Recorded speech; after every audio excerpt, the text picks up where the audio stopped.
especially if you're not prepared for it. Really? I actually would have said the other way around. Really? I actually think.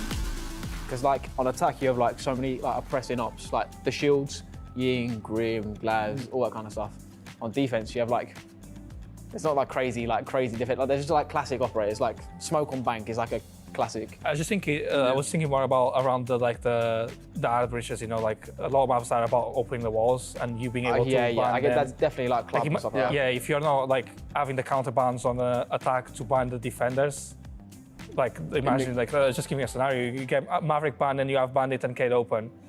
You're like on a clubhouse or on a night Labs, yeah, Labs was bad back in the I agree with you. Yeah, it can be cooked. I think it also like makes it so you have to have like a bigger bag. Like you have to understand how to play like with certain bans, and like you can't just crutch like certain operators compared to like how people used to. Like for instance, like your teammate Zach, Spirits, he mained. I know. He made Blitz, BB every time, so like he was able to just kind of no bag those. But like now because of that, you have to develop like a better understanding of like more operators.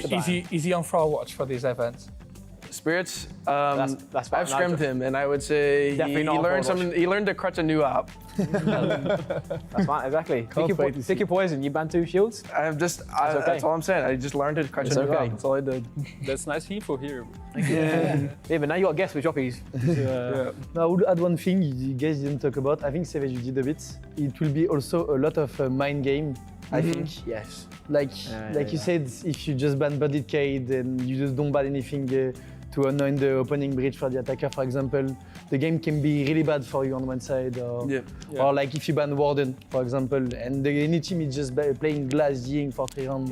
That can be really annoying. Especially on the long run. Imagine like you're running like the same operator bans for quite a few matches, and then just on the grand final you swap it up and the team is like not expecting it or didn't really do it at all. Like that could end the entire map, you know? That's also why I kind of do and don't like it, because like Club, for example, it used to took like actual like brain power to go and get breaches off. Like on Labs too, it would take like skill, and there's teams here, in my opinion, which can now just ban 2 Warden ops, takes 0 IQ, wall open. Surely back in the day, they'd be on the wall for like a minute. Like just scratching their head. Like, but then if the team punish them, bans like Kaiden Bandits, like the default ban, and you ban Termite and Ace, like the ban that they did, 100%. It goes to the trash, you know. Yep. And you ban Felma Ace, BB Blitz up. It is about that. It's like that's what it is. You ban a few like a Warden, so to force them onto banning a Ingar Glass, and then you go and you just play the shields or you that's what I think this event's going to be. I think the team that's going to go far are the teams that just abuse the bans the most. And they are able to adapt on the spot. I also think a big thing with like banning like Warden specifically, like on Opster you have to play like the site, like the floor above. You can't play the win con of like killing like planners or anything from the top. So you have to like learn like you have to have a new strat basically to like stop it. Overall, I think it's really refreshing. Yeah, for sure. Refreshing is like the best word to describe it. Especially because like maps like Clubhouse that were being played the exact same for years. It's like a whole new map almost. But that was the favorite map of the Nave. That's why it's mad. You can't go wrong with Clubhouse. It's just classic. Just classic. Yeah.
Let's go.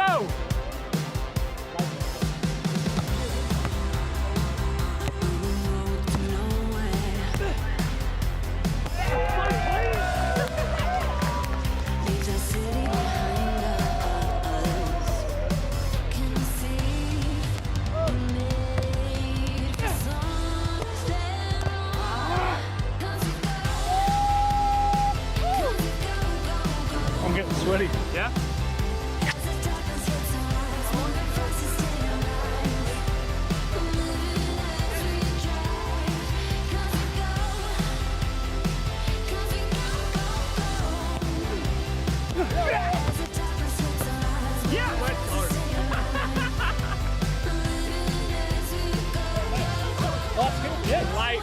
Light work, man. Another one? I can. Well, what do you mean you can't? Let's go practice. No, what do you mean? Ian, practice for what? For what? For what? Vamos para Sembarulho! O Reload no Rio de Janeiro começou, então você é muito mais que bem-vindo para acompanhar, seja do YouTube, da Twitch ou, claro, aqui na Arena Olímpica, diretamente do RJ. Just kidding. You thought you were on the Brazilian broadcast. No, you're in the international broadcast. I'm Maria and I'm here in Rio de Janeiro at the Olympic Arena.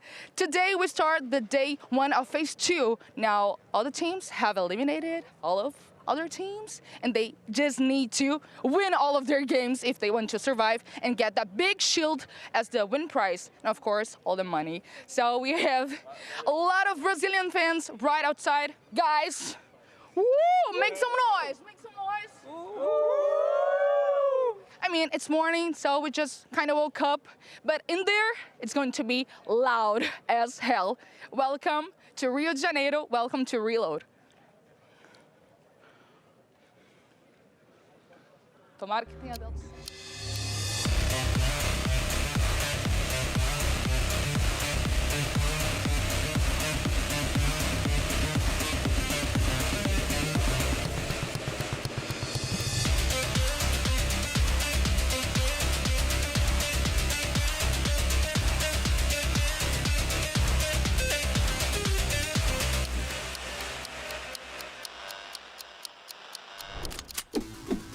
Bom dia! Now as the fans start to make their way into this arena, let's just all celebrate the fact that we are back in Brazil for a new era of Siege. This is a tournament played for the very first time on Siege X. We've been here before in Sao Paulo last year for the 6th Invitational. We are back this time in the wonderful Rio de Janeiro. And speaking of wonderful, my name's Ian, I'm not wonderful. This is my co-host, Nivi, welcome. How are you doing, you good?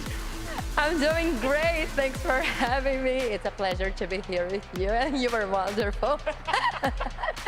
Fala, galera! Now, I know for sure that once this place fills out, we've got 3 days of Siege coming your way. It is going to get loud, it's going to get noisy, it is going to get Brazilian. And because we are doing something very different here, this is Reload, but this is where it gets intense, right? It's a big tournament with big ramifications. Exactly, it's gonna be massive. E a gente vai ter essa transmissão aqui em português e inglês bilíngue, porque a gente tá muito chique, porque a gente tá trazendo esse evento do Brasil para o mundo, e esse é o Reload, o campeonato de estreia do CDX, que trouxe 20 equipes aqui para o Rio de Janeiro e já tá mandando 12 para casa, inclusive algumas das nossas brasileiras, mas eu nem quero falar sobre isso. Mas a gente vai começar então a nossa fase de playoffs, but we had an amazing play-in, right, Ian? Yeah, we've had a lot of fun leading up to this weekend. 20 teams were invited out. We are now down to the top 8, and they are going to be competing for a big prize pool. And this, you might be looking at that thinking, what is this? This shield. This is how we do things at R6. A unique trophy like no other. I think this might be my favorite ever. What do you think, Nivi? Oh my God, is this actually a trophy?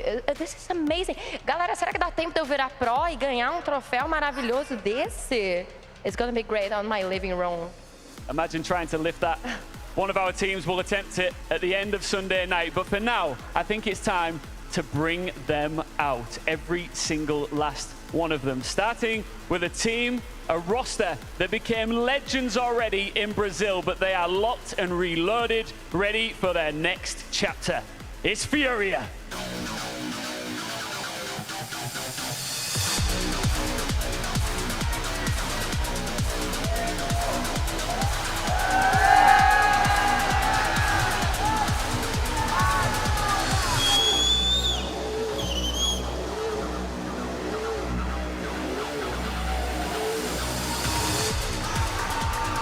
E a PAC tá de volta, galera, depois de derrotar adversários de várias regiões e com uma campanha suada, vem pra cá, FEARX.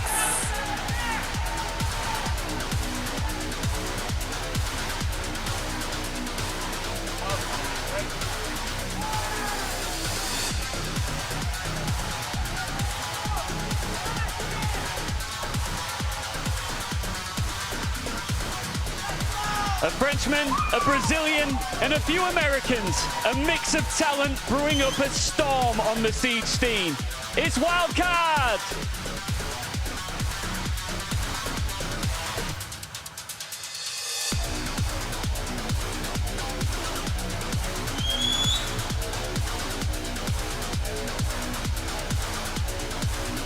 Cinco rostos conhecidos chegam aqui ao Reload, mas sobre uma nova bandeira. E eles fizeram o que eles sempre fazem, se classificaram para esse grande palco. Esse daí é o Team Falcons.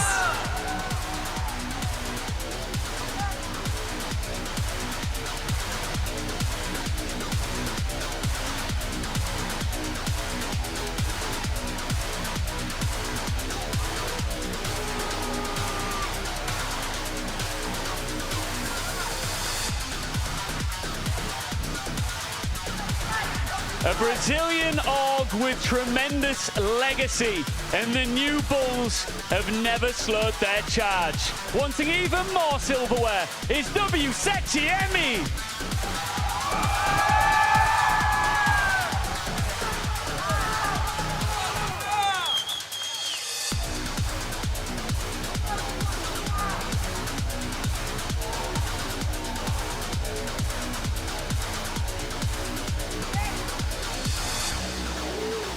E conquistando o terceiro lugar na tabela e com 5 brasileiros na escalação, eles já mostraram que vieram para brigar pelo título da PAC. Com vocês, Elevate!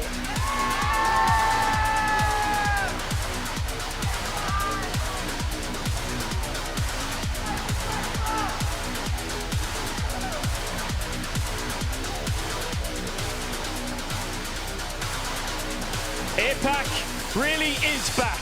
A Japanese org that has never made the main stage at an S-tier event. Until now, it's Kag Osaka!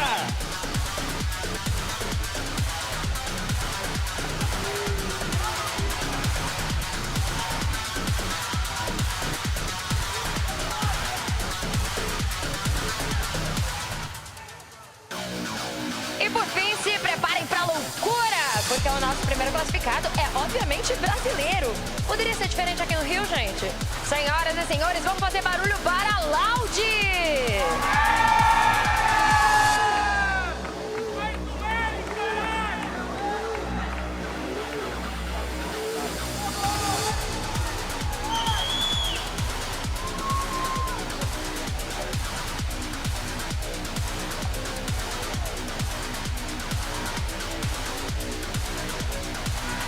So all of our teams are locked and loaded, ready in our arena. They can't wait to get started. I can't wait to get started. It is an early, beautiful morning here in Rio de Janeiro, Brazil. And we are in for a wonderful, magnificent 3 days of Siege, aren't we? Vai ser maravilhoso, galera. Eles já estão preparados, já temos os nossos heróis aqui nesse palco. E let the games begin. Let's do it.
Brazil welcomes us back. That's right, Rio de Janeiro is ready for Siege, a new and re-innovated Siege, Siege X. We here are the desk to help break down all of the action for this weekend. We've got 3 days of live performances, live, whatever you want to make of it. It's going to be all done here behind us. I'm Manik, your host, and joined with me are 2 incredible analysts. It's great to have you back, gents. Lax, how have you felt like this has gone so far? Oh, this event has been great. Obviously, I'm a little sunburned, so this event as a whole it's great. I like the format, I like the teams, especially the teams that are making it here today, the beaches, the views, the everything. It's been a great experience so far. No, Rio's so beautiful. Obviously, the weather's amazing. I did get sunburnt on my feet too, so it hurts a little bit, but it's been amazing. The games have been so many upsets. It's been exciting to watch. It certainly has been, and let's just recap it for everyone at home. Let's have a look at the top 10 leaderboard from Phase 1, the play-ins, where all of this action took place.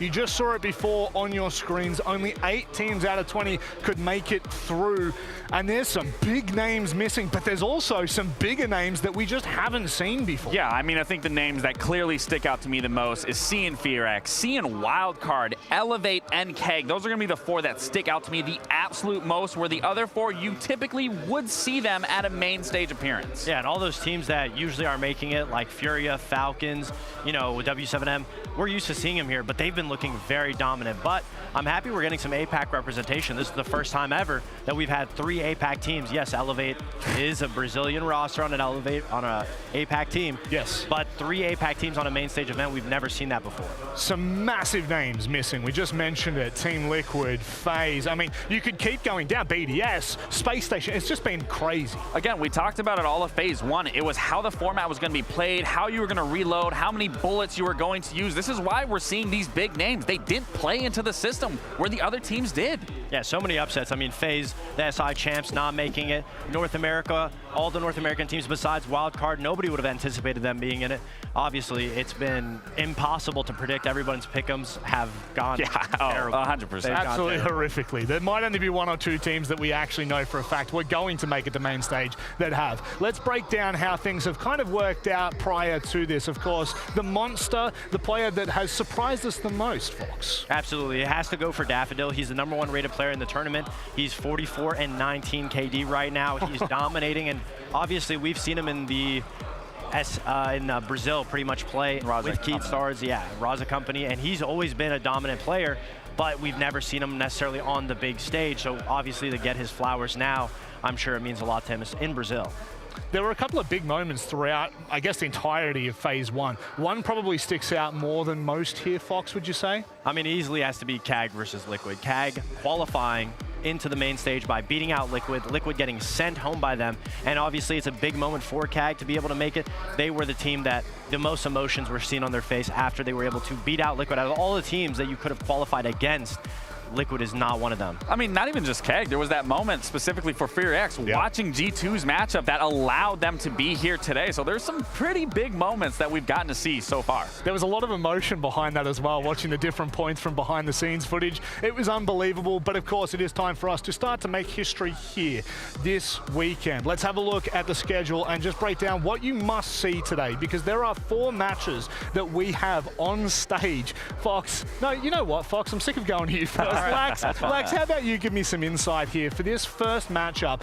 Well, I guess the quarterfinals just as a whole, which one do you have looked at the most? Yeah, the biggest one for me, and I think, you know, you're going to be a fan of this, is the APAC representation of both FEARX and KEG. That's going to be the match that I'm looking forward to the most, because these aren't teams that we typically see having that main stage appearance. These are teams that typically we do see going out in a best-of-1 format. Now we can see both these teams in a best-of-3 on main stage and see how they handle that pressure. Yeah, those games are a lot more exciting to watch just because you have no anticipations. But for me, easily has to go for the game of the day with Furia versus Loud. Yep. Furia, they are looking dominant. They are looking like the SI Sao Paulo winning team in Reload right now. And Loud, obviously the up-and-comers from Brazil, they want to have a statement win game to be able to stomp down Furia and potentially get a trophy of their own. So there's a lot riding on the shoulders of both teams here. A lot of games to play, but how does it pan out? Let's have a look at the bracket and just try to, I guess, give the audience at home a very short concept of what they might expect this weekend, Lax. I mean, realistically, when you look at top to bottom, I think they're on an equal playing field from both sides. You know, you got the newer teams, the new fun teams put together at the bottom, and then the big names, the big teams are going to be at the top. But biggest thing for me, and again, thing for you, yes, APAC is going to be in the semifinal no matter what happens today. That's what I was going to say. An APAC team making it to the semifinals. If we see an APAC team in the finals, Rob, that's even better. You got to do something crazy for that. Yeah, look, I will. Maybe I'll shave my head. Who knows? You're not getting rid of the beard. I'm telling you that right now. But of course, in Brazil, we have some of the most passionate fans in the world. Maria is on standby to talk to some of them about their emotions at this event. Brazilian fans. I'm here with Luca. Hey, how's it going, everyone? Oh, your English is really good. So, did you come to Rio only to watch Reload? No, I'm from here. I live 20 minutes from the arena, so I came here for the whole days. Just to have fun and root for which team? Furia. Woo! Need to win this. 1 year without winning anything, we need to win this because, I don't know, I think we need to. Which, is there any other team that you are thinking, ooh, that it's going to be a tough game if Furia... Actually, I was seeing the games. FEARX actually pretty good playing, and W7M is actually an awesome team. I would be happy if they win too. So you're not a real Furia fan if you are rooting for W7M too? I'm rooting for Brazil. Just anything. Loud, anyone can win. Yeah, this is Brazil. Like, you know, any team, any Brazilian team that whoever wins, we are happy. Like, I cheer for Vasco, but if we have in a World Cup club, I would cheer for Flamengo anyway. This is a real Brazilian. Toca aqui. Tamo junto. Thank you. Liquid, it's out of Reload, but here we have a Liquid fan. Rafael, how are you? I'm fine. Not so fine because, yeah. Not so fine because? I came all the way from a state that like 5 hours of plane from Rio, and I arrived just to watch Team Liquid and. Oh my God, that's sad. Sad story. Just cry to the camera. No. We get more like views. Can't give like videos of me. You crying. Yes. So now that Liquid is out of Reload, who are you rooting for? Oh, all the BR teams like Furia, Loud, Elevate. That's not, but it's kinda. Yes, and W7M. But I would like to root for Team Liquid, but it's out. What do you think of two APAC teams? Actually three, but the Elevate Rosta is Brazilian. So what do you think of FEARX and KEG? I think they being on the stage. Yes, I think if they are in the stage, they deserve it. I think. Strong opinion coming. KEG should be eliminated and Team Liquid be in the stage, but they didn't do to be here. Okay, so. Okay, whoever agrees or disagrees in the chat, just comment. Thank you so much, Rafael. How is the backdrop that set the stage for this event here? It is absolutely incredible. Maria, thank you very much again for chatting to the fans. We get a little bit more insight here. There's been a lot of changes that have come into SiegeX, some things that might be groundbreaking, some things that are exciting. But Fox, what can you break down for us? I mean, we're going to take a stroll, and there is a lot that has come to Siege, Lax. Obviously, everyone at home is excited to see what they can do on their own. So we put a couple clips together to show you exactly what the pro players have been doing, and maybe you can take something from it and do it at home. But you ready, Lax? Yeah, I'm always ready. I mean, first things first, we got to go with the new shield break ability. Obviously, everybody knows how frustrating it's been to be able to be stuck in a 1v1 against a Monty. There's really no way to go. But now with the new shield break, you're able to bash against the shield a couple times, and it actually flings the shield open. So it makes it a little bit more fair of a 1v1. Yeah, I mean, it makes this 1v1 possible, whereas every other time we've seen a Monty situation, it pretty much goes to the Monty no matter what. They back themselves in the door, they back themselves in the corner. You can't do that. But a big change here that comes with SiegeX is before this corner in library, it was impossible. You could not live here. You were here to bait out utility. Now, as you saw, the Jaeger ADS systems now grab those Capital bolts, which makes this spot even safer and makes it even stronger for players and teams to abuse. So being able to reinvent the wheel, have these ADS changes be different, it's such a big factor of what SiegeX brings. And you can also think of the Jaeger ADS change for any death spot, clubhouse rafters. You know, you can think of a lot of situations where it's going to be able to impact games. Then even right here in this matchup versus FEARX versus SSG, the environmental ingredients that have been added to SiegeX with that gas line, then netting that kill, creating an unwinnable situation. I mean, it's almost insta-kill if you're caught inside of those ingredients. And as we're going to see as the last clip, the running on the rappel, I mean, Bank is just a beautiful spot where it's able to show how oppressive you can be just by going window to window extremely fast. So there's so many things coming to SiegeX. Hopefully, we've given you a taste of what you guys can do at home, but it gets me really excited to see what's coming up next, because we're talking about SiegeX. We got SiegeX in front of us, and one of the biggest games coming is CAG versus FEARX, so that's what I'm looking forward to first. Yeah, look, an APAC clash on main stage. Yes. I never thought that I would see it in my living days. I thought maybe one APAC team making it in would be exciting, but two facing off on stage at the very first event for SiegeX. It's absolutely incredible. Let's start talking about this one. Let's start breaking down how this will go. B&K FEARX have looked undeniably great so far. I guess from your point, Lax, what are you expecting for this roster moving forward now that we're in the live arena? KDT, Korean Dream Team right here. This is a roster that is compiled with such talented players, and so far what we've been seeing from them is nothing but talent. They have shown a new look, a new vibrant roster, and just how they approach the scene. Everything across the board has changed from what you've known about FEARX before versus what they are now. Yeah, I mean, obviously picking up the core roster from Damwon Kia, that's one of the best APAC teams that have been able to show, and now getting them alongside with Good Boy. They have so much firepower on this roster, and FEARX, when it comes to shooting, if they don't let that mental affect them in the Brazilian server with the Brazilian crowd, they're going to be a threat. Now, I'm actually going to give you a little, I guess, teardrop in the pond of knowledge. We've recently traveled around APAC to do some content with different teams.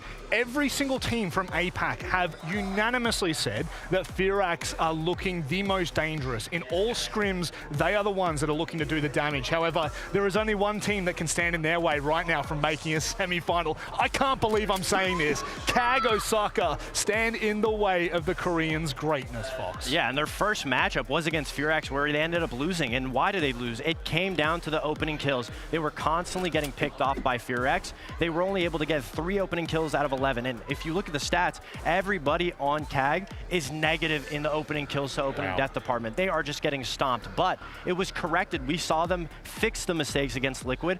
In the Liquid game, that was the first matchup in the tournament where they've actually gone even on the opening kills. And that's why we saw CAG beat out Liquid. So now they have a really good understanding of how they want to play as a team. If they don't give up free opening kills, they look so much stronger. Two teams from pretty much the same region. Now they're pushed into APAC North. They're together, but today they're playing against each other for a semi-final. Let's have a look at the map picks to decide where we're going for this one. Lax, what do you want to deep dive into first? Yeah, I mean, I definitely want to talk about, this matchup already. They've already played against one another. FEARX have already beat them 7-4. Now, going to Lair, neither of these teams have played this actually correct. Lair has been played by Keg, but they did lose 2-7 to BDS. So this isn't a strong match for Keg, so it makes sense why FEARX is going to pick this, because they are going to continue to exploit where Keg went wrong in their game against BDS and try to start out strong, going 1-0 into the series and pushing that into Cafe. I mean, to paint the picture, Keg is very good at executing, especially off the back of the shields, whereas FEARX is just so scattered around the map. They're so difficult to get a goal hold on. So great picks for both teams. Lair, big map, impacts FEARX's roaming ability. Keg, Cafe, pick, beautiful, very structured, very linear. There's not much roaming ability that you can do. So both teams picked a good map for each one. I think we're going to go all the way to a bank. An APAC matchup. What more could you ask for to kickstart the quarterfinals here? Let's get it on. It's the dawn of a new decade in Siege. But it might just also be the revival of a region. We are Korean Dream Team. BNK FEARX put the world on watch by defeating foes from EU and NA. And now they are on the big stage. Now FEARX have control of the bomb site. When FEARX come calling, do you have a response? The Fearless Foxes are looking for a repeat of their win in round 1 against a familiar foe. There are no shields to hide behind when KAG Osaka enter the map. FEARX's time in Rio ends today. With a trophy like this, it only seems fitting that the Japanese are on the main stage for the first time in team history. There's 2 other guns there, but it's just Anaton on the Monte! It's the first quarterfinal at Reload in Rio de Janeiro. It's the first BO3 in SiegeX history. It's BNK FEARX versus KAG Osaka. Nobody don't stop us. We're going to win them. This is where Japan's era starts. All right, this is where we begin. This is where R6 Reload in Rio commences. But I just want to set the scene here. Now, I said already that this is big implications, big ramifications, and that is because it is the first ever tournament, as we've said, played on SiegeX. So all of these teams want to start off this new era very strong. And as this is such a big event here in Rio, we've got 2 broadcast teams running simultaneously. If you're watching on the English broadcast, you will see our English-speaking team. Over at the back of the arena, we've got our Brazilian team speaking in Brazilian Portuguese. Nibi, that's your team, right? Good people. Yeah, exatamente. A gente tem então aqui a galera tanto falando em português quanto a galera falando em inglês. Esse show vai ficar a coisa mais linda do planeta. A gente está muito feliz. A gente já teve aqui essa abertura, já recebemos aqui os nossos times e agora a gente está se preparando e eu acho que é a hora da gente chamar os times. Let's call him. All right, let's do this. Let's bring out our first finalists.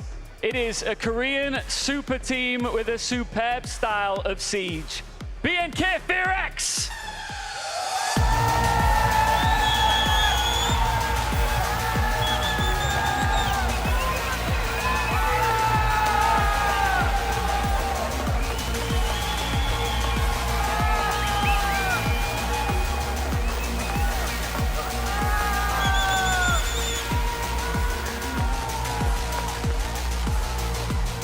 Equipes da PAC que vocês querem? Então recebam a equipe japonesa que eliminou a cavalaria da Liquid. Vem pra cá, KAG Osaka!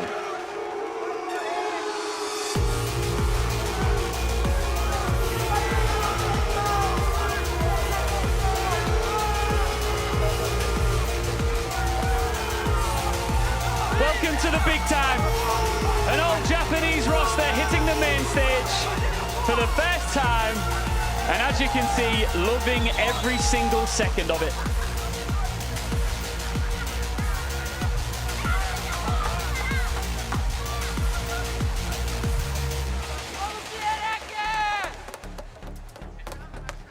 Okay, let's have a brief conversation before we throw you into the server. Akali, I want to start with you.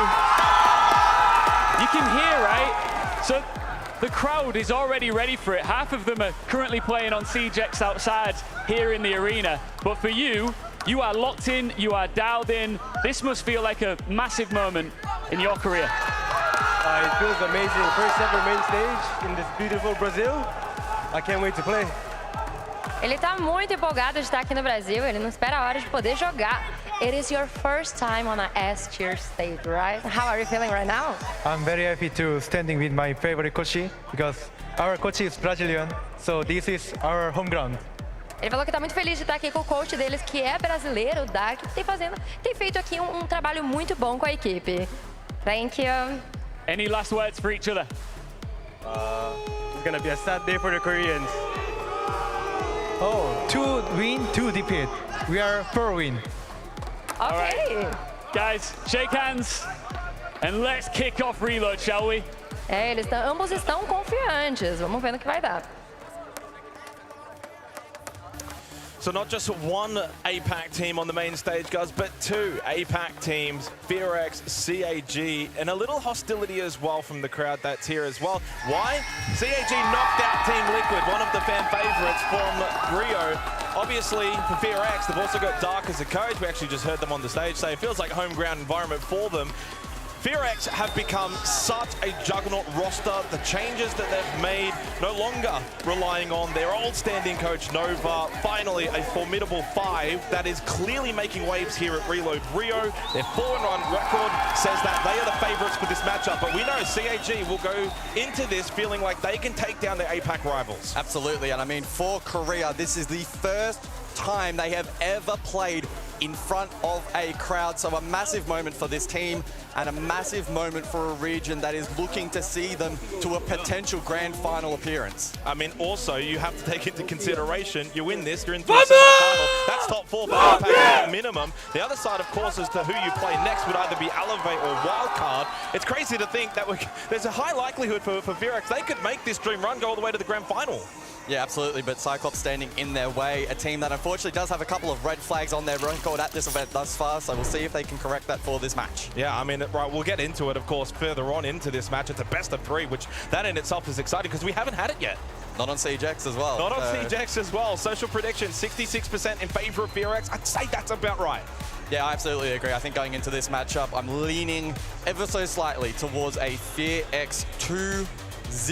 Oh, you're going 2-0 now. I thought you were going to go 2-1. Yesterday I said 2-1, but I changed my mind. I had to look through at some of the numbers for CAG, and unfortunately, they don't look amazing. And the #1 stat for me that stands out as potentially being devastating for them is they are the 20th ranked, the last ranked team on entry at this event. It could prove to be a difference maker. There's another stat as well, which isn't really all that helpful for CAG, but Sharif, who was the star back in Boston at 6 Invitational for this roster, 96 EPS. Well, now that is actually the lowest rated player remaining at this event. So he needs to stand up, and if he does, that could be kind of the little wild card in the back pocket for CAG. They need Sharif standing up on this stage. Yeah, absolutely, and FEARX with a formidable force. Of course, the Korean super team reformed for this particular event for this season. You don't have to go, well, you do have to go quite a fair way back to see Korea have success internationally. Of course, going back to Sweden 21, that major where they almost made the grand final. Came down to that Oregon 8-7, 1v1, Rin and Souls, and unfortunately Rin lost out. He, of course, on this team now, joined alongside Woogie and Coded also in that match. So it's a bit of a reunion for Korea at this event, and they're going to be absolutely pumped. Well, this is it. The moment we've been waiting for. APAC's on top, baby. They've been on top so far throughout this event. Labeled the Titans of Rio for FEARX's sake. CAG will hope to be the Titan killers today, guys. And if they can do so, a spot in the semi-final would be awaiting them. So there is everything to play for here in front of this crowd inside Rio. I've got FEARX taking this one, but I hope it will end up being a 2-1. I hope it's going to be a close one, and I'm hoping we're going to get some good siege. That's my key takeaway.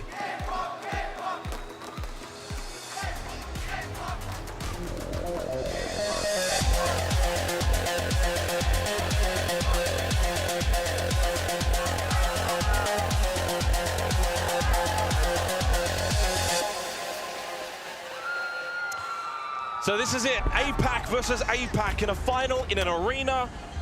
It's not every day that we get to say that or see that. A chance into the top 4, a chance to a semi-final appearance for FEARX and/or CAG. And we head to Lair first up in this best of 3. Super keen to jump into this match. Of course, for those who maybe didn't catch the group stage of Reload, we do have a brand new operator ban system in Siege X. You'll see 2 simultaneous bans from each team to kick things off on their respective sides. So 4 total like days of old. And then at the conclusion of round 3 in preparation for rounds 4, 5, 6, an additional ban for each team. We've seen a couple of different strategies employed. A lot of it is also map specific, and it can significantly shift how these matches play out. But to kick things off, it's double electricity. That's been a common trend at this event, right? So the Bandit Kaid off the board. And then again, info gathering, a focus here on the other side with the Deimos and the Grim dealt with as well. So dealing with that roam game, which we're expecting from both teams, could be quite the challenge for FEARX. And dealing maybe with the crowd environment too, if the crowd really gets behind FEARX, or even if it's just anti-CAG, I mean, since they knocked out Liquid the other day, that's something that has to be taken into consideration. I think for FEARX as well, there also is that weight of expectation. Everyone has been talking about FEARX at this tournament. Their 4-1 record, they've had a really good run so far, and taking you quickly through it, 7-4 versus CAG back on day 1. Okay, a little water under the bridge since then, but then they 7-1 G2, 7-3 SSG. Little reality check though. They got 7-3 by Falcons, and then to qualify 7-5 victory over BDS.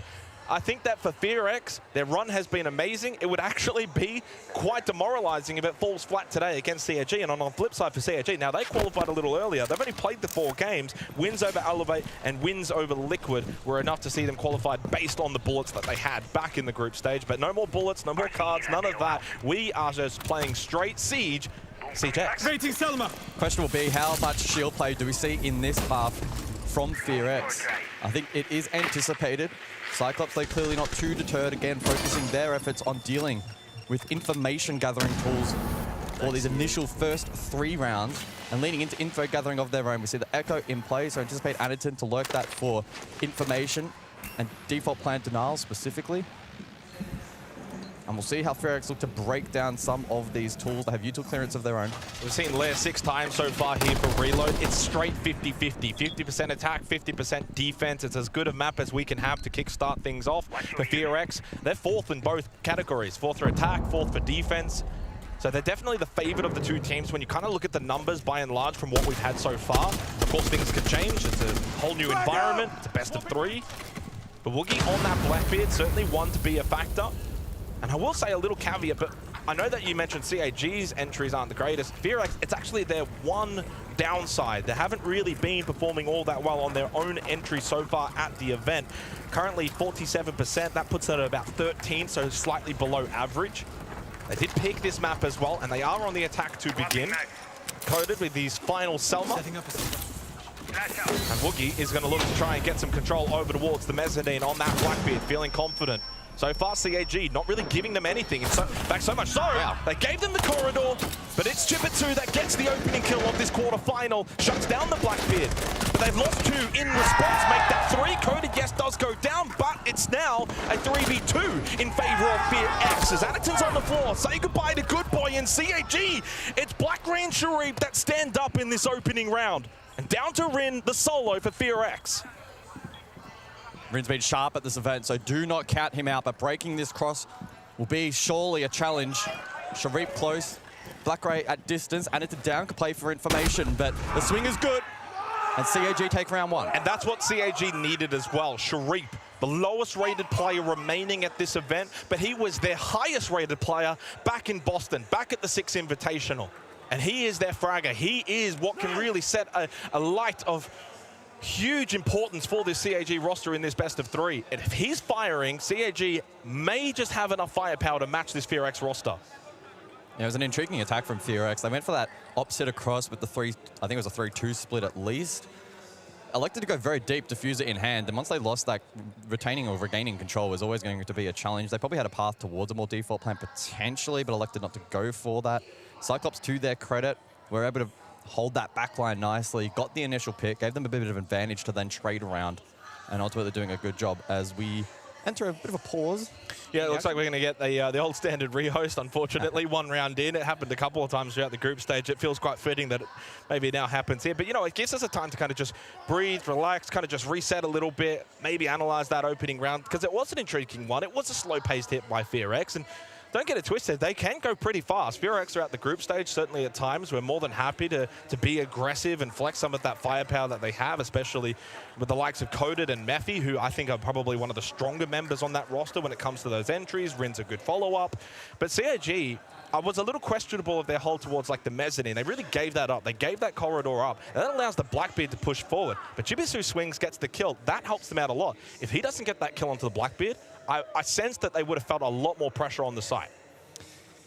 Yeah, I do question the decision-making of going deep for the picks through Mez as opposed to looking to soak up some denial and going for that default plant. There was that Summer Breach from Ops in towards objective, and they elected not to go for that.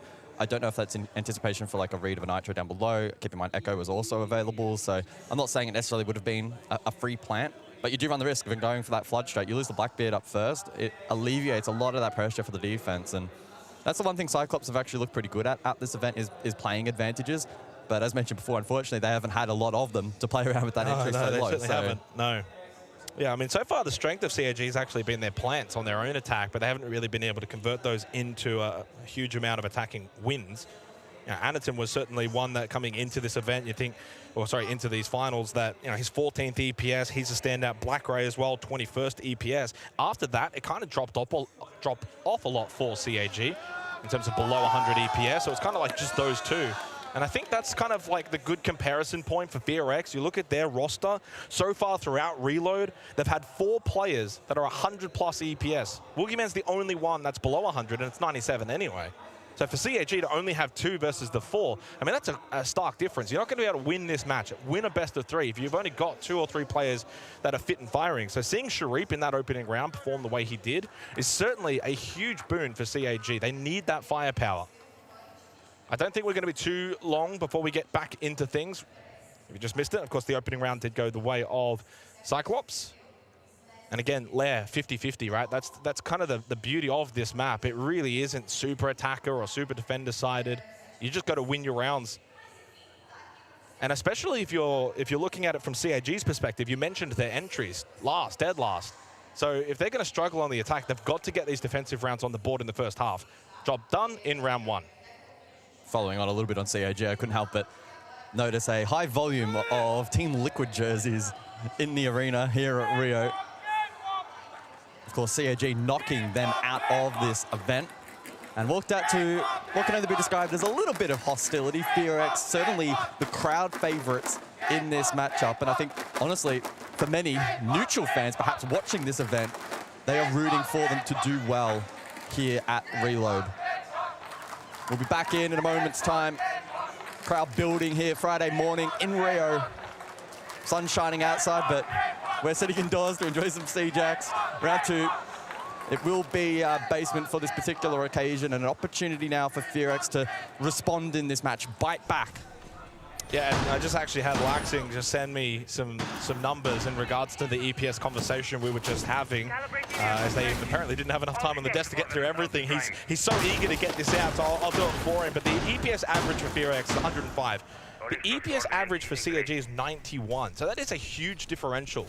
Yeah. So it really does sort of highlight players like Sharif, who has been struggling, who's very much bringing that average down for CAG. If he performs and is performing well, I think he got 2 kills in that opening round. That's going to help them out a lot. So good start for CAG, but it's just one round of many, especially in a best of 3. But it is FEARX's map pick, and we go to Cafe next. CAG, could they shock everyone? There's a long way to go, but a good start. The desk did zeroize that Cafe, being very execute heavy. We've seen that style really be the meta at this event. Could somewhat suit them, and FEARX will struggle, especially defensively, play that more fluid style. I'm not as convinced, but wait and see. Still a long ways away. Hopefully, this is a close opening affair. Utility to be cleared. Goyo canisters from Chibisu will dissuade any immediate push. FEARX electing to bring the Blackbeard again in this round. Created space in the last round, but did fall to the opening pick, and the rest dismantled. Sense as well in play this round. And an operator that's got a deliberate play time too. It was 3 kills, by the way, for Sharif. Correct myself there. We still have the numbers, by the way, in terms of KDAs, even though we did lose that opening round due to the rehost.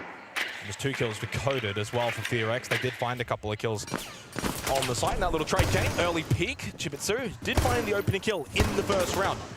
Able to do so here, but certainly an opportunity and happy to play aggressive right now. But the push through from Rin, not a surprise with the way that FEARX want to play. But the trade from Anderton does come through ever so delayed and gets rid of Woogie on the Blackbeard. So 2 rounds in a row that FEARX are not going to have access to that shield play. And if you talk about active v passive util, oddly enough, it is actually a net win for Cyclops. Those Goya canisters already being deployed. Woogieman won't now get value from his shield. 1 Nitrocell available for CAG through Arcully. Was on this roster, then left, went to Crest Gaming, then came back. Heard it still with 3 Candelas available, but they lose Ring elsewhere to Arcully. And gives CAG a slight advantage, double down, and Arcully nuts over towards reception with a double kill. Stifling this attack of FEARX in the second round, and he will find a third. This time we watch that one. We see it with our very own eyes as Coded falls, and with that, Mephi by himself. And CAG are going to take a 2-0 start in this quarterfinal.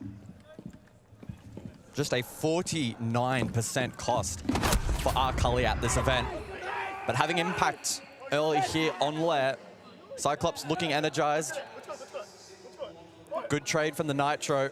Execute then falling apart somewhat for FEARX. They were never allowed, never enabled to pull off the Ying Sense combo that ultimately I think they were gunning for. It just never really came into fruition. It's the dream start for CAG. All the talk, all the pressure is with FEARX. Everyone has been talking about them this event and how good they have been playing, rightfully so. But no one's been talking about CAG. They qualified before FEARX. Timeout has been taken, as you can clearly see. Dark talking in the background to his team. And I like an early timeout. You know that about me, guys. You know, you want to take them early. Don't let that snowball happen in terms of the scoreboard pressure. And we've seen actually really good reception for Dark and what he's been able to do with this FEARX roster. Of course, Brazilian coach in the Brazilian arena. They would love to make that semi-final tomorrow.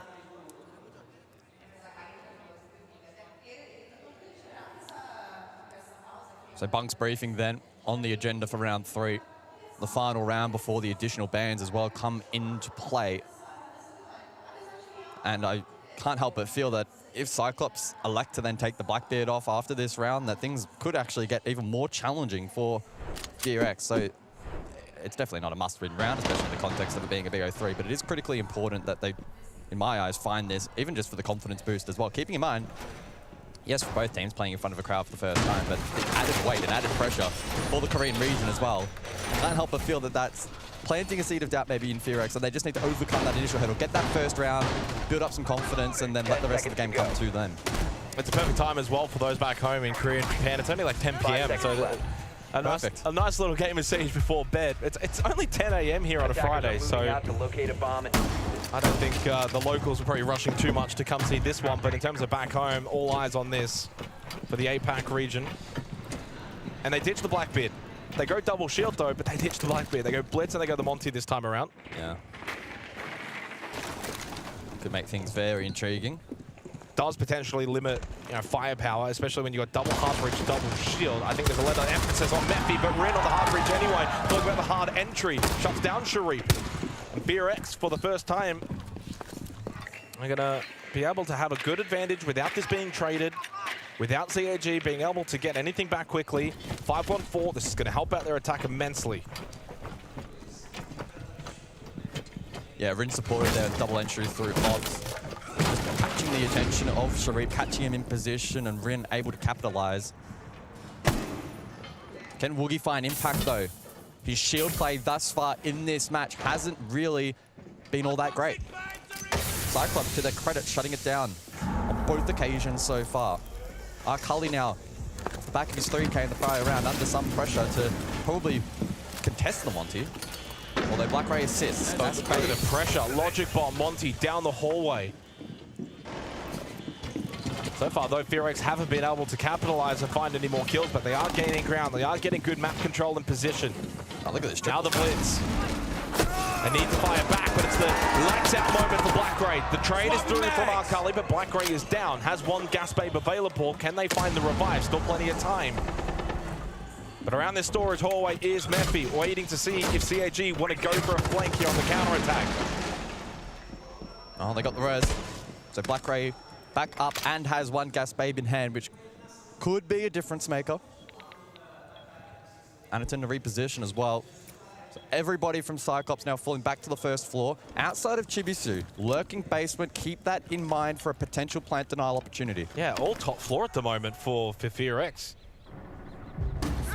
Rinlo through said top floor, finds the kill onto Anaton, shuts down the Warden. Arcali flank, but gets shut down. He couldn't win the battle, which he needed to save the round for CAG, which is now falling apart.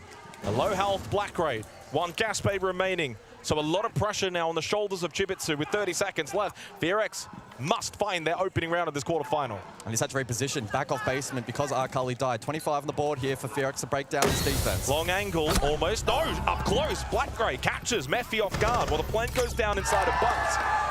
But Blackray falls, that low health smoke is dead, and ready to finish the round off, taking out Chibitsu, and FEARX are on the board in this quarterfinal. Look at the crowd, Jake, on their feet for a Korean team.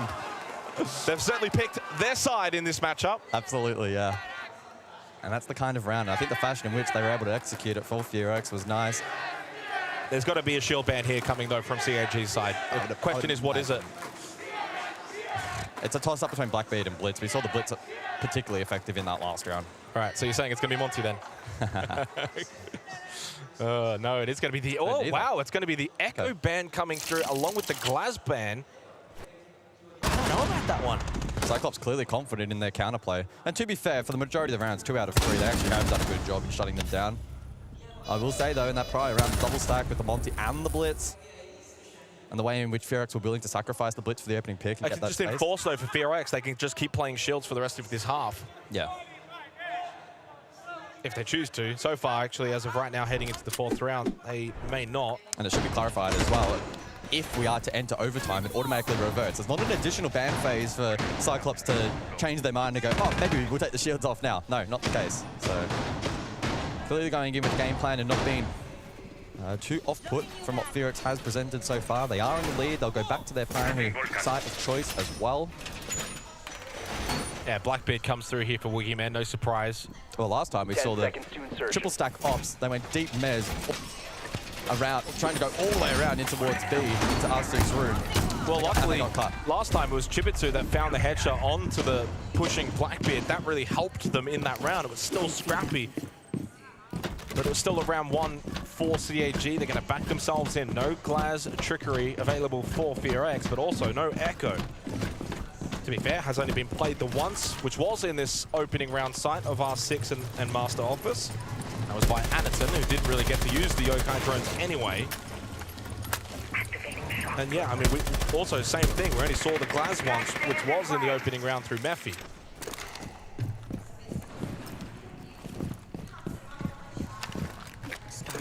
But it's like you said, if this does go to overtime, this is going to be the side of choice for both teams. And so you kind of want to hinder this side as much as possible. Yeah, that's true. So it's a different approach from FEARX. They go to strap B here for attack. Nobody on the opposite side of the map. Fully flipping. R6 room likely to target of execute. And so Arcali Blackray looking to contest early. Chip away at drones. Only the 2 down so far. And on the flip side, FEARX contesting some of that utility, wanting to clear the likes of the goo mines and the Goya canisters as well. Sensing that that will stall them out late round. Falcon information. That's a good camera. That's a really good camera. Yellow ping information. Not really in a position to see that get shot out. 90 seconds remaining in the round. But again, top floor, when it comes to lair, you don't have to worry too much about the time. Good boy sensing maybe an opportunity to catch someone through that vert. Doing his job on the buck toward Bunks, but being watched as well through the Valkyrie camera. Well, they know exactly where the push is coming from. That ops camera giving no information is actually valuable information. They don't have to worry about the lurk from that position. They know it's head on from R6. They likely know the buck is down below, so Cyclops have a good read here. It's just about executing the play. Yeah, same goes as well for FEARX, though, in the way that they're eventually going to look to execute it towards site. Good boy continues to put pressure on from below. Jibitsu having to move his position on the Azami. Holding storage, has some keeper barriers available. Akali lurking down main as well, so Good boy needs to be really, really careful on the vert, but we'll try our best to keep our eye on that. 45 seconds on the board. Yeah, I mean, right now, though, for FEARX, they've got to start actually hitting the site. So Akali sensing this is the time to get on that flank, get on that roam, try and catch them before they get into the site. Good boy's already back on Skybridge, so. There's not a lot of time remaining here for FEARX. So far, they haven't been able to clear out anyone. First contact, it's Blackray into the shield of Boogeyman. He expects one coming from behind, but he gets pinched.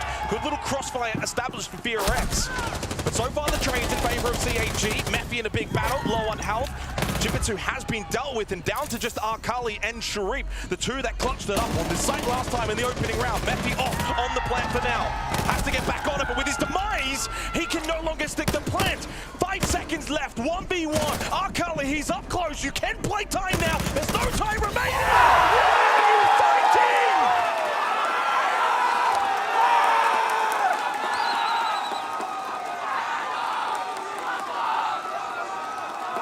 Wow. FEARX. There's 2 seconds left. Yeah. You know where he is. And he swings the doorway. Panic. Pressure.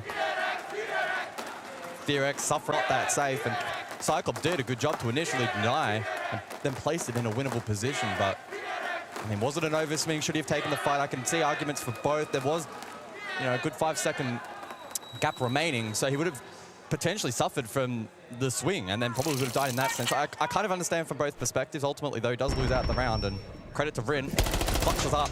Been a big player at this event so far. 111 EPS. Finding some good form in recent years. That's a huge moment for Rin and for FEARX to take top floor here on Lair away from CAG. Again, it's a 50-50 kind of map. Every round you can get on this attack. Two teams that has been, well, CAG on the weak point, but in terms of the entry, has not been a strong point for FEARX. In saying that, now that we've played 4 rounds, it's 3 out of the 4 rounds entries in favor of FEARX. So the numbers that we had coming into this match so far following the trends that have been set, laid out back in the group stage, that is not good news for CAG. And they needed something from Sharif in that moment. When there was 2 players left up, Sharif and Akali. Akali certainly did stand up. Sharif needed to get involved the way he did in that opening round. He is a difference maker. Does that put pressure on his shoulders? Yes, maybe, but you've got to revel in the pressure. Rayora in play for round 5. It's seen a mixed reception here at Reload so far. I'm still yet to really be convinced it can have a huge positive impact. It's been very, very minute, at least from the games that we've covered. But in the right time, the right moment, with good timing and the correct placement, it can be a really valuable tool in creating space and cutting off flanks. Tricky to counter as well at times. I mean, no impacts on the board here for Cyclops. That's the most prevalent way we've seen it this event teams counter that utility. And that dream start for CAG in terms of the opening 2 rounds now feels like that's evaporated a little bit. Momentum certainly with FEARX, a concern for the Japanese organization. Who looks to get on the front foot now? I will say, drone economy in this round, though, for FEARX, not ideal. 4 drones remaining with 90 seconds on the clock. So lack of information could be prevalent later in this round for the attacking team. Util clearance as well here could be questionable for the attack. They don't have a prevalence of tools, so they may need to go for the Flood Nitro. Double shield for this round. The first shield will fall at the hands of Blackray. There is still one more up, though, in Missile for Wookie on the blitz. Blackray, there is Sharif. Big kills from CAG. A resounding site win from the Japanese team. Shuts down FEARX, and a good response to just curb that momentum. FEARX were certainly building a very dominant and quick round from CAG on the defense. Ready for that double shield push, well and truly, and retakes the lead. Really good work there from Blackray. FEARX looking to go for the double shield flood, the Rayora to cut off the cross from sight in an attempt to isolate that defender. But Blackray able to step up. SMG in hand off the back of the initial Nitro, hitting some clean shots, didn't fold in the face of that push. So we set ourselves for the final round of the half. Cyclops with a 1-round lead. They'll be looking to extend that back to second floor, the site which they also narrowly won out last time. Well, pose the question as well in relation to the bans, but so far, one big positive for CAG is they've actually been dealing with the shields incredibly well this half. Like, we haven't actually really seen the shields be a determining factor for FEARX. Probably the 1 round being bumped back in the third where they used the blitz for the initial clear. Outside of that, I agree. And probably a large reason as to why we're not seeing the band down in this map. Ooh, Memphi, Rayora. We saw the newest operator selected quite a few times back in the group stage, but to little effect. We saw it in the last round, and it did serve its purpose, but the other pieces of the puzzle, unfortunately, did slot into place. So I'm keen to see what they bring this time. Yeah, they've got to try and find a little bit more focus with those gates. I mean, clearly last round was more of a double shield tactic. The Rayora very secondary in that, but this time you only bring the one Montang, you go for a bit more of a slow-paced hit. Try and utilize that Rayora gate in your attacking lineup. So we go top floor once again here to close out the opening half of this quarterfinal. Best of 3 opening map. It's a marathon, not a sprint. No more BO1s. Yeah. Mirror in play as well for the first time on this site, and that changes the dynamics significantly. Slightly more open and aggressive hold here from Cyclops, especially over towards the opposite side of the map, which we saw FEARX very eagerly lurk into late round last time out. This time, though, not going to be as easy to go for that late sweep. And so we'll see how FEARX adjust. Their mid-round adjustments, I think, so far probably haven't been as good as we saw group stage, but still looking to play into this match. Woogieman needs to find more impact on shields, like perhaps one of the biggest letdowns for them thus far in this map. I mean, his job isn't to really do a whole lot more than to just push forward, take space, be a nuisance to the defending team. Again, Woogie, the lowest rated EPS player on the roster for FEARX at the tournament, but I mean, that's probably expected when you're pretty much hard shields. Yeah, it's not kills, it's just creating space and pressure. And probably staying alive a little longer as well. Survivability, yeah. Vulcan canisters being a nuisance in delaying for FEARX. Those fires will extinguish momentarily. Just the one player down below from defense. It's Black Ray, so no Nitro threat below. 60 seconds on the clock. I sense that FEARX are posturing for the default hit. Cody will open that wall and they'll try and get the plant down. So oversimplifying the attack certainly can work out. And gets rid of the Vulcan canister as well on the other side of that wall. Not just all in hand for Anaton. He's not the only one. Jubitsu also has one available towards display. Well, Woogie goes deep again, this time with Diffuser. So maybe they're electing not to go for this plan, but he does come back. I think they're just waiting for the fire. I think they're just waiting for the fire to evaporate. Yeah. One close right. Memphi should be aware of that. Gates are probably going deep. Gasbait goes out nice and early here from Sharif. Has 2 more available, so they can actually delay in terms of time for the remainder of this round. CAG in a really good position. They just cannot panic when things start to actually unravel from the attack of FEARX. Because you imagine at certain points, they're going to look to try and go in. And Arkali is ready. Goes for the counterpunch before FEARX can even throw their first. Got to get Woogie in. Got to get that Montang into a good position, deep where he can go for the plant safely. Now inside of Mars, Jubitsu shuts down Rin. Anaton, FEARX can't shoot or see anyone. There's no time left in this round now for FEARX. CAG holds strong on the top floor. And a bit of a nothing kind of round for FEARX to close out the first half, and CAG will take a 4-2 lead at the half. Very stalled out there on attack. Cyclops linked perfectly into the Goyo, the smoke, the Nitro denial, throwing a reposition over towards Bridge. And then the late flank as well there from Anaton. That little reposition mez. Absolutely perfectly played. FEARX had to show a little bit more on that attack. Too static, too stalled, quite one-dimensional. They didn't have any X factor around the map to lurk, to find a pick, to distract, to garner any attention from the defense, who had all guns and all utility faced at one specific position. So very clean work. Kago Sakura off to a very, very solid start. Well, the job's not done, though, for CAG. Now this is where it becomes a little bit more difficult. Their attacking win rate, their entries, none of those numbers bode well for them, but they've given themselves a good little platform to build off. You've got the confidence, a couple of rounds in. Any kind of nerves that you may have had coming onto the stage here as well should be calmed from here. So they've got to find an avenue of attack that they've not had so far at this event thus far, to close out this opening map and take away FEARX's map pick of Lair. Again, on the flip side, though, for FEARX, a 66% defensive win rate at the event puts them 4th best. So by no means will they be an easy task for CAG to break down their defense. New half, new bands. Keep in mind, in the last half, we saw Deimos, Grim, and Glaz off the board. This time, shield heavy, as expected into Cyclops. And Monty and the Blitz, no further part in this half. Defensively, last half, it was electricity-based plus the Echo, which had impact. So Bandit, Kaid, and the Echo. This time around, Azami and Tub. Tub.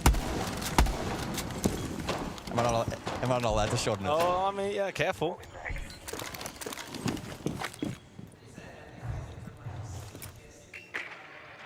So the Deimos in play. What kind of impact can Sharif have from down below? We saw some vet pressure in a couple of instances from FEARX, namely from the Buck. But Sharif might be able to displace some pressure here from the defense, depending on what kind of push they want to ultimately go for. Still plenty of options. They're very much getting a feel around the map at the moment. Bit of drone work, a little bit of utility. Sensible from Anaton. Immediately falls off. Maybe just looking to bait in some rotations here from FEARX. Ultimately, it could be the opposite. Blackray's been postured here for quite some time outside. I think the one thing that CAG need to be careful of, though, is if they play too far, slow-paced.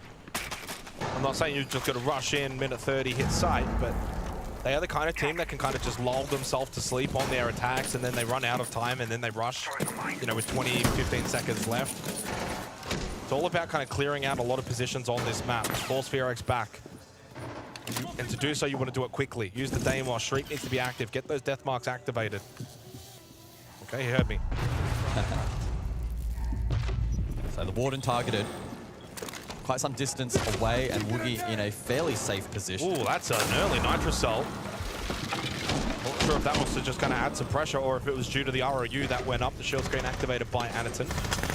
I mean, they're getting into somewhat decent position, CAG, to cause some disruption to the FEARX defense. FEARX are clearly trying to play somewhat aggressively to deny them position close to the site, and Wookie will find the opening kill onto Anaton. No more shield screens, no more ROUs from the Sens. Chibisu fights back though, Rin falls. Woogie in a key power position, but also slain. So back-to-back kills from CAG, 45 seconds on the board. And they've got Mez control now. So establish position along with those kills, play it up in terms of numbers with 40 seconds left. This has been a good attack from CAG. Comes down to the late round execution. And that's probably been their downfall at the event so far. And Sharif, though, stands up at the biggest occasion so far in the quarterfinal. Headshot coded. As soon as he risen, he will fall. Chipetsu looking to win his battle, and he has some help.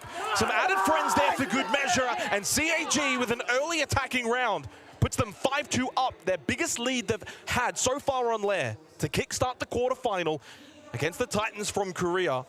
And so far, you got to remember, they've already used their tactical timeout. This is their map pick. The expectations all with FEARX coming into this match, coming into these finals. Nervous moments for the Koreans. Yeah, you could really see the contrast in the last two rounds. Same site, but very different attacking approach. And I understand that some of that is off the back of the bans, but far more dynamic there from Cyclops. The Deimos pressure below. We saw the pivot to the Mez hit. The clear onto Woogie was really, I think, what helped open up the round. And then they doubled down. The Deimos late there to find the kill onto the Plantinal potential from Coded. They didn't allow the Nitro to play havoc with Good Boy caught on the other side of the map. We caught it there at the end of the replay package. And Cyclops at the moment, it must be said, a very, very clean brand of Siege.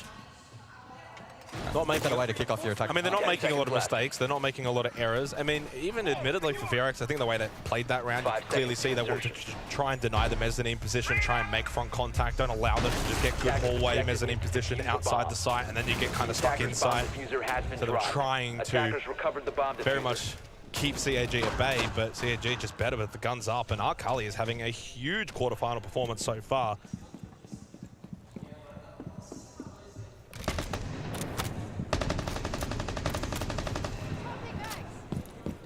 And again, we did lose the opening round stats, so they're a little bit janky, but 8-3 for Arkali, 8-3 for Sharif. And I mentioned the sort of importance of that because when you kind of look at the numbers coming into this game, who are the top-rated players? It's Anaton and Blackray. So you've got others standing up. That's what this team needed. Swapping bags. And on the flip side, there really aren't too many big performers on the side of FEARX right now. Rin really a solo standing player who is performing. Loading new magazine. So from the 7 rounds so far, only 2 of those occasions the opening kill has not been converted. One towards the defense of Cyclops and one on attack of the prior round. Entry was a massive stat that we highlighted going into this match. Cyclops the worst team at this event for entry. So far doing a decent job here though on Lair. And even showing resilience in the face of not winning that entry on a couple of occasions and on both sides as well. So all signs pointing towards Cyclops being far better inside of the server to kick things off. Fortunately for FEARX, best of 3, long way to go, so don't count them out, but I'm certainly surprised personally just how well Cyclops are dominating them. I'm not. I felt this was a little bit closer than people maybe would have given it credit for. Yeah, there's the hype from FEARX, what they were able to do in the group stage, but you got to remember, CAG qualified a little earlier. They had a huge win over Liquid. All flank. Flank attempt here from Good Boy. Down main stairs on the Vigil. There is one close left. He's not fully aware of it just yet. I think there's also one on the right side too. He could be in a position where he could get timed. I think he got against him. Yeah, he got drained before he activated the gadget, I believe. It's not a lot of time remaining in this round, by the way, for CAG. And now they have to go hunting for this Vigil or leave him to his own devices. Oh, into side, straight into lab.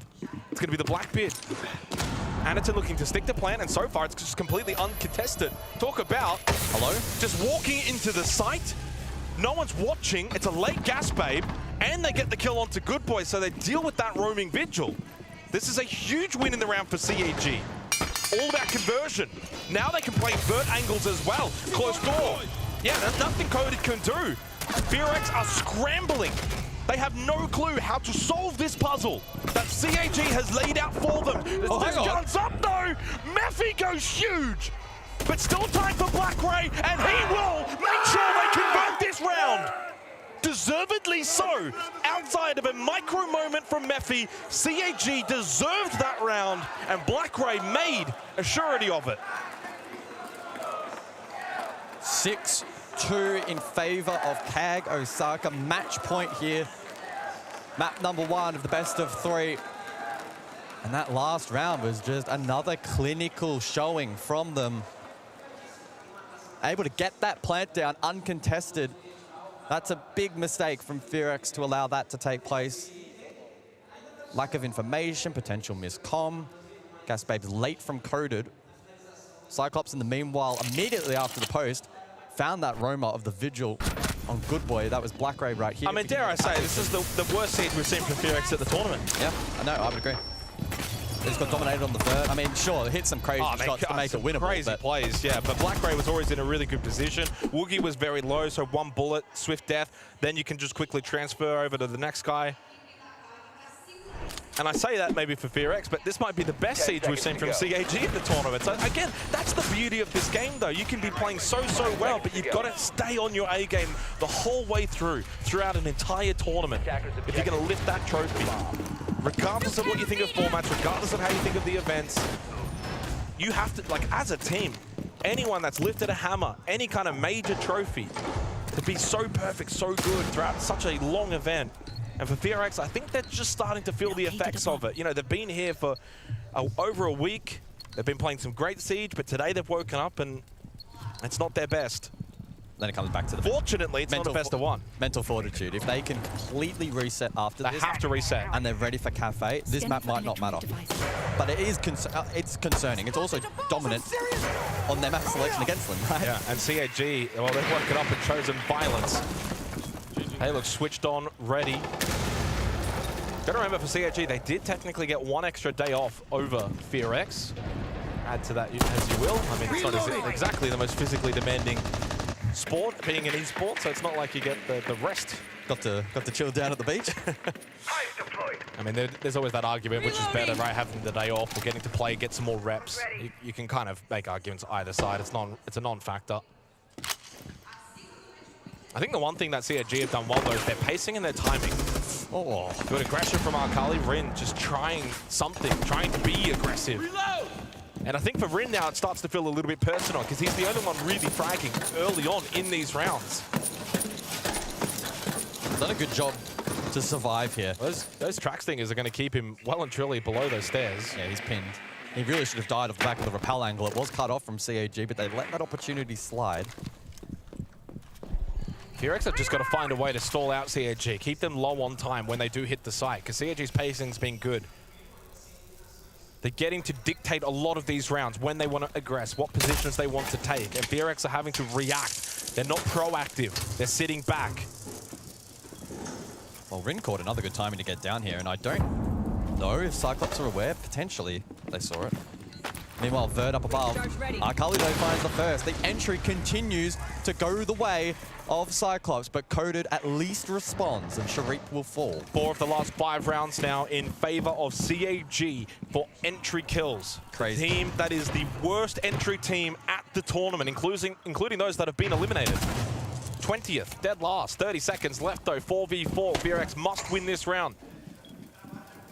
Oh, they have a lot of Valk info. I'm looking at Mephi. He's flicking a ton of information at the moment for FEARX. They should know where this push is coming from right now. Got to play off of that information, and so far so good through Coded. Trade comes through rather swiftly though, as Coded will then lose his life. Down to the final 15 seconds though of this match point round, and in towards briefing. The plant can go down from Anaton. Nitro! Nitrocell, it is available with the hands of Woogieman, but elects not to throw it straight away. Misses, but the plant is now off. Anaton has to stick it. 1 second left, now needs to hold it. Woogie, technically 1v1 against Jupitsu, takes the battle, but he cannot close it out. Anaton sticks the plant.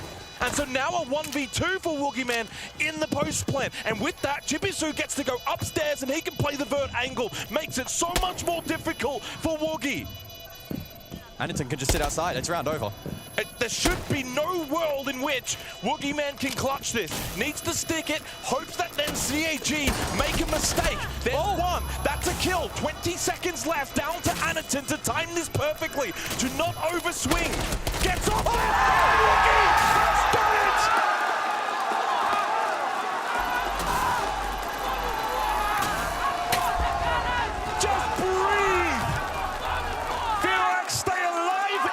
Opening map, courtesy of Woogie.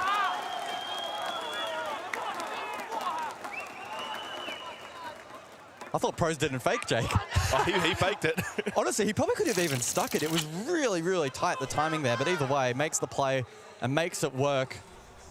Cyclops did a lot of good groundwork early to mid-round. Perhaps should have punished Rin a little earlier on into the piece, but the push was decent. We saw Woogie with an incredibly late Nitro that makes up for it here. 1 versus 2, catches Anaton. Well, that's where you've 12 seconds. As a duo at that point, do you not communicate to say, if I'm going to peek vert, you need to peek close. So if I die, you get the kill. If you die, I get the kill. Yeah. But instead, it's a solo push. It's a solo from above. And really, really well played from Woogie in terms of the game sense. He knows that Akali's above. He knows that he's watching that vert. You know, as a player going into that, your chances of winning that round are so minute, especially with the scoreline as well. I think it would have been pretty easy for him to not go completely hands off keyboard, but mentally just check out and be like, oh, the round's over, whatever. I'll kind of just half go for it. But he committed, lands the shots. Really, really, really well played in the end. In a high pressure situation. 3-round deficit though still for FEARX. And keep in mind during all of this as well, I don't think we've talked about it, they use their tactical timeout after round 2. They have not had a serious opportunity really to properly just reset and calm down with Cyclops building all of this momentum. That might be their opportunity, right? Like impromptu, because now you're still alive at 6-3, huge round win, just gets everyone that sigh of relief saying, okay, this is going to be a long series.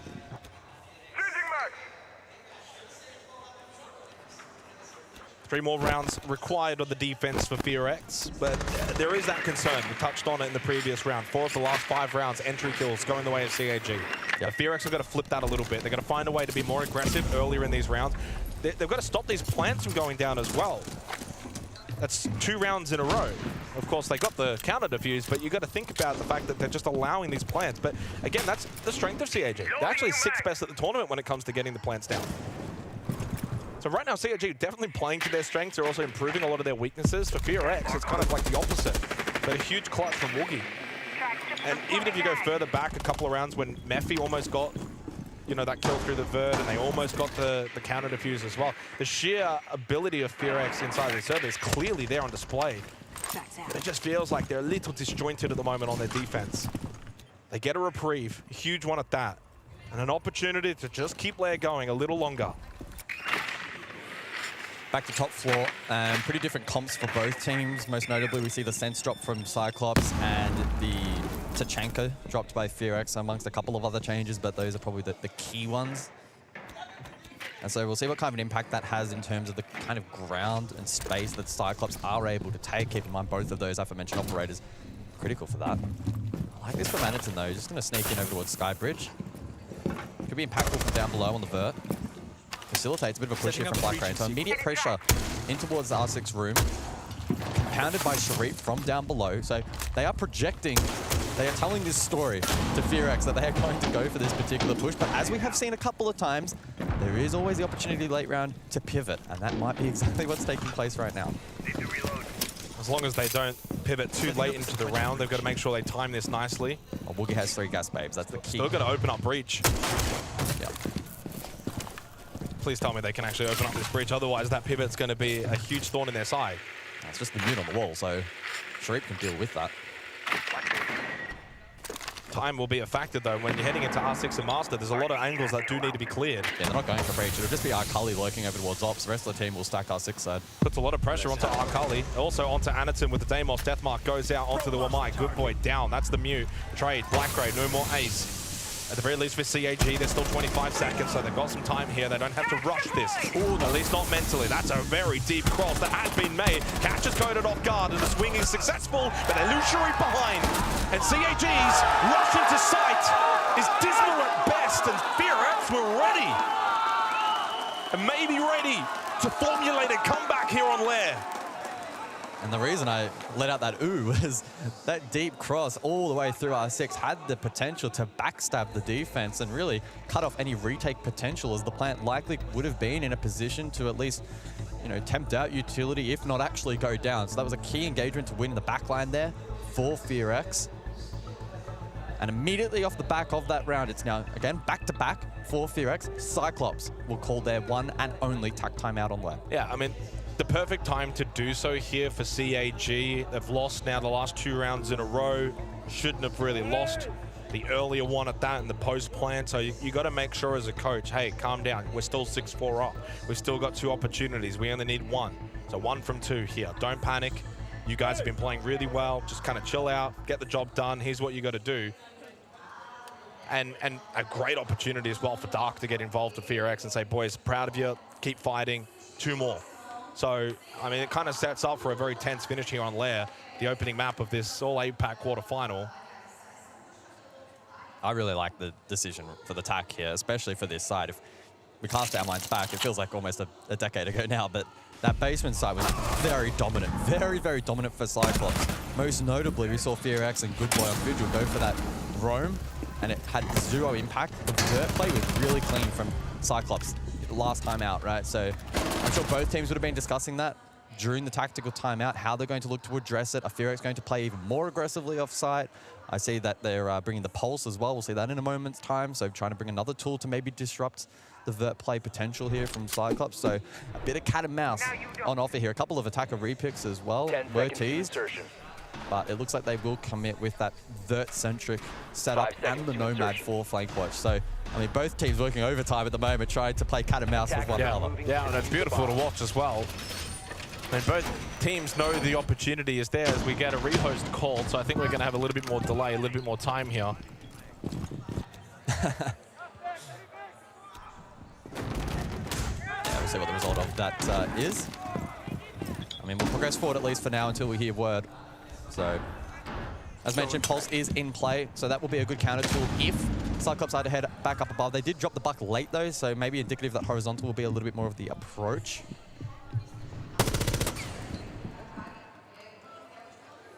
And I am assuming we are getting that tech pause.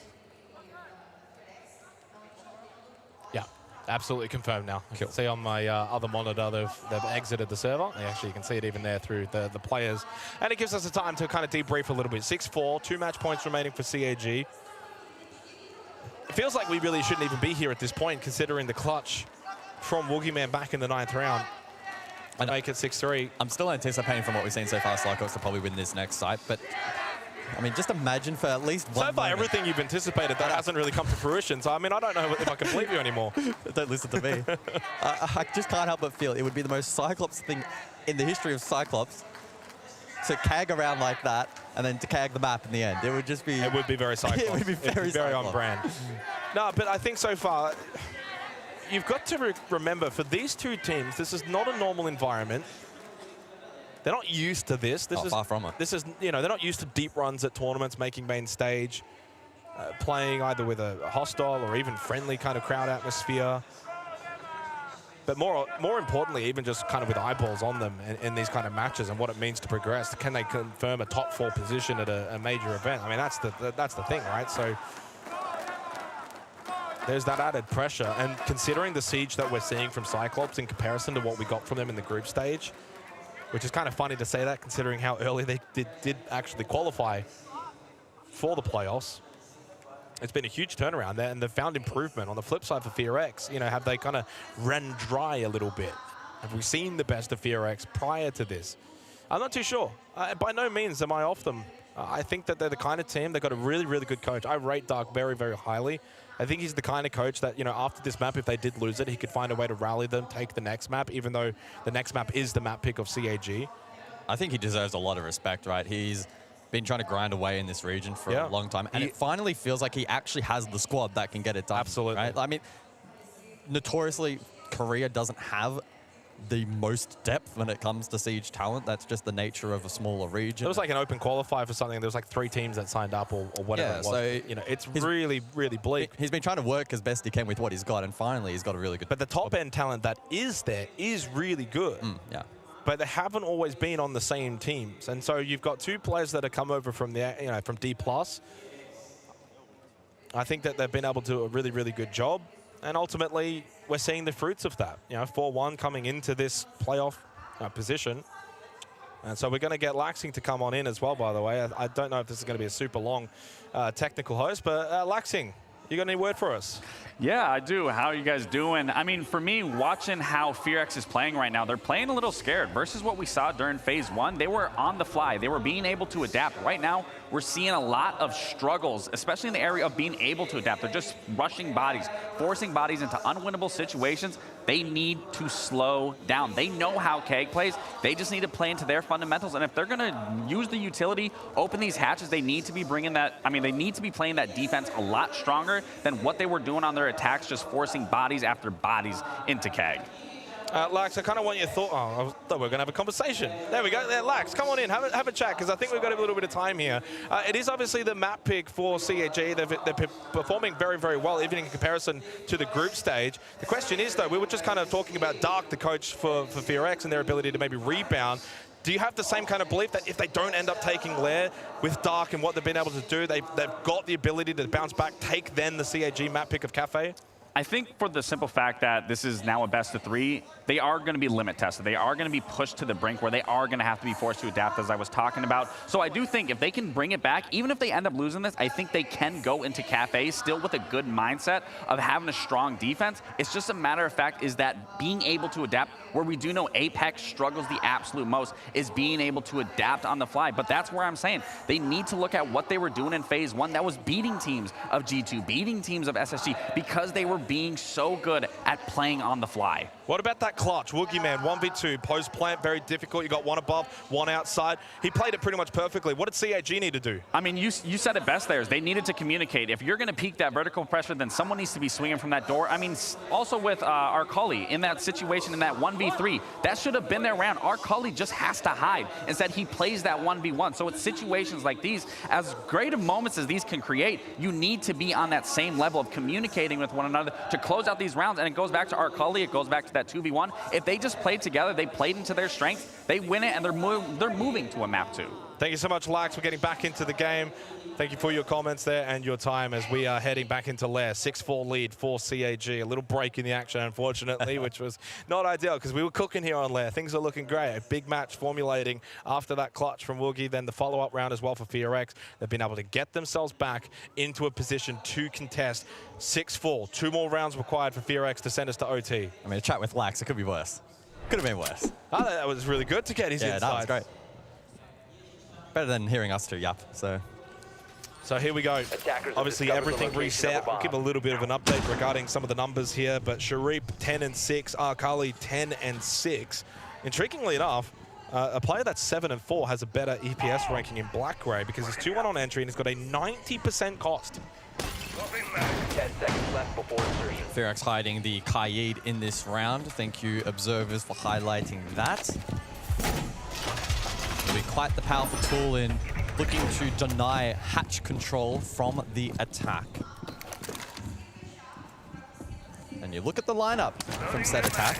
I mean, who does... No Thatcher, but you do at least have impact aims on Black. Who benefits from that little break in the action?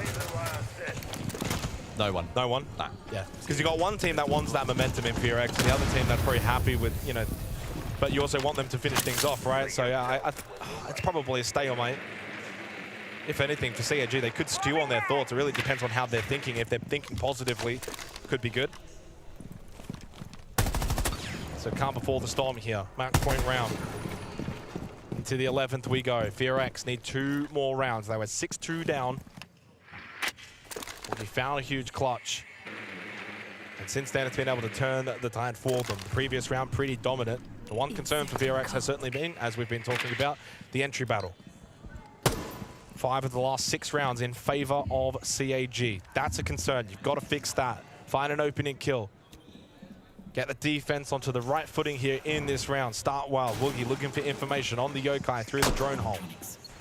Detected a bomb! One thing as well here in this round, FEARX have given up full first and second floor control. They are all playing basement. Some fun counterplay on offer between the IQ and the Echo. Rin, meanwhile, finds there it is. Onto the Dockerby. No logic bombs available for CAG, but more importantly for FEARX, it is an opening kill. Something they have lacked so far. Finally. Last 3 against them. And they just need to lock it down, maintain control on their pacing. Still an opportunity, though, for Cyclops. Don't count them out from this particular position. They still have the firepower. They still have some pieces of utility on display as well. Chippy double frag grenade. Well, Mephi's blocking off blue stairs, so that's at least one entry point denied for CAG. Consistently throwing out these gas babes. They lose coded elsewhere to Chipitsu. Frag grenade up. One thing that FEARX, of course, don't want to allow is that plant to go down, hence why they're all pretty much playing sight. But with that, you've got full top floor control for CAG. They can establish the bursts, find their entries, then down into sight, formulate the plan of attack. Deathmark activated onto the Kaid, of which throws out a Nitrocell to no effect. There's only one left now in the hands of Rin. 30 seconds left in this round. Huge kill from Arkali, and CAG are now swiftly slicing their way through this defense of FEARX. Mephi and Rin must stand tall. Certainly possible. 15 seconds that they need to hold out for Rin going for the flank. Rin certainly capable. Mephi as well. 2 of the top fraggers for FEARX, and time is now into red time. Arkali knows where he is. Up close, left side with the Vendetta. Should get this kill. They trade it. Doesn't matter. CAG have got the numbers, and they have the map of Blair as well. A slight delay to getting to this result, but a result that felt very much likely to happen after a 6-2 lead. They finally close it out, 7-4. They can breathe a sigh of relief. Cyclops making it a little bit more challenging than it probably should have been, but they reset off the back of attack and the rehost, recompose, refocus, and they close it out in a very convincing fashion. One map done. It is a best of 3 though, and as we head to the break, FEARX head to the locker rooms and think, how do we get back into this series?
FEARX, I'll tell you what, they might be fan favourites, but they did not show up in the server the way that we had hoped. We had such high hopes for them coming into this series. We thought that they were looking the best out of all the APAC teams, and probably maybe even all the APAC teams for 5 years. It just doesn't convert. Yeah, I said in the call-ins, you know, FEARX as a whole right now isn't looking like what we saw them in phase 1, where they were looking dominant, they were looking confident, they looked like they came ready to play, where, you know, we say fear, it looked like the fear was being instilled into them from Keg, because the multiple situations they were finding themselves in, especially on the attacks, they were just, instead of problem solving, where we would see in phase 1, they were just forcing body after body after body, and they weren't finding any success on their attacks. I mean, the strength of FEARX comes from the way that they're able to float around the map as a team, specifically on defense. When it came to their attacks, it wasn't there, and I believe that them starting off rough on attack is what shook them going into the defense, because they didn't really have any operators to crutch on. They didn't really have any good shield plays to be able to get them information, and KAG did such a good job at shutting them out at the door, constantly being able to fight on those opening picks. And that was what we were talking about. KAG's highlight was they finally figured out how to maintain those opening picks.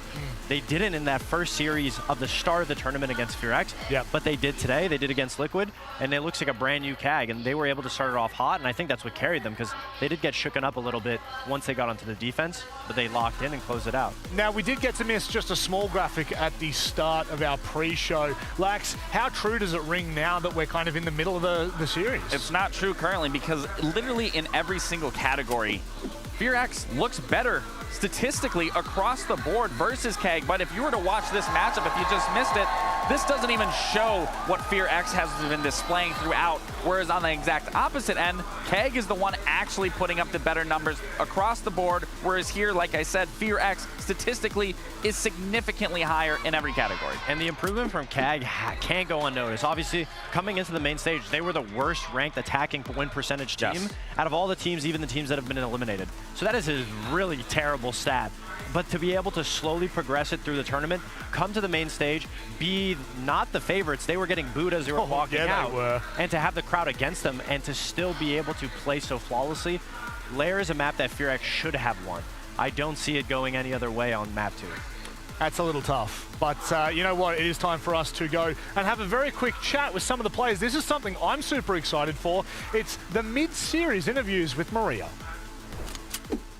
Yeah, KAG is winning for now, and the first map is over. Now we have Cafe, but let's talk to you first. How's the feeling of playing in front of a crowd for the first time? I'm very happy to play on the stage. I'm trying to very hard for Brazilian fans, so we're gonna win next map. Okay, let's see, Mafi. Good luck. Yeah, thank you.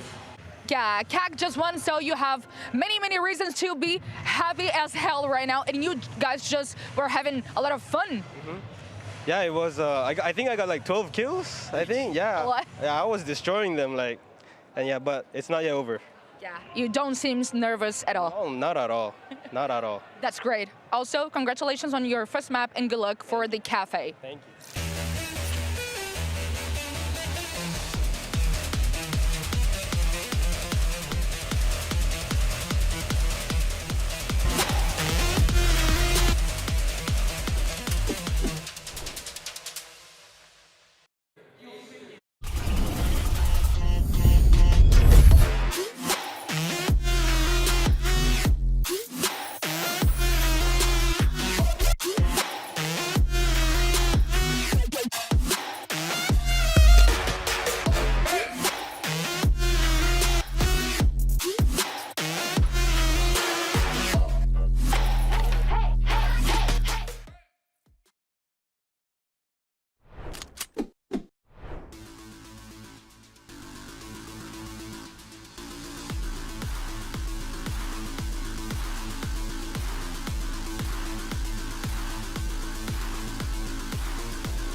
rivalry that goes back well before probably even 2020 at this point, unfortunately will fizzle out if FEARX do not get back on that horse. They've got to dust themselves off, because whatever we just saw on Lair, that was not it. We move to Cafe now, Fox. Do you have a little more hope for this roster?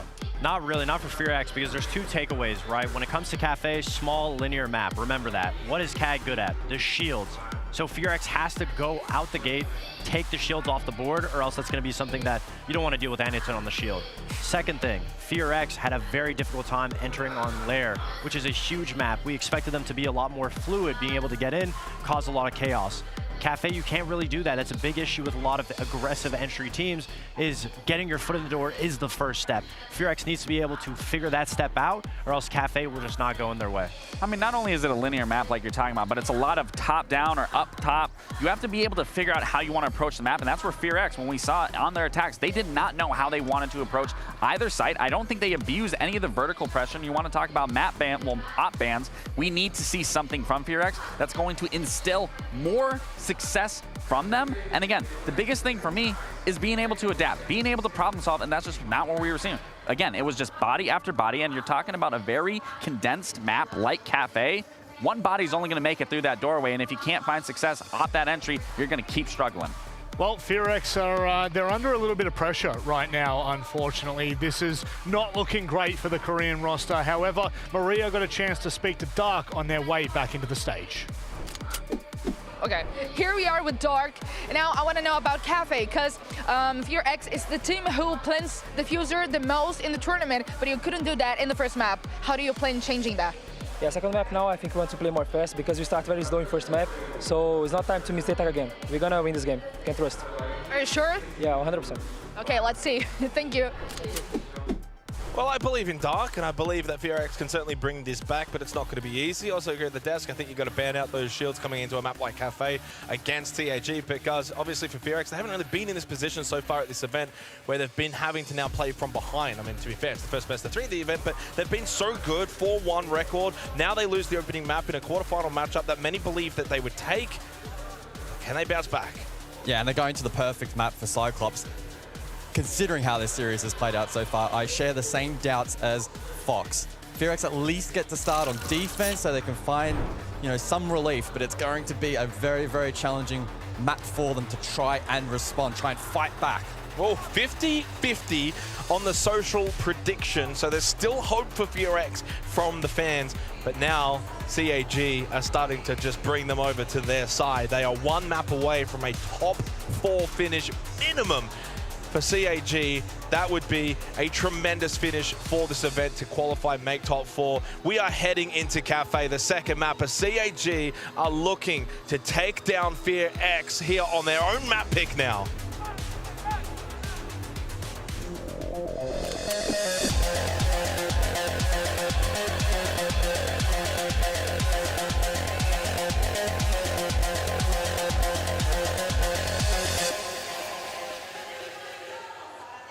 So to Cafe we go, second map of this quarterfinal. CAG out of the blocks on Lair. They had a significant 6-2 lead until Woogie decided to extend things a little longer, but in the end CAG got the job done 7-4 in a pretty convincing fashion, and they were able to win in a lot of areas that they've struggled with at this event so far, entries being the most notable one at that, but also even from an individual level, seeing Akali, seeing Sharif perform, 2 players that haven't been able to perform to the level of the likes of Anyton or Blackray at Reload, that has added firepower to the CAG roster. And for FEARX, a roster that has seen really most of their players performing at a very high level. Outside of Rin, you're looking at names like Coded, like Mephi, like Good Boy, all very much highly inside the top 40 players at the event, all in the red on that opening map. So there is certainly still a good opportunity for FEARX to play more to their level and keep this series alive.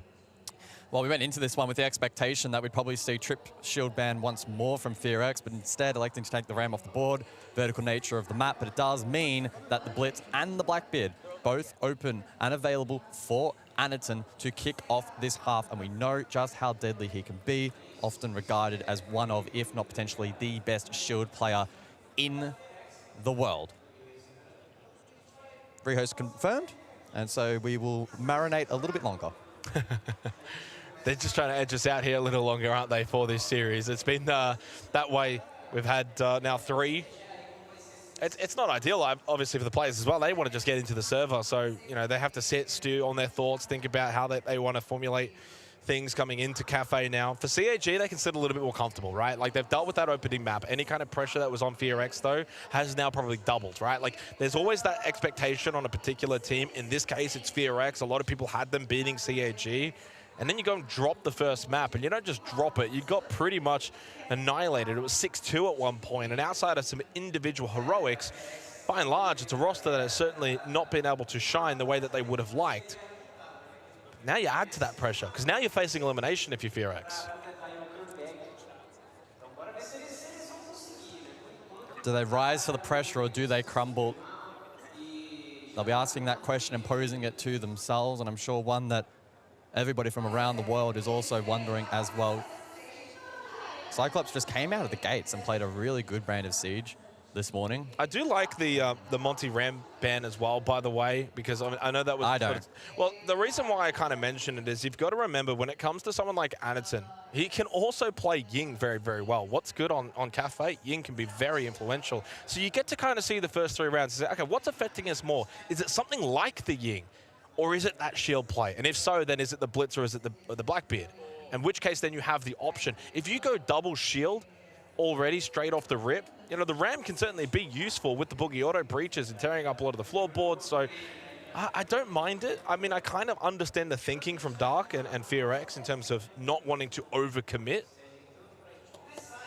Well, Cafe has been the second most defender-sided map of the pool so far, so you're playing with fire. If you screw up the ban phase, or if they potentially, with hindsight, screw up this ban phase and cost themselves defensive rounds, they are not winning this match. Well, you're taking a gamble, aren't you? You're taking a gamble, because you're essentially saying we're going to see what the first 3 rounds bring us, and then we'll go in with our 3rd ban and take away what's working for them. But at that point, you've already gone through half the half. If Anderton bulldozes them in these first 3 rounds with the Blitz or the Blackbeard, I'm not going to be too happy. I don't think FEARX will be too happy either. On the flip side, though, do you feel like it's pressure relief now for CAG? You've got 1 map banked in. You've played probably your best Siege map so far at the event. We're talking about Cyclops, Jake.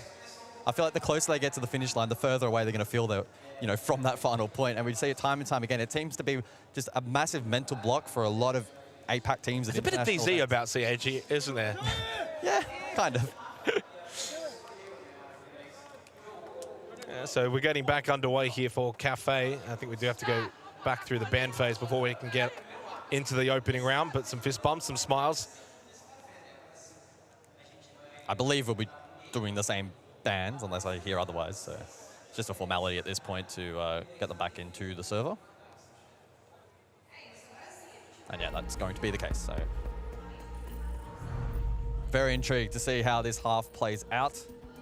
Can FEARX rebound, or can Cyclops keep the good times going? I mean, I believe in FEARX. I think also beginning on the defense is going to aid them quite a lot here, just to kind of get, a couple of rounds on the board. You think about Lair first half, CAG were able to get to that 4-2 lead and then kind of continue on in the second half. It's a lot easier to kind of continue on once you've built that momentum, and I think that's going to be the case for FEARX. Again, so far at this event, 66% defensive win rate. And while that didn't show necessarily on Lair in itself is not as defender-sided as a map such as Cafe. No, 50-50 heading into that game, so at the event. All right, we can finally get underway. Second map. It's been a long series so far. Do we get a 3rd map for the sake of making it even a little bit longer? I know for the Koreans, they would certainly hope for that to happen, even for the locals here to hope for that to happen. Choosing FEARX as their mascots for this opening match. Brazilian coach, Cyclops knocked out Liquid. You can kind of understand why. Interesting site choice, though, to kick things off. We go to mining. Round 1, Cafe. 10 seconds left. And I'm looking to Good Boy. Good Boy is my target in this match. So he was 1-9 on Lair. He had a 41 EPS ranking. And coming into this match today, he was ranked 19th overall with a 111 EPS, +9 on the KD, 6-6 on the entry. And unfortunately, he pretty much failed in all departments on Lair. So they really need more from Good Boy. They need more from Mephi and more from Coded. They're fraggers, they're top players for FEARX. They got more than enough out of Rin, and Woogie actually overperformed in lane. Well, this objective is going to perfectly highlight the impact of those attacking bans. Ram most commonly used on Kitchen, but also a very effective tool on this objective as well.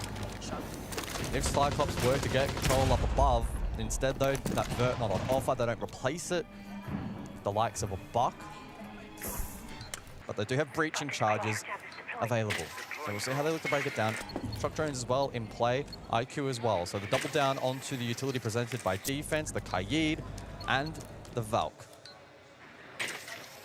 And don't forget as well, this is mining too. So not a site that's typically as common, especially in the APAC region. Sometimes you kind of just bring it out as a little pocket strat. So FEARX kind of just straight off the board here into their strategy as to how they want to really dictate things on this map. It is the map pick of CAG, just to remind everyone, Lair was the pick for FEARX. So this is what CAG wanted. Boogie trying to get that Nitrocell back. Good boy, though, is going to be the opening death. Well, I had my eyes on him to perform a little bit better than Lair.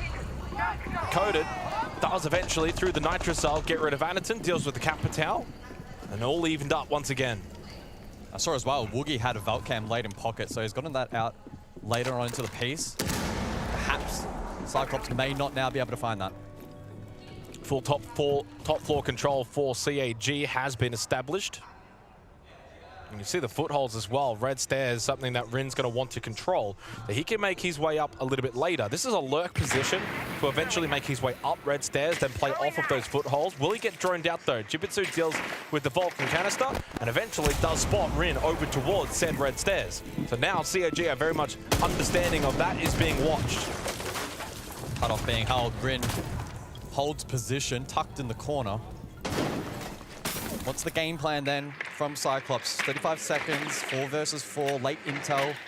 They have smokes and a flash, 1 frag grenade, and Blackray steps up. Big kill onto Coded. Blackray putting pressure in towards site, tries to find one more, and a huge swing down the corridors from Mephi. Suddenly now for CAG running out of members and looking a little bit disorientated on their attack, trying to just see where they want to go from. Sharik needs to drop and drop quickly. Needed a bit of help from Jibitsu, but he fell too comfortably inside a train. FEARX. Really no pressure on them that round from CAG, who got top floor, held it for a long time, but never really looked comfortable when executing towards the site. Well, it's not every day of the week you see mining, especially not for the opening round. Add on top of the fact that they are trailing in this series. So a ballsy pick there from FEARX, but rewarded. Cyclops, I think, to me, screamed like they didn't really understand the win cons at the very end of the round. They looked a little bit disorientated, lacked a little bit of confidence. They had a decent read and good intel. But in terms of positioning and timing, it was, yeah, pretty off the mark there. FEARX, to their credit, I like the setup. They got really good information off the Valk. Again, Woogie pocketed one late as well, and that may have had impact. So looking rock solid to kick off this second map. Down to Kitchen for the following round. Do we continue to see the impact of that Ram ban and the limited vert potential? I must say, I'm quite surprised at the selection of Maniton. Yes, O's technically a shield, but I really thought they were going to maybe look to lean a little bit more heavily into the Blitz / Blackbeard being available, but 5 seconds remaining. we'll wait and see. Leaves that top floor a little bit longer as well for FEARX, and a good start to win the opening round, especially when you choose a site like mining. You've got to be very much confident in your ability to win that site.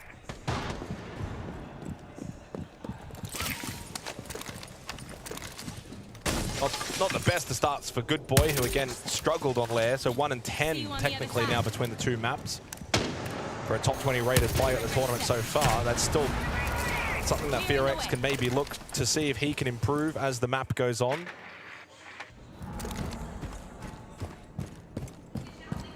But we kind of mentioned it time and time again on Lair regarding like the entry battle for CAG throughout this event. It's been poor, the worst rated entry team. Lair's a little different, but hey, on Cafe, how about that one from Blackray? The timing is perfect. The skeleton key to open up a good line of sight over to Rin. Finds the opening kill, and as I was talking about entries, CAG find one. Yeah, that's really nasty. Rin was lurking over towards that stairs position in an attempt to try and cut down drone utility. Ultimately would have wanted to get back towards side. I highly doubt he was looking to lurk or flank up that particular position. So gets caught on a good timing from Blackray, lands his shot. Tracks released. And that's a big win early on into the round for CAG. The top floor, second floor control. They can get to work on that vert with the bucket play. They have flank watch available as well, so Mephi needs to be very careful. The track still is red pinged. It's not really a play that he can go for. It doesn't have a deployable shield either, so it's a dangerous area over towards VIP now for Mephi. Wants to stay alive, play the Warden, can look through smokes and flashes. No smokes available this round though from CAG. Well, that's one failed grenade. Trying to clear out that castle barricade, which the second one does the job from Anaton. The also available, a form of a shield, but not quite the same as others.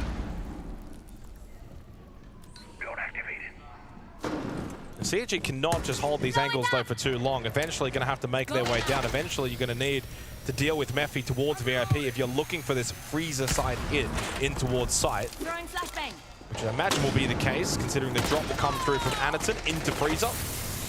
Well, it worked. Shield provided coverage and is able to go deeper towards Coffee. And they get the plant down behind said shield, avoided a Nitrocell. There is only one, it's VIP, it's Mephi, and he's not in a position to deny it with a Nitrocell. Yokai drone is effective, does deny the plant from going down, but CAG find a kill. Finally coded, activates down the corridor, kill onto Chipitsu. The Yokai still in a position to deny once again. They need to deal with that one, 23 seconds left. Blackray still holding from above inside a fireplace, and they've got Akali towards Pillar. Anaton though starting to panic, starting to worry. There's no time remaining. Finally the drop down into freezer from Blackray. Deals at least with one of the Yokais. One more still up, now dealt with. No more Yokais available. So now you got to stop this plant manually. And the push up from Coda does get stopped as Blackray made his way down. It's only Woogie.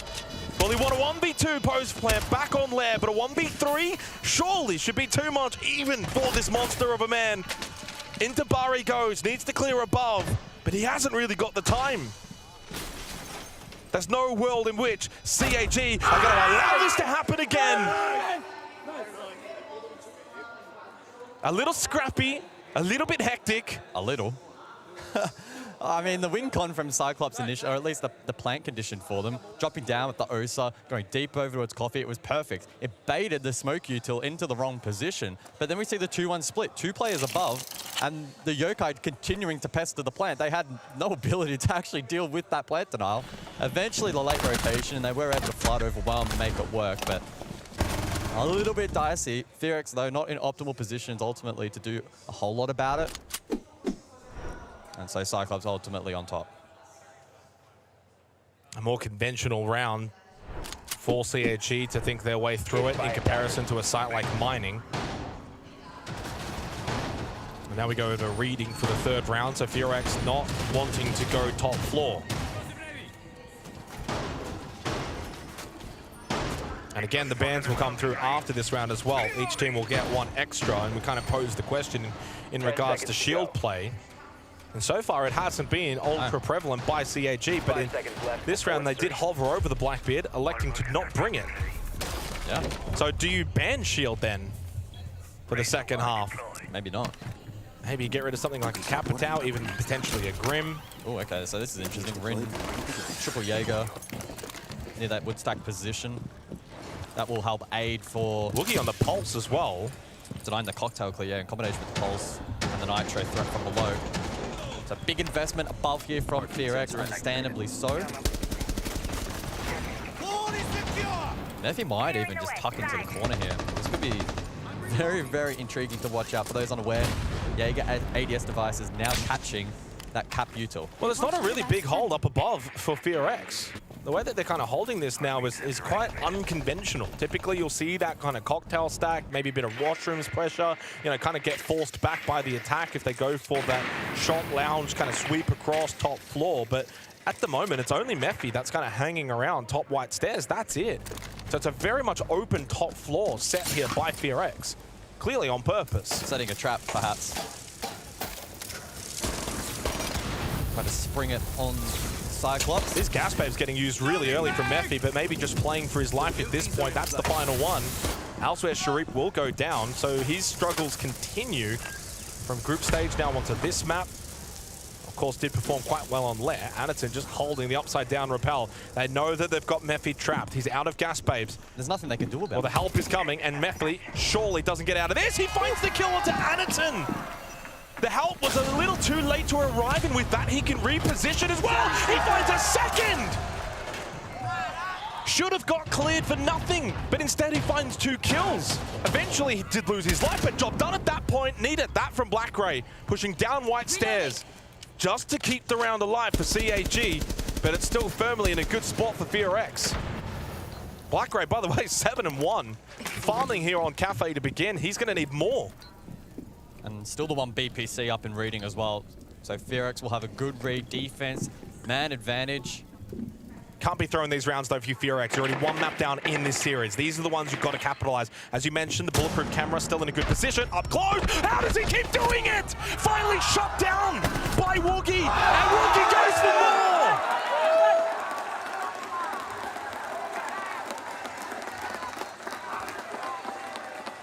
Well, Blackray is on a heater, but he cannot win that round single-handedly.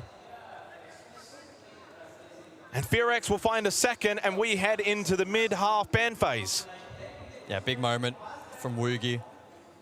Lowest rated player for the team at the event, and off to a bit of a slow start here in the series, but help shut down site. Grim Valk off the board, so not an additional shield ban. FEARX clearly confident, and I think understandably so, perhaps in contrast to my doubts that they can deal with Anderton, who hasn't posed all that much of a threat yet to find a pick in this game. Cyclops, tactical timeout.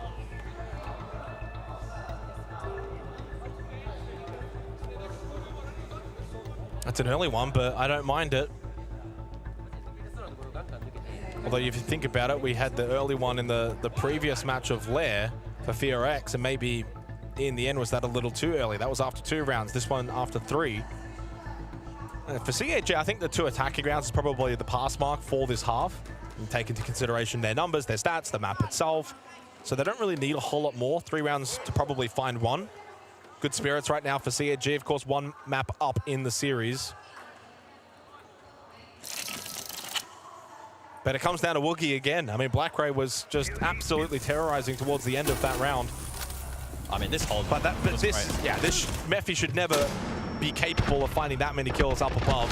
He was absolutely pinched, had no util left, but a double kill from Woogie secures the round. I feel like as the weeks and the months progress, we're going to see more of those positions become defendable with the Jaeger. That previously may have been a little more sketchy. So good innovation from FEARX, doing their homework, doing their preparation heading into this game. 10 seconds left before insertion. Unfortunately, Good Boy, though, still 0-3. Everyone else, though, starting to lift a little bit here on Cafe in comparison to Lair. Blackray 8-2, but they only have 1 round to show for it. Blackray, the 2nd highest rated player on CAG coming into the playoffs. And I was just having a quick look at the overview. So that's looking at the entire series. So Lair plus the first couple of rounds of Cafe. 1-12 now for Good Boy. 39 EPS. The next lowest rated player is actually on CAG, which is Anderton at 73 EPS. So Mephi, again, power position, a bit of pressure, utility perhaps inevitable. And the Kali in play to block off that line of sight, at least initially, but Sharif has now rotated off, back over towards the Skylight position. Mephi now to aggress forward underneath the Skylight. Falls all the way back. Okay. Well, Mephi has shown he's definitely willing to be aggressive, even if he is playing the smoke. Well, wants to stay alive, keep the gas babes up, have the mirror to instead use that. First time seeing top floor as well for FEARX. Chibisu will be desperate to get value from that shock drone to try and clear these mirror windows. It is critically important. Early gas babe. No one's there. Nobody's there. Good Boy's first point of contact, washroom. Unless it's perhaps looks to dissuade the swing in, that's potentially the play. Yeah, Arkali is on the window, white corridor. Woogie finds the opening kill onto Arkali with a Nitro Cell. That was indeed the man on the window, rappelling over. And we're ready for him. Good boy again, losing his life. Now 1 in 13. And they lose Rin as well, and CAG is starting to make their charge towards the site. They've got full lounge control. Anaton drone in towards backstore. That one gets shot out, but they've still got 5 more, so decent drone economy for CAG. They can look to make the drop rather securely. No one in the vicinity for FEARX. And does Sharif activate here on the Kali? Anaton with a flame and a smoke here. So there's a couple of different options that they could go for in terms of plant position. FEARX, despite being at the man advantage, their power positions still rather strong. Yeah, very much deep. 2 over towards Cocktail and then 1 top white stairs. But if you could get away into block lines of sight, you could probably go for a plant. Anaton has the kit, and right now Blackray continues to have the kills. He's got 10 inside 4 rounds. There's not a lot that really Mephi can do. Blackray make it 11. Talk about performing on the biggest of stages for Blackray for this CAG roster. And they tie things up 2-2. Blackray just continues to open up win cons late round. Is a threat that FEARX are struggling to deal with. Good swing in. Rest of the team follows up and just breaks down that defense. Coming into this match, you had the 19th EPS in Good Boy and the 21st EPS in Blackray. Well, there's an absolute gulf between the two of them in this series right now. Blackray 152, Good Boy like 37. That is staggering. In that replay package as well, Rin going for the run out. That was by attackers. An idea for sure, and did not pay off. And that's a second attacking round now for CAG. I mean, that puts them in a really strong position mentally going into the remainder of this half with 2 rounds to follow. They've already got kind of job done on their attack in Cafe for a team that has struggled attacking-wise at this event so far. Ranked 14th, only a 38% attacker win rate. If they get even 1 more round here, I'm starting to then worry for FEARX. So this becomes a pivotal round in the 5th. FEARX have to get one on the board here. Slow down any kind of momentum for CAG. Got to remember, they are now 1 map down. FEARX are on the verge of elimination if they cannot start to get control on Cafe. And for all the talk coming into the playoffs, it's all been about FEARX. Well, we're back to mining. CAG looked rusty on the execute last time out. It was the opening round of this half. FEARX with that pocket pick on the objective were able to make it work. This time out though, slightly different line up. The Blackbeard in play and the Ying as well. And that combination could be really deadly, and especially once Blackray has gotten to work on his hard breach and he has the license to run around, we have seen him be a massive threat in the kill department as well. There's a lot of firepower for CAG in terms of this lineup. They are a very good Ying team. Typically, Anaton can play that, but Arkali this time around, early logic bomb from Sharif over towards Brown Stairs, and Mephi losing his life to Blackray. 12-2, and Sharif now gets involved, and the party feels like it's starting for CAG. Time to get Kagan. For FEARX, though, they've got no response in this 5th round. Overwhelmed so early on. And while last time this site proved to be a huge differentiating factor, one of which CAG didn't know how to attack, this time they just walk in. And FEARX were not ready for it. And for Good Boy, he's certainly got no opportunity. It's flawless from CAG.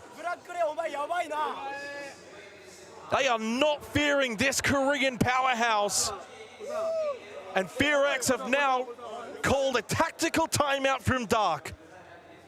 Can you see me, guys? Yeah. Guys, let's change one more time, a little bit, because we are not fighting, right? They hound the bar.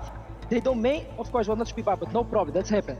They domain, they kill, and they fucking safe. Stair safe, Cocktail safe, right? Don't do that. Let's repeat again here, the train again. Same strat, but boy, let's change the Wamai. Put some Mozi, bro. If you need to run change, you can do that. Organize with the boys. Put Mozi in every stat, take the initial drones we don't see. They don't like to repeat attack, so high chance for they go to domain second floor. Anyway, they're bad in execution, right? Remember the first round we play in train? They domain, they're fucking bad execution. But do the first step a little bit more aggressive, right? A little bit more. We're not fighting the first step, right? So let's go to that with more power. Well, I mean, to be honest, from Dark there, I actually kind of like the fact that he's not getting overly heated. He's not getting overly invested. He goes straight to the strategy and says, this is what we can do. This is what we can do better. Let's back ourselves in. We're going to repeat. We're going to go back to mining, which that in itself is a brazy and bold and call. But to be fair, they had won this site previously back in the opening round. CAG struggled to unlock mining. This time they kind of just waltzed in, sheer firepower. FEARX weren't ready for it. I think they were maybe too much in their heads about the strategy behind defending mining that they kind of just allowed CAG to just walk around the map. And to be honest right now, you've got to find a way to shut down BlackRay. He is a difference maker in this match. Siege is a team game, but when you have a player playing this good on this much of a heater, that is scary. Bomb located by attackers. Yeah, the double down to Brazen Claw. Cyclops with the perfect counterplay on attack there in the prior round of completely ignoring the map clear and instead just oversimplifying it. White stays hit horizontal across, extract value from the Blackbeard, allow BlackRay to do his thing. He's clearly being enabled well by the team. Same lineup, essentially, or close to it. They bring the Mozzie. We heard Dark say that in the tactical timeout communication. And they bring the Legion. So what this offers for FEARX is a bit more roam power. So if CAG do kind of try to play the same way as previously last round, they'll be met a little bit more by-coded by Good Boy. But unfortunately, Good Boy has only found 1 kill through 2 maps. So CAG might not mind seeing a Mozzie early on in this round and say, hey, that could be an entry position for CAG. And they bring pretty much the same looking lineup. Loading new map. Basically, just make space for BlackRay and let him do his thing right now. That's honestly the #1 game plan for CAG. 3 attacking rounds found on Cafe, winning the opening map. Best position possible for this roster to get into a top 4 finish at an event. They are not that far away. But that's where you've got to, as players, just put that out of your mind. Focus on this match round by round. Entry from Anaton in towards Cocktail. Anaton swiftly up close. Mephi traded though. A little battle towards top white stairs, and it's going the way of FEARX. They're actually able to meet them head on this time, rather than allowing them to get map control. And they dealt with BlackRay. Huge piece off the board, and with Arkali falling, finally, this is the FEARX roster that we saw a lot of back in the group stage. And while Jibitsu does find that kill, certainly with a 3 versus 1 opportunity, FEARX should be able to tie the half. Yeah, has to collect that kit as well. FEARX mating them. Withstanding the pressure, good trade game. There is info though. He could isolate it to a 1 versus 2. Missed it. A bad timing, however. Missed his opportunity, I feel like. Good yellow ping information.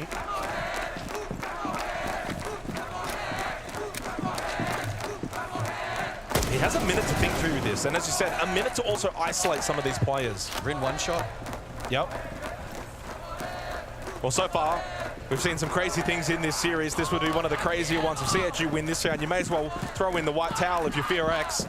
They have to just play smart. Don't play scared, but play smart. You've got the numbers. Play the site. Yes, he's got kit. That's okay. Over towards Pillar. Now it's about trying to reacquire information. With that shot, they now know where he is. Play off of that. Little time remaining. Smoke is out.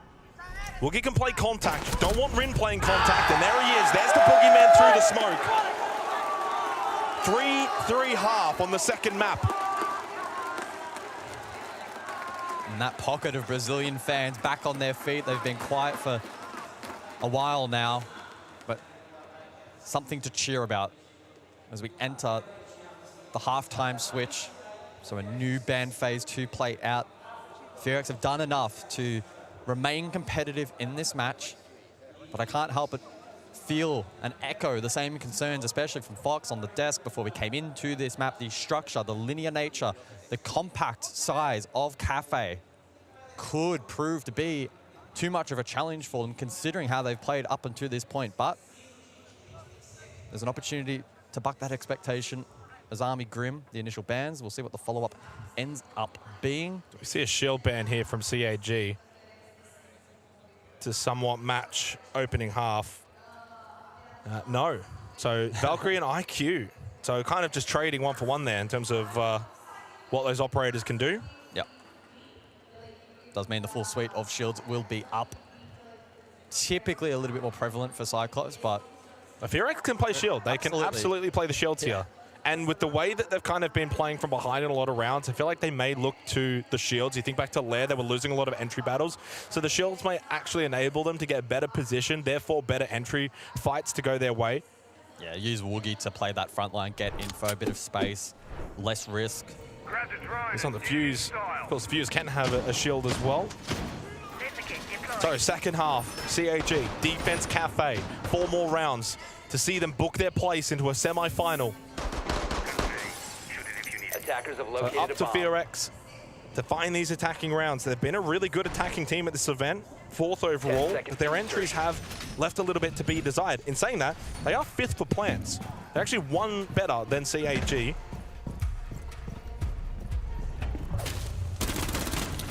But I think at this point you can just throw a lot of the statistics out because when you're at a 3-3 half-second map facing elimination, it just comes down to instincts. Game sense here for FEARX. And for Good Boy, it has to probably be confidence. If he can find a kill or 2, get that confidence flowing, he's more than strong enough as a player to get himself back into this game and offer more firepower to this FEARX roster, who are essentially, dare I say, playing a man down at the moment. Oh, he was second best. He's 1 and 15. Yeah, he was second best on the team coming in, 73% cost. Rin, opening kill, huge, on to Anaton. Not a lot of lost utility, and I think Anaton actually went for a run out. The FEARX need these opening kills. It's been quite 50-50 so far here on Cafe. With that, though, they now establish a little trend. 4 of the last 5 rounds have gone the way of FEARX, and no surprise to see that scoreboard starting to go more in their fashion, dealing with some of this utility over towards default. This is actually really good pacing for FEARX. I feel like they're getting a lot done early in this round. Oh, and Wookie's straight towards White Stairs. He's 8 and 3. Well, Good Boy might not be getting kills, but he flushed him out with that utility. Good utility usage, and now in for the site, looking to get the plant down. Really well orchestrated attacking round from FEARX, and just believes in themselves enough that maybe they can bring this series back. Black-Gray, well, I mean, I'm not too surprised that he finds that headshot through the soft wall. But with Sharif down, that's the Robin Dawn for the Batman, and Rin the double kill, and FEARX make a statement to begin this second half. That was a swift attack, well-orchestrated attack, and shows how good this team can be when they are all firing. Yeah, not showing a lot of fear there through the mid-round, which was, you know, really nice to see. Did a good job dismissing the initial run-out attempt, gave themselves that advantage, that breathing room. They leaned then into the utility of the Ying to flush out the stairs, and then from there, able to crunch side, overwhelm, trade out. Good opening round for the attack to find a bit of comfort and some confidence. Now we look at Cyclops to respond. We go downstairs, over towards kitchen. A site, especially with the compositions that I'm kind of seeing off screen, is going to lean itself into being very much focused on the late round, which has been scrappy on this side in rounds gone by. So, well, they just looked like they had confidence in their attack. Yeah, they're just taking. They weren't afraid to take on these fights, and for the most part, they had either supporting utility or someone close by to trade. And I think the onus actually came at the end of the first half. It was that final 6th round. What did they do? They kind of changed up their mindset. Let's go head on. Let's kind of bring the fight to CAG. And they kind of then embody that, started then off in the second half as well, where they say, hey, let's play pretty fast without it looking rushed, because it wasn't. You can find kills and get good map space early in rounds without it being sort of rushed. It was well orchestrated. Bodes well for FEARX if they can continue to play such as that. And like you said, even though Good Boy didn't find a kill, his utility usage certainly helped enable them to win that round. 4-3 lead for FEARX. First time they've led in this match since round 3. It's been a little bit back and forth. Rayora back in the fold. What do you think the win rate, the win rate has been with her at this event? 30%. 33. Oh, I'll tell you what, I'll take that. I mean, a good margin there. Sharif over towards brown stairs. There is actually one towards bot white. Mephi, is he ready for it? Knows there's one inside of VIP, but he's also conscious of that long angle.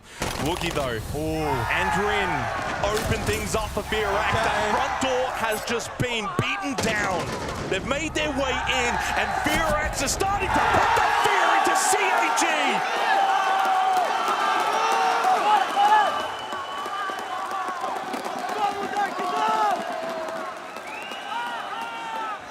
I'm hearing the crowd, Jake. I'm hearing FEARX. Yeah. And this is the FEARX we expected coming into this quarterfinal. And the FEARX we're starting to get. And Coda just said in chat, good boy has logged in, GG. Oh yeah. Well, they've been playing a man down. I cannot put it any other way. At one point, you're 1-15 in a best-of-3 series. You're losing a lot of firepower there over the course of many, many rounds, but flawless there from FEARX. And again, I think it's really startling if you're CAG. The 2 rounds that have played out in this half have just been so utterly dominant. Yeah. New drone, good day. Cafe is a very difficult map. I mean, difficult in online, but especially Cafe, to get that ground without trades. And so to do it in such a dominant fashion, especially in that prior round, flawless in the end. 10 seconds left. Very impressive effort. I love the mentality that FEARX have brought in that final round of the half, the double down decision there, I think, to then confirm it and transition that into attack. Is to locate a bomb and defuse it. It worked out really nicely for them. Cyclops now, much like their counterparts, they go to mining. Will FEARX have the same teething issues on their first attempt attacking into this site? Now, in contrast, they do have the RAM available, so Vert is going to be the win con for them. They want to get that control above, cover the flanks with Gridlock, and Woogie on the shield. So they have the ability to play forward info, play it safe. On the map of Cafe right now, Blackray is a 189 EPS. The next player on CAG is an 81. That is a gulf.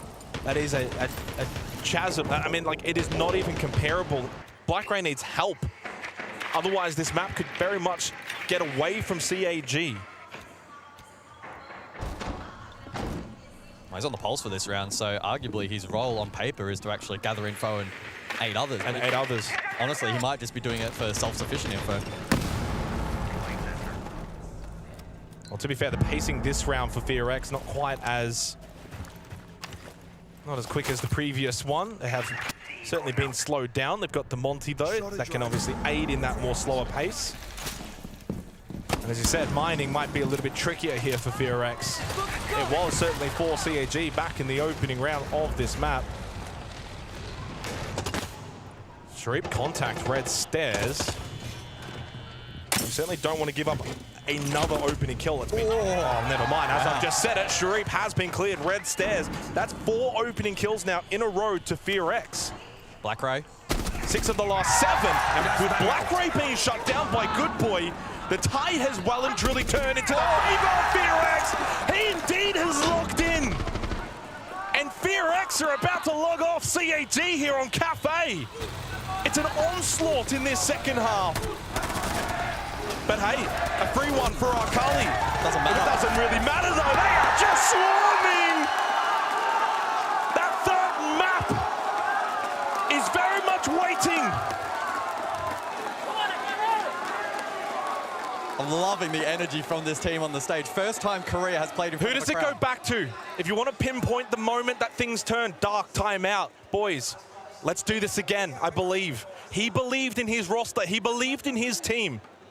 And since then, they've believed in him. Yeah. He's been a massive difference maker, and Good Boy switching on as well. I mean, he gets the key kill there onto Blackray, who had info. The pulse scanner was just out. Put it back in the pocket, tried to find a pick back to help his team fight back into the round. But they cannot just be relying on that one individual. Everybody around the map just breaking down, losing their ones, losing that control. 3 map points, FEARX. I cannot believe I'm saying that sentence after what we have seen so far. It was a 3-2 lead in favor of CAG. Since then, bang, bang, bang, and bang from FEARX as they've brought this back to a resounding lead. Bank calling our names. The deciding map of this quarterfinal between these APAC teams. And for FEARX, that's the fear for CAG. They have woken up. And unequivocally, the best that we've had from FEARX at this tournament far outweighs the best from CAG, and that's a scary thought if you're a CAG fan. Rin has chipped away to 12-3, mind you. That's Rin, just quietly in the dark, poking away. Okay. And Blackray has quietly just been halted. Yeah. Spawn peek attempt, so desperation setting in here. I mean, at this point, Blackray just says, I'm Batman, and I've got to go and get them all, because no one else is doing it. But the Montang is not the man you want to see. Oh, there was one spotted. A little delayed, but the shots come through. Some onto Mephi. Blackray sensing that he has to turn the tide, but the shots whip, he's missed them all! Blackray's been deactivated here on Cafe after a huge start. That was a huge opportunity, and that was the Capitao. So much utility. That's massive. That is a massive moment for this round. FEARX, Mephi specifically, getting away with it. And that utility will come into play later. The flames, the smokes, depending on what kind of play they want to go for, if it's like a washrooms clear, a drop, skylight, etc. A couple of different options available, but that will be a very important tool in about a minute and a half time. And it allows FEARX to just slowly make their way into the site now, knowing that the first shots from CAG has grazed them. Jibitsu towards Cocktail, knows there's one on the rappel. Well, I mean, washrooms is good here. It's really just over. Jibitsu, by the way, does have a drone. Keep that in mind on the Mozzie. He has captured one. Here we go, they've got a player isolated. Woogie on the Monty. He's just making his way back, drop down Coded in front of them. There was a one-for-one trade between Akali and Rin. The timing is everything, and Coded gets rid of the Mozzie. Slight advantage now for FEARX, still plenty of time. Mephi to double down, gets rid of Sharif, and indeed with Blackberry still on the board, this round's not over, but it is looking done. Needs help from Anaton, needs help from his Warden, but Blackberry says, I don't need the help, I'll do it myself, and he does indeed have yellow ping information. There's a BPC, I don't know if I got cleared. And there's a drone as well from the fallen Mozzie. 60 seconds. Blackray already having a tremendous map, needs to go a little bit more. It's up close, Coded though! And he's hit the message for being Blackray! Anaton is the last man standing for Cyclops. 50 seconds for FEARX to send us to a third and decisive map. Cyclops are done here. Anaton, 1-6, 1 versus 3. FEARX firing on all cylinders. Monty as well, taking the shield man into account, needs to deal with Wookie quickly. Now, there's one above. He's wary of that. The shots ring out, and the shots hit the mark! FEARX stand up as one as they send us to bank in this all APAC showdown. Of course, that third map was required. Unbelievable from FEARX. We all but counted them out. We thought Cafe was going to be a write-off. We thought they would struggle on attack. Blackray was 12-2 and CAG was seen. But FEARX are the ones now in control of the orchestra. We are heading to bank. A third map is needed here.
FEARX, they come back. They outshine CAG on Cathay, and now this series has legs. Now it gets more interesting for this APAC North rivalry. Honestly, a much more put together FEARX in this. Of course, the highlights we're checking out right now presented to you by Games Pass. If you guys want to redeem and win some rewards, just make sure you're playing once it launches. It's pretty simple. But Lax, as we start to deep dive into this one, it just looked like a different FEARX. This is the beauty of a best three, baby, is the fact that you can not show the best showing the first map, but immediately come out the gates in the second map to show pure dominance. And this is exactly the FEARX that we were seeing in phase one that was putting up such a good performance. They were confident, you could tell. And realistically, I don't think Keg played very well into the bans. We're on that exact opposite end. FEARX absolutely abused it, especially on that Monty. And even in that last round specifically, Wuggy Man was doing such a good job on that Monty. And in that round, Coded gets a kill, making it a 1v3 and starts BMing for a good 20 seconds. And then he also closes out the round, making it a 7-3. FEARX is back. Yeah, FEARX played really well. The biggest issue we talked about was getting inside the map, getting your foot in the door. They didn't have an issue with that. They were easily accessing the building, and once they were in, their attacks were phenomenal, always focusing on getting that execute down.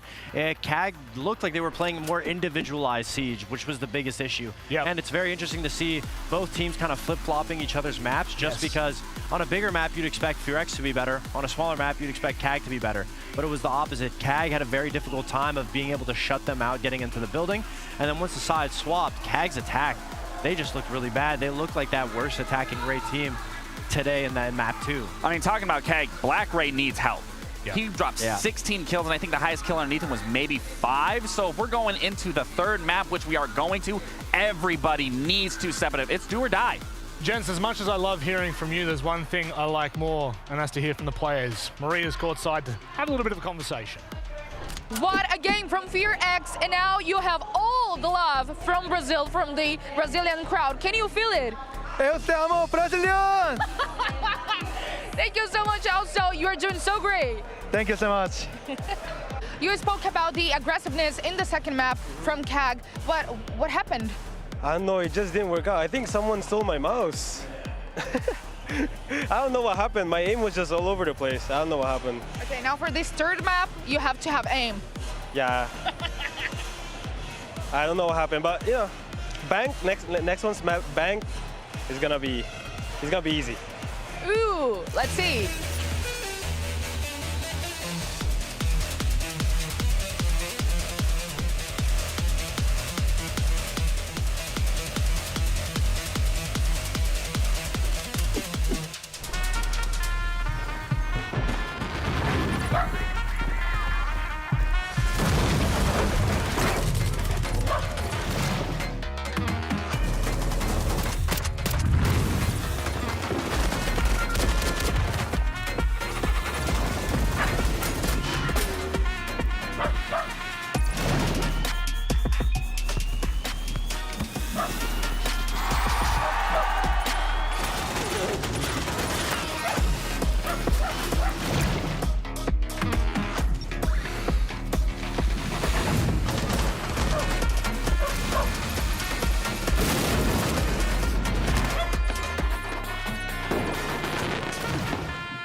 FEARX re-entered the room to a standing ovation. Not really, but almost. It was a round of applause, very loud, very vocal.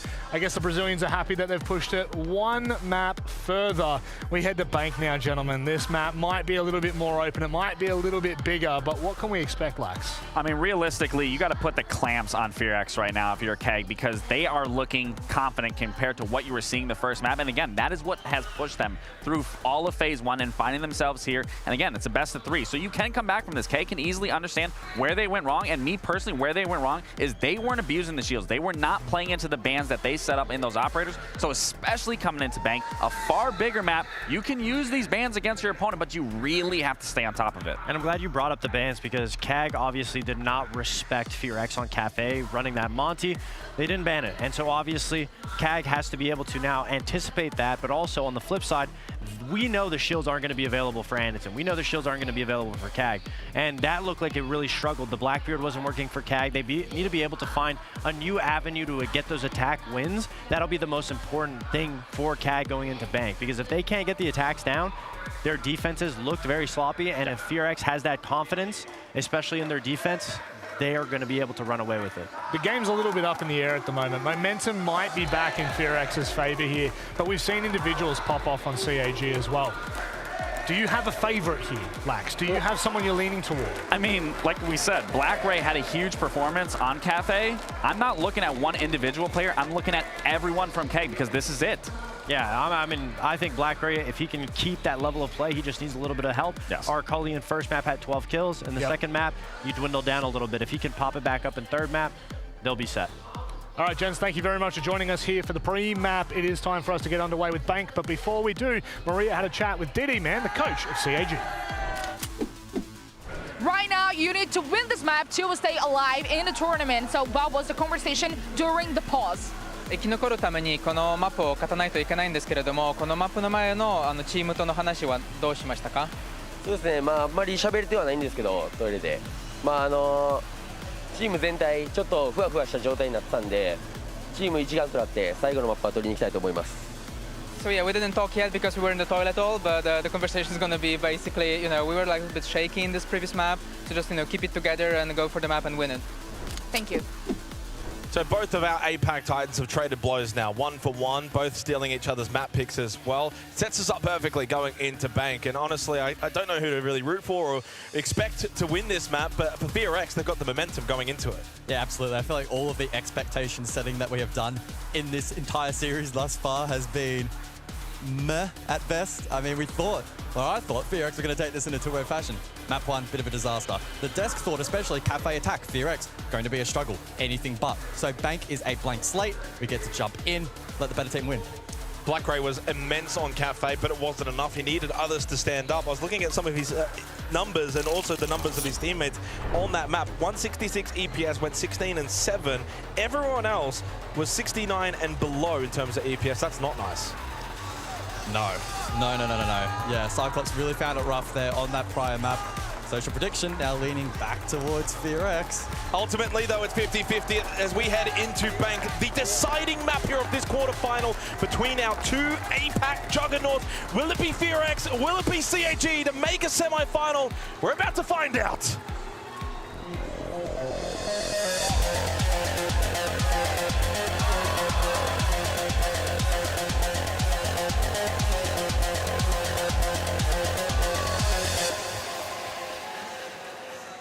So it comes down to this, the final dance between these two partners, FEARX, CAG.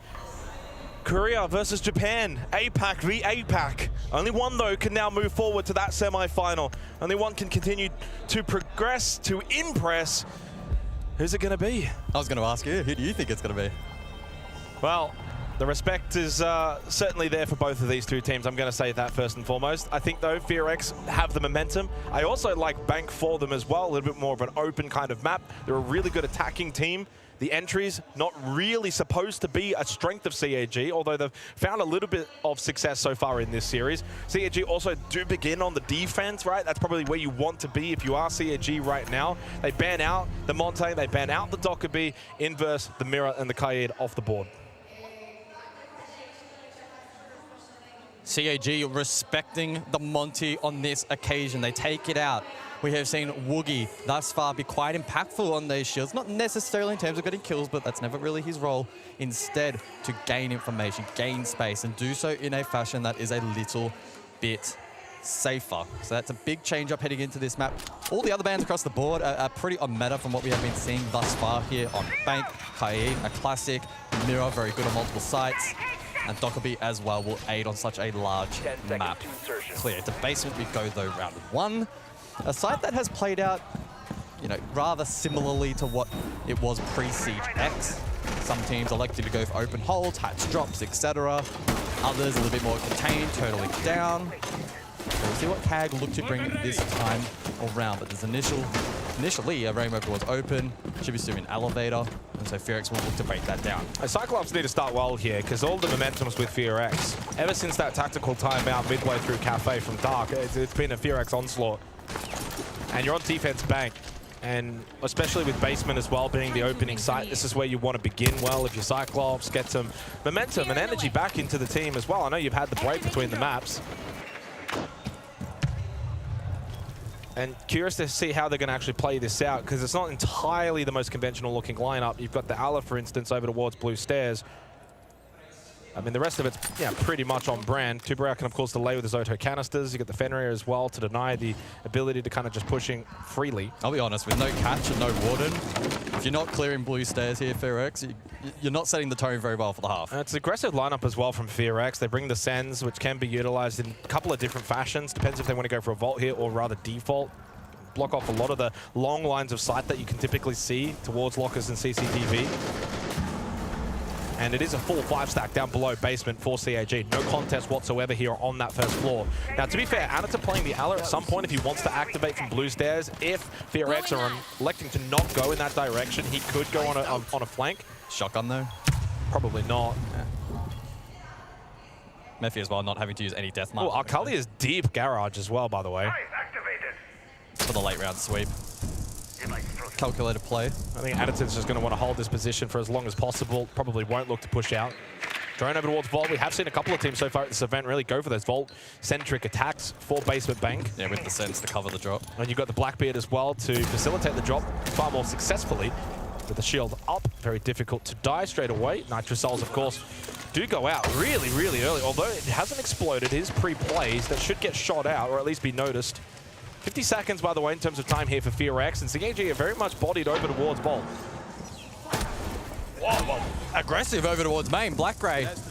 Very good on the last map. And there's one stuck in towards the elevator now. That's Good Boy. Caught out by that Gas Babe. Can't push forward. No pressure over towards the server side. It will be the drop. Woogie will fall. Trade does come through. 30 seconds. Still some time. Don't have to panic here if you're FEARX. The kid's still in a bad spot. Only just now picked up by Rin. Got to make your way towards the site. And while you do have this vault control, you haven't really cleared out the site itself. 20 seconds on the clock. A 1v4. Cyclops resilient in this opening round. I mean, that's just not the attack to open up here. Third map, decisive map of the quarterfinal for FEARX. The whole way through, it was clear to be elevator, clear to be vault-centric. Nothing towards server side. Nothing aiming towards CCTV. There was no red herring. There was no deceptiveness. And that made it very, very comfortable and easy for CAG to read. It was easy to read, and I'd go as far as to say it just isn't the right play into that comp anyway, right?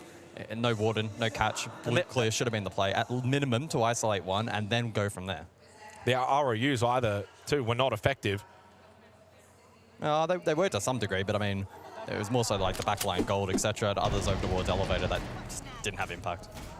Good regress as well, main, right? Black Ray massive with the shotgun main. He was very, very pivotal back on Cafe. Cyclops, though, need to be mindful that they aren't fully reliant on him on this map. Despite popping off, it was nowhere near enough for them to win that last map. So CAG on the board. Third and final map of this quarterfinal, the all APAC showdown. And again, as I said, I think for their own sake of momentum building, that's really the way you want to start. A very convincing round. Everyone was well positioned. Everyone understood what they needed to do. And for Black Ray to go and find another 2 kills as well to add to his overall tally. Do you want to know how much he's got now in terms of kills overall? 25 plus. He's up to 26 kills. I was close. I'll take that. You did say 25 plus. Yeah. It's a little bit cheating, but that's okay. So top floor. One of the sites, especially in Siege X, that's probably impacted the most with bans. We've talked a lot about the range double hard breach, but it won't play a role here in this particular round. I suppose Monty Banana won't be a win con. One thing as well to keep in mind, with that diffuser going down on this side, typically and traditionally very difficult retake. And again, Siege X, when you vault out, the inability to ADS immediately can prove to be a problem. But oddly enough, it was actually Rin. I think that hit an insane hit-fire jump out on this side. Speaking of Rin as well, he has 25 kills so far, so it's going blow for blow between Rin and Blackray for their respective teams. Rin on the Blackbeard for this round as we go top floor. Mephi needs to have impact on that Glaz. I imagine eventually could go top square, could go airlock if they want to be super aggressive. Arkali towards Towers, and Good Boy is going to lose his life again. A nightmare series continues for Good Boy. Opening kill for CAG for the second round running to begin on Bank is a great way to begin for the defensive team. And another one. How does Arkali find a second? This time onto Woogieman, and you lose the Capitao. This round is falling apart for FEARX, and this is a horror start on Bank. Although Coded, with an entry in towards CEO, finds the double kill. No diffuser. The diffuser is a long way away, but Mephi is there to collect. He will be able to acquire the diffuser. And Blackray is very low, and suddenly with still over a minute remaining, still very much a winnable round here for FEARX. Coded on camera though.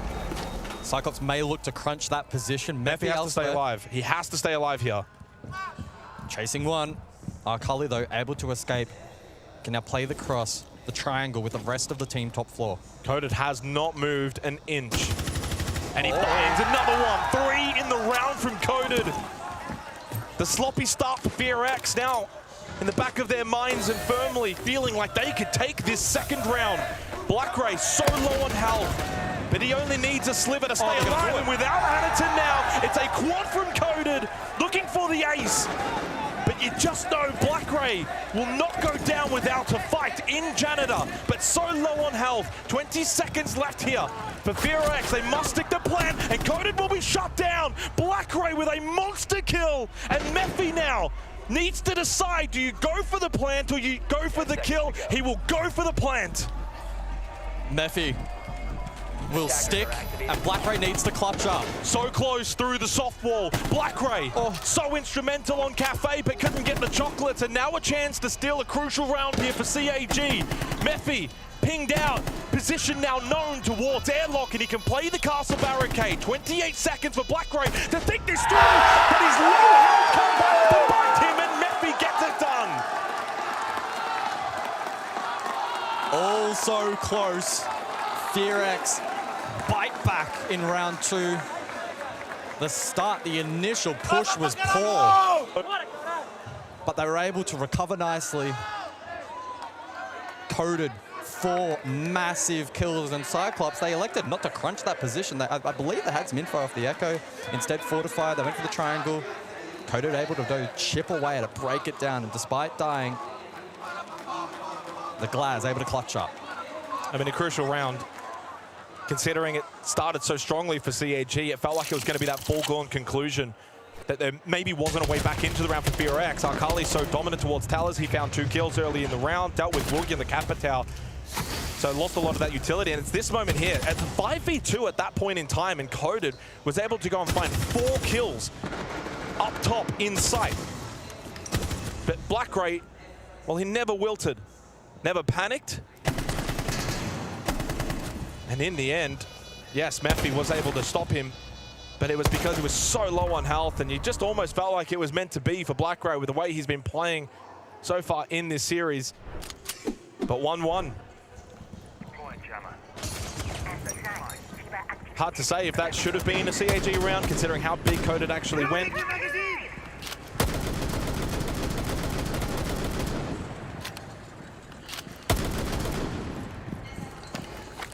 Double shield, FEARX, Blitz, Blackbeard. What sort of impact may that have on the roam clear here from the attack? Looking to head it from stock across. Arkali, though, close by, has supportive utility, keeping barriers. Oh, it's aggressive. Akali.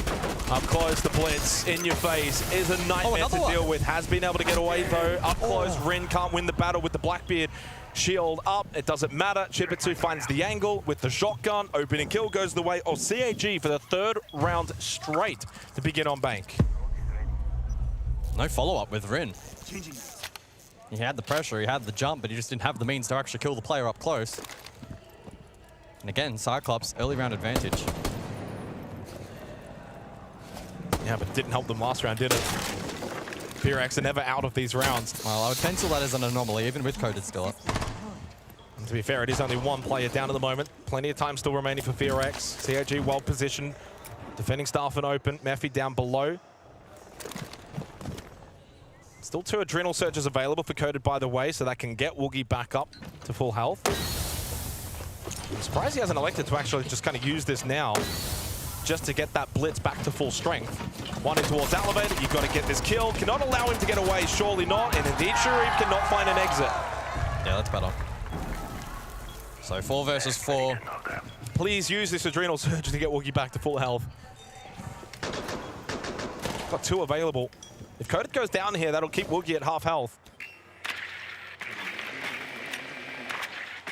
Yeah, we'll see. I mean, suppose potentially saving it for... Well, I know, you want to probably save it, but it's 45 seconds. I mean, how much longer do you need to kind of save this for? You're going to want Woogie to drop. There is that first Adrenal Surge.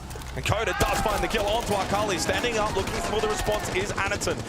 Tucked in deep back of the corner and eventually overwhelmed. And now up close is that blitz. A little higher in health, courtesy of that Adrenal Surge. And yeah, FEARX sweep through the sight.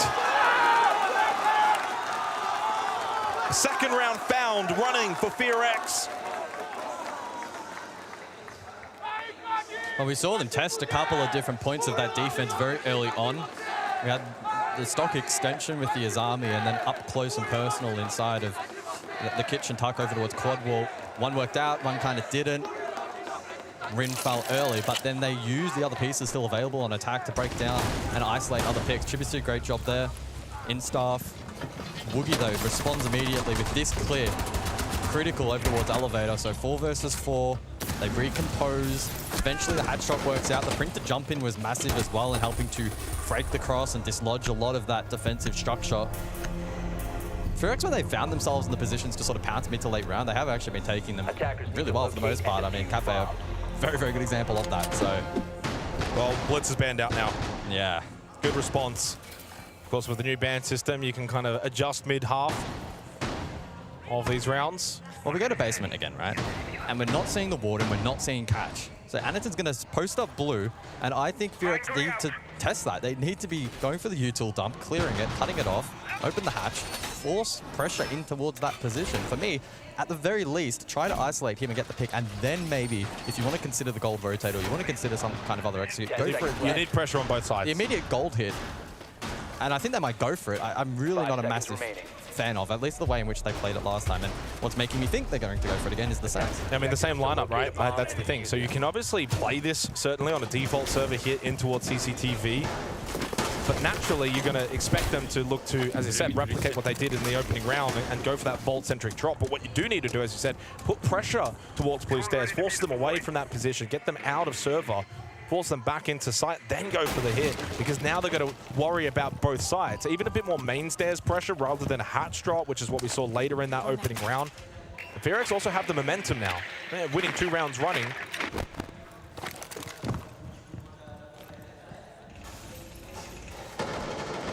Pretty much a full stack below, except for Chibitsu, who was first floor elevator, has now dropped. We'll give that position up.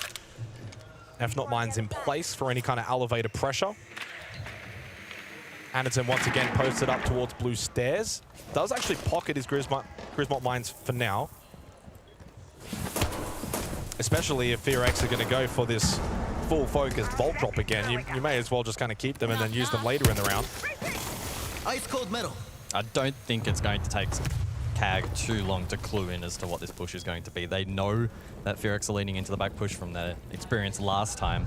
Woogie has droned out Blue Stairs. Yeah, I mean, Anaton now might perhaps find himself under a little bit of pressure, but the clear util from FEARX is not great. They are putting way more pressure, though, towards the server side of basement. 90 seconds. Woogie postures top blue. Up close is Anderton. They have potential flash dump from Coded. So they look to clear this position. It would severely weaken the defense of CAG. And talk about a big win for Woogie. Clears out blue stairs. And now puts that CAG defense under an immense amount of pressure. They have to factor in both sides. Shreep is posted up in Vault. They're still expecting pressure from FEARX on that drop. But now that they've cleared blue stairs, they can certainly go for the more direct avenue of a server side hit. Yeah, it's looking a lot better. I was pessimistic on the blue clear, but the path forward now towards the wing con for a default plan, or perhaps going deep for the ball plant. 3 gas babes still up though for Black Ray to deny any kind of default hit. There is a Vulcan canister that does need to be dealt with. Mephi's been sitting and waiting a long time in open to activate, and I think Rin's utility might be the trigger. This is definitely going to be a default hit. No one postured on the elevator or a vault side of the map. You got players playing hatches with the ROUs, the Candelas, for example, to try and help deny the ability for the defense. They're going to go hatch drop. Plan. They're going to go hatch drop. Woogie has the diffuser here. Going to look to go deep. 1 gas babe available for Black Ray. Time will be a factor as well to consider. If Woogie does die at some point here while going for this plant, it could be a disruptive moment for FEARX. Inside of CCTV, really deep. Certainly an off-angle position, but the Nitro does hit its mark from Sharif.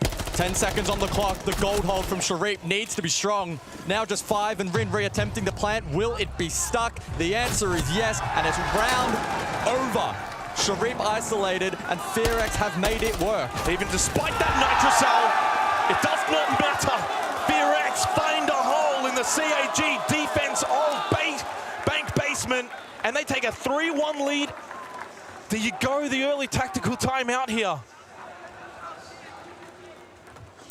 You do. Yeah, I think you do. It has been taken, of course, by CAG. I should reference that. The Coded has been immense so far. 8-2 here for FEARX. I mean, how much better was that attack, though? Much better. Instead of the one-dimensional, let's tell the entire world we're going for this push, they dabbled around, they tested the waters, they made sure main was held with the Ying. The clear towards blue, I think they probably got a little bit fortunate. I mean, Anderton has been really struggling in this series now. 6 and 18, 61 EPS, and 0-4 entry. So if you're playing that blue stairs position, you may not necessarily be like an entry bragger kind of player, but you're going to have to know that you're going to be one of the early targets in these rounds. Didn't waste much time and took no one with him, so... The plant denial, the Nitro was absolutely huge, but then snappy response, Rin able to execute plant attempts, number 2. And yeah, Woogie gets the pick before being disrupted by the Alamine, which is critical. Not much time left on the clock, and Mephi actually didn't elect to go for the drop in the end there, and that worked out. And the crowd, who clearly are big FEARX fans at this event, at least in this matchup. At least in this matchup, until they potentially take on a Brazilian team. Are very much on their feet.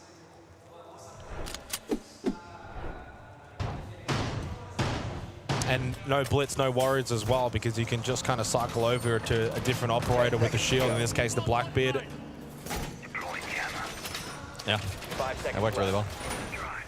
CAG have got to get the next 2 rounds here. Although I say that, it is Bank.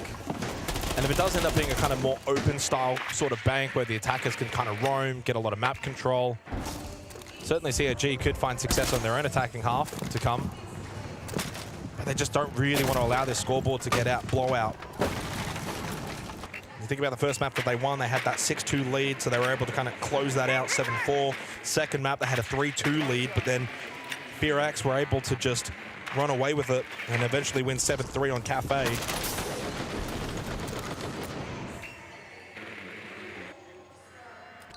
And that previous round as well was the first round that FEARX actually got an opening kill. The other 3 rounds went the way of CAG. Oh, no. Oh, no. Oh, no. Well, Woogie goes down really early on the Ossa, and that's not ideal. No shield available. Big kill from Black Ray. Having a monstrous series so far. Maybe more is required of him as well if CAG had to get themselves out of this hole. But certainly a good start for this 5th round, but you've got to convert. So far, 2 opening kill rounds for CAG were not converted into round wins. One of those being a 5v2. I think questions to be asked of Good Boy as well in this round as we switch to his POV. On the Nook, lurk potentially either up through main or blue. Nobody currently in basement at the moment from CAG. Mozzie intel is absolutely massive at the moment, though, and Rin spotted above. Quad Nitro. Yeah, something to consider. Certainly the firepower available for CAG in this round. They've fully given up that top floor as well, so don't be too surprised if you hear a couple of those Nitros ring out over the next 20, 30 seconds.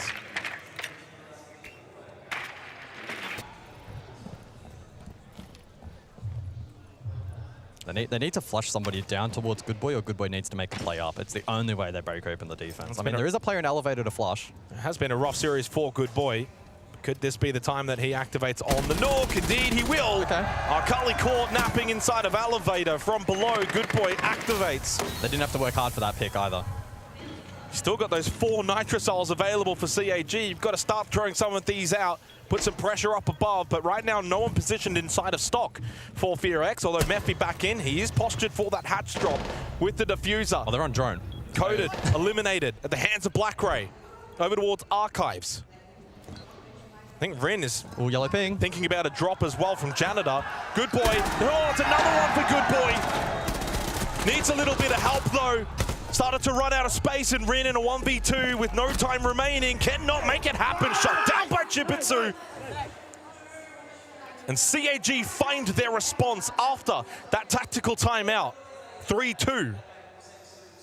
The Mozzie in that last round, massive impact. We saw the drone above feeding the vert info, and whilst it may not have necessarily translated to massive direct amount of kills, it fed a lot of info. The one in towards stock late as well, so the reposition for the inevitable execute, again, well played. Those on site doing their job on the anchor roll. And Good Boy was a threat there. He was able to get a nice 2 kills, but unfortunately for him, kind of put in a challenging position where he at minimum had to find the 3rd then to open up the late round trade potential. So. He had to do a little too much, didn't he? Yeah. So final round of the half. It was a 3-3 half on the second map. It was a 4-2 lead for CAG back on the opening map of Lair, which feels like a lifetime ago now. It's been a long series, but a good one.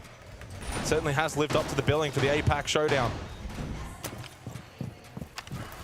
But Anaton continues to struggle, guys. He is such a star player. Top 15 player at the tournament coming into this quarterfinal with a 112 EPS, plus 10 KD. Well, that plus 10 KD has evaporated into thin air because he's minus 13 in this series and 0-5 entry. Sharif is also 1-4 on entry, but to bring the positive, 6-1 entry for Black Ray and 4-1 for Akali. Black Ray has been the clear standout, and Sharif again falling, another negative on the entry. Yeah. Good initial aggression in the round from FEARX to help unlock this first floor control. Akali now up above, GBC also second floor. FEARX should have a read. Can Akali get anything from this position in Janitor, where he's now quite low on health? Tricky position, doesn't really have a lot of help. Basement site, by the way, so 3rd appearance in the half. Yeah, I mean, does he just kind of try and get something before he eventually goes down? I don't think he's getting out of this position, not with a player in stock. That's a great swing from Jibitsu. Gets rid of the Habana, helps out Akali, stuck over towards Janitor. May think about a rotate now, and he does do so through the hatch. He's out of there, well timed. The fact that he's alive, out of that position, is courtesy of Jibitsu. Secondary hard breach available still for the attack, losing the Habana, not necessarily the biggest of losses, certainly could have been worse. Yeah, but it's coded. Yeah, that was more so what I was going to follow up with, right? Not necessarily the operator on this occasion, but the player behind it. More droning from FEARX to find out if there's any lurkers on this first floor, of which we know there are none. 4-man stack inside a basement now for CAG. I know blue stairs hold this time around, so do FEARX look to actually lean into that? Is that maybe a little bit too predictable? Into the Echo now on the board? Does the back hit the play? There's a lot of decisions to be made in the next 60 seconds for FEARX. Good information there as well off the Yokai from Anaton through the hatch to just see if they're postured up in that position. Right now, this very much could still be either side in terms of the site for FEARX as to where they want to kind of hit this. Because those secondary hard breaches helping them be able to unlock these hard breaches. They've now opened up all of them. Anaton with good info. Yeah, great info on both hatches as well. The ROU out. Still got Vulcan canisters as well. He's actually able to ping that. Drop, good boy. Doesn't even make it down. Trade does come through swiftly. And it's time for FEARX to get going. 20 seconds then. Woogie needs to find value. Method deep shotgun in hand, but traded. Yeah, but traded from a player in Garage. How much more can Akali have in terms of a say in this round? Feels like this is the time that Anaton needs to activate to the level that we know he is capable of. Deep inside of CC, Rin moving through the hallway. That kid on the floor, there's no time left. There is Anaton. They knew he was there. They had the Blackbeard watching that player. There was an opportunity to trade that out, potentially then flick back for the plan and cut off the remaining defender, but the Chaos getting the better of FEARX in that round. Cyclops, to their credit, withstand the pressure. We go 3-3 at the half. We are all tied up here in this deciding map. And this is the beginning of the round for me, because you lose Sharif, you lose the Pulse, you lose a lot of information, you lose the body. Chipitsu knows as well that Akali is stuck towards Janitor. That swing kind of helps get him out. They knew Anaton was there. The Blackbeard was staring at him for 10 seconds before that. I mean, for Anaton to still get those kills with so little time remaining on the clock and knowing how chaotic that end of round was for a player that's been struggling in this series, could that waken him up? Wasn't even the shots. We saw just how much info he was relaying off the Yokai as well before that. So massive round for him in a series that hasn't quite gone his way. Bans have come through then for round 7 onwards. Monty, Ace, Tubarao, and Echo. Does set the stage for potentially the double range hard breach. The Ace and the Habana could be taken off the board. It makes top 4 much more difficult to attack. We'll certainly wait and see how that dynamic plays out. We go to top 4 to kick things off though. Cyclops wanting to take this opportunity, perhaps their best opportunity of the half, to win this side. Jammer ready. Well, it couldn't be closer, could it? 1-1, 3-3. Activate jammer. Making it even more difficult to predict who will move forward into the semi-final, continuing to represent APAC at this tournament. 10 seconds to go. And it's going to come down to moments. It always does in these kind of tight matches. You can have your systems, you can have your fundamentals, but it's going to come down to moments like Coded on a 4K, Anaton with the Yokai's end of round, previous round. Who's going to be able to get some clutch kills, some clutch moments? I mean, Mephi Glaz 1v1, right? Been a few of them. And you've got to be ready for that as a player individually when it's your time to be in that situation where it may be a 1v1, or you may have to delay, or you may have to just trade for your life. Pre-prep on the castle barricade. Anderson on blitz though. This could be very, very exciting. I feel like he's been a bit constricted in this match so far in terms of shield impact. And how individually skilled he is mechanically. He can create openings and jewels and apply pressure in a way that not many others can. Well, on this map so far, there's no one below 3 kills. So all 10 players are starting to have a bit more of an equal level impact, which is really good to see. Certainly in the previous maps, you could point to individuals standing really far out. Oh, look for the trade. Now, Sharif does deal with that mirror, but almost loses his life for it. Yeah. The Shock Drone now can also get to work as well and dealing with a lot of the utility towards stock. And who can handle the nerves a little bit better here? Oh, wow. I mean, that's a really good shock drone. A lot of info. Utility dealt with. Groundwork at the moment from Cyclops has been very, very good. The setup is good, but the execution and the finish has to be better. Yeah. Claymore's placed as well for any potential jump outs from FEARX. More work from Sharif down below in Archives to just kind of dislodge the position of FEARX members above.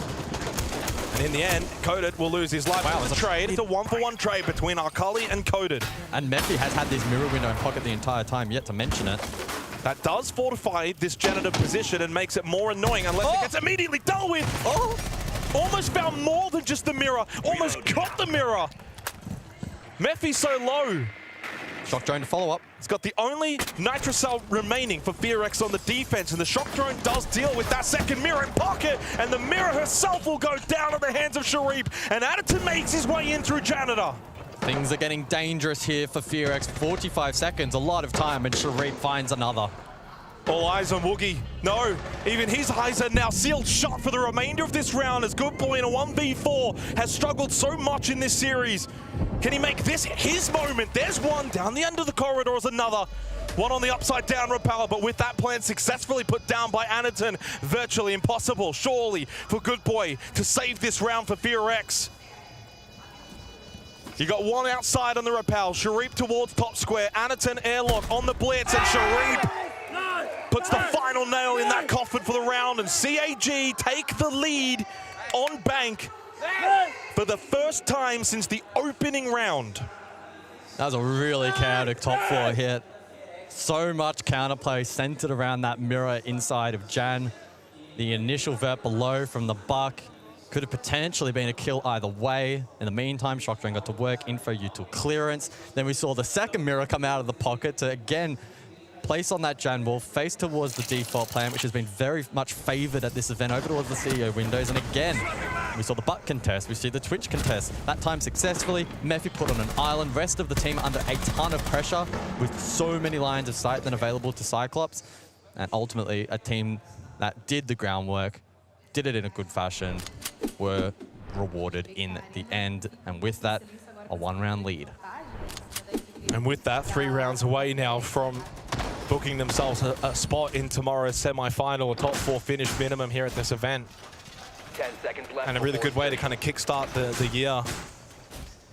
And heading into APL later on for stage 1.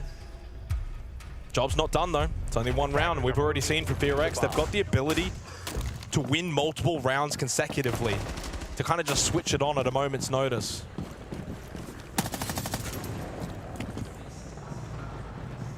And FEARX still with their tack, I believe, right? FEARX do still have their tactical timeout, and I tell you what, they lose this round. You can bank on the fact that Dark will call it. Well, it was a massive impact last time.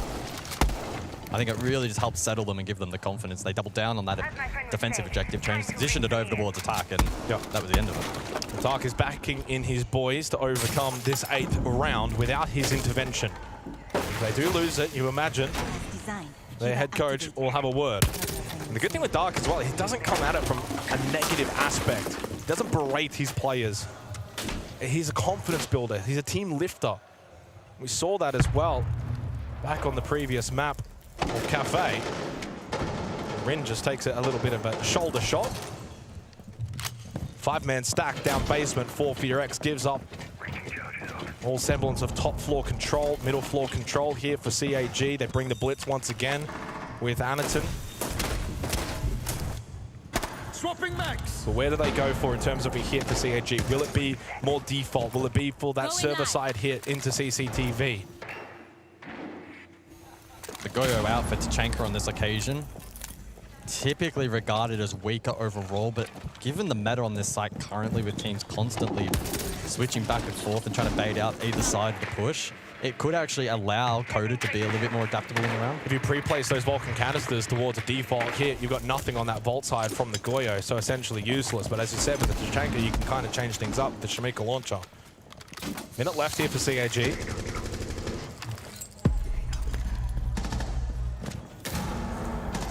All hatches have been opened up. Blackray finds the opening kill, but deals with the Tachanka. That's a big piece off the board now for FEARX. 1 Nitro now for Denial. That's a massive loss for FEARX. Who can stand up now? Coded's presence has certainly been dealt with in the last few rounds. Drop down from Anaton into CCTV. Cannot get close though. Oh, no. Nitro Cell, well that almost worked out if he blowed us away. Woogie does get Anaton, but Sharif gets the kid onto the floor. And this becomes a post-plant scenario, which is still in favor of CAG, but a big kill. Woogie's going nuts, but they've still got to deal with this kit. They've got to clear above. Easier said than done. Rin and Woogie now to try and fight their way back into Guys, you've got to move. Guys, you've got to move. Do something. Something has to be done. You can't just both double stack on the kit. Where's the clear above? They're both above. They're both going to be watching this hatch, hoping that Woogie can win the battle. He can, but who can win this war? Down to Chipitsu versus Rin. And Rin has got it. Of course, Rin has got it.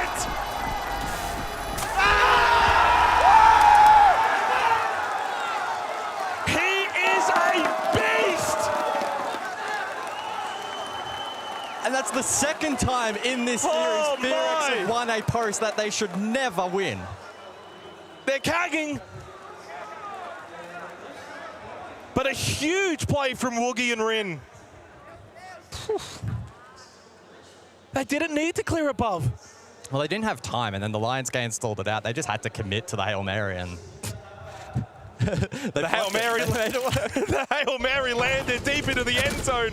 Woogie winning that battle through the hatch. If he had not have been able to win this one here, if Arcali wins that fight, round is done. You put a line through it. There's no world in which Rin can clutch it. 4-4. We are all tied up on bank. And so far, the difference has very much been that those moments such as that I mentioned before will be the difference, are all going the way of FEARX. I think the larger body of work, CAG have maybe looked a little bit better, but they're not able to close out some of these rounds. That's been the difference, guys. That's really the difference right now. And you just know FEARX can play better, and if they do, this could get oh so dangerous now for CAG. Yeah, the clutch factor differential has just been insane. Snow post in play, round 9. Good boy given the license to roam around.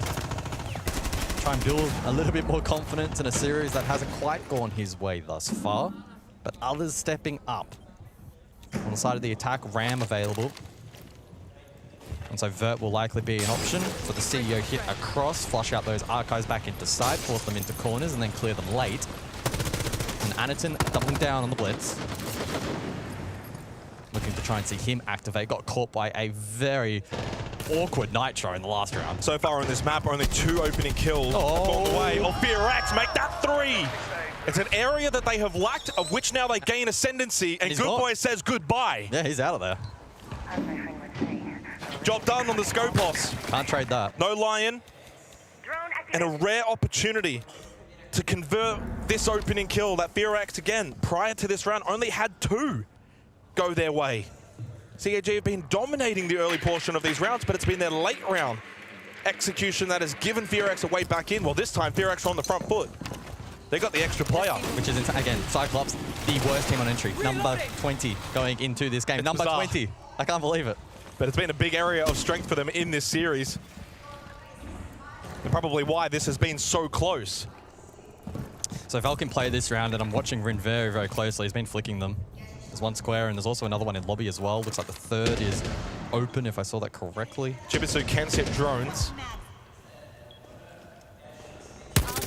CAG feel a little bit stalled out now. Their attack has slowed down. It's been hindered until Blackray, of course, stands up and gets rid of Good Boy. I mean, he might be playing a lot of hard breach, but he's getting in there and doing He's the Frago in this work. series, absolutely. Sharif has also really stood up in this final map. Keeper barriers go out. For Woogie Man, deep sight. Oh, Rin. Over towards Staff. Rin flank, bot blue. What can Rin do from here? Now top blue stairs. There was one below. Timing. Anaton stays alive, just barely, never mind. Eventually taken off the board by Coded. Rin does get traded. Keeps things rather equal with 30 seconds left. Mephi. There is Sharif towards blue stairs. Will he be aware of that? Or will Sharif even be aware of the fact there's one bot square? Has Coded's position been relayed? No, no. Oh, Coded swings! No, can't win the second. Keeps this round alive with 20 seconds left. Mephi, Woogie, both sides, 15 seconds left here. Blackray and Arcali, the dynamic duo, to make their way in, but with the Batman off the board, it's all down to Robin. As Arcali pushes forward, he knows he's got no chance to stick this plant. Has to go for the kills. And the Boogeyman is ready for him, up close.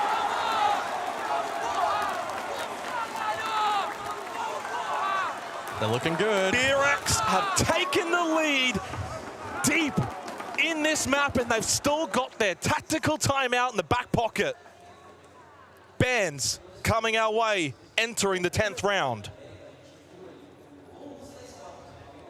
I think that tactical timeout is going to be a massive difference maker here for FEARX, if it is even necessary. Very well played in the prior round. Good side aggression. They responded to the quad hit really, really nicely. The Azami provided protection, Coded with the aggression, tucked in the corner, good for 1. Rin as well, applying his own pressure from bot blue. Blackray did his best for Cyclops to get them back into the round after losing that opening pick, and Good Boy escaping on the scope post. But not enough. The repositioning at the end there from FEARX, superior. And a 1-round lead. We go to top floor, and it is the ranged hard breach. So this site for FEARX is primed and ready for them to take match point. It's set up perfectly for FEARX. They got the crowd on their side. They've got the momentum. They've been winning all of the close 50-50s. Can they look to now close this out? It was said, they were favored, that they would take this series against CAG, against their APAC rivals. Reload. It hasn't quite been that easy, not that simple. CAG have put up an amazing fight, but it feels like they're just maybe 1 or 2 punches away from landing that knockout blow.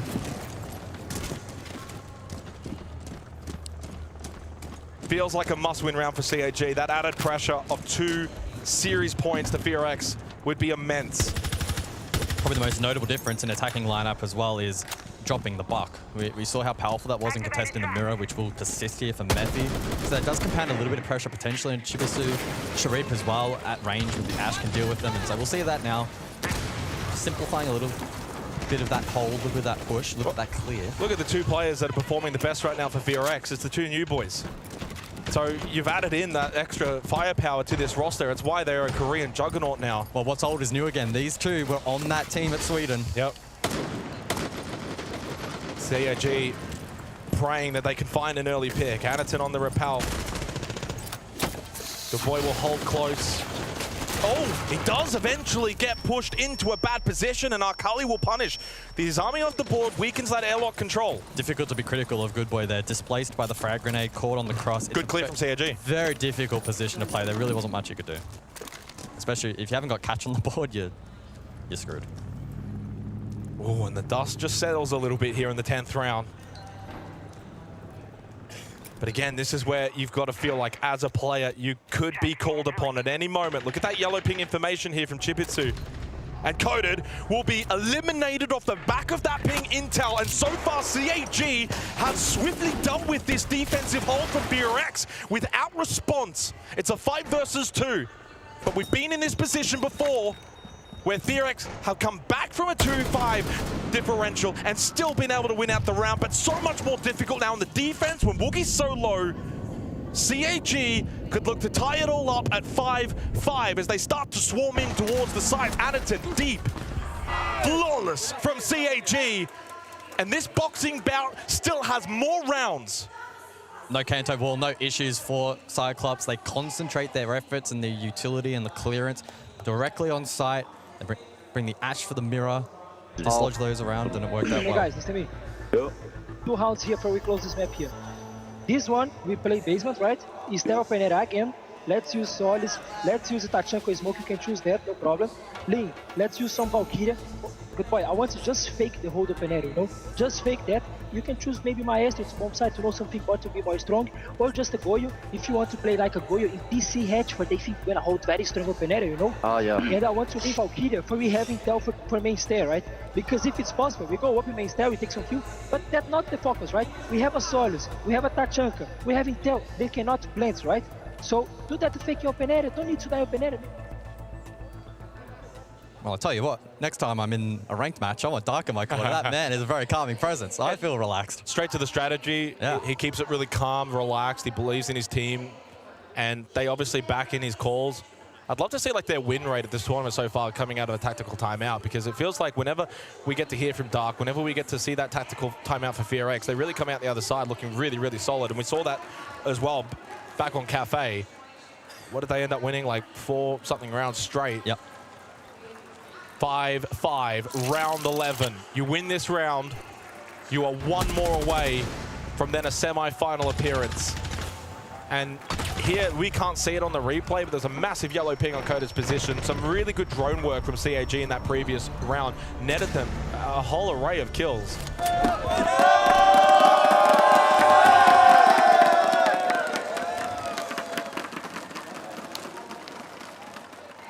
Some FEARX fans in the stands, willing them on towards a semi-final appearance here in Rio. both teams, though, 2 rounds away in regulation. Basement we go. Plenty of tools available here for a couple of different options to play out. FEARX will extend somewhat above. They have the castle in tow once more. Probably will play fall off, although looking at their positions, rather basement-centric currently, so they may look to actually lean towards the turtle. I've put my stats away at this point because they shoot as well in game. At this point now, there's 2 rounds. It's just going to come down to game sense. It's just going to come down to good feel. Who's more ready for their moment? Basement's a very difficult site here for CAG. At least it should be. If we get back to overtime, that's when you can kind of dig deeper into the numbers. But for right now, it's just a matter of who can find the opening kills, who can get into good positions, who can stand strong defensively. Both teams moments away, but only one can progress. And certainly has lived up to the billing for this bout. So far, CAG, they will be very comfortable. There's no aggression whatsoever from FEARX. It is a 5-man stack down in basement. No contest whatsoever. Yeah, they dropped the Chanka for this round. They have the smoke to be a little bit more adaptable if needed for the gold hit or the rear hit, and they have Good Boy's utility on default, but it is being cleared pretty nicely in combination with those castle barricades. Those Rotero drones have been effective. And while there are positives to the Tachanka, if you lose the Tachanka, then you don't have anything, whereas at least with the Goyo, those are pre-placed Vulcan canisters. It means Good Boy can be a little bit more aggressive. Specchio sensor on. Yeah, Woogie Gold. Good info. Feels like days gone by where you'd situate the pulse in that position. So that's, I'm pretty certain, all of the Vulcan canisters dealt with a minute left over towards default. And Gas Babes have gone out. Good Boy does lose his life. Chipitsu has really risen on this map. Candela's to go and followed by Arkali, who still has 1 more remaining. The Kwan Hive Launcher still has some B canisters too available for Black Ray, so they've still got good utility through CAG. Well, they've invested quite a bit there, not got a ton of value. Last Gas Babe out though. Yep, that's the final one, so they can actually time this now. You only got to think about things like Nitro Cells potentially denying plant, but they're not available. All Candela's used, by the way, and only 1 Grim B launcher left. Does Rin think about a flank here on the castle? 30 seconds left in this decisive 5v5 moment. Cherie, big kill, and the kills continue to follow for CAG. Rin, Mephi need to go big. Must deny this plant. Anatim will get it down successfully, and it becomes virtually impossible for Rin. As good as he is, and as good as he's been, surely this is a task insurmountable even for Rin. And CAG will secure match and series points. They are 1 round away from booking their place in a semi-final.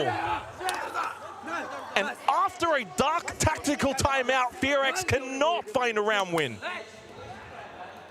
And that could be what breaks their back here. They must now go alone into that night of that 12th round without Dark's guidance and do it their own on defense to try and send this to overtime.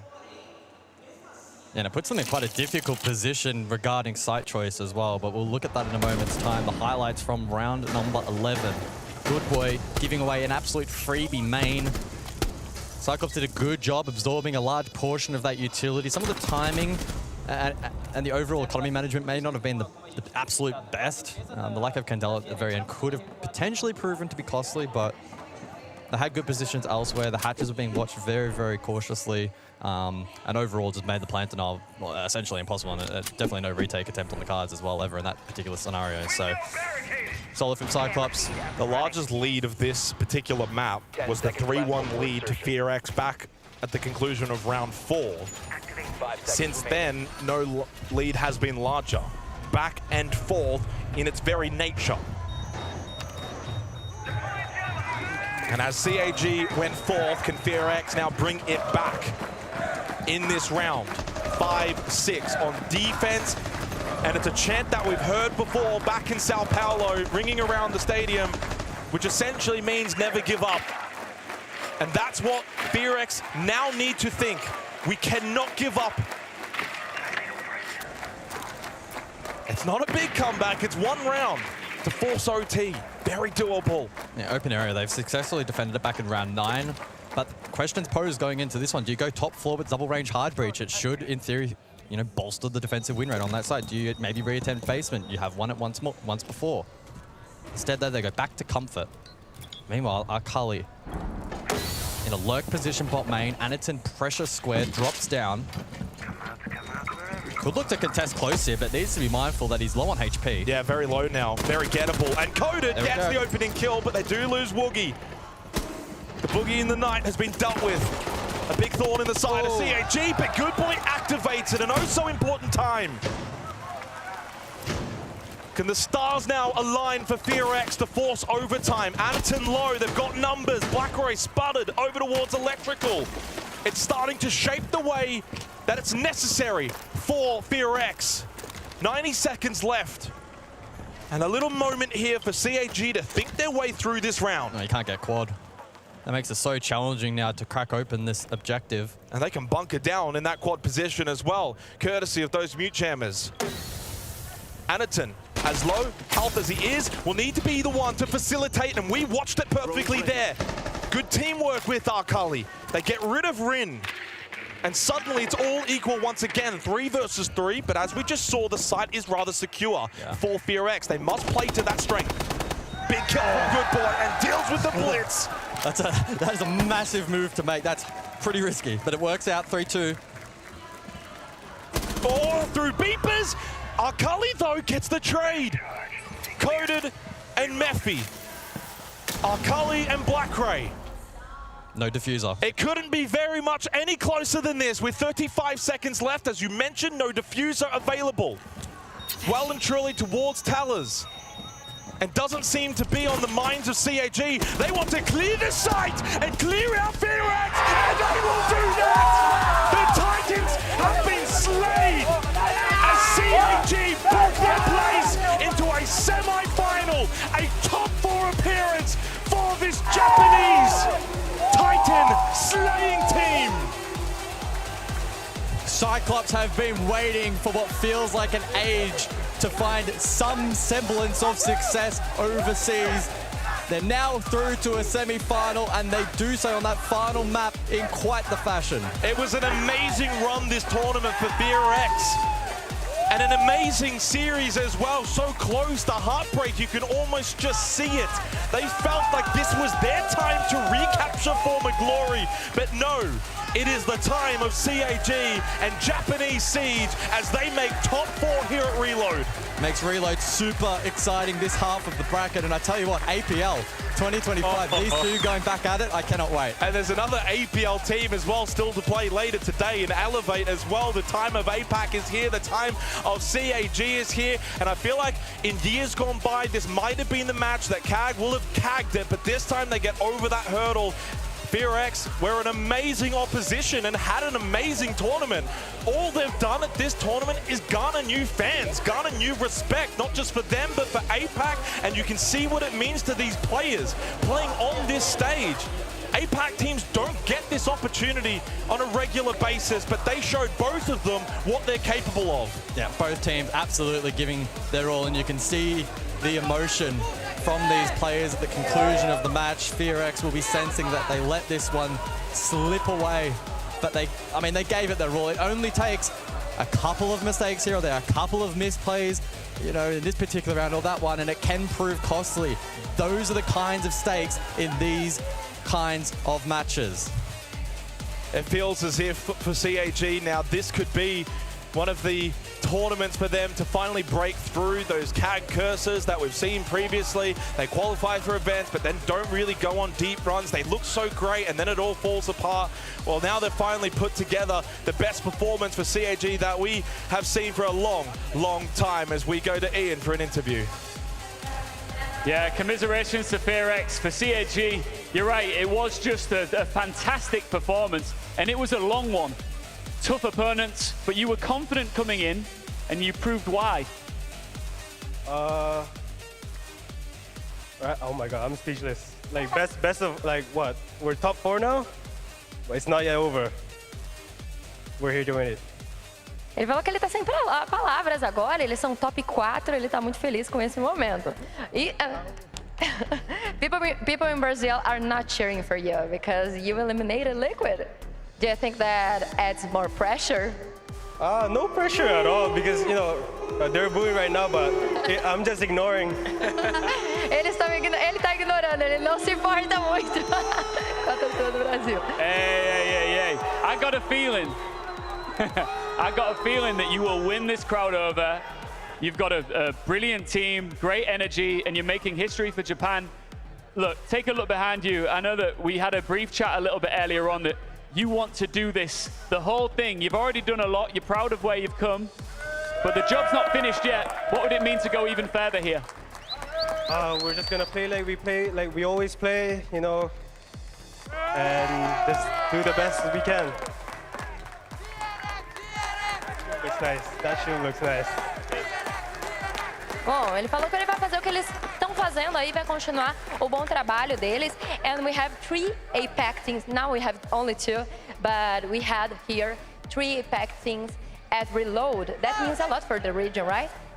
Well, technically 1 APAC team, you know, the other one is a fake APAC team, you know? I mean, no disrespect to Elevate, but yeah, I'm excited for tomorrow as well. Perfeito, não, faz sentido. Né? Querendo ou não, a Elevate é um time brasileiro, apesar de jogar na APAC, mas deixo aí meus agradecimentos e meu parabéns para a equipe, para as regiões da APAC. Bom, muito obrigada e let's go to another match.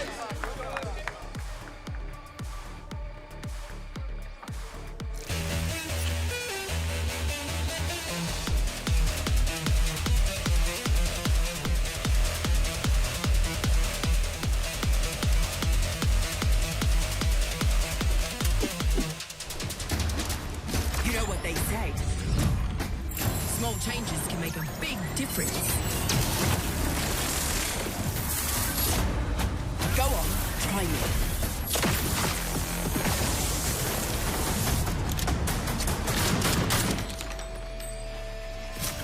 You're in for a real shock.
CAG, they stand as the Titans in the APAC North clash. Unfortunately, FEARX could not get it done when it mattered most. However, I have two gentlemen that are going to help me break down all of that action. And there was a lot of it. That nearly went even into overtime, Lax. Yeah, I mean, it was a good back and forth. It was practically a good ping pong match, as some people would say. What I really liked about what Xenox said in this matchup, it's moments that creates players. It's moments that create history and create rounds one that you're always going to remember. And there were so many key moments and elements that played into this match from both sides, and specifically a player in mind was Woogieman and Rin, two players that had very big moments, actually coded as well. A lot coming out of that FEARX. Yeah, the back and forth was really nice to see. I love that CAG going into it respected the Monty play from FEARX, took it off the board, took it out of the equation.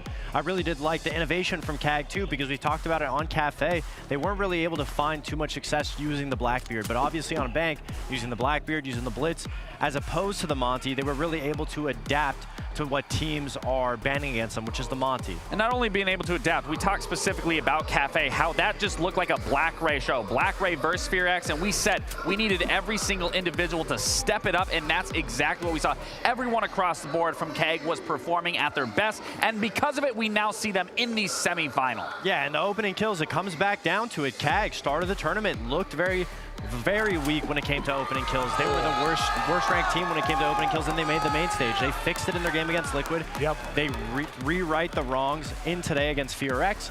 The opening kills, they obviously just were constantly getting it against FEARX. They were 20 of 20 coming into this matchup. I think that goes to display a little bit of the struggles that they had. However, they keep it clean. Like the detail presented to you by Blacklight. Lax, what moment have you chosen? Round 8, you have to talk about this round. In those moments, the key plays that make history, essentially. And this was a moment here in round 8 where Woogieman and Rin, in an unwinnable situation, in my opinion, when you're watching the top-down point of view, it was just a cluster. It was tons of chaos going on this round. You see Good Boy right there, not even realizing the bomb is going down. But this was such a good play from Woogieman, and then a good heads-up play from Rin. You see Rin debating whether or not to go up top, but they pull back, and instead Woogieman gets the coverage that takes that pressure off of Rin to be able to go into this 1v1. 9 seconds left, jumps back onto this bomb, and this is why this was the detail, because it's heads-up plays like that. It's key moments like this that keep players alive. Sure, FEARX didn't make it here. They couldn't get past CAG, but in the end, it's plays like this that everyone's going to talk about and going to remember. It was a really hectic round, but it goes to show that consistency and being teammates for a while, you make plays in the moment when you have to. You're not always going to have a perfect strat, and obviously, they made it work for that round. They certainly did. Unfortunately, FEARX couldn't make it work for the rest of the game, but it is CAG that pushed through to the semi-finals. It's time for us to turn our attention to the second best of 3 of the night. The second quarterfinal here at the Reload in Rio de Janeiro. Elevate come into this as an APAC team. We keep putting it in quotation marks, but Lax, it doesn't make a difference where they're from. Are they going to perform when it matters most? If I'm going to be completely honest with you, I don't want to be too mean here, but I can't say I'm too impressed with this Elevate roster, given their matchups, given how they ended up qualifying, being the 8th place team to make it through. The thing for me is when you compare them to Wildcard in terms of their performance as a whole, they've had much easier opponents that you could statistically say they should have won outright. They should have had the better record over Wildcard, but Elevate coming in today against Wildcard, they have a lot to prove. Yeah, they sit in this position where you don't want to say they walked their way into the main stage, but obviously you hope that they're not overconfident coming up against Wildcard. It comes into the format, again, of that phase 1. They played the bullet game correctly, which is really what got them here and took that risk going against PSG Talon, putting up all those bullets, and that's practically what secured them their spot. But by all means, the games that they went up against, versing Furia, versing KEG, versing PSG, versus Scars, they struggled against everybody. That's a little bit of a concern. Coming into a match, look, they are coming into a match against Wildcard, so you never know. They might find their footing here. What are your thoughts on, I guess, just the IGL perspective overall? Yeah, Psycho, this is a name that historically me and you are always going to remember. This is going to be a comparison that I specifically want to focus on here. You look at Psycho going against Spiker, 9 years in competitive, over 1.5 years for Spiker, but then you look at the stats across the board, and not only that, Psycho is a former SI three-tie World Championship winner. The year even prior that he won, they got second, so he could have been a two-time. I'm expecting a lot more out of Psycho coming into this game specifically, especially when you compare everything that Spiker doesn't have in comparison to Psycho. Experience is something that can't be matched in no way or shape or form. So obviously the IGL is going to be the biggest proponent, especially when you're playing against Wildcard, which has no real footage on them. It was really going to come down to both teams if they're able to adapt, because both teams are completely untested. Well, we've talked about Elevate. How about we give Wildcard their props? Let's start talking about the roster that is NA's last hope. I can't believe I'm saying that, considering the teams, the rosters we had at this event. Fox, you look at this roster, I mean, are you surprised to see them make main stage? I think everybody's surprised to see them out of NA coming out. You wouldn't expect Wildcard to be the remaining NA life. And obviously, if you watch the way they play, there's a really good reason why. They're able to identify the issue and focus on the objective. They're just playing really smart Siege. It's almost giving me ideas of the Unwanted roster, the Beast Coast roster. Never making wasteful plays. They're always looking forward, and they've earned their respect in this main stage. Max, what are your thoughts on the roster? I think the biggest thing for me now, we see what they can do in a best of one. It's important to see if they can keep that tenacity and resilience going into a best of three. But again, what we've seen so far, like you were saying, they've almost been picture perfect. So if they can continue that, I can see them finding a very good head start going into Elevate. Facts, facts. It was going to happen eventually. Fox. Facts. It's facts. It's straight facts from you. We talked about Psycho and his history in the game. You said how you'll never forget it. Where have Wildcard come from? I mean, we can tell everybody where they've come from. Obviously, we know that Kansan and Spiker have been around a little bit longer. Kansan specifically coming out from Sonics, but both those players coming from Mirage. But the most important thing is Baby Shark. Baby Shark's only had T2 EUL experience, essentially, and Dash previously on W7M. So they've earned the ability to have us say their names. They want to get the attention from the viewers. They've earned it. Essentially, all of these players have been playing for a month together. So to be able to make it to a main stage after a month of work, when most of these players have no real competitive experience besides Dash and Kansan, that is really impressive. But that's the thing, you know, you pick up Baby Shark that is brand new, doesn't have that experience, but then you have to look at the Dash pickup that we've talked about time and time again. That is a very significant pickup, not only for the rest of the roster, but even for someone like Kansan that also is a very popular player on this roster, has tons of experience, and when you can add two players that bring that experience and especially bring that exposure to someone like Baby Shark, that is only gonna boost their confidence and boost their overall experience. It's a short time together, however, Fox, they still have made it to main stage. They've got to have something about them that separates them from the rest. Well, what separates them from the rest is being able to identify the win condition. You can watch it in clips to be able to see exactly what they're doing constantly. They focus, no matter what the round count is or man advantage, man down, they are able to focus exactly where everything needs to be won. And I have these clips. They show you this is round 4 on console against, I believe it was W7M. And so essentially they make an amazing play to run into admin, and this C4 double play from Bay and Baby Shark to be able to get the guy who's tucked behind the desks. Once they get him down, they're able to lock it down. Baby Shark fully flanks up the stairs. And now this was just a beautiful 2v3 situation where the plant's going down. They know, hey, we need to be able to stop the defuse. Dash has the C4, he walks up, and he has his teammate able to hold yellow so that nobody else can walk through and get Dash down when he goes for an aggressive play. So they identify exactly where they need to go to be able to win the round, and they do it flawlessly. Looking at these two rosters, I mean, both of them in their own right are relatively new as an entire roster. How do you feel about this matchup in particular, so early on in Reload?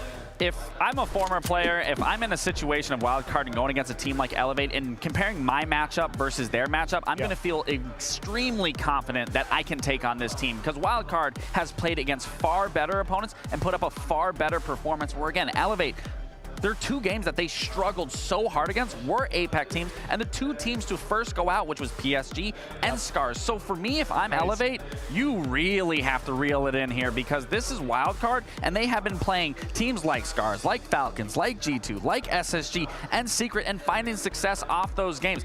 Wildcard by no means had an easy route to get here, where Elevate, again, had the far easier shot of getting here. I mean, Wildcard deserves to be here. Every single game that they played was so close The only loss went to Falcons. And obviously in that game, it looked like it could have gone either way. And you can't even say, oh, maybe it comes down to the map, because they've played one of the wider ranges of maps compared to everybody else in the tournament so far. And they have a very deep bag, because it doesn't come down just to the maps. It comes down to the fundamentals of understanding how to win and making disciplined plays. So every time they get an advantage, they don't give it away. They're able to focus on what's next. And the innovation that they bring in operators is always keeping the enemy team on their toes, because you're never going to be able to really band them down because they don't crutch on anything.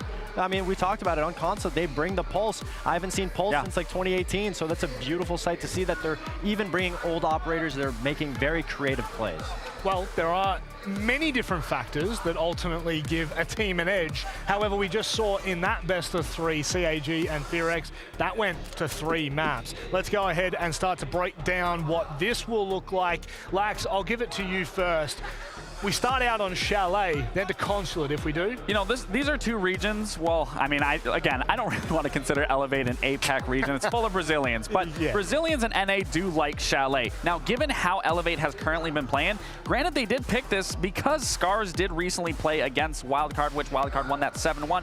I do think that they want to go for a counterplay, but that's the thing that Fox was talking about. Wildcard is so good at being on the fly, being able to switch things up. And what I'm going to look for a lot is the bans that go into this, because with how Wildcard is playing, they're pulling everything out. It's their wild card, you could essentially say. So realistically, I think this first map follows in Wildcard's favor, and even going into that second map, it's not a strong one for me with Elevate. So here's the ideology with Elevate. They're banning out maps that are unknown, maps that they don't really want to play. So they're going to comfortable maps, and they have footage on both Chalet and Consulate, which are 2 of Wildcard's best maps. Wildcard, obviously you're in a situation on the main stage. Why are you not going to play your best maps? Yes, there's footage, but at the end of the day, confidence is key. So it's a little bit riskier of a play for Elevate, because they're not going to their most confident maps. They're going to things that they have an understanding that we can maybe counter Wildcard. And so far, Wildcard has only gotten better and better, because the second time that they played Consulate, Secret had the same exact ideology, and they got smoked 7-1. Looking at I guess looking at it from a perspective of the fact that, look, Wildcard, yes, they are coming into this, and both of you kind of seem to be leaning toward Wildcard. It's hard not to. I get, look, at the end of the day, it's the performances that we see week in, week out, and so far they have performed every single day that they've had. They've been given multiple challenges, and they're in a good place. Elevate, though, are in front of a home crowd. Does that increase their odds at all here, Fox? Do you give them a leg in that might be missing if we were off stage?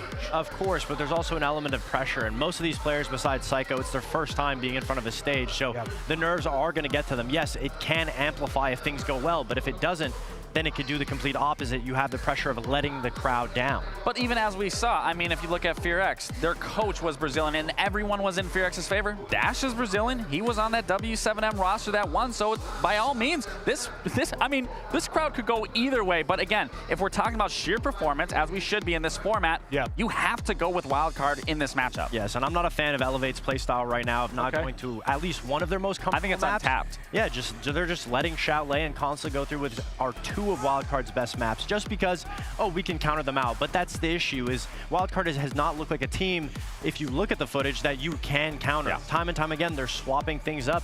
Every single round, they have a whole different set of operators, and they're winning based on the fundamentals. It's not just based on the strategy. It is opening up the conversation a little bit at the very least. Elevate, they come into this, maybe the lesser of the 2, maybe less favorites in the respect of what Wildcard have accomplished in Phase 1. But guess what? It's Phase 2, and it's time for us to get this underway. No mountain is too high to climb when you're Elevate. Today, they will give everything to reach new heights. This is the time for APAC to shine. In Phase 1, they eliminated team after team. And now, they take their seat at the big boys table. Elevate were able to quickly adapt. This might be the match that delivers an all-APAC semifinal. If only Elevate can make the region proud. It only took 1 month for a new Wildcard roster before they showed everyone that they have an ace up their sleeve. Nothing's going to stop us. We're going to win with whatever it takes. With 4 wins in 5 matches. They silenced the haters with the perfect mix of talent and international influence. This is why you pick up a Brazilian! Wildcard are getting hard carried as this man dashes around the server. It's time for quarterfinal number 2 at Reload. It's time for Elevate versus Wildcard. We are 1 quarterfinal down. We are now reloaded and ready for another. We are live in Rio de Janeiro, Brazil. My name's Ian, this is Nivi. Nivi is a Brazilian resident. She loves it here. We all love it here. I've got to say, you see the pictures at home of Brazil. I think we should do an event here every year. I'm putting it out there. I just love it so much. I agree, but I have to ask you, what do you prefer, São Paulo or Rio? São Paulo or Rio? I like them both the same. Okay. We love both. How's the audience doing? We've got people are starting to filter into the building right now. Brazil, are we good? Vocês estão felizes da gente ter esse evento maravilhoso aqui no Rio de Janeiro? Cara, a gente tá muito contente, a gente já teve uma quarta de final aqui. Daqui a pouquinho a gente vai começar a nossa segunda quarta de final e descobrir mais um semifinalista aqui nesse nosso primeiro dia de Reload. Tem muita coisa para acontecer. I've got a feeling these guys are going to really like the next team that are about to come out here. It is an APAC org with an all-Brazilian roster looking to take them to the next level. It's Elevate! Eles que jogam na PAC, mas escalaram uma seleção 100% brasileira, com alguns nomes super experientes e outros que são revelações do Academy.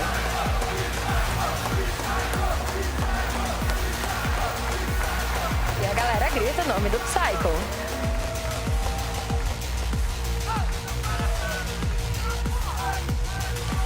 Com exceção do nosso brasileiro Dash, que é campeão de Major, essa é uma line praticamente estreante nos palcos e campeonatos Tier S. Pode vir pra cá, Wildcard!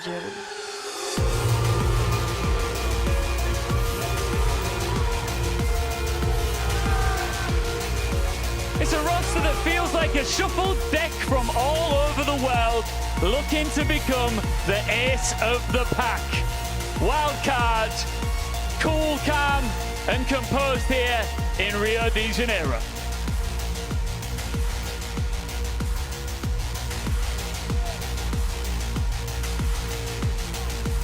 All right, myself and Nivi are going to have a quick conversation. Spiker, come and join me, Semper, as well. Please. Let's start with you, Spiker. I need to just get a check on how you're feeling right now. You look pretty dialed in, pretty locked in, ready for this opportunity in front of you. Yeah, you know, we're focused on the game in front of us, and that's all we're focused on. Wait, sorry. Are you focused on that noise that's going to be coming your way as well? No, we have Dash, so we'll get some support eventually. Muito bom. Eles têm o suporte, inclusive, do Dash. Estão confiantes. Vamos ver como que vai se desenrolar esse jogo aqui. And it is your first time in a stage like this, right? Yeah. How are you feeling? I'm calm. I just gotta play and win them. Falou que vai vencer aqui. O pessoal pediu pra você falar um pouquinho de português. Fala um pouquinho de português pra galera também. Vamos ganhar desses gringos, porra! Wait, what did he say? Let's gonna win. Now, I've got to ask, do you feel like a wild card out here at all? Do you feel like underdogs, or do you feel like big hitters? We've been underdogs this whole tournament, and we made it further than we thought we would, so we're just happy to be here. I think you've impressed a lot of people out here, and I'm sure that you don't believe that this is where your journey ends. No, not today. Okay, so are you prepared? Yes. Are you prepared? Yes. So let's start the game. Shake hands, and best of luck. Let's do it. Welcome on in, second game here of the main stage. And Pengu, look, these are the two unlikely heroes of Reload so far. On the one hand, this team that everyone is saying an APAC team. Let's be honest. We heard what Semper was saying. He is Brazilian through and through, and the crowd will be on his side.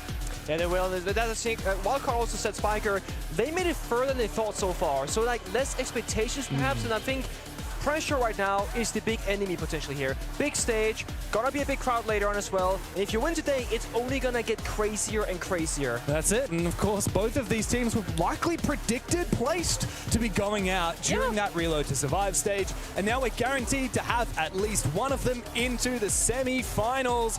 Both of them with actually a surprisingly lack of experience. Elevate and Wildcard both have 3 players on their teams making their debut at this event. For Elevate, it's Romeo, Naka, and Semper. For Wildcard, Spiker, Bay, and Baby Shark. That's 6 out of the 10 players in the server who have never played an international event before, let alone in front of a crowd. That's fair enough, but then we say Psycho, right? You said 8-year anniversary yesterday for his career. Kansen, who was a god back on Sonics. Dash, who won a major. Yes, you have inexperienced players, but you also have veterancy and experienced people at a big stage. That's right. It's a real contrast.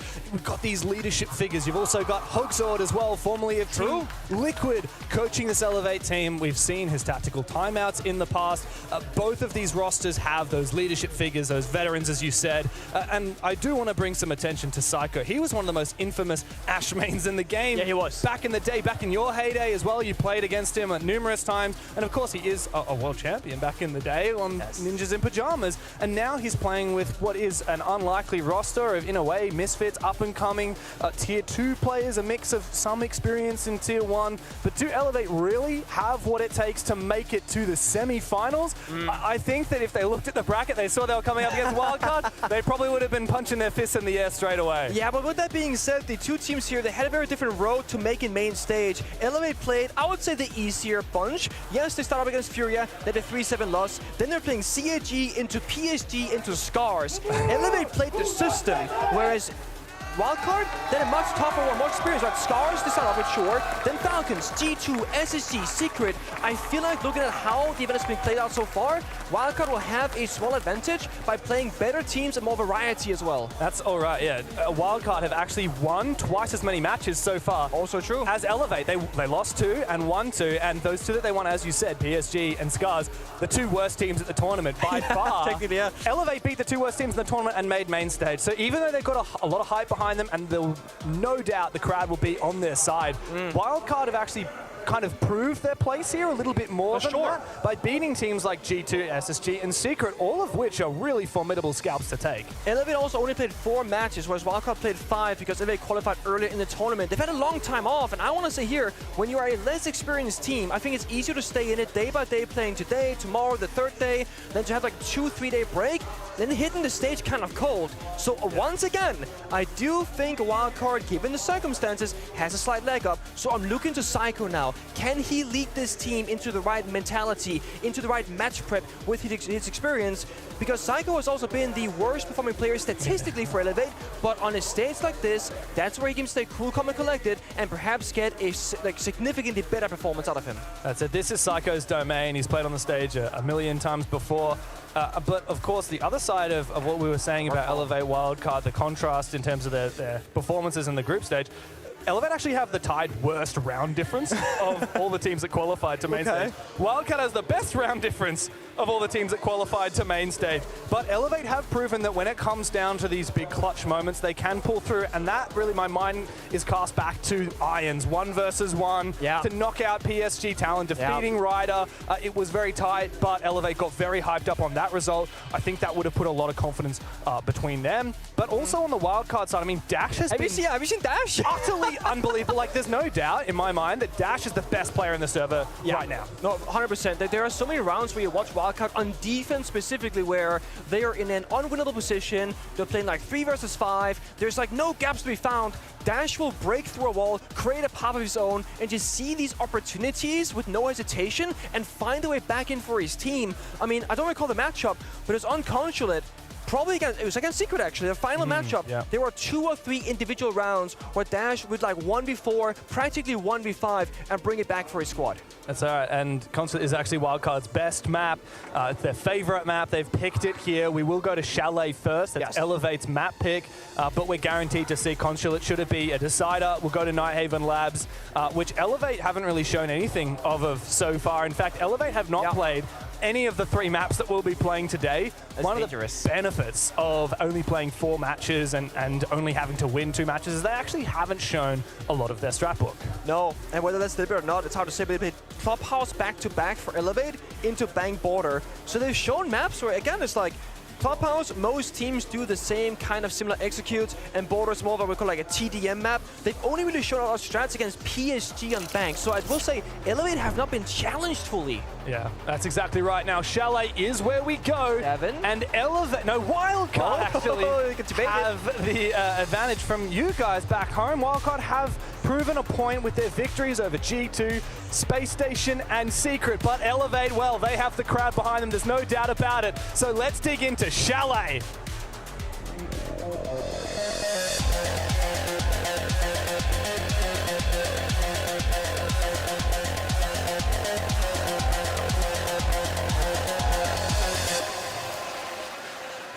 And Chalet begins. Now, Elevate, they picked this map. This is where they want to be. But I think Wildcard, they like when the enemy chooses the map because then they get to choose the starting side. Wildcard so far on defense have been unstoppable. The big question mark for this best of 3, they're going to have to go and also start eventually on the attack. They've only played 16 attacker rounds in 5 games, only won 6 of those. So whenever I'm making notes for this team, I'm going, oh, they got great mini plays, they can punish their opponent, they're good at getting opening kills. All those things that they're good at is on the defensive side. They're gonna start there, but in 7 rounds time, I really wanna see, have to figure out their problems and weaknesses from the group stage. Yeah, we know Wildcard are so good on this defensive side, and perhaps they can get a little bit of comfort by starting there. Definitely. It was pretty clear from the pre-match interview that Elevate are more energized. I think Wildcard more likely to feel rattled. And as we dig into the bans, speaking of how challenging it can be to attack, the Grim taken out alongside the Blackbeard, the Blackbeard being quite a staple ban. Yeah. The Grim is a really powerful operator that actually rarely gets banned. Perhaps we'll see a little bit of reprisal of that with the new format of bans. But yeah, a Wildcard for sure. They've got their work cut out for them. They start on the favored side, and I think they need to kick this off with a strong statement against Elevate. It has been a very similar story for Wildcard so far. They like banning out the shields and also heart-breaching operators in maps where that's more relevant. I wouldn't say Chalet is a map where you do like double heart-breacher bans necessarily, so again, it makes a lot more sense to see stuff like the Wall Denier in the Kaid, Asami, of course, the holding library, extending out the map. Chalet is like what we can call almost like a mini border. Very aggressive, long lines of sight. It's about fighting for map space, and it's really hard to get inside the map if the enemy's extending, so that's why the Asami ban comes through. Wildcard will have to figure out a different way to, you know, leverage the map, maybe play something like the Mirror, the Castle, or just simply deployable shields perhaps, and play some Jaeger Wamai. Yeah. Play some util. Make Elevate work for it. Yeah, I think that's a good move, and I also wouldn't mind seeing a few kind of nifty little solo roams from the Wildcard. Oh, that's gonna happen. You know that. It's very dangerous on Chalet. That's the thing, right? Usually you do a kind of a fallback roam on a lot of these strats and a lot of these sites, but every now and then you will have like a hard hole position. I don't recall which game it was, Pengu, that we casted already in the tournament, but there was a roamer that was just playing around bar and around gaming and stock, and they just wasted so much time. And what I want to do is I want to see Dash let off the leash. Yes. We saw it on Consulate. If he can replicate that kind of success here on Chalet, it's really going to disrupt the momentum that Elevate have going into this match. Now, the thing is, we talk a lot about Dash. Elevate, you know, yes, they're representing APAC, so to speak, regionally, but they are from Brazil. They know his playstyle. They know him as a player. They've been in the same region for a long time. I do feel like we have to hover a little bit of attention towards Kansen as well. He's been phenomenal so far on this roster, individually, with his team, always setting up plays together, and it feels like for me, Wildcard, they have good communication. So while I do want to see an unleashed Dash to start things off, if that doesn't work, I want to see that clear communication with Wildcard players, getting mini plays to go 2 versus 1, 2 versus 2. Don't rely on individual, you know, gun fragging capability, because yes, you have that, but don't rely on it solely. You don't have to clutch, but it's great when it happens.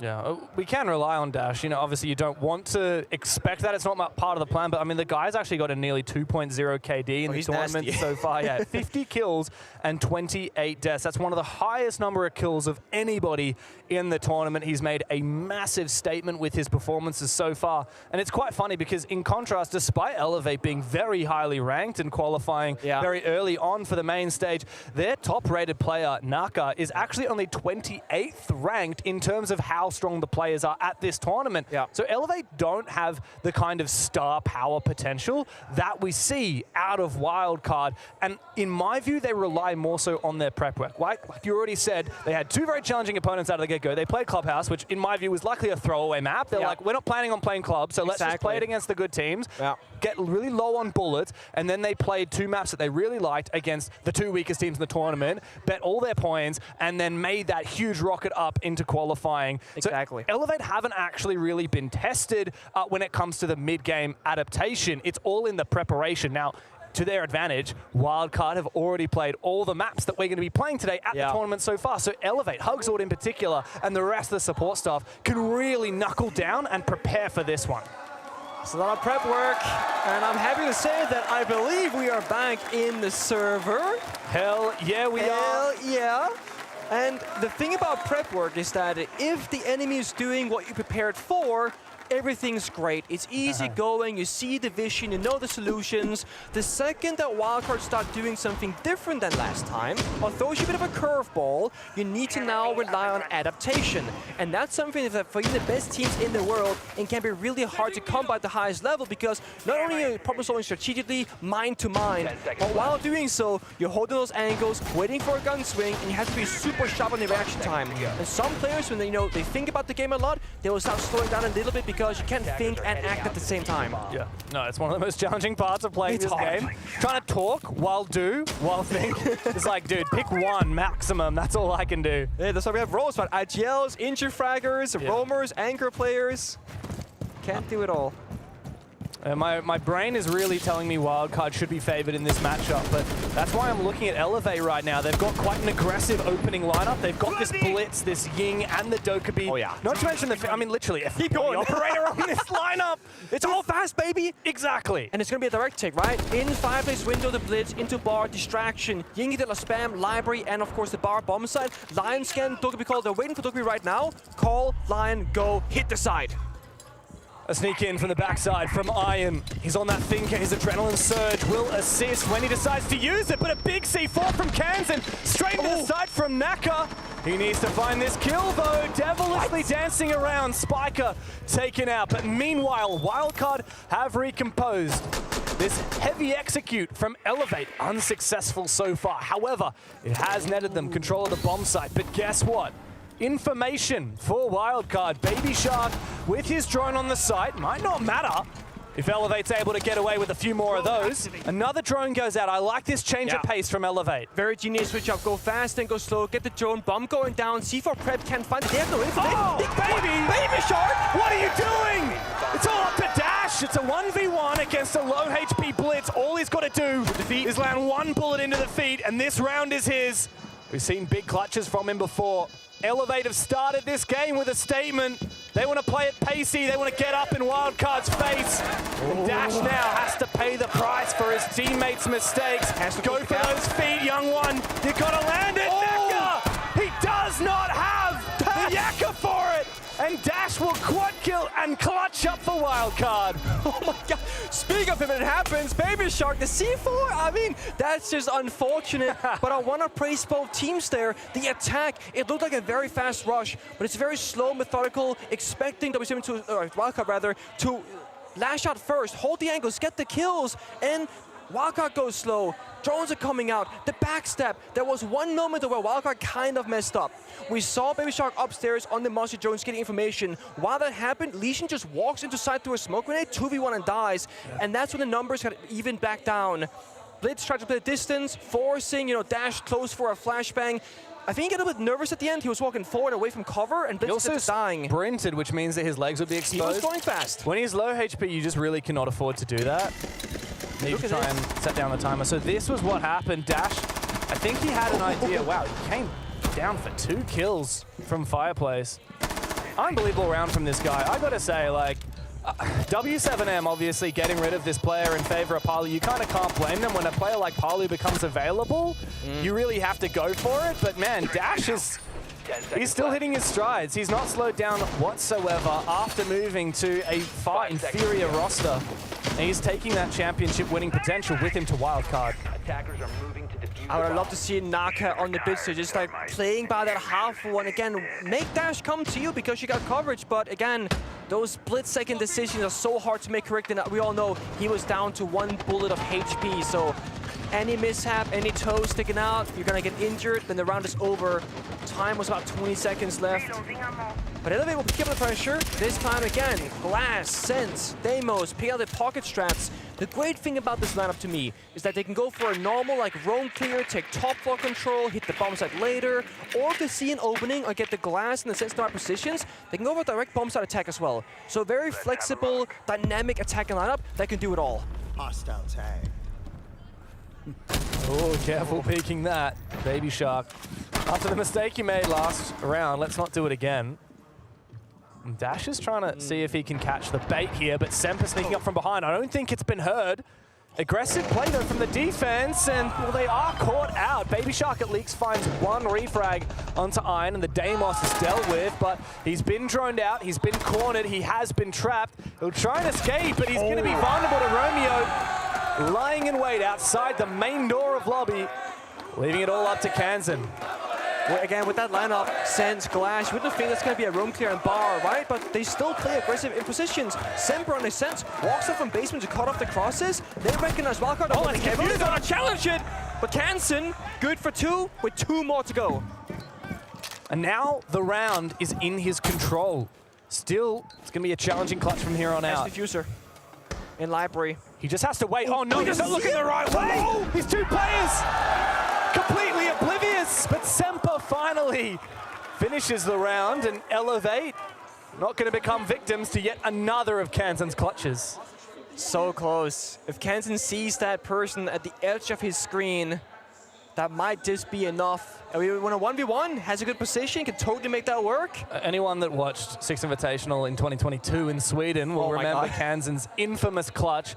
I think most people named that corner of Bank open area after Kansan now. Kansan corner. I think that was against at the time Damwon Kia, now FEARX roster. Yep, that it was. I was casting it actually, and it's one of those moments where the round is over, it doesn't matter, right? And then a hero play out of nowhere. And I think that was one of the moments where Kansan kind of solidified himself as the guy. Yeah. Nice attempt, but doesn't find the round victory. But again, Elevate expecting an aggressive roam game. You said it, unleash Dash inside of bar, right? Getting down there, he was, and he wasn't even alone. There were 2 people assisting him, but Elevate were in all the right positions. Fireplace door, library double window, 1 guy in base and blue staircase, and then Deimos baiting inside of bar as well. So they're everywhere. And Wildcard chose where to fight them, but Elevate had more guns. Yeah, it's an interesting dynamic because Wildcard, as you said, want to play aggressively. They want to use their firepower to their advantage, but Elevate have read that and they're playing in a way to kind of counter roam, and then Wildcard are aware of that and they're doubling, tripling down on it. We had 3 players in engagements in the first tiny exchange of bullets in the round. It was about a minute in. Yeah, it was very early. And it comes down to Wildcard to make the right adaptation, because I think Elevate will just simply counter. They go for a heavy roam, either you match that roam counter or you hit the bomb site. You have 2 options really. If Wildcard start playing more utility-oriented operators, as you see here, we see the bot was shielded from the Frost, but now we're spawn peeking with Vigil, so they're getting utility and the spawn peeking, but that's a multi. That's not gonna take any damage. Well done from Cycle. Figuring out, okay, are they gonna go for something cheesy? Yes, they are. Everybody else kind of stays back in the beginning. I feel like we don't see a lot of Monty these days in CJX with how often it gets banned out with the new ban format. That's true. But Wildcard decided just to get rid of that black bid in terms of the shield capability, and Psycho will bring the immovable object. It's also about, like, after this round, we'll get a 3rd operator ban on both sides. But Elevate playing a lot of different variety operators, what will Wildcard ban out? They're always gonna have options. Fire pipe shot's gonna explode momentarily. Nobody taking a lot of damage downstairs. Spiker did elsewhere, but got Doxton back to full HP. So yes, they fought each other, but that dog is keeping Wildcard alive. Still trying to hold on to control downstairs. There's a player in West Main and a player outside the window. Oh no, this is dirty. So unfortunate for Dash. I guess it's the only way you can kill the bloody guy. You find a nice angle. Bay gets a wall bang, making it 2 for the round. Holding definitely onto this position on the solar stairs, looking for another one. Forced down! Threads the needle for Bay! And now Elevate have their work cut out for them. They need to get desperate. 2 versus 4. Bay completely untouchable on this staircase. Iron the last one, and Bay will make it a 4K. Huge round.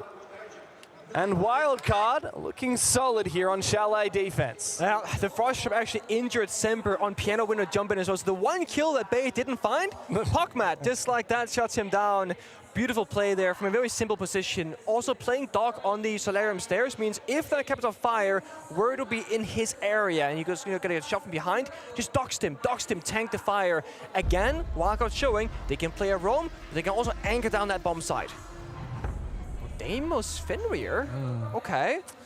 Yeah, I was wondering, based on that round, how proficient the Monty ended up being, how influential, would they end up banning it?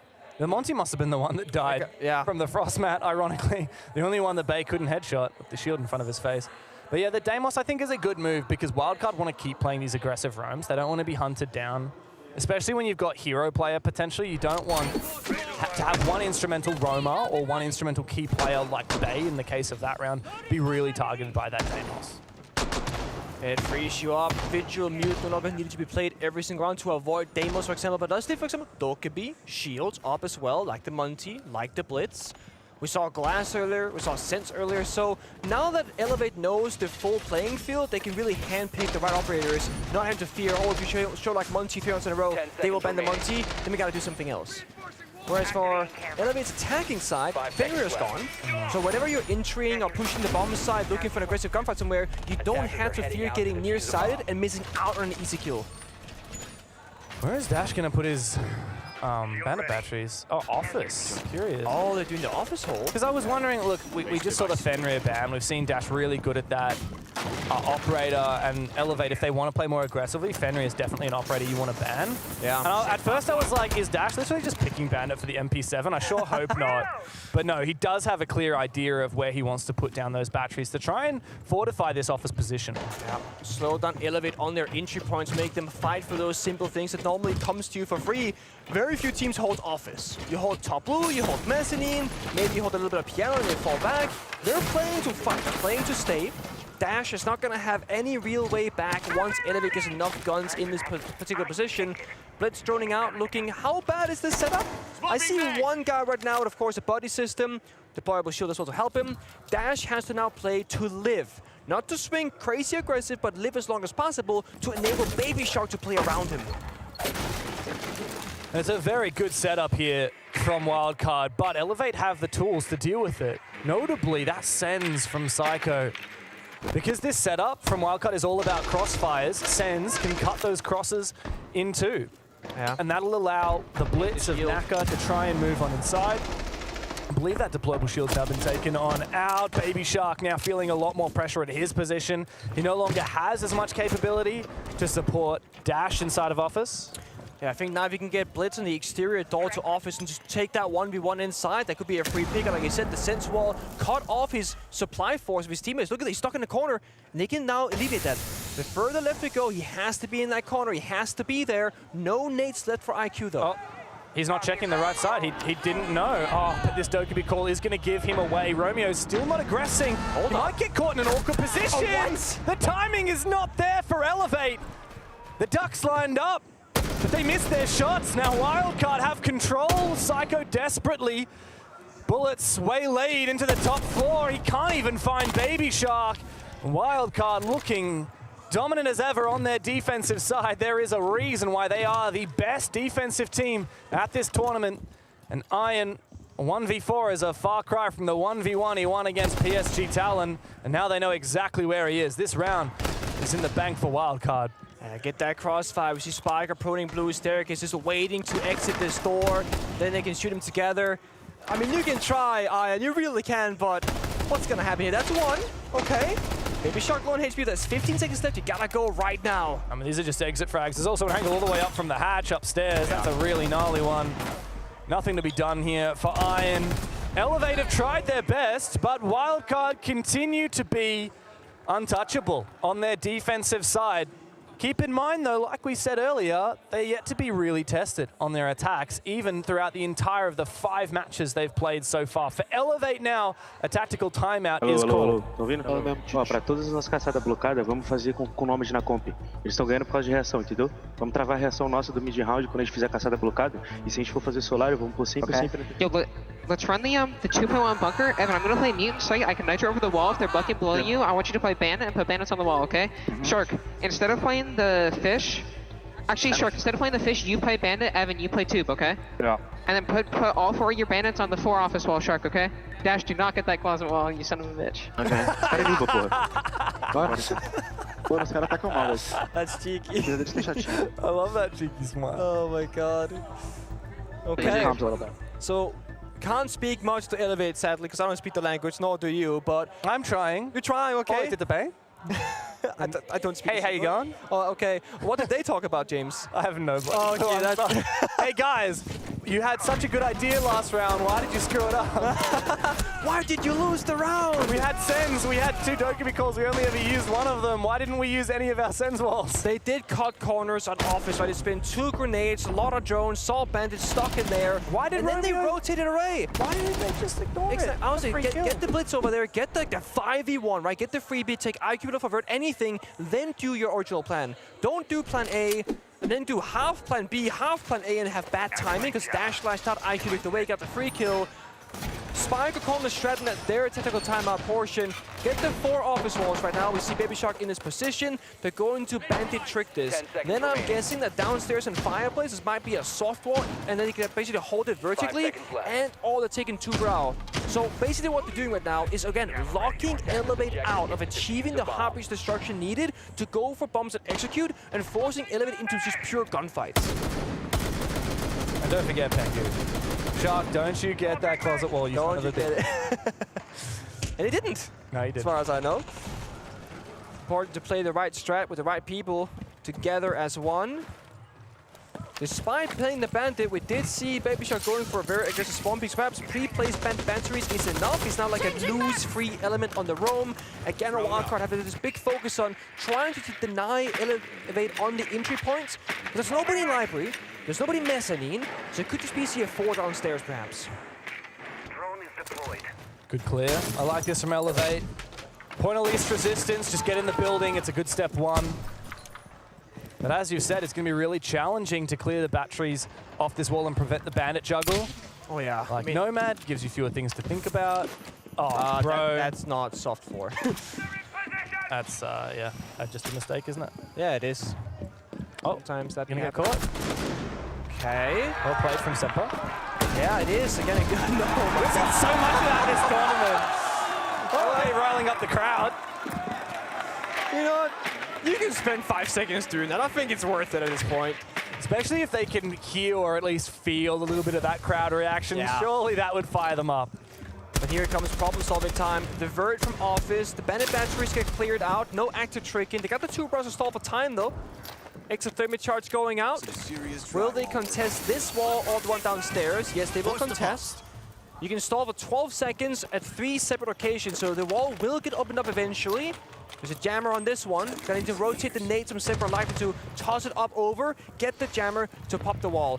Office wall almost open, just 1 more second and it'll be there. This nade should clear the jammer. Yes. Elevate, they've done the hardest part of this round because once these walls open up, they're gonna have both the glass and the sense available. Wait, is it still? Is the exothermic charge still there? I thought I heard it get zapped. It did. Same. How did that get shot? How did that get destroyed? Because that could be the round in the bag. Maybe the C4 at not entirely sure, honestly, to tell you. But yeah, this could be the round differentiator. Now we gotta see Psycho go crazy on the glass and all pick up his. 40 seconds left. They got man advantage again. They got the right tools. It comes down to a brawl downstairs. Without an avenue onto the site, Elevate will need to get desperate. Semper has a flank opportunity lurking up from the west main stairs. Naka has found his opening.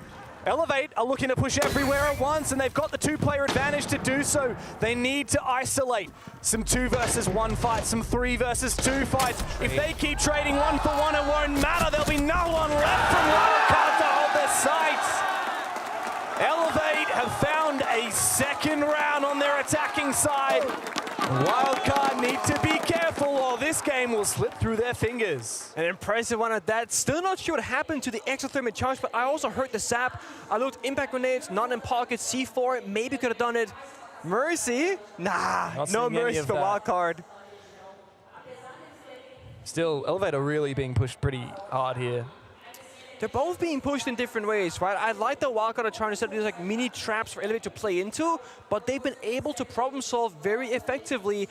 Psycho now is still attacking in phase. He's hovering the Twitch. Yes, right now Psycho is 0-4, but his role right now is to be the problem solver for the team. Whether it's the Glass or the Munty, a Heartbreach, or a Twitch for any side of utility deny. That's very big to have for problem solving itself. Semper is playing Sense 2 rounds now in the basement, going for those cutoff rotations. If he dies, that could be monstrous for the team, right? But he gets to kill both of those rounds. Chalet has actually been quite a defensive favored match at the tournament so far. 61 rounds played, 59% won by the defensive side, which means that you would actually be hoping, and not even hoping, expecting for a 4-2 split here. Anything less than that is actually below par. We've been saying Wildcard with their 80+% defensive win rate should be gunning for well above the average when it comes to their defensive sides. They can no longer do that. All they can do is hit par for the course, and that's only if they win this next round, putting all the more pressure into this next 2.5 minutes. They've gone master bedroom, don't want to go downstairs. Psycho from Twitch into IQ, aggressive entry here. Don't mind that. No, taking the risk and the gamble. Tons of info, can't quite vault through, he gets caught in the vault out instead. Dash with an aggressive play once more, gets the opening pick for his team. Yeah, that's the downside of Naka being on the Monty. He saw all of that unfold, but was not actually in a position to get that kill. He brought out the pistol afterwards, but he obviously isn't going to make that work. Some lucky early death there. I think Elevate was trying to like go really off pace, go for an opening kill, get back out safe. When Psycho saw nobody was home, he said, okay, let me get back outside. But now you lost your foot in the map. You're stuck outside on the balcony. All of a sudden, Semper dies elsewhere as well. Monty's solo library hasn't accomplished anything in this round, and no one's there to help him do it either. So, not sure what this attack is trying to accomplish right now. Don't do it. Dangerous. Okay, never mind. Credit to him. Not easy at all to find that kill. Good map control. A final piece back for Elevate. Wildcard still have the numbers advantage. And Elevate have had the numbers advantage every single round. The last 4 rounds in a row, they've found that opening pick, and yet they've only won 2 of them. Now from a numbers disadvantage, I still find it hard to imagine that Elevate will be able to pull this off. If they do, it'll come down to some spectacular Monty play. There is one benefit though, with Babe dying on the smoke, there's no real plant deny, no C4, no toxic babes. There is an echo sure to deny the timer of it, but can't get a kill. The flank is wide open, however the timing is bad. Oh, but apparently nobody's ears are on here. For Ion, he loses his life. And Romeo is completely caught off guard, now out on the balcony. He's the last one left, low HP. Elevate were never in a great position, but they certainly had more to it than what we just saw. Important to know when the flank happened from Baby Shark, the rest of his team aggressed on Master Bedroom Office as well. They don't make these solo plays. If there's something happening in one portion of the map, something will happen elsewhere at the same time. Romeo, we gotta sharpen up the bullets right there because they are not going in a straight line. I mean, with 20 seconds left, James, I think this one is done. Yeah. Unless? I think, no. There's no unless. No, unless. There's no unless here. Wildcard hitting par for the course. I mean, it's going to be an exit frag. He's going to get 1 exit frag. There, Shark goes down, and now Spiker and Cans are going to be like, guys, come on, chill. No more trolling, guys, come on. We've done enough of that so far in the tournament. Oh, there we go. Kansan finds his kill by the end of it. Wildcard lock in the 4-2 split at the half. I don't think there's anything to be smug about, though. No. They're about to move on to their attack, and that ain't going to be easy. No, that's my biggest question mark, because we haven't seen them attack almost at all this tournament. They only had some rounds up against Falcons. They had, let me see, they had 4 attack rounds against Falcons. They lost all 4. They had 4 attack rounds against SSG. They won 2 of the 4, so half, and the same thing for T2. So at the very best, they have like a 50% win rate in a given match, but overall, it's more like a third of the rounds. They need the 5-1, 6-0 halves to have the kind of performance that we've seen from them so far. They got 4-2. It's like the second best realistic option. They have to show us though that they're not just gonna fall over and fail in either entry fragging and or problem solving. Elevated showed us they could do both. Wildcard will have to match.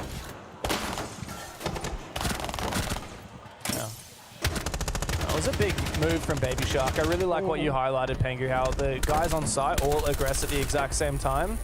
That's really what separates good teams from great teams. Yeah. Often teams at the lower levels will win rounds by that, kind of out of accident. Yeah. Teams happen, players on the same team happen to push at the same time, and it catches your opponent off guard. But once you finally unlock that level of synergy where you can actually coordinate it, Shark says, guys, I'm about to flank, be ready to push out. Okay, 3, 2, 1, go. Yeah. And then they do it all at the same time. That's what separates the good teams from the truly great ones. But is Wildcard the team where you would expect them to have it that early? That's my thing, because they're a younger roster, like together, so to speak. I would expect other teams to have that skill set, not necessarily these guys. No. But they got it. Yeah, good fundamentals from Wildcard. I think that's what's impressed us the most about a lot of these underdog teams that have borne success at Reload. Teams like CAG, who have had semis, teams like FEARX, Wildcard. These teams have actually impressed us with their fundamentals. You know, it's one thing to say, oh, they had a good fragger, or they had one good round, or we're scared of this player, but they're not smart. The team's not smart. No, that's not at all the case. These guys are playing good Siege through and through. And keep in mind, I mean, this roster has had a lot of roster changes in recent history. Of course, Dash coming in, Shark coming in, both very recent roster changes. They've only been on the team for about a month. Elevate on the other team have only been a team for about a month. So I guess we even give them some credit. Good EMP, but Ion aggresses forward, gets the kill. Instead of running away, why not just take the fight, take down Bay, get out alive as well. I really like that move from Ion. Semper, though, finds himself injured upstairs in the piano hallway from the window, I believe. Is Romeo going to go for that? I think Psycho's playing aggressively, contesting this angle to enable Romeo to get into position. Goes for the revive here. I think that's the right call. He couldn't leave it much later than that. Romeo can now go retake his position. On account of Iron dropping down the hatch and falling back, it does mean Elevate have effectively lost library, but they can still contest it from outside in safer positions. And they're holding mezzanine, they're holding top blue as well. Another person falls, cancelled this time. The attack so far looking a little bit lackluster for Wildcard in their first opening round. Again, Elevate are not giving them any free kills right now. They're gonna keep that man advantage and build it bigger. Sadly, what we've come to expect from Wildcard attacks, there's just no substance here. Elevate, at the turn of the tide, they step up. And now they can just sit back and relax. Information for Dash, as he knows the player's on the mezzanine, but it's a 2v5. I mean, there's a player everywhere, more or less. Yeah. Needs to find some kind of a bait. He's going fishing at the moment, just looking for one of these delicious little trouts to pop their head up. He can just snag it. Timing is crazy. Yeah, not great though. There's really no way he wins against Iron here. On the default cam the whole time, worried about being pushed from above. 50 seconds to play with. And he's really not getting given anything here. Two-way crossfire. Psycho, he's dialed back the clock here. 3 big kills. And now Shark, there's absolutely no chance he makes this work. He needs to just sit back, bait a few kills, maybe give his team a chance to recompose for next round. You said good fundamentals, but how good are your attacks? Wildcard Baby Shark 1v5? Come on. Another one of those exit frag rounds. Finish him off. The Brazilian crowd are just waiting for their team to get one step closer to tying this up, and Baby Shark is certainly not capable of doing anything about it. Romeo teased out. Come on, put him out of his misery already. Elevate. You can't let him be continuing to stay alive. That's finally it. A flawless round for Wildcard. And they have a reminder from the crowd that they have the audience here on their side. There is Dash, of course, on the other line of players, but would you rather have 1 Brazilian if you're the crowd, or 5 and the support staff as well?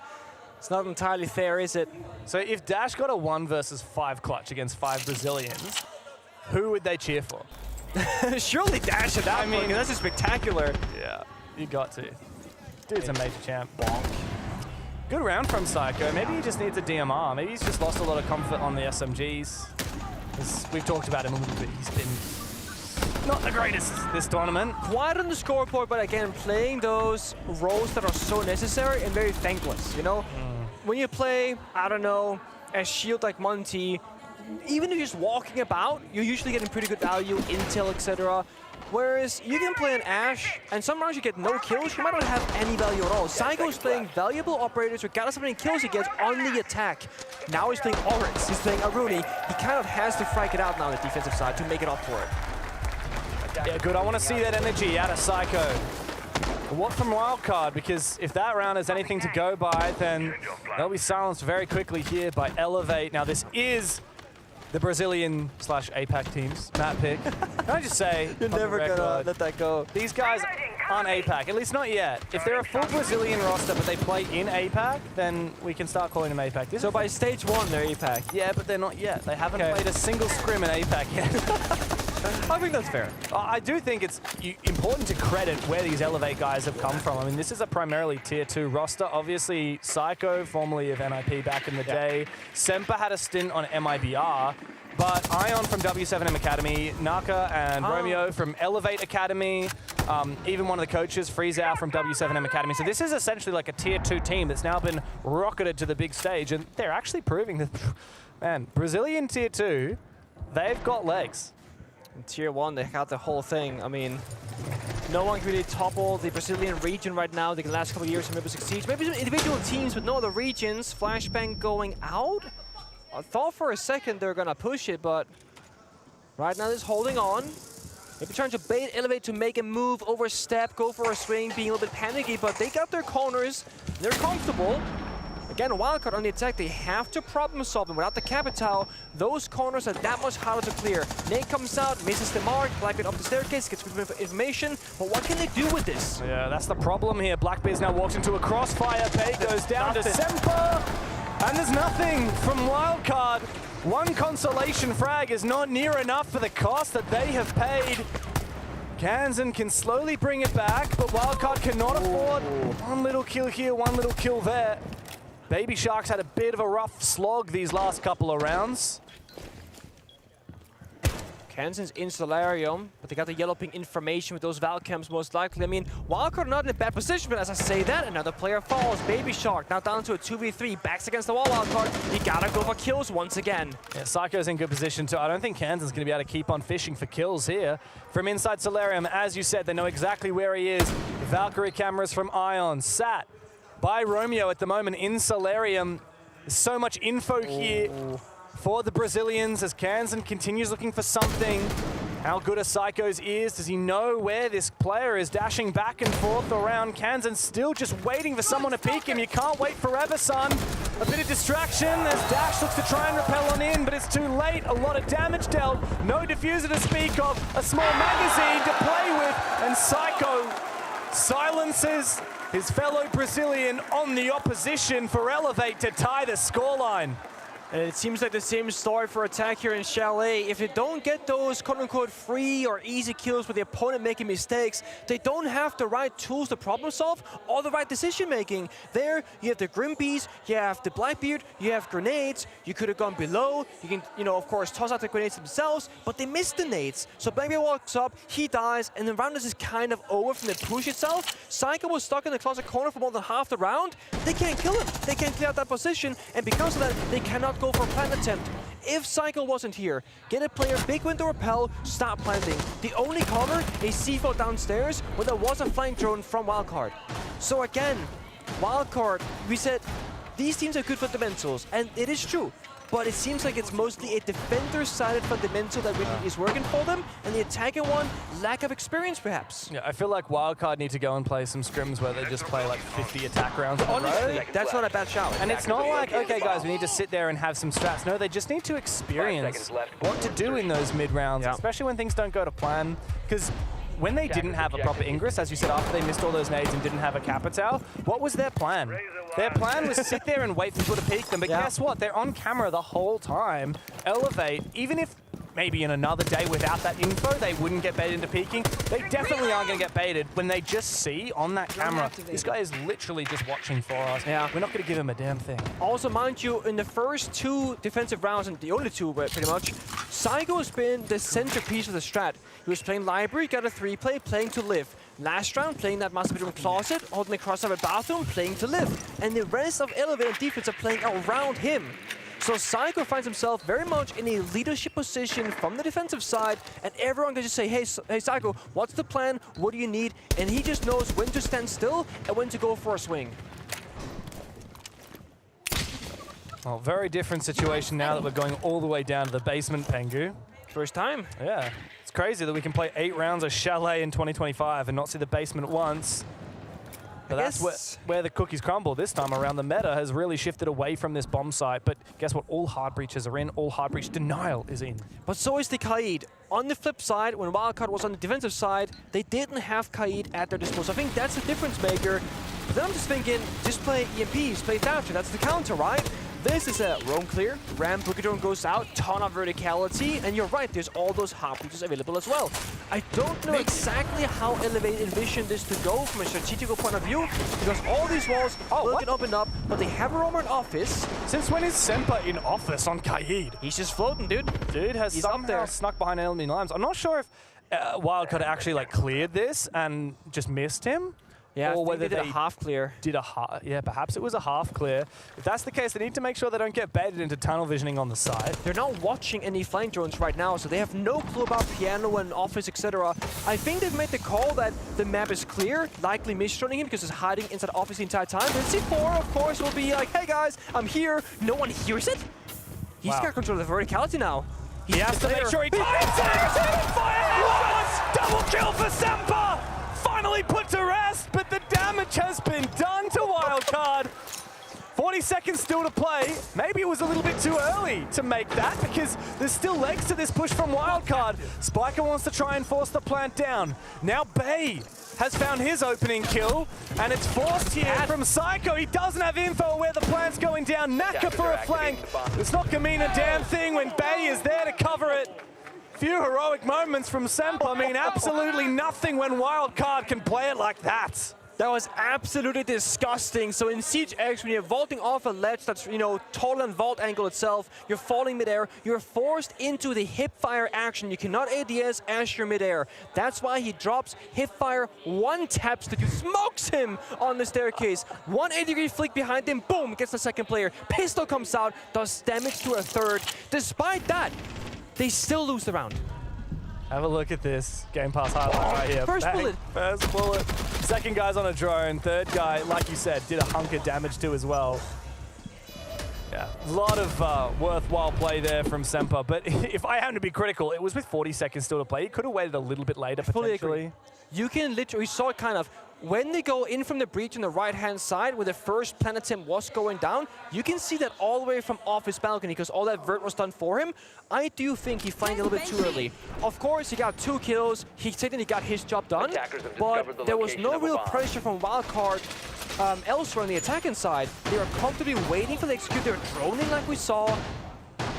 Maybe could have waited, maybe should have waited, didn't. Got a nice highlight clip though. Sure, I think the key problem there is like if he can get 2 kills, 40 seconds left in the round, and Elevate still lose quite convincingly, then what the hell's going on with the rest of Did you see the Bay one-tap afterwards as well? He was just jiggling 5 stairs. Boop. Is that what he did? Yeah, and he one-tapped the guy with a C4. That could have been the plant denier. So like, maybe... Even then, like, Psycho's not going to die that plant. He was trying to toss it towards the bottom of the wrong stairs. side. Yeah, you're right. Didn't know it was bins.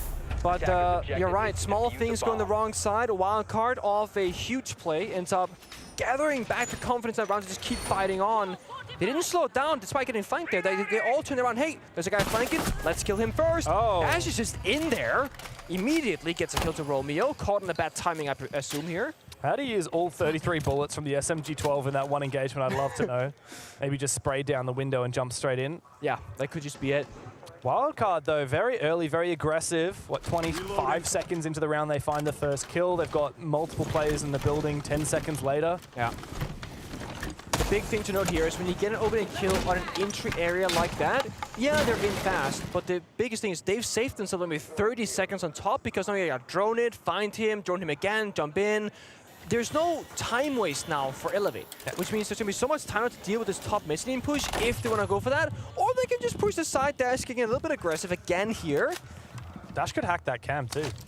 Yeah, I mean, I think you should go do that right now, right? Let's get the first step done now, hack the cams, set up the flying drones, let's relax for a little bit. We got Bravo we gotta utilize, hack the Banshees. They very well could, oh, he doesn't get it. I was gonna say, if he hacks that Banshee, you can like make pressure top floor and have Dash sneak in that hallway later on. Yeah, the thing that's gonna be hard here for Wildcard is to deal with that position at top of library stairs. That's where you've got the shield. 4 nades? Yeah, I mean, you've got the ingredients to deal with it. But in theory, I mean, Semper is in a strong power position. He's got ADSs to protect him as well. Ooh, there's an aggressive peek from somewhere. I think Psycho, that was him. And he's just died at mezzanine, peeking out again. Another player looks for something. It's Iron. You can feel it from Elevate, the palpable stress that they need to make some kind of a move. And, well, it's not going to go down well for them. Wildcard are ready for every single point of aggression. Iron might retake mezzanine, but it doesn't matter when the rest of Wildcard are in elsewhere positions. Semper's also hunted down the Blackbeard now, forcing Iron further back, a 1 versus 5. And I don't think there's much of a chance here for Elevate. Wildcard, they started slow on their attacking side, but 2 rounds now in a row, they have looked untouchable. And one by one, they hunt him down, they put him into a corner, and they put him down. It's map point here for Wildcard. If you replay the end of that round, I'm thinking to myself, was that necessary from Elevate? Semper, the Warden, still had the shield. ADSs were still alive. And they regen every 10 or so seconds, just soaking up utility. I understand going for what I call an off-pace play. Wildcard likely wouldn't expect an aggression, but they did. Yeah. We saw Psycho flank from the inside the office double window on top fireplace, swinging office, dies. Knock it downstairs in smoke, dining hallway, dies. They were ready on all 3 fronts for that aggression, and yeah. Beam down the window, jumps in, gets the kill. I mean, this is cheeky. Yeah, but the thing is, here from Elevate, like you said, they lost 1 player early, and every other player on the team died over-aggressing, trying to make an off-pace play. Yeah. There's no point to that. But this is where I want to praise Wildcard, because when they made the off-pace plays, for example, the flank blue stairs, when they were defending, it was together. Aww. Aww. Things you love to see. Things you do love to see, indeed. I guess that's because Elevate's losing, right? Oh, snooze. Snooze fest for the Elevate losing, I sleep. Elevate winning, oh, I'm awake. Oh yeah, someone's gonna have to make that meme later. If we get another shot of her and she's awake and celebrating, definitely gonna have to create that meme format. Wildcard here though, man, what a glow up for this roster, hey? After all of last year, it was pretty pitiful with their entry into the North America League, Stage 1, 7th place, Stage 2, 5th place. Still like a mid-bottom level team at their best. Obviously, huge pickup with Dash. Baby Shark also an import over from France. And big question mark for that roster in the beginning, right? Like communication, language barrier, cultural differences. Yeah, it didn't make any sense until you see them play. You import, like there's so much talent in NA as well. I think it's mostly taken, but you know, you import a player like Dash from Brazil, that's huge. Baby Shark, you know, making the leap across the pond as well.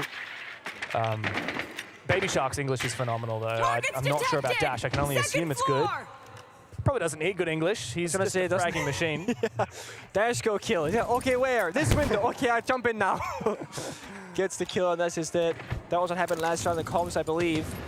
Chigilo Sophia stun one. Last one in the chamber goes down. But distraction play on the big window goes on in. Hold up, Dash. Very aggressive. 2 injures. Power 2 players down. Kill. Dash sneaking on through. Another one. Elevate just down to 2 players. Psycho and Romeo. Oh, Psycho misses his opportunity. Elevate going to be praying to God that Wildcard fall into those frost mats now. He got the fuse on the Blackbeard, just trying to play it nice and slow right now, not take any of that risk. Just again, reset it, 1 minute, 20 seconds, get the drone side, get the flanks established. You gotta figure out, can we go for a safe plan because of the vert, or do we have to send a player upstairs to deny it? For example, Vico the Repel sees it on the floor. But we see Romeo pushed out of the bomb side. Now Wildcard they own both dining and kitchen. C4 could be big. That's massive. Kansan goes goes down. Does Bay still have adequate protection? He's inside the smoke. In the post plant, it's going to be nigh impossible to kill him. Baby Shark's got the cover above. Oh boy. All up to Romeo to save Elevate's map pick, but Wildcard silence the crowd and make a statement here in Rio. Wildcard is certainly the real deal, and they are one map away from a semi-final. That's crazy to say, right? But that is the truth. One map away, and with that, they showed us also some strength on the attacking side. It was a slow start for them, not getting those opening kills, not getting foothold inside the map, but then they figured it out, and they solved it, and they got the dub. The two unlikely heroes of Rio will still duke it out. It's not over yet, but Wildcard have the upper hand. We'll be back after this.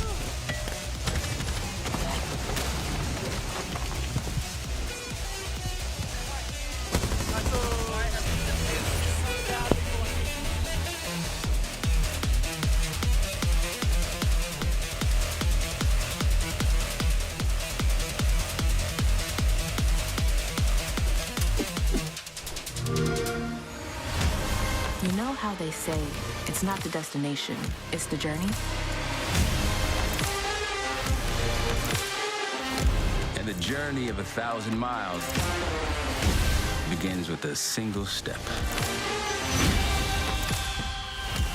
And you know what? They're right.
Wildcard continued to impress. Map one of the series, that looked look dominant, and it looks scary for other teams that have been counting them out. We looked at this game, Lax, and we said that yes, coming into it, Elevate probably looked like the lesser of the two, but did we expect Wildcard to still have such prominence in a best of 3? Well, first off, Elevate need to elevate their gameplay, that's for sure. But in terms of Wildcard, I think this is kind of everything that we were expecting. Now, the casters were talking about, which is true. Wildcard really haven't played a lot of attacks given that first format during phase 1. They were doing everything based off their defenses. But as we saw with their attacks, which personally I think both me and Fox are extremely impressed, and even for me, being a former teammate with Spiker, seeing him grow and be the IGL that he's becoming, and having all of these players on the same page, you even heard in that breakdown, in that timeout, what he wanted to set up and have everyone do. I am really impressed with how well Spiker has matured as an IGL. Absolutely, and for the whole team to be able to accomplish this within a month or so of practice is insane that we're actually talking about it. And obviously, you can say, oh, the Chalet is one of Wildcard's better maps. Yes, Elevate's not doing themselves any favor going to Chalet, but at the end of the day, it has absolutely nothing to do with the map. We see this on every single map from Wildcard, and I'm glad they got to showcase it on their attacks to get a couple more rounds out, obviously for the stat sheet, because the way that they're winning is they are so good at taking the positions that they need. They don't take anything extra. They don't go for overzealous plays. And on defense, they fight for what they need. Every round, they're constantly maintaining on how are we going to win the round, worst case scenario. We need to hold this. They do it. I mean, what I really appreciated on attack is they controlled the tempo so well that you would have multiple instances where Dash would get that first kill, maybe try to go find a second, put a little pressure on site, but immediately follow back, just like we saw in that last round, and they just slowly collapsed and constricted all of Elevate on their site and on their defense, and they just made that last round flawless. Absolutely. Sometimes, honestly, it comes down to individual players that can impact an entire game. Bay is one of those players today, especially on Chalet, that stood out as, I guess, an individual that could turn the tide. He's not the only one. Of course, Kansan had a fantastic game as well. Dash was unreal. But if we stick to Bay for a moment here, Lax, I mean, this is the kind of performance that can elevate you well into what would be a live stage performance, potentially a grand final. Yeah, absolutely. I think when you surround yourself, like I said, like players like Dash, like Kansan, and then also the three of Spiker, Bay, and Baby Shark that don't have any LAN experience, you don't need the crowd behind you. Sure, it's great, but what's important is that you have your teammates next to you. You have your teammates behind you. You have your teammates hyping you up. And when you're putting up a performance like this, for someone that has no LAN experience, you have to feel good. Bay is hitting one taps like he's playing ranked. You are at an international level versus international players, a former SI champion, and you're playing like you're just playing ranked. It's gotta feel good, and we have to highlight him for it. Yeah, to have the confidence to have such a young player to be able to hold some of those death positions. Right, young players can sometimes go crazy in the stat sheet, but he's playing arguably the most difficult positions, especially on that Solar Stairs 4K that we saw, locking it down, and he knows exactly where to look, when to look. And when you're surrounded by a group of players that have the experience that they have, I mean, obviously it makes things that much easier because you have the confidence instilled in you from your team. But everybody on the team as a whole has been evolving and learning. But specifically Bay, the reason we highlighted him is because to be such a young player, a lot of people were criticizing Wildcard when they picked him up because a lot of rookies in the game recently, they always talk about, you know, Newers, Ashen. Bay was never really in that conversation. Everyone knew his potential, but no one has been able to see it. And so now to be on his first main stage, to still keep that level of performance, goes without saying. I mean, he is a top player so far. Certainly does. Look, Wildcard, they're currently 1-0 up in the piece. They could close it out on Consulate, but before we get there, Maria spoke to the players just as they headed off stage for the break. Cycle once again is playing in the main stage now for APAC region in an NA organization with a full Brazilian roster. How crazy? Super good sensation to be back on the stage, and that's it. Super happy. Super, just happy. Just happy. Okay, thank you. You always played Dash in South America League, and now you are facing the Brazilian crowd going against you. How does it feel?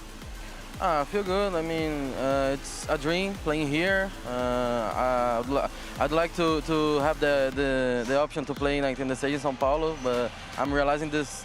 I'm like having this opportunity now to play in front of the crowd. So I mean, I know I'm playing against Brazilians. I know the crowds for cheering for them, but tomorrow maybe they're gonna cheer for me. Okay.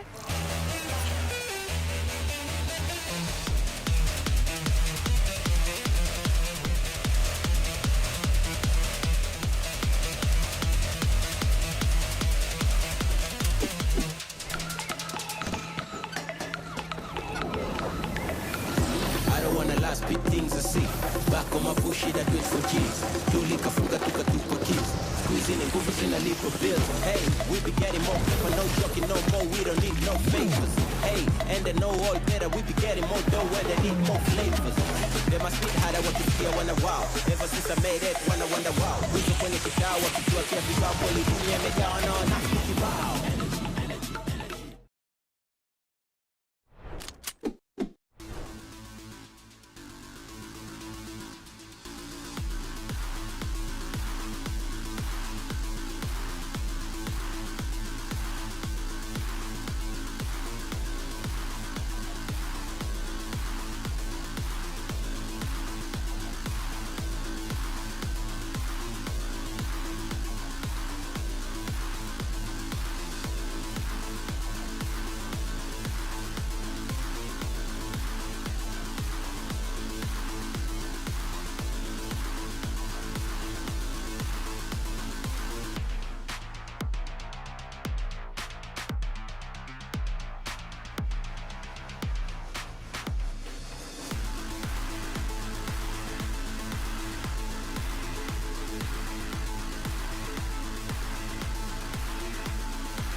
Welcome back to Brazil. We are in Rio de Janeiro live. We couldn't come to the country that has arguably the best players in the world without coming to talk to the best fans in the world. Brazil, how we doing?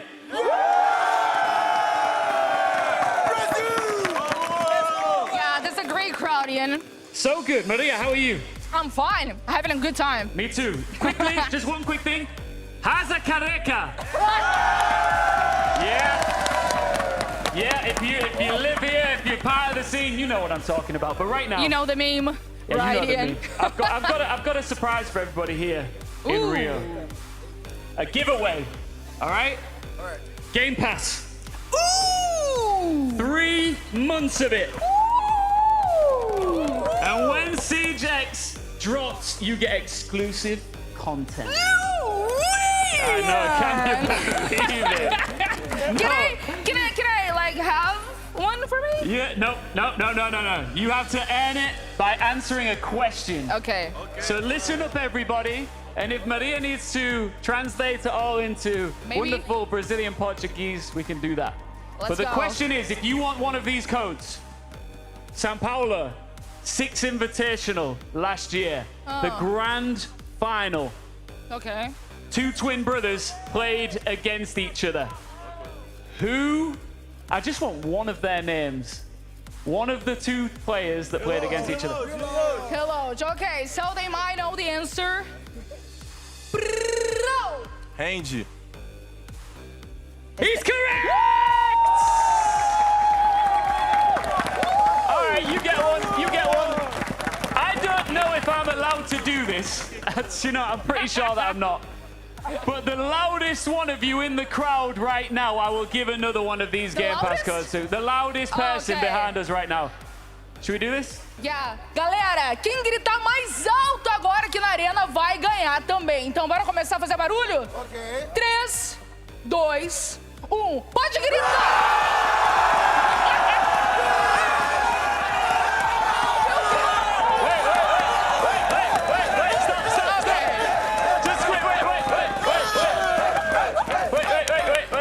Okay. Wait. Vamos pra Furia!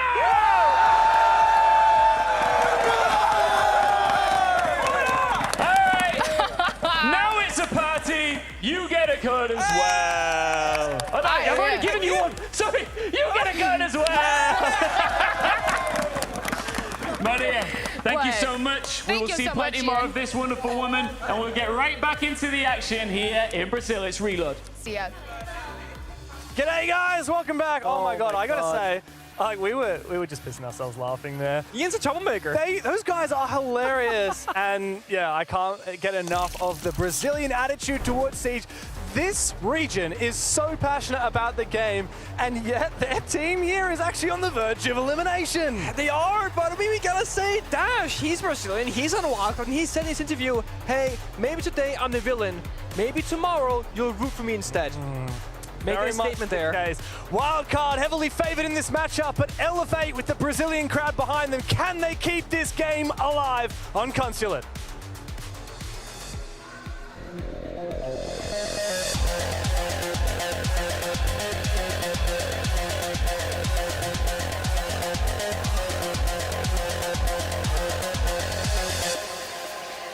Oh boy, second map after a great first one on Chalet. Was it simply a map beater mistake going to that map? I don't know, because Wildcard and Consulate are also pretty damn good. The benefit for Elevate is that Wildcard have played this map not just once, but twice so far, meaning there is stuff to research and stuff to figure out, but that didn't really help them all that much on Chalet, James. Absolutely. Yeah, Wildcard. They've shown us what they can do on Consulate against G2 and against Team Secret. That's how they qualified for this tournament. But Elevate, what have they been cooking up? Can they bounce back now as they start on the attacking side? Once again, Wildcard love their defense, and that's once again where they get to sit, Pengu. A little bit of a surprise to me. I would have thought that Elevate would choose to start on the defensive side. I was thinking the exact, I was about to ask you, are you sure that the map feeder is done correctly, that this is actually a map pick of Wildcard? Every single team would pick defense start, especially against Wildcard. This has to be specific kind of gonna keep showing the Brazilian flag. APAC team, James, right? No, Brazilian Shut up, team. they ain't an APAC team. Maybe one day Elevate will be an APAC team in stage one. Going there. But they haven't even played in the region as of yet. And by the sounds of the Brazilian crowd, I think you know what nationality this team is. I was gonna say, maybe it comes down to very specific counter-strategy from Elevate, where they want to start off on the attack with their prep work, break apart those defensive rounds, then swap into the comfortable side. That's the only way where I feel like this makes sense, to start on the less favorable position. Perhaps they've done some solid counter-stratting to these setups. I don't recall very specific wildcard setups on this top floor. I just remember that they were bloody good at that. Yeah, that's pretty much how it goes, right?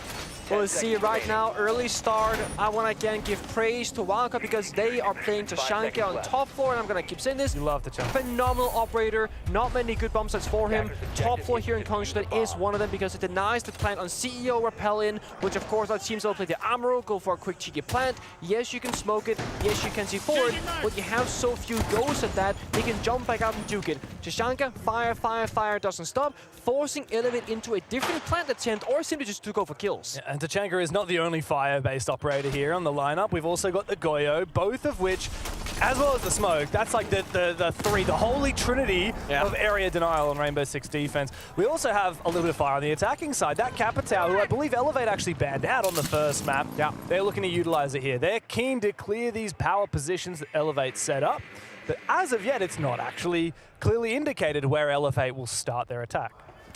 And we also know Wildcard, they're playing a very dynamic defensive setup right now. Aggression here with the Vigil, playing setup copy room, C4 going out, almost takes down Romeo. That's the first step. Kill a couple of drones, do some damage, fall back.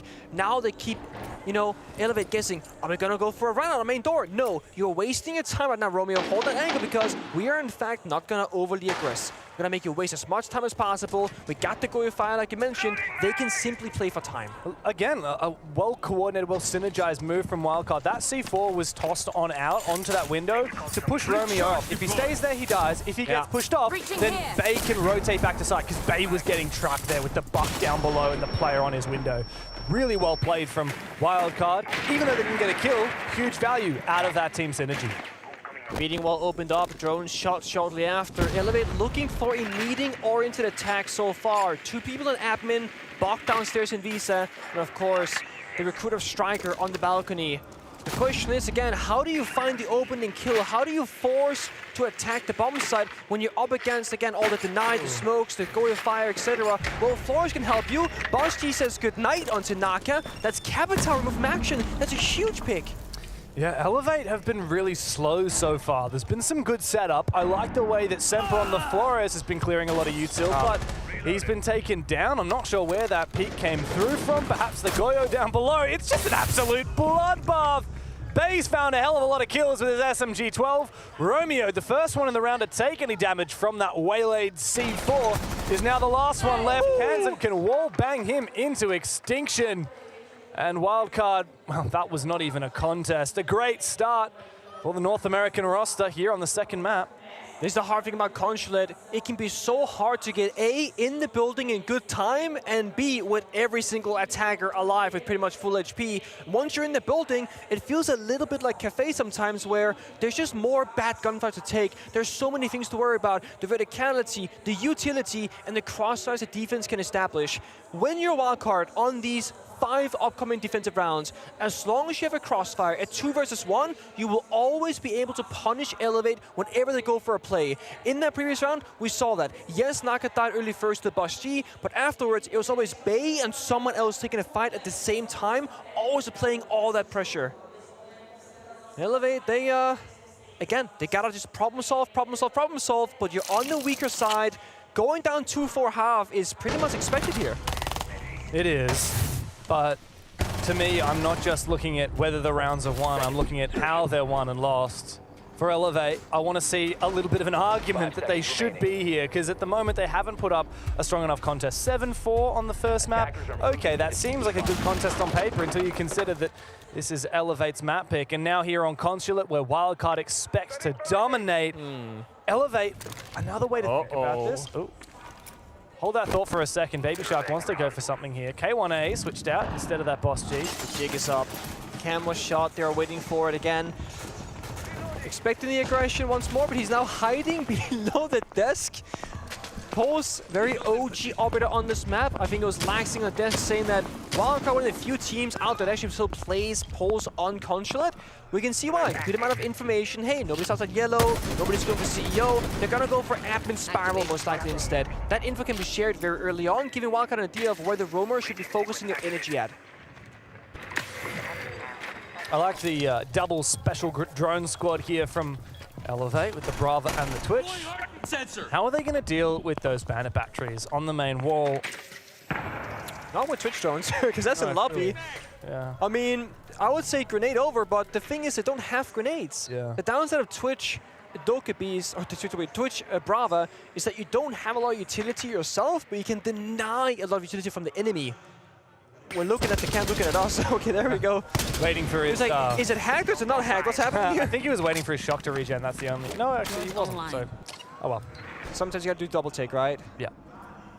We still see Shark upstairs as well. I mean, uncontested. Yeah, the concern here from Elevate is they don't have vert. Like, they don't know vert operators, except for breaching charges from Nako, which is he's starting to get use of right now. They haven't hard cleared the map. They haven't even really breached the main wall. Like, what have they achieved? At this point, they're looking to sneak downstairs. This is a very risky play to be making for Elevate. To barricade all the doors, so let's shut them open. Now the defenders know they turn their attention. Had they not barricaded that, it might have been caught off guard.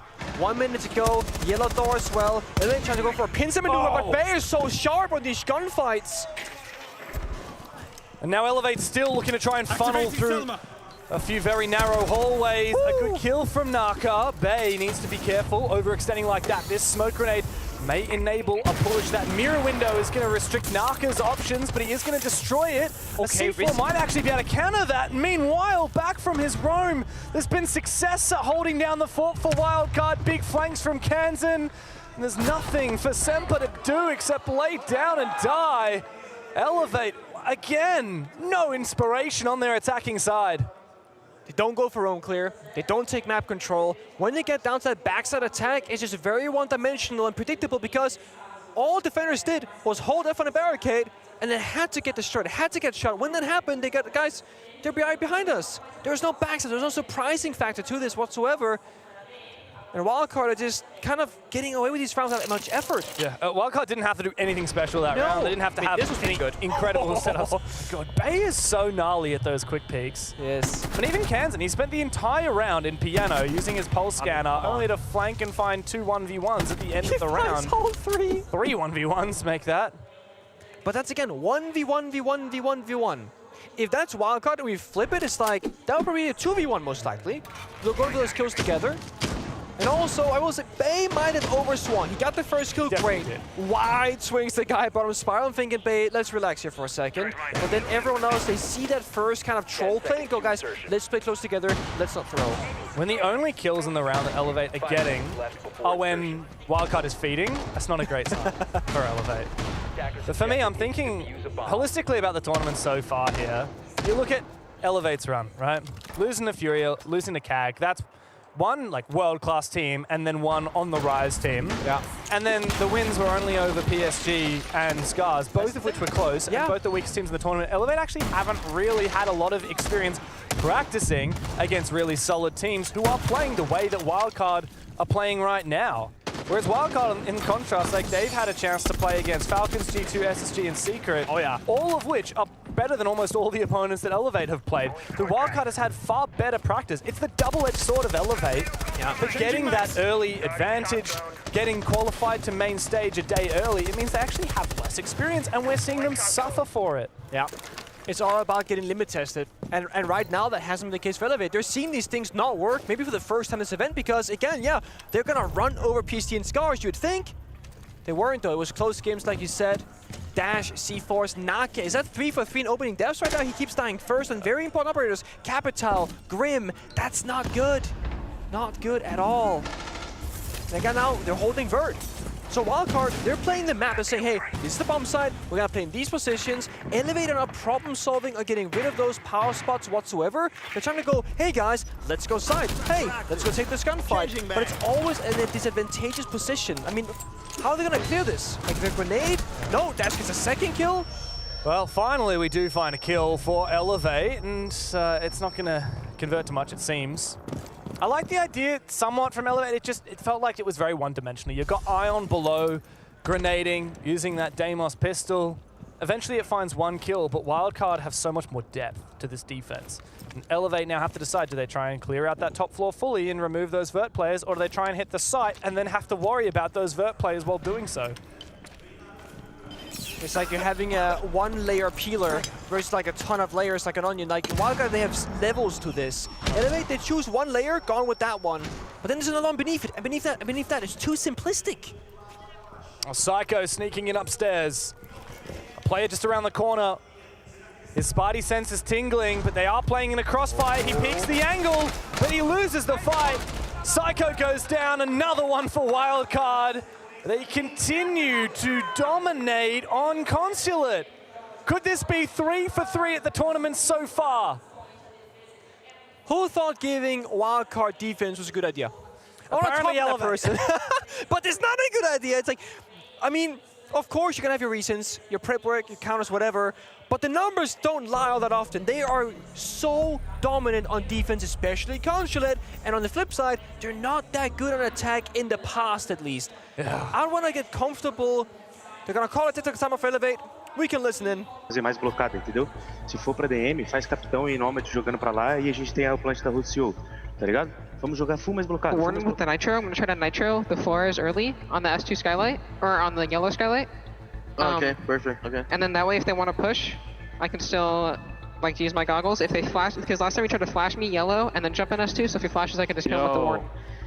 Go post in the basement, this guy repulse copy, bro. I feel like you kill him. Os 3 rounds já era, mano. Confia, mano. Esse mapa então nós estamos no pior side. Só que você tem que jogar o jogo. Faz blocado, mas faz entrando, mano. Bota o bico, porra.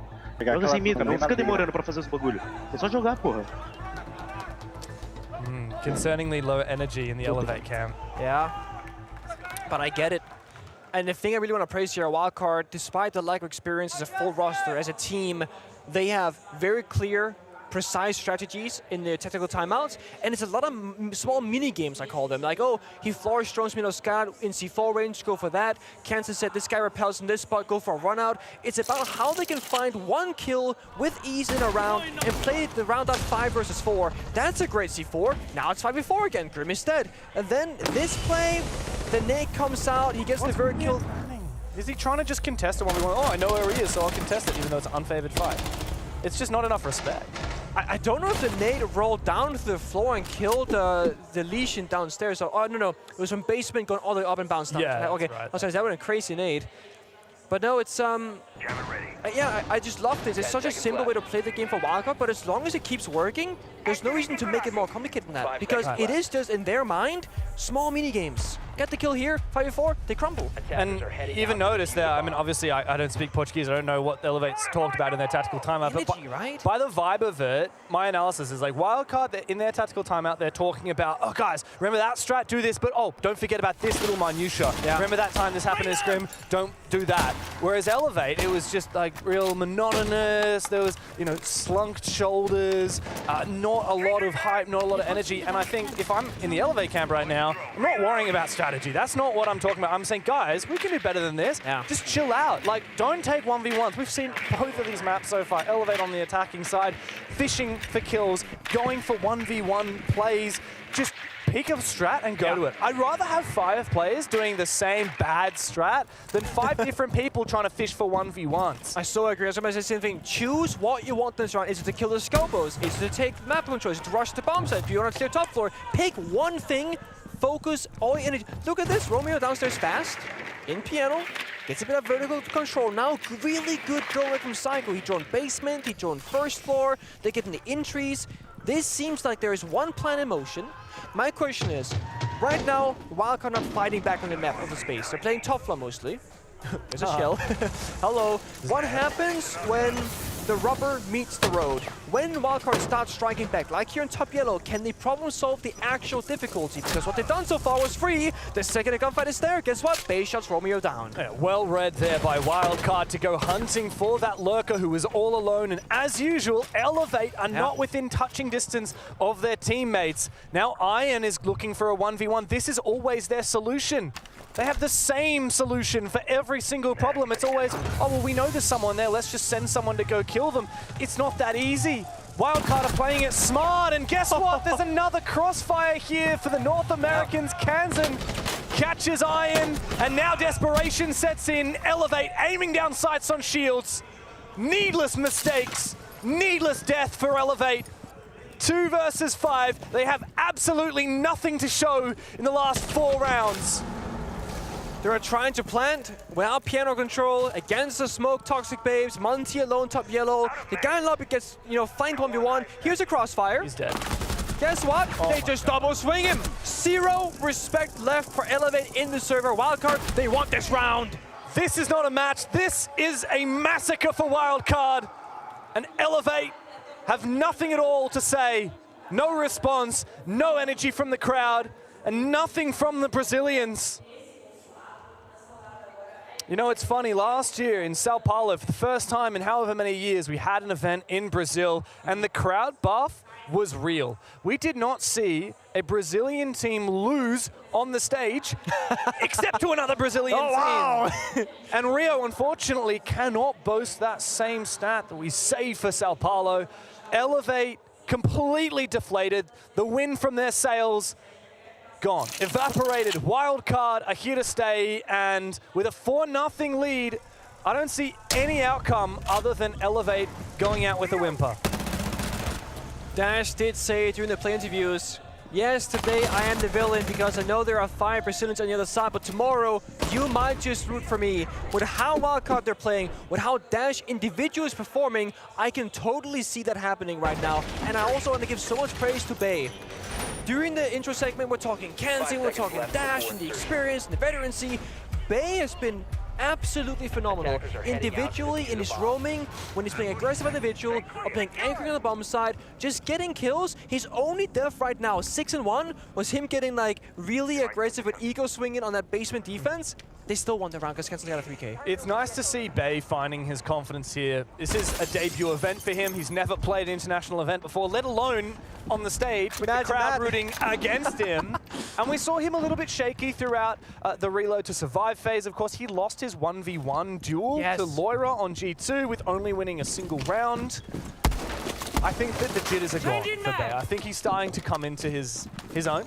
Yeah, Spiker did say, we have beaten our own expectations, we have nothing to lose. And I'll tell you this, they are playing like that kind of team where it doesn't matter anymore. We've already beaten the bar. Exactly where they need to be. Oh. Finally, the first opening kill of the game for Elevate. Romeo on the top floor on the back of that logic bomb. Shark goes down, and now some vertical potential opened up by Elevate to dissuade these players from Wildcard, holding on to their roam. Need to expect the aggression now. Wildcard's lineup is very aggressive. Don't want to go for kills or C4s most likely. So if Elevate they read into this, get right is. Lock down the flanks, cut the rotations off, isolate Bay here and get that kill. They got Jackal, they got Dokkaebi, they have drones. Find him and kill him. But guess what? Kanzen's there to support. It's just him and Bay, but Naka does take down Bay. Kanzen now devilishly worried about this Montaigne. Doesn't have any goo mines to bring out. And now the pressure is coming on. In comes Romeo. And he puts Kanzen out of his misery. A 3v2 with Iron on the floor. And Spiker starts to feel a bit of ants in his pants. He looks to make a move, Dash as well. But guess what? When it's the Monty, you can't go looking for kills. Ion got injured by a Capcan trap upstairs on top yellow, finally now getting help from his teammate of Psycho. This has bought a lot of time though in space on the server, and there might be more Capcan traps to go. Not just that, 2 C4s in pocket. If they find 1 apiece, we're back to even numbers. And when you have a Monty, yes, it's great for information for planting, but it's not great in terms of gunplay as you only have a pistol. 2v4 is the most dangerous scoreline to find yourself in. On the advantageous side, as we know, could it become a 1v3, it seems. A 3K for Romeo, big round, but Spiker will not survive. Romeo puts the team on his back, a huge 4K. Elevate found their way under Consulate. They did, but it's a risky way to win. You said Romeo put the team on his back. He had 3 separate 1v1 50-50 gunfights that could have gone either way. If he doesn't win all 3 of those, I don't know if they have that round victory. Yes, it's great. Yes, they got the 4-1. They really, really, really need their second one, however. They gotta get that 2-4 half to have enough parachute to, you know, make a mistake on defense without everything being done and dusted.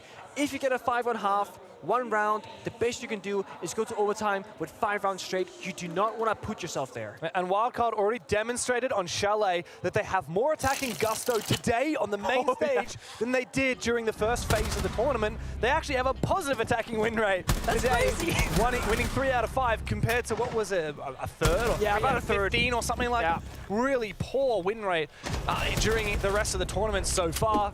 And that means that as we move into the second half, Elevate need to be extra careful. They can't just count on flipping to defense and expecting this to be a walk in the park. 5 seconds to insertion.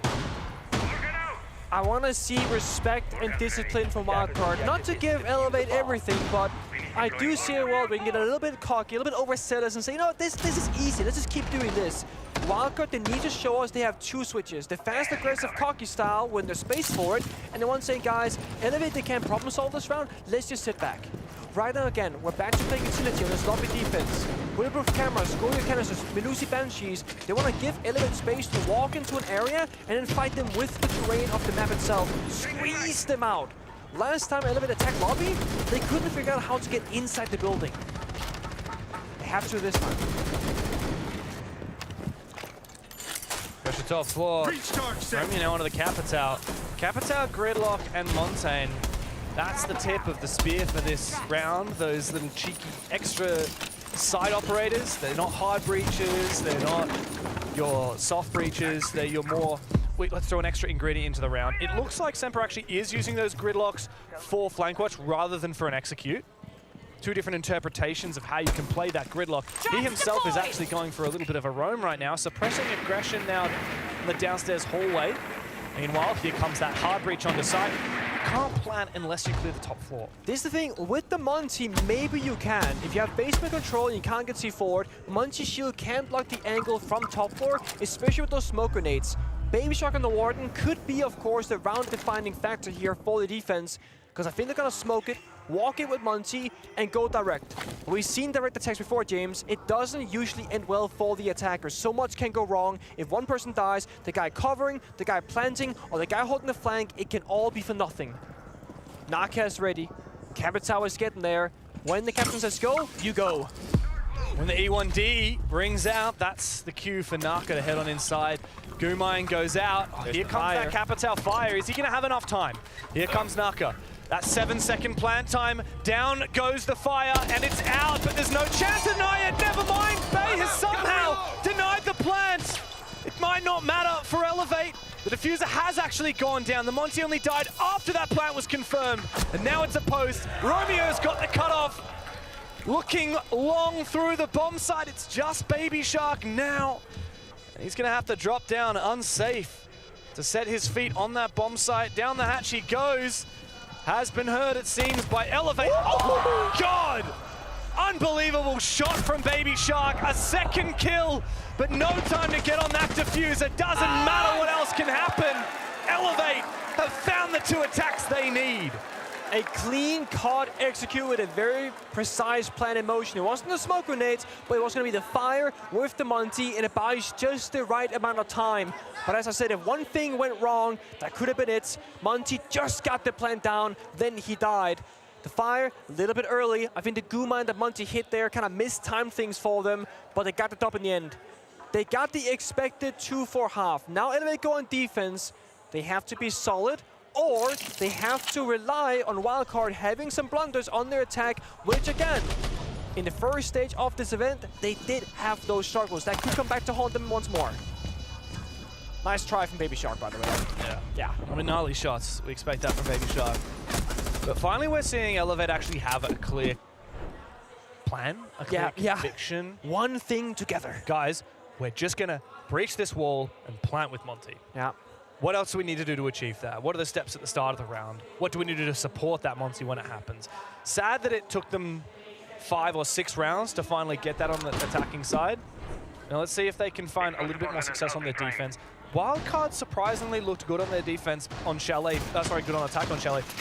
But the real thing that kind of swung that game in favor of Wildcard was the fact that Elevate just kept on pushing for kills when they didn't need to. Yeah. There was so much needless aggression on the Elevate defense. Also, the nature of Chalet, probably a lot easier to attack than Consulate. I'm sure, like we said, Chalet has been a defender-sided map so far, but so is Consulate. Now, I'll still say Chalet is easier to attack than Consulate. A big map like Consulate, claustrophobic map like Chalet. It just happens that Chalet's ended up defensive-sided, but it's still like it's a kind of map on defense where you're very uncomfortable, even if you are winning. And that's where we got to talk about comfortable pick operators, right? Double shield ban from Elevate, that's a very comfy thing for a lot of attackers. Of course, Blanket left open, picked here by Dash in the very first round. Wildcard, they want to open up their operator lineup. So you ban out the Valkyrie, don't gotta deal with those yellow pings as he falls below, don't gotta bring IQ every single round, of course. And then Fenrir, which further enforces that they want to entry frag, go for those kills, not get nearsighted in the process, but it does leave open, just like before, something like the Goyo, the Smoke, which can always be problematic with time. If Wildcard are too slow at the first stage of the round, getting in the building, getting their foothold, they might just not have enough time to work with, calming the plant situation. Maybe Shark almost just died, not sure to what, downstairs, a gunfight perhaps? Maybe. Yeah. Oh, he's worried about a lot of angles here. I like the way that Elevate have set this up. It's like a trap, right? Come in here, Baby Shark. Come on, come on. Try and play vert. Make some vert, please. I dare you. You don't know which way we're going to peek you from.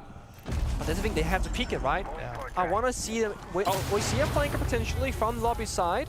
We see Baby Shark. No info for him to work with. That's Psycho over near Tellers. He was tempted to make a play.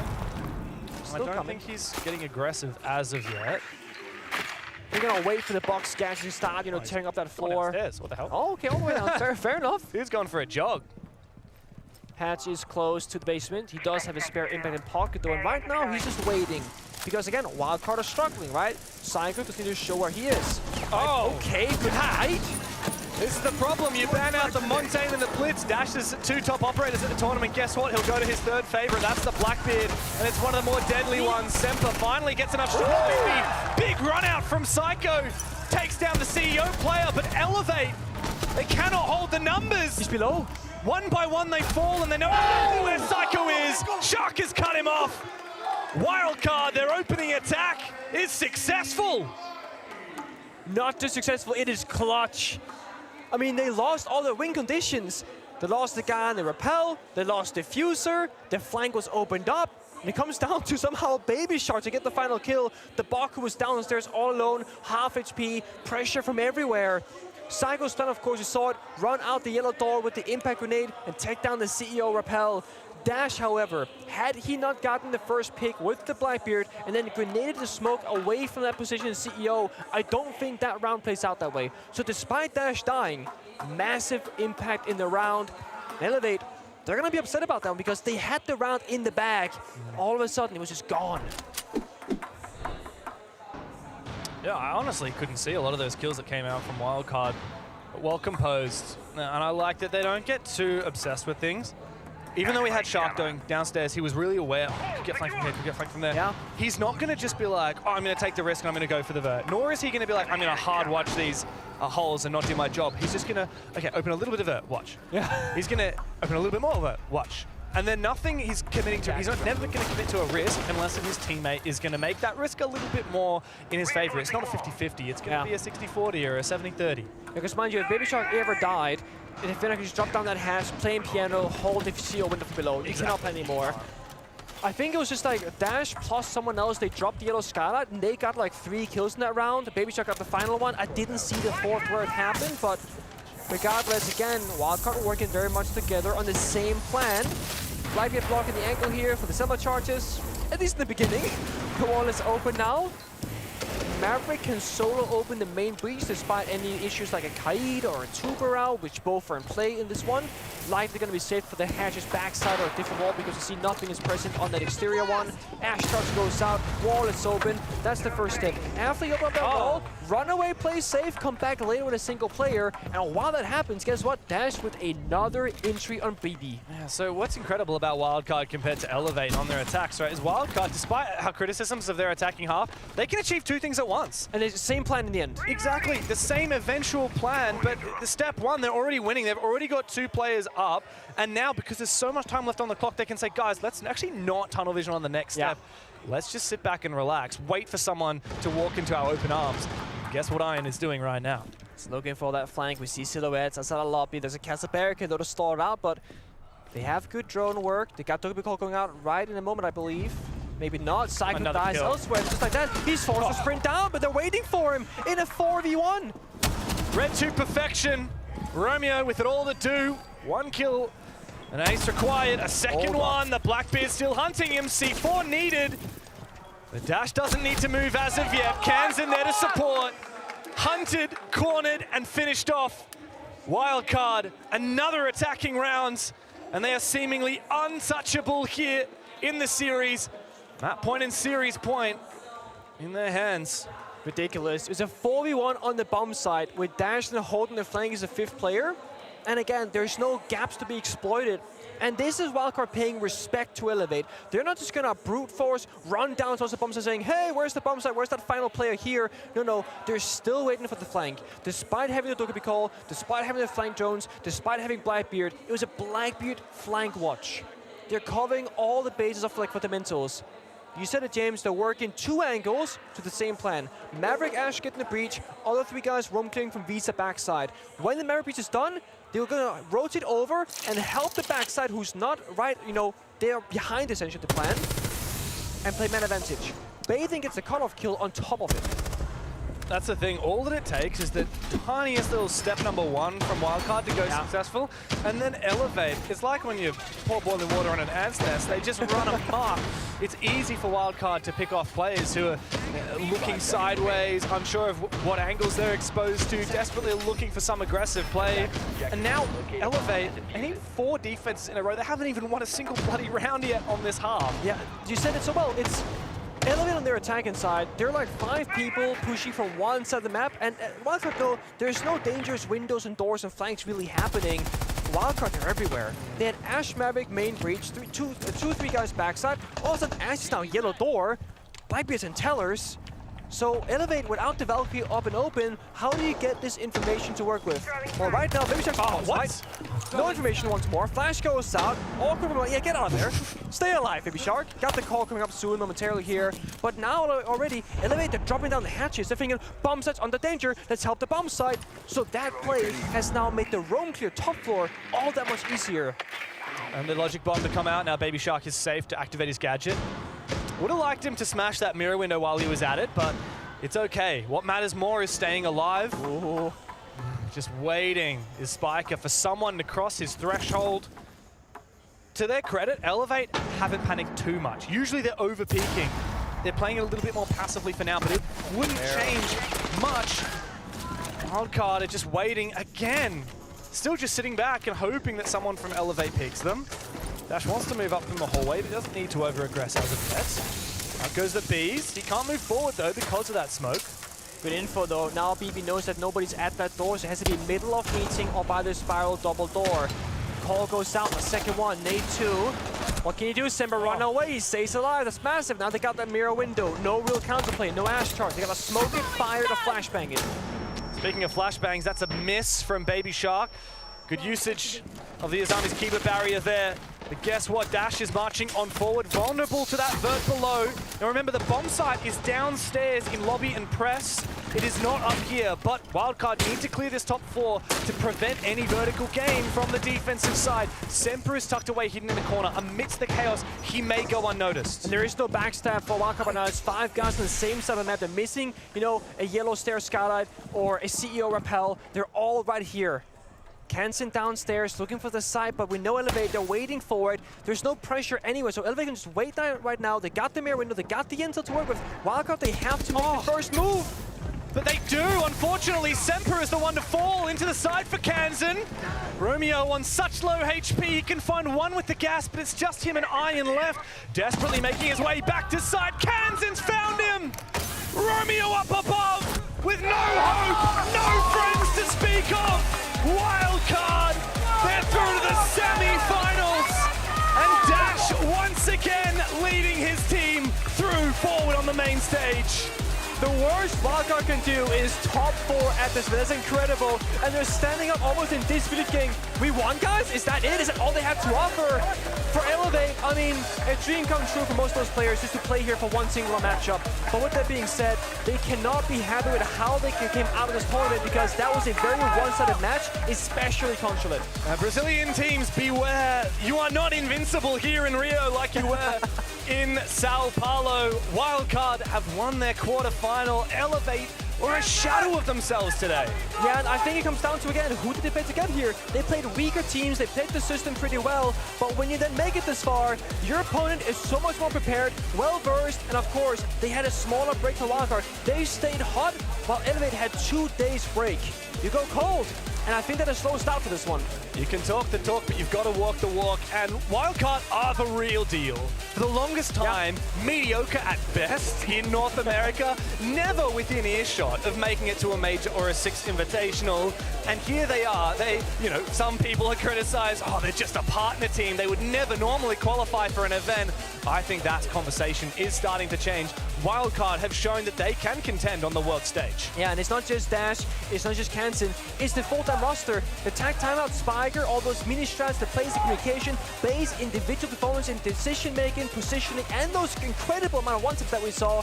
It really is a full effort from the team, not just the star players. That's right, it was a huge move for Wildcard to make those 2 imports with Shark and Dash, but of course, it's a 5 full roster of players that have shown up here on the main stage.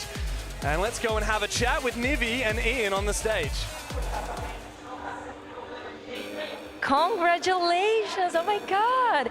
You're playing out of your minds. It seems like you guys completely changed your mindset for this championship, is that right? Yeah, about 2 weeks ago or so, we weren't happy with how we were playing, so we completely changed our play style about 2 weeks ago, and I mean, you can see the results. We're playing very well since then, so. Muito bom. Eu tava falando pra ele aqui que ele parece que eles mudaram completamente o mindset da equipe aqui para esse campeonato. E ele falou que eles mudaram e deu bons resultados até aqui. Yeah. Spiker, you've got such a eclectic mix of talent from all over the world. What is it that makes you guys tick? Why is it working so well right now? Honestly, it's just time together. Time with Shark and Dash. You know, having time with English just makes everything better. Comms flow much better mid-round. Everything just flows better the more time we have together. Muito bom, eles têm aqui jogadores do mundo todo, mas eles mudaram aqui todo o mindset deles, inclusive para o inglês, com o Dash, né, o nosso jogador brasileiro, e tá indo muito bem até aqui. Do you still feel like underdogs, even though you've now locked in that semi-final spot tomorrow? I think we're going to kind of have that mentality the whole tournament, and after, you know, it'll probably change a little bit, but our whole thing with the tournament was just come in and play and see what happens, and that's what we're going to keep doing. Acho que eles não se sentem mais uns underdogs nesse momento, eles vão vir com esse bom mindset aqui para a semifinal. São nossos semifinalistas. Falando em serem semifinalistas, now you're gonna play against Kage Osaka. How you prepare for this fight? We're gonna prepare just like we have every other team. You know, we're gonna respect them the same way. They've played really well this whole event, so we're gonna respect them just like any other team and play our game. Ok, ele disse que ele vai se preparar como ele tem se preparado aqui durante todo o torneio para jogar amanhã contra a Kage Osaka, respeitando a história deles aqui como semifinalistas também. Congratulations. Stay right there. Just briefly, just come with me just for a second. We haven't talked about this thing enough. This has got to be one of the coolest trophies that FEARX Esports has ever produced. This shield could be yours. Have a good look at it. And then I want you to spin round and I want you to tell me how much you want it. We want it more than anything. Well, thank you very much. Go and prepare. Cheers, brother. That was good stuff. Yeah, ele falou que ele quer mais do que tudo esse troféu. Let's see.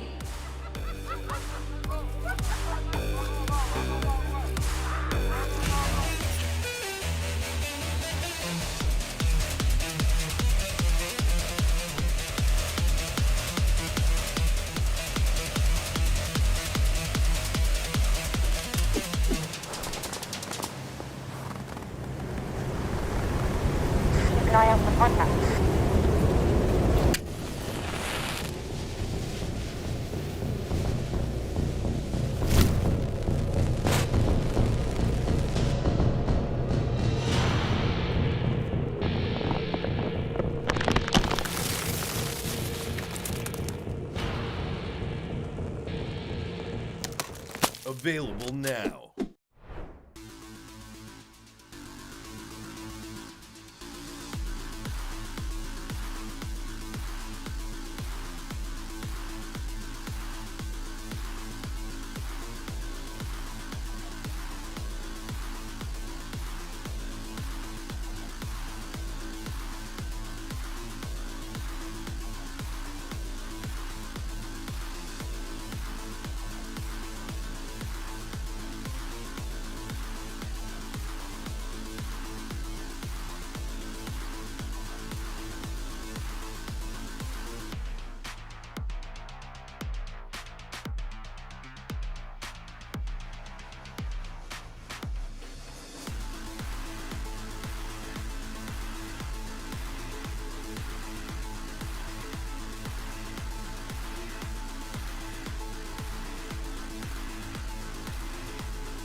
Wildcard continue to impress here in Rio de Janeiro, and they have, unfortunately for the Brazilian fans, knocked out one of the only 4 teams that we've got left in the quarterfinals here. You're not happy with that, Lax? No, I'm happy with the way that Wildcard is playing and knocking out Elevate. I mean, it's about competition at this point, and Elevate is just not bringing it. Where Wildcard, me and Fox have talked about this over and over again. They are playing the absolute perfect siege that you possibly can get, or damn near close to. Yeah, a lot of teams were already kind of writing off Elevate as making it through to the next phase because they were really well thought out when it came to their bullet system. Sure. But obviously Wildcard, in my opinion, out of all the teams, earned their way to the main stage. And I'm excited to see them keep progressing throughout the tournament, hopefully make it to a final, play against an opponent that you would see, you know, at any other major, just because Wildcard, the way they're playing fundamentally, they just always understand what they need to do. Yeah. I really want to see it tested. Yeah, well, that's the thing is, I was listening to the casters obviously talk about the game, listening to you guys talk about the game prior. Seems like Wildcard taking in from play-ins, from phase 1, the prep that they had coming into phase 2 versus Elevate, it just set them up so much better. I mean, look at the entry kills alone, and then you look at the scoreline 7-2. But if you're watching that game specifically, one thing that I'm more impressed than anything on their attacks is, again, that tempo. They know when to just stop moving. They know when to aggress. They know when to rotate. They know when to collapse. And not only that, they do it together. No, it's something that you don't see too often, especially from young players like Spiker and Bay. You know, most rookies within the North American scene, they have a trouble not moving. Like, they get a first pick, they constantly keep overextending. It's something that everybody always tries to focus on when you develop a new player. But already off the bat, Wildcard, they're just so disciplined. They constantly know exactly where they need to make the execute, where the opening is. So to be able to identify it means they have to have great droning and great communication.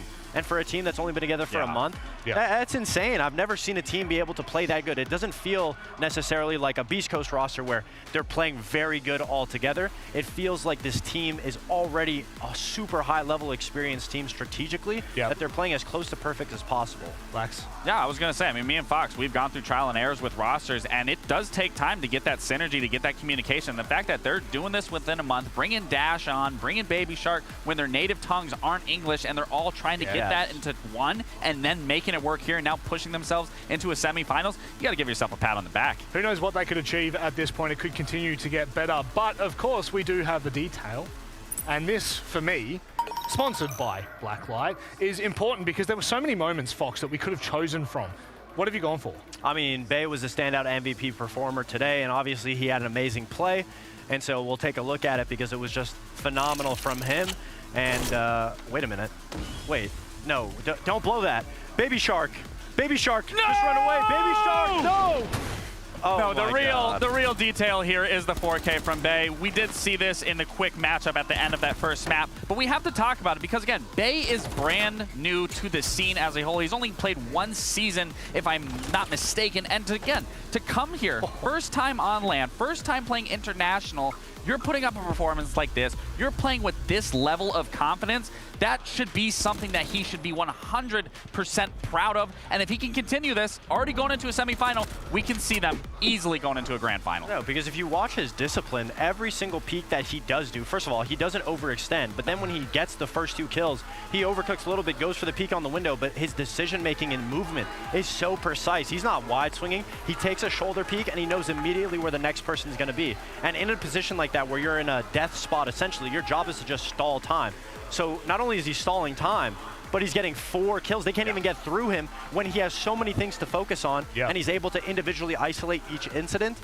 That's impressive. They'll talk about his one-taps for quite some time here in Rio de Janeiro. Unfortunately, with Elevate gone, that now leaves the bracket wide open. CAG will verse Wildcard for a slot in the grand final. An underdog has the opportunity to book their ticket, but tomorrow. Gents, you guys are leaving me, so I'm going to leave you with this bracket here and let you have a little bit of a discussion. What are your thoughts on what we've seen so far? I mean, I think it's been great so far. I've been having a great time watching the bottom of the bracket progress just because it's very unpredictable. These new teams deserve a spotlight, and they have a lot of new, interesting things to show.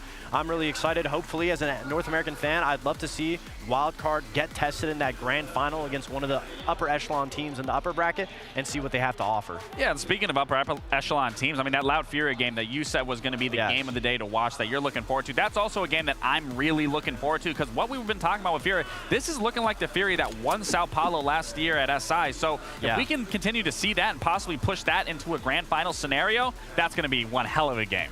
Gents, thank you very much for joining me. You may exit stage left. All right. Goodbye. Goodbye. It was lovely working with you again, Fox.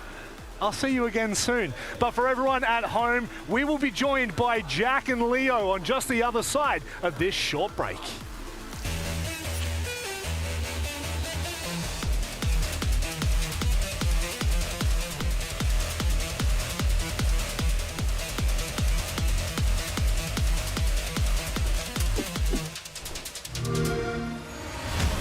You know how they say, it's not the destination, it's the journey? And the journey of 1,000 miles begins with a single step. And you know what? They're right.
Well, we threw out the North American analysts and brought in some real guns. I'm kidding, Fox. Like, please don't hurt me. I love you. But I love these boys as well. Jack and Leo join me on the desk for the first time on stage here in Rio de Janeiro. Leo, how are you feeling, mate? This is unreal. What a view, you know, Brazil 360 stage in Brazil. It reminds me of Sao Paulo. It's always the best ones, and a Brazilian crowd as well. So it's always amazing. Yeah, and we've had some terrific games to warm us up as well today. That CAG FEARX game right at the very start. Genuinely phenomenal. It actually was. It went the distance and nearly went into overtime as well. But unfortunately, that was at the start of the day, and now we're in the middle of the day. If you'd believe that or not, we're already into the third quarterfinal. I mean, that kind of makes sense because you guys are here. Let's go ahead and have a look at our third matchup of the day. I'm losing count here in Rio de Janeiro. There's just so much action today. Falcons take on WCEMI, a rivalry that definitely has a bit of history. For sure. I mean, these guys, they've been facing each other for a long time. Falcons, obviously, for us, the most consistent team of the last year, qualifying to every single event, making it to grand finals every single event. And you know, when they came in this tournament, we were thinking like they were a little bit so-so, you know, they dropped the first match, they lost to Loud, they lost to M80, and then throughout the tournaments they've progressed, they've gotten better, and they've warmed up all the way to this quarterfinals. They have so much talent on this roster. You know, the guy on your screen here, Shaiko, but alongside him, Zolotov, Users, Leaky Fact Breeder. It's such an incredible team full of talent. However, I think at this tournament so far, a little bit of an Achilles heel has been exposed. I think where Falcons are forced to full clear, where they're forced to breach, where they're forced to play the utility game and not get into a brawl with the other team and actually execute, that's where they've found themselves undone. That's what some teams have been, you know, going at to beat them. Loud particularly, but also M80 as well. So opening the discussion up a little bit here for Falcons, I mean, this is not the first time that they've played WCEMI. You know, we only have to look back 6 months, not even, it doesn't even feel like that long ago, where they got bested in a BO5. Exactly, yeah, the head-to-head history between these two teams, particularly with W7M, it started at Esports World Cup all the way last year, where Falcons destroyed them. It then went through to the Montreal Major, where W7M, they got their revenge, as you can see. Here are the pictures, and I think, Leo, it's probably fair to say, this is where BDS at the time we're starting to worry, hey, there's a pattern emerging. For me, that was the biggest moment where we realized, oh wow, a second grand final that BDS is losing, a second moment of victory for their opponents. And if you look at what this meant for W7M, for all of this game, guys, a first major victory. You look at Volps, which team was he representing before? Team Liquid. He joins W7M, major victory. Now, if you look at W7M right now, Palu is now coming from Liquid and joining W7M. Is there a pattern there? Could they win this event? That's what we're going to answer right now. There's a bit of spiciness to it. I'm actually really looking forward to this matchup. There's lots to dive into, especially for W7M, that, yes, they are major winners. They are world champions in their own right. Are they going to be able to back up that kind of success here in Rio? Well, they are the only undefeated team at this tournament. Obviously going undefeated through phase one, through the reload stage, and they managed to get that bye. That brought them all the way through to playoffs. So it's worth saying that they've not actually played for a while, but what a team. And just a very quick one on the W7M organization. Everybody who has represented them in the last 18 months has played on the main stage, because Dash just played and just qualified to the semifinals, and of course their former team in Furia are also here as well. I don't know what they're breeding over there, but they've got some phenomenal talent selection. The scouting at W7M has been really crazy, and I will tell you this, these guys, they've been looking the most dominant out of any team this tournament. Now, one thing that I will say that may be a weakness here, they haven't played since Wednesday, actually. Oh, sorry, they haven't played since round 4, right? They had the bye, and that, for me, they're coming in cold in this quarterfinal compared to a Falcons that has steadily increased their level. Do you think that will play a massive impact here, Jack? Do you think that extra day? I mean, we were just talking about Elevate having that extra day off, and they looked a little bit sluggish. There's two sides to the coin, and I think it very much comes down to what the team prefers, because obviously W7M have had a lot of time to watch their opponents, to build into their counter strat, to really know who they're going to play, and have watched everything.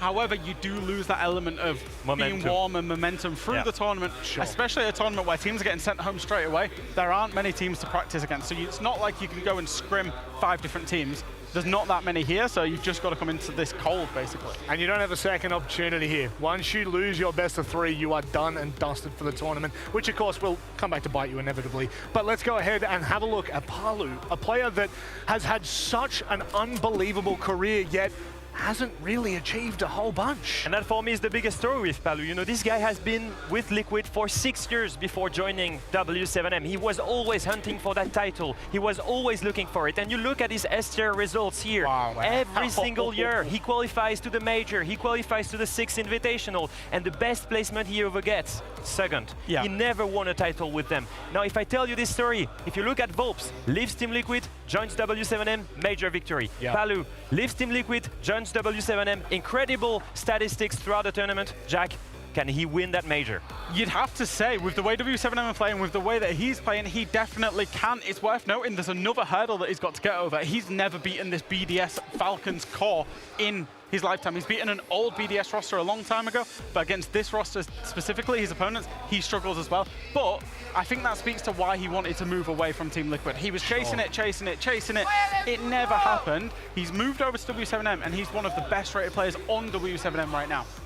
How much does he bring to W7M here? Because, look, they in their own rights are a phenomenal team. We've already seen them do incredible things. What does bringing a star power like Palu, what does it bring to the roster? I think the story begins with Dash being kicked, right? Dash is an amazing player. We've just seen it right now. Just seen it, yeah. Amazing on Wildcard. But when he was with W7M, he was maybe a little bit in the shadows of his teammates. He dropped a little bit in confidence, and they were lacking that firepower. As soon as the Boston 6 Invitational went wrong for them, they went and picked the most consistent fragger in the history of Brazil. That, for me, is Palu. And that's what he's bringing to them, that extra firepower and that game vision he had from Liquid. Now, I will say this, talking to Palu about this move, he did tell us it was a huge jump out of his comfort zone because Liquid was his house. It's his home. He needs to make it worth it. Certainly does, and we need to make it worth it. We need to have a look at the map picks, see where we're going for this best of 3, one that is sure to be something you do not want to miss. Jack, I'll let you kick off proceedings. Yeah, so Bank is the very first ban. He's not surprising. It is a map that BDS/Falcons absolutely love. They've never lost it as a core. 17 win streak on Bank. They don't stop. It's going to get banned. Conversely, Falcons, they hate border. They're going to get rid of it. What's interesting, kind of curiously, is if we move through to the first pick of Chalet, W7M, very, very high preference map for them. They beat, I think it was M80 on it. They've definitely won it at this event. However, Falcons also like this map traditionally as well, Leo. Yeah, it used to be an amazing map for Falcons. They had a 12 win streak on that map before SI, and then lost it twice to PSG Talent and Furia. So recently, not the best one, and that's maybe why W7M That's why you've picked into it. is picking it. Now, if we look at Falcons picking Skyscraper, historically, really all-time high for them, but they lost it in this event against Loud.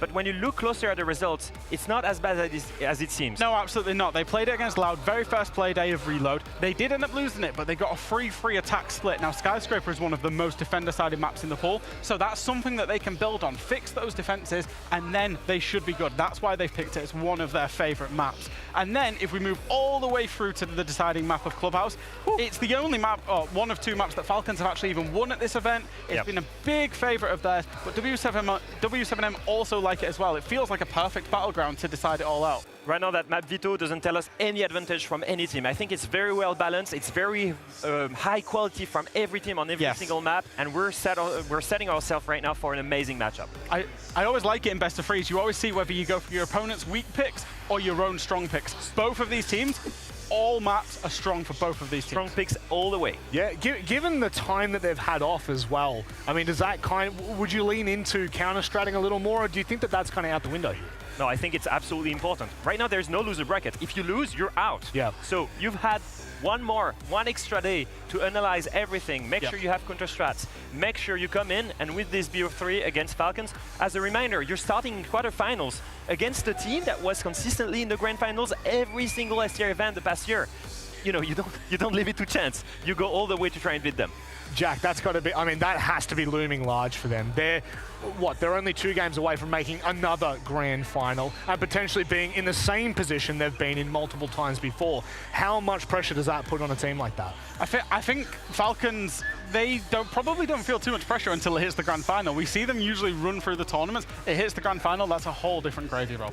Yeah, 100%. And at this point in time, I guess the pressure now disperses amongst both teams. W7M, they're the hometown heroes. You've got Falcons, who have made every grand final for the last how many events. They've looked so damn sharp. They've looked so damn dangerous. Now they're going to have to do it on home turf. It's time for W7M and Falcons. What happens if you take one of the most dominating lineups in recent Siege history and give them wings? We'll fight until last bullets. Team Falcons seem to be flying high with 5 players who are used to the big stage. Absolute Falcons domination. But today, they need to show the whole world that they are truly birds of prey as they hunt against a familiar foe.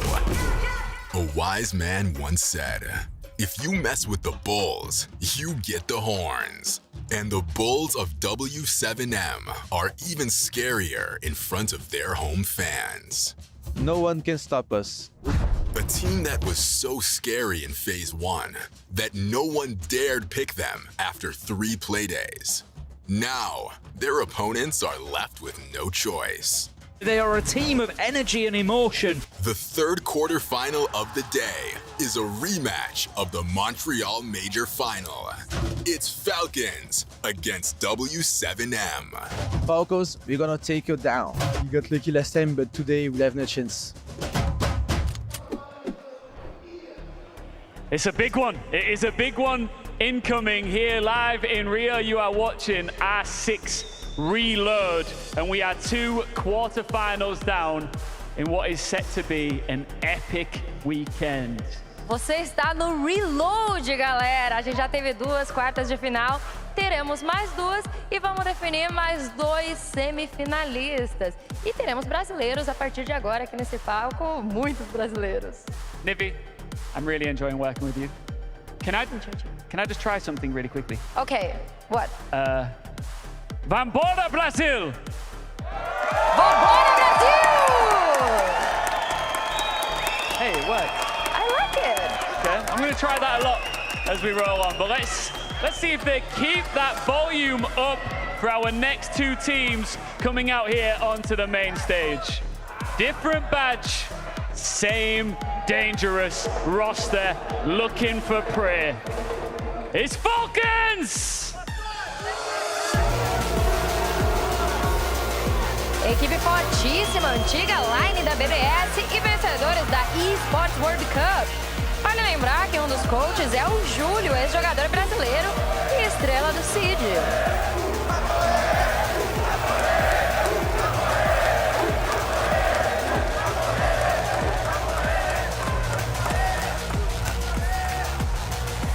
E agora recebam com muitas palmas eles que foram campeões do Major de Montreal, os nossos touros brasileiros, W7M!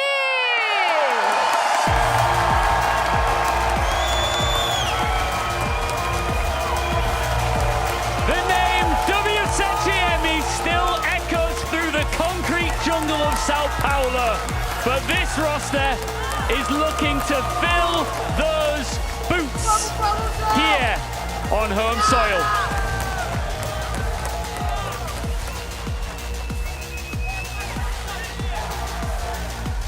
Palu, the legendary Palu, who is enjoying his fans right now. Come and join me. The rest of you guys, go and take your seat. Licky Fack as well.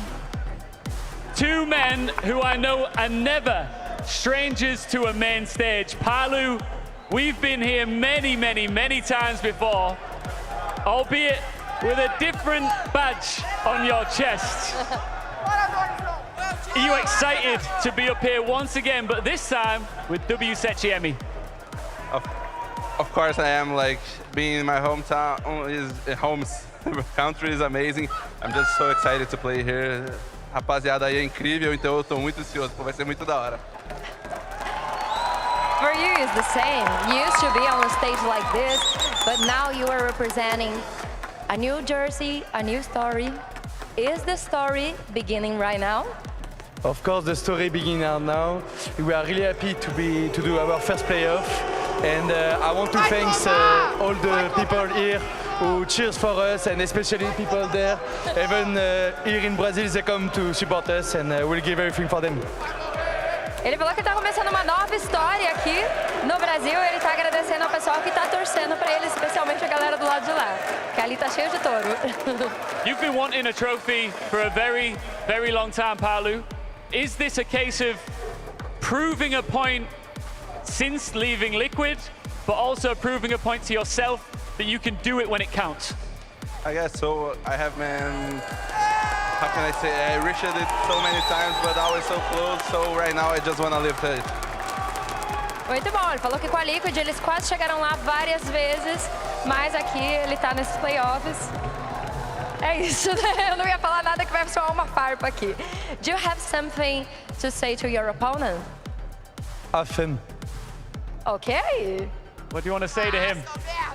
Just good game. It's going to be a great match. Muito bom. Two Vai great ser guys. ótimo match. Thank you. Go and take your seats. Two wonderful players and two great men here. There was a nice bit of showmanship there. Friendly, but once we get into the server, that all ends. O Palu é ursinho carinhoso, gente. Fala a verdade. Vamos começar esse jogo. Let's go. Let's do it. Well, Tim, the players might have been friendly between each other, but I tell you what, these fans in this arena want nothing but blood. You can feel it boiling over at this point. And I get the feeling this is not going to be a simple affair between these two teams. I'm Des. This is Tim, and we've got one hell of a quarterfinal coming up for you. Tim, how are you feeling today? Good, good. I mean, I've watched the first two games, some great entertainment so far, some good siege, and I think it's just going to ramp up as the day goes on. Palu and Leakerfight, both being really polite to each other there, very friendly. I think that's about to end in around 20 or 30 seconds. Once they get inside of the server, that politeness is going to drop. They're so nice, like cuddly teddy bears outside of the game, but you get in the server and it is all business is the crucial one. 100%. You heard the devs speaking about it. It's one of those we look at it. For me, seeing Palu coming up against Shaiko, knowing again that that nemesis rivalry has existed for so long, and today one of them has to break that, this is what it's all about. It really is. We'll see what the fans think here. It's a straight 50-50 split. This really is going to be one of the closest games of the day. You've got two different stories at the tournament, really. W7M have come through unbeaten, only had to play 3 days, got that bye on the 4th, were able to qualify. Falcons, it's been 50-50. There's been wins, there's been losses, there's been tough games, there's been easy games, they've had a bit of everything. But you just know, if these two can both turn up and deliver their best siege today in front of the Brazilian fans, we are in for one hell of a matchup that could Des go all the way. Fingers crossed, Tim, because it's what we want. You can hear the crowd, they rise up behind W7M as well. Make no mistakes, we know which way this crowd is aligned, and it is most definitely behind W7M. We spoke about Chalet, Tim, you saw the little preview of it a second ago. Gorgeous camera shot, by the way. I've got to give the production guys for that, it's fantastic. But Chalet, a map that both teams love. It's a similar story about Sky, Club, even though it's not really one of W7M's favourite maps, they've got a brilliant win record on it. It's destined to be a fantastic series because there's no bad maps for either team in this pool. No, absolutely not. And, you know, I don't know, I look at a game like this and I just think how lucky we are to be here in Brazil. It's wonderful to come back. You know, we've had a fantastic time, Des. It's always a beautiful country to get the opportunity to come and see, and then we get to see some beautiful siege alongside it. I'm not sure it gets better than this for a Friday evening back at home, but kind of an afternoon, late afternoon, early evening for us here in Brazil. It's the one that we've clocked is how quick it goes dark here so far as well. It's literally 20 past 5. Pitch black. Pitch black, done. Within about 2 minutes. That's why we've got the lights up in the house as well. As you can see, everyone getting settled down and ready for this one. Just waiting for a few to get into lobby before we get ourselves going, but it shouldn't be too long now. What about that trophy as well? It's our first time, obviously, on the broadcast here from the venue, and we've had the trophy revealed. We've seen that. I did wonder, at what point can you stop defining something as a trophy?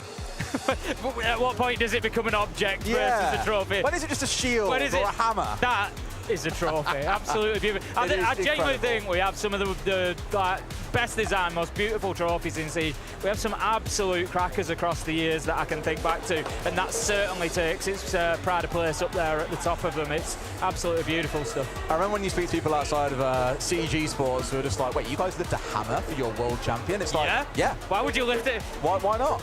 If hammer, is that weird? Yeah, if you can lift a hammer, then lift a hammer. Like, why would you not? Obviously, we had a few events where it was like the busts of operators as well, with the head, the shoulders, the chest. It was really cool as well.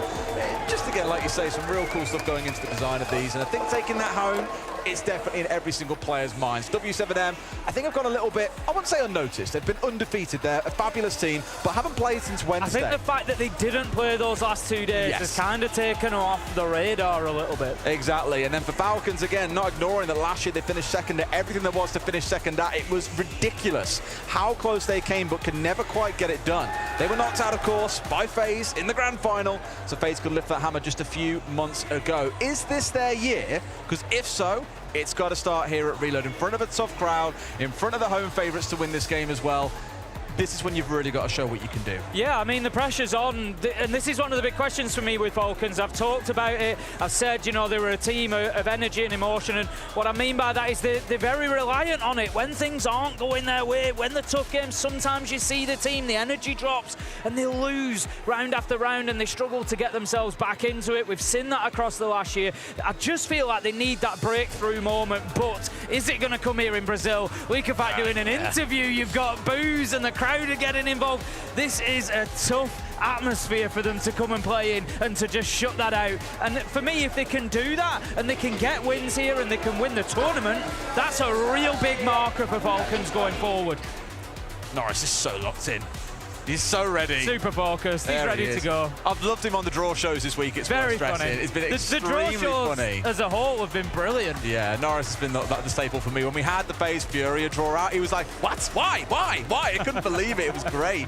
As a quick update for you, we are just waiting for Falcons to get into the lobby so we can get things underway. W7M have just finished joining in themselves, and then Falcons can get in, and then we'll get this best of 3 underway. And a reminder, of course, there is still one more mega quarterfinal to come up after this as well. Loud versus Furia in this arena. Woohoo! It's going to be special. Yeah, I mean, we've just seen the W7M supporters band there. This is, you know, they go all out for it here in Brazil. You get the drums in. Everybody's so loud, backing the team that they want. And like you say, that Furia versus Loud lineup later on this evening, I'm sure is going to absolutely deliver both in and out. They've got a mascot down front though as well. It's great. They've got everything going on. I'm here for it. Mascot, drums, fans. What else could you ask for as a team there that wants a bit of backing? Absolutely nothing. Absolutely. This is what I say. You know, this is what I say. It's going to be a test. It's going to be a real test for Falcons to show that they can shut this kind of environment out, focus on the siege, and just do their job. I think sometimes the teams, I think it's probably a little bit of motivation. You know, if you turn up and you're getting a few boos and you're the big underdog, you want to play a spoiler. You're like, yeah, bring it on. I've had a sudden epiphany, Tim. I don't think we've yet hit the peak of Siege Esports. Oh, bear with me. I know SI24 was special. I think we've done pretty well. I don't think we've hit the pinnacle until we've seen that mascot beaten down on a Falcons mascot at some point to settle a decider. Forget about round 15 and map 3. That doesn't count anymore. It's a fight to the death between 2 mascots, Tim. I mean, you know, it's a classic in British sports, really, is the old like mascot wrestling. You know, part way through a game, we do get it occasionally. Oh, it would make for something pretty spectacular. I think we're almost done now. We've got the rest of Falcons jumping into the lobby, just waiting on our last one, and then we are good to go. So thank you for sticking with us for a couple of minutes here while we get the lobby sorted out. Again, it's for me the 2 real ones. I know we had Leaky back up there speaking to Palu, but for me it was more about that Shaiko and Palu storyline, because looking back at OGA Pit 2019, when Palu did last beat a roster with Shaiko on it, it was a very different affair back then. We had Lems, we had Panics from Mauer and Shiro. Very different team. And to now come here and be on a different team themselves, literally 8 different players beside those 2, this for me is where this rivalry can now be established, what it looks like for the rest of the year. Do Falcons carry on with that dominance they've shown for the last 6 years? Or does Palu finally finally get one up on his opponents. Well, that's it. There's so much history between the two. The Des picked up on it as well. Obviously, in Montreal, it was W7M who came out on top, winning their major title against what was then BDS, now Falcons. And then, if you look a little further back, the Esports World Cup, it was reversed. So they've both had those big moments against each other as rosters. We've got individual stories. Absolutely fantastic stuff coming up. Well, you've been patient. You will have to wait no more. The game is now ready. Let's get underway with map 1 of this best of 3 between Falcons and W7M.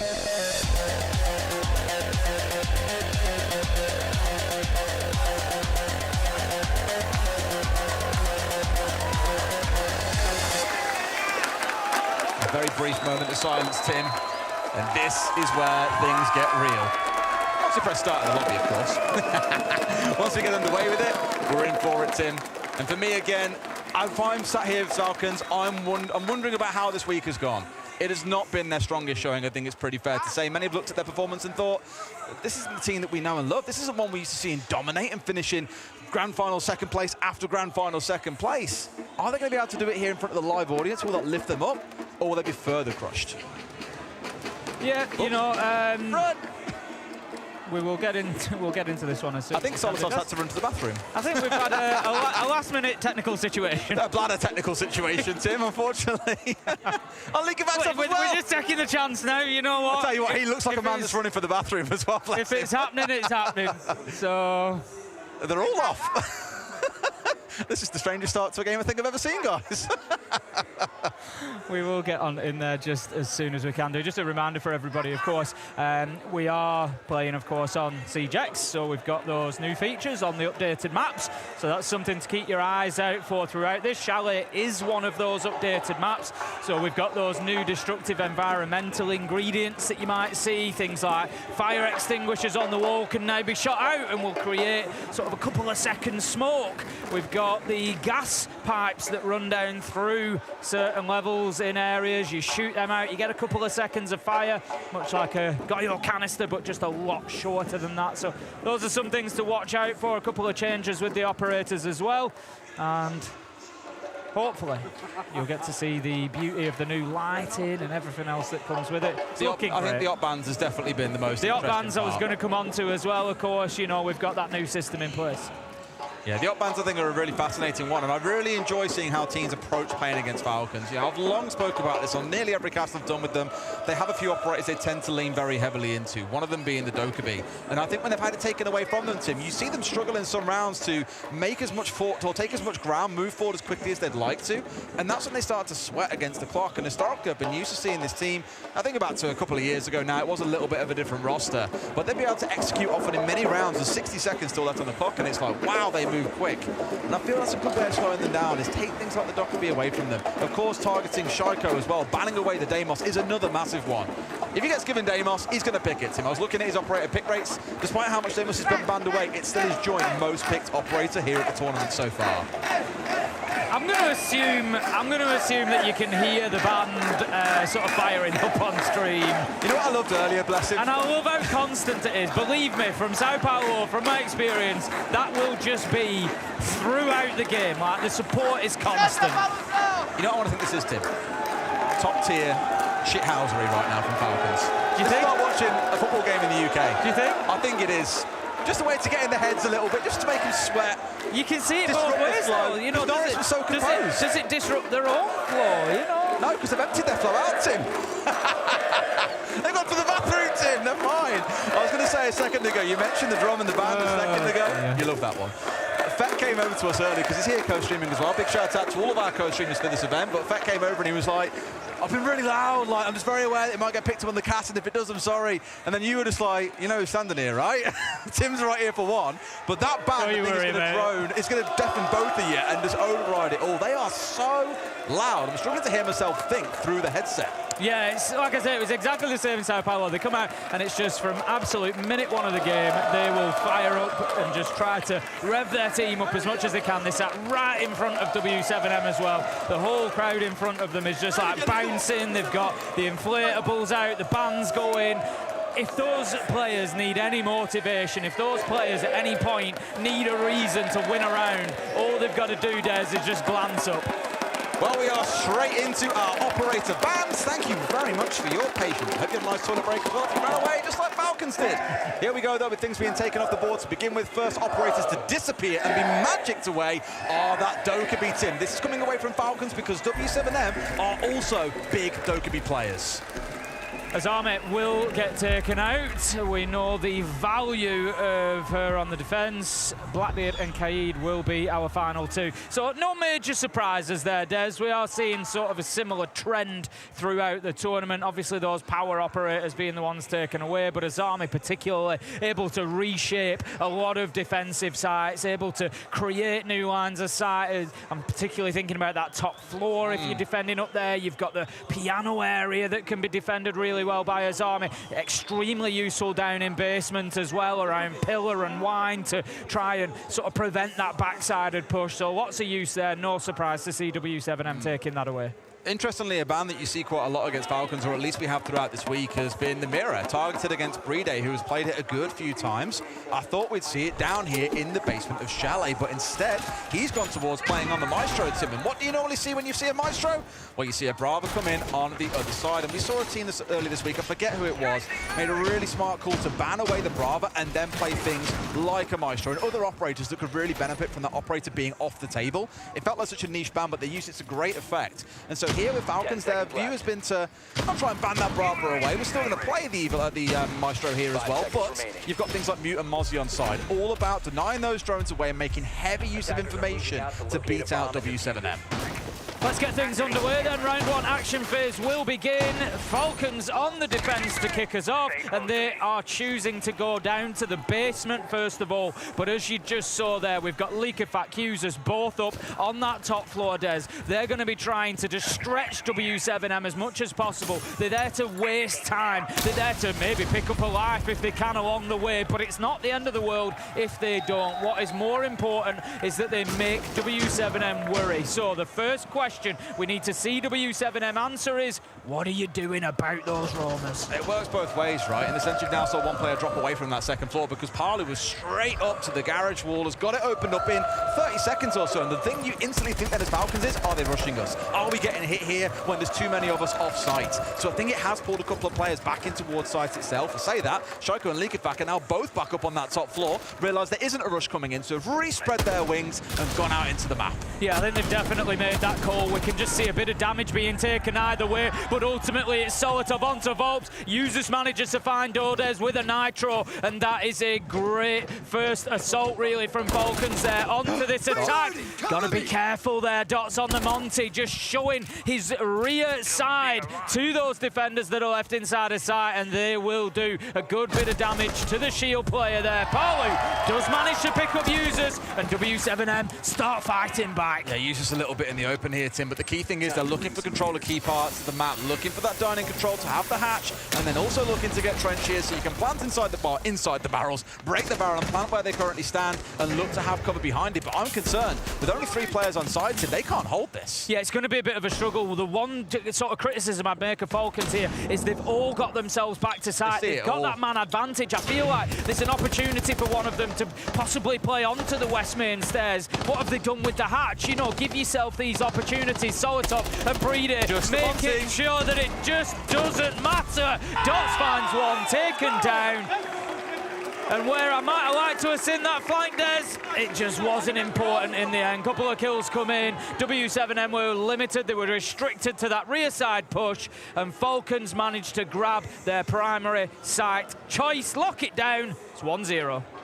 A little bit pedestrian from W7M in round one, to be honest with you, Tim. Yeah, they didn't really do any damage to the roamers. They didn't manage to chase them down. Falcons did the damage and just opted to go back to site. It was good stuff from them. It started out pretty well, but this is again where I think the bans that we spoke about earlier, especially that Dokkaebi for me, are going to be really impactful because they're trying to find a way to clear Falcons from around the map. And in that round, then they led towards playing on a Jackal. I don't think I saw Lobin really get out and do any real tracking to try and close down those 2 top floor players. Shaiko and Leakerfat largely unchallenged, able to do whatever they pleased, and the round wasn't really a massive challenge for Falcons. So W7M going to brush themselves off here and go again. Probably got to be, though, appreciating the damage that those bans are going to do, and finding a way to adapt to that is going to be crucial here in this attacking half.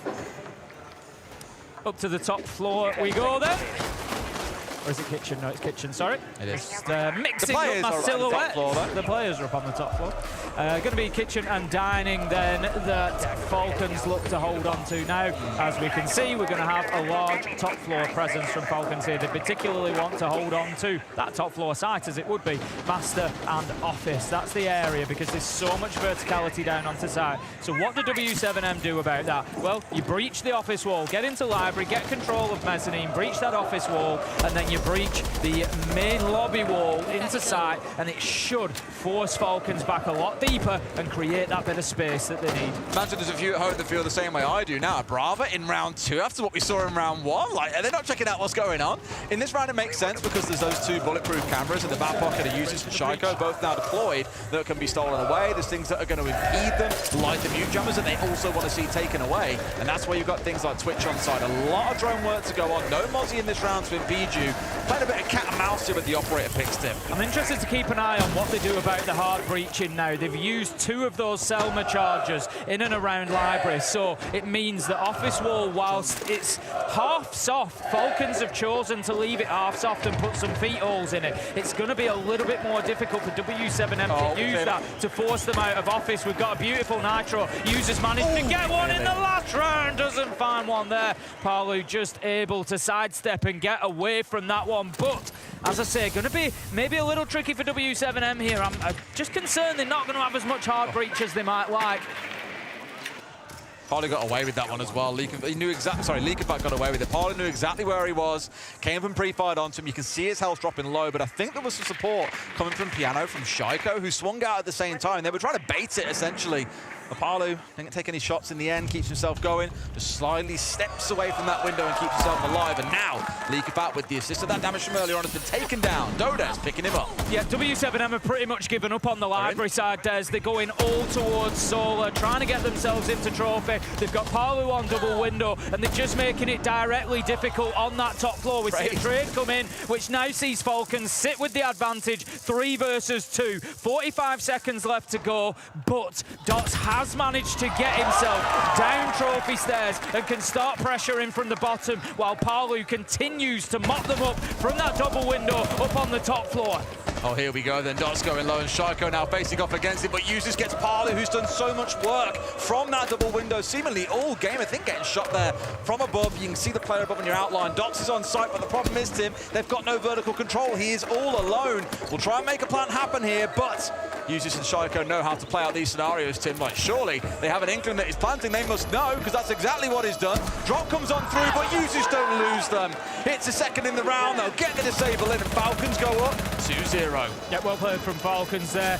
I feel like W7M just didn't really do enough to disrupt them. We were talking about Master and Office and how important it is to control those areas. You could see there at the end, you know, the kind of vertical superiority that you hold from those positions. And Falcons were able to play there the entire round as they were never really disrupted. They were never really moved away. And this is why at the beginning I spoke about opening up that office wall, make them feel a little bit of pressure. As it was, W7M kind of played towards Library, but then just said, nah, they dipped away. They went into Solo, looked to get down trophy stairs, but they just never had enough control. Dots could never really apply any pressure from down there because he was just getting hammered from those top floor players as soon as he came back up into Solo. So W7M need to, I think, be getting more control of those critical areas. What I just love is they're down 0-2, and yet the fans are still going absolutely bonkers in the crowd. It's crazy. They don't stop. That band is not going to stop the whole way through. Nope. Guaranteed. Even if they lose, they'll be carrying on until the cows come home. All right then, round 3. Falcons so far looking in great control. Not really been too rattled by anything W7 throwing at them. Yes, that last round, a couple of close moments, but overwhelmingly, it feels like Falcons are the ones on top. And that reminder that once this round is over, Tim, we get another operator ban for either side. Falcons taking away another attacker, W7M taking away another defender. this time from W7M, what's going to make the difference? That's how I try to think about these rounds, when a team has lost a couple in a row. So W7M, how did they get that first attack on the board? For me, I think map control does. Both of the last 2 rounds, first and second, the first round came down to 3 of them, all pushing from wine door, and then that round was all about just Solar. Very small areas of the map, working from double window and Solar. They're not disrupting Falcons, and they're not taking anything away from them. They're not stopping them playing in those positions that they want to begin. So here, I want to see them clear library, mezzanine, blue stairs, get that vertical control, give themselves something to work with to create some space inside of sight. It's another operator in this round for me, Tim, that leans into that intel provision, but also intel denial. The Soul is coming in here for Falcons. Yeah, of course, will help you with things like the Blitz Shield, but more than anything else, I think it's again about sniffing out more of those drones and denying it away from W7M. They've only got 2 out on the field, and you're looking at one of them right now, Tim, up inside a library. It's just a spot where they're playing very starved from information when you pair things like the Mute with the Mozzie, or as we're seeing here, the Mute with the Solus. Everything is about keeping W7M constantly second-guessing where these players of Falcons are and being bitten by it. I really like it because it's such an aggressive defense across these first 3 rounds from Falcons. They're looking great. W7M have to get moving here. They've not got themselves inside of the building. That's a really big kill from Leakafang. So Volt was out on office balcony. He was the one that was going to come across some pressure, but how is Solotov completely unaware of Dots walking into library? That gets the kill that Volt would have been looking for. So it kind of removes that advantage that Falcons had, but Leakafang users, they managed to chain a kill together each, and it's 4 versus 2. Falcons again denying W7M any real map control. This is it, Tim. They've got control of library, and they've lost 4 players to try and get it. Falcons again. This team for the longest time I very rarely regard as being an aggressive team. 2 years ago, the joke I'd often say is, how do you know they're roaming? They're playing a Valkyrie, because everything else was Goyo, Warden, Mute. It was all about being dug inside and playing hyper defensively. This, I think, is matching W7M's pace, and they're actually outpacing them, Tim. There is very little they can do. 4 players still standing for Falcons. And W7M just are not in the game right now. Triple kill from Leakafang just to close things out. And as I said, it was that first kill onto Volts for me. So it was off screen, but Volts was moving onto office balcony. He was going to be the one on the Grim to pressure Solotov, because she just had Solotov, Mezzanine, and Shaiko blue stairs. So Volts goes in, challenges Solotov. Dots comes in through the window on the Blitz and tries to get the kill. I'd love a Mute ban here, by the way. As it was, the Blitz got it done anyway, but I think just getting that opening kill from Leakafang then allowed Shaiko to drop downstairs and Falcons to just retreat under their own terms. Well, shock horror, Tim, straight after our bans, we're into a W7M timeout, because it has not been pretty so far. Na outra, a gente, mano, eu olhei, não tinha arame, não tinha porra nenhuma. No máximo era FEARX, mas também que é 2 trap ativas, tá ligado? Eles estão cheios de espaço pra jogar. Então a gente só precisa estar dentro do mapa mais rápido pra poder jogar em cima das kills que a gente escolher, tá ligado? E a gente digitar o ritmo de jogo. A gente tá deixando eles escolherem as trocas mais ou menos igual aconteceu naquele lab. Então lembre daquela correção do odd review? É a gente pegar e entrar, tá dentro do mapa, vamos jogar pra Forte Bíblio? Bate na massa, vamos? Só que o primeiro step, rápido. Drone no pé, entrou garagem, subiu o animal, tenta uma kill rápida, tenta uma kill, para o round, aí domina. E aí a gente escolhe o que a gente quer, tá ligado? A gente digita esse ritmo. Vocês entenderam perfeitamente com esse banco. Bora, caralho. Not going to pretend I understood a word there that Norris was saying. I mean, the fans seemed to like it. They did. It was out in the arena as well, so they got to hear what was being said, and of course they appreciate what they've heard. I've got question marks about the Fenrir ban though, Tim. Like, I know it's an operator we've seen Falcons play a few times across the tournament. They only played it here in the second round, and that was really the closest one that we've seen W7M come to winning a set around itself. I think what's really hurting them here is the Valkyrie, and I mentioned I'd like to see a Mute ban coming through, because that has been the linchpin of their very heavy anti-drone gaming they're playing out. Top of your screen there, you could have seen there was 1 drone left alive there, and with about 60 seconds on the clock, they've been excellent at denying everything away from W7M, and that, if nothing else, screams to me, Tim, they have counter-prepped the living hell out of this and are not letting W7M play their game. And you can see it playing out. Like I said, you know, W7M aren't getting inside of the map. They're not really going in and getting kills and taking out, and it's because they don't know what's in front of them. So give it another 20 seconds, try and get another drone in there, see if we can... You know, it's all about scratching for information, because in Siege, you're only really going into a gunfight blind as a last resort. You want that information in front of you. You want an idea of what you're going into. You don't want to have to face check a room not knowing if there's anybody in there. W7M right now, they need to just get themselves going. I think for me, I'd be looking at, you know, do we even just get into an area of the map that's not really heavily defended? Let's just get ourselves in there. Let's get ourselves established and give us, you know, something to work from.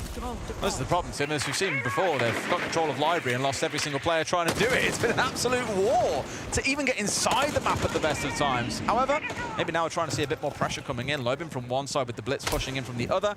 It is, sorry, the Monty at least is going to force Falcons back. So for the first time, not able to hold into ground that otherwise they would have liked. You can see as well Falcons growing in confidence as round by round goes on. We were talking about drones, and that's one that has at least not been found. Can W7M do anything with that intel? But for Falcons, you can see it. They're having a look out of the door. They're up at the boundaries. They're looking for those challenges. Palu does manage to take down Solotov, though. That's the Valkyrie gone. But straight away, you can see Solotov straight on those cams, feeding intel into his team. Meanwhile, W7M are down to 2 drones, Des, and there's more than half of the round left to go. Maybe a couple of extras for the Twitch. That's it. This is what I keep speaking about, Tim. They've been so good at getting rid of probably what a lot of pre-placed drones, to be fair to you.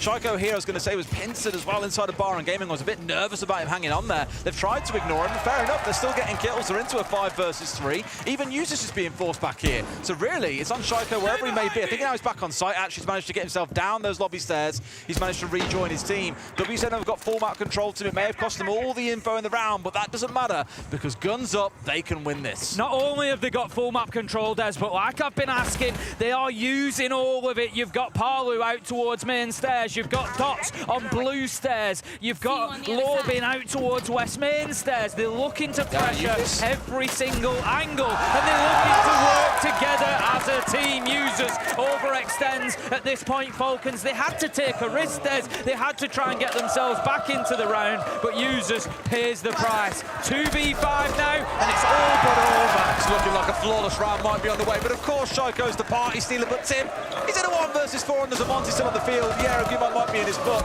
but this one looks cooked. Volts gets the kill and W7M are finally on the board. Yeah, managed to find their feet, and it comes on the back of that tactical timeout squad. Obviously, whatever Norris has said there has just injected a little bit of urgency into the team, giving them what they needed to get that first round on the board for themselves. A better attack. As I say, they played into areas where they were invited in. There was a little bit of space. They took it. They then won their gunfights, and then they pressured sight from everywhere.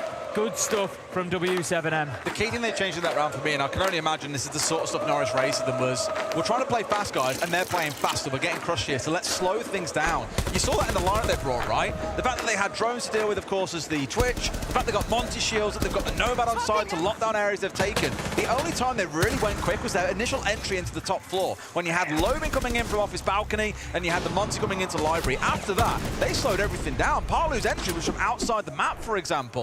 So they didn't feel the need to rush. Like, it was almost like a let Falcons beat themselves. They'll go so fast that eventually they'll trip over, and we just catch them as they fall. It's the same with Users trying to get really aggressive onto the Monty. They've paid the price there, so now all the onus goes over to Falcons. Are you going to slow things down here to match W7M, or are you going to try and go even faster and break your neck in the process? I think Falcons need a 4-2 half here, so the job certainly isn't done for them on the defense. It's not going to be easy when they get onto the attack. W7M are a team that will play a little bit aggressively on defense. They'll go out into the map and look for those fights. All right, faster is the answer. About aggressive. Des, they tried to slow him down. Falcons said, well, you know what? Let's go even quicker than we were. Shaiko taking down Dots, and it's the Monty that's gone as well. Such a crucial operator to pick off. Outside of that, again, I thought W7M were coming real smart here with things like the Deimos on side. Pick out players that you find out on the roam all by themselves with these drones, track them down and try to punish them as best you can, making use of that Monty to split the team up and be the safe spearhead for you.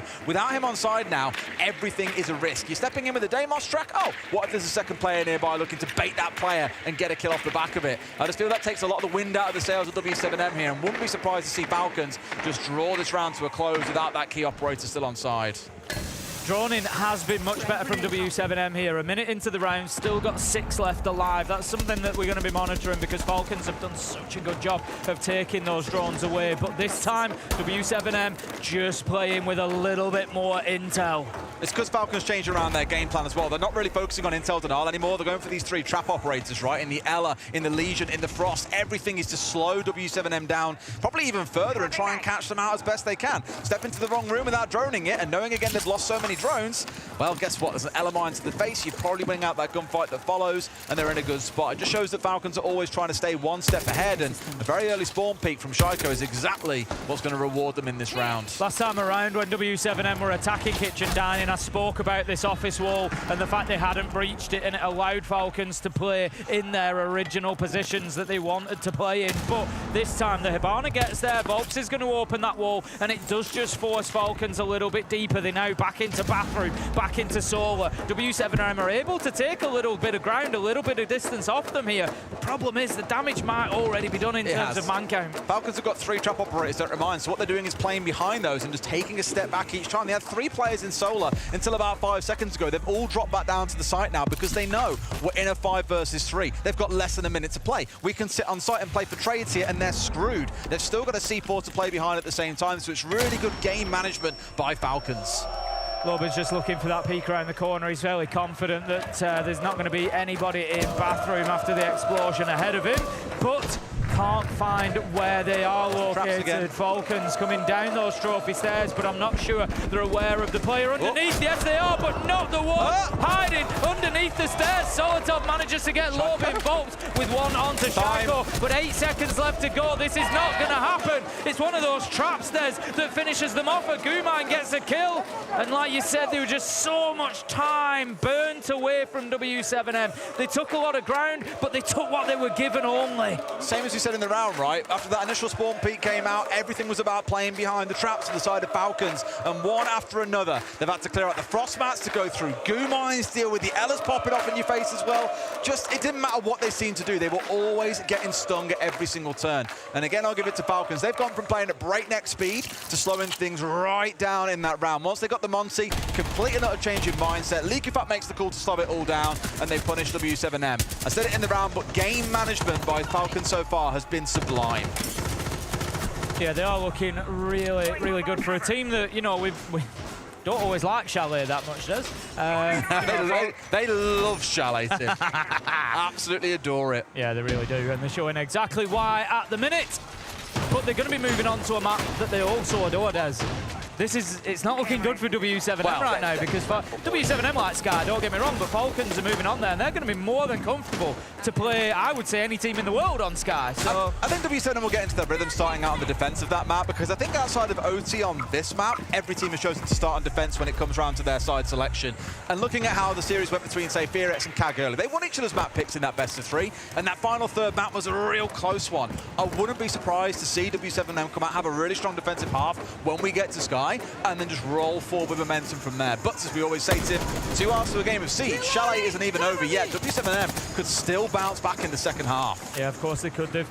Falcons gone in again with those traps. Frost, Ella, Legion, all there to delay and disrupt the W7M attack, who right now are still working on getting themselves into the building. Dores is the only one inside at the minute. He's been able to get himself into the basement on the Deimos. He's not playing any of those tracks yet, but he has at least taken that little bit of ground and can start making sure nobody is playing down there. But ultimately, it's going to be the top floor that W7M are coveting.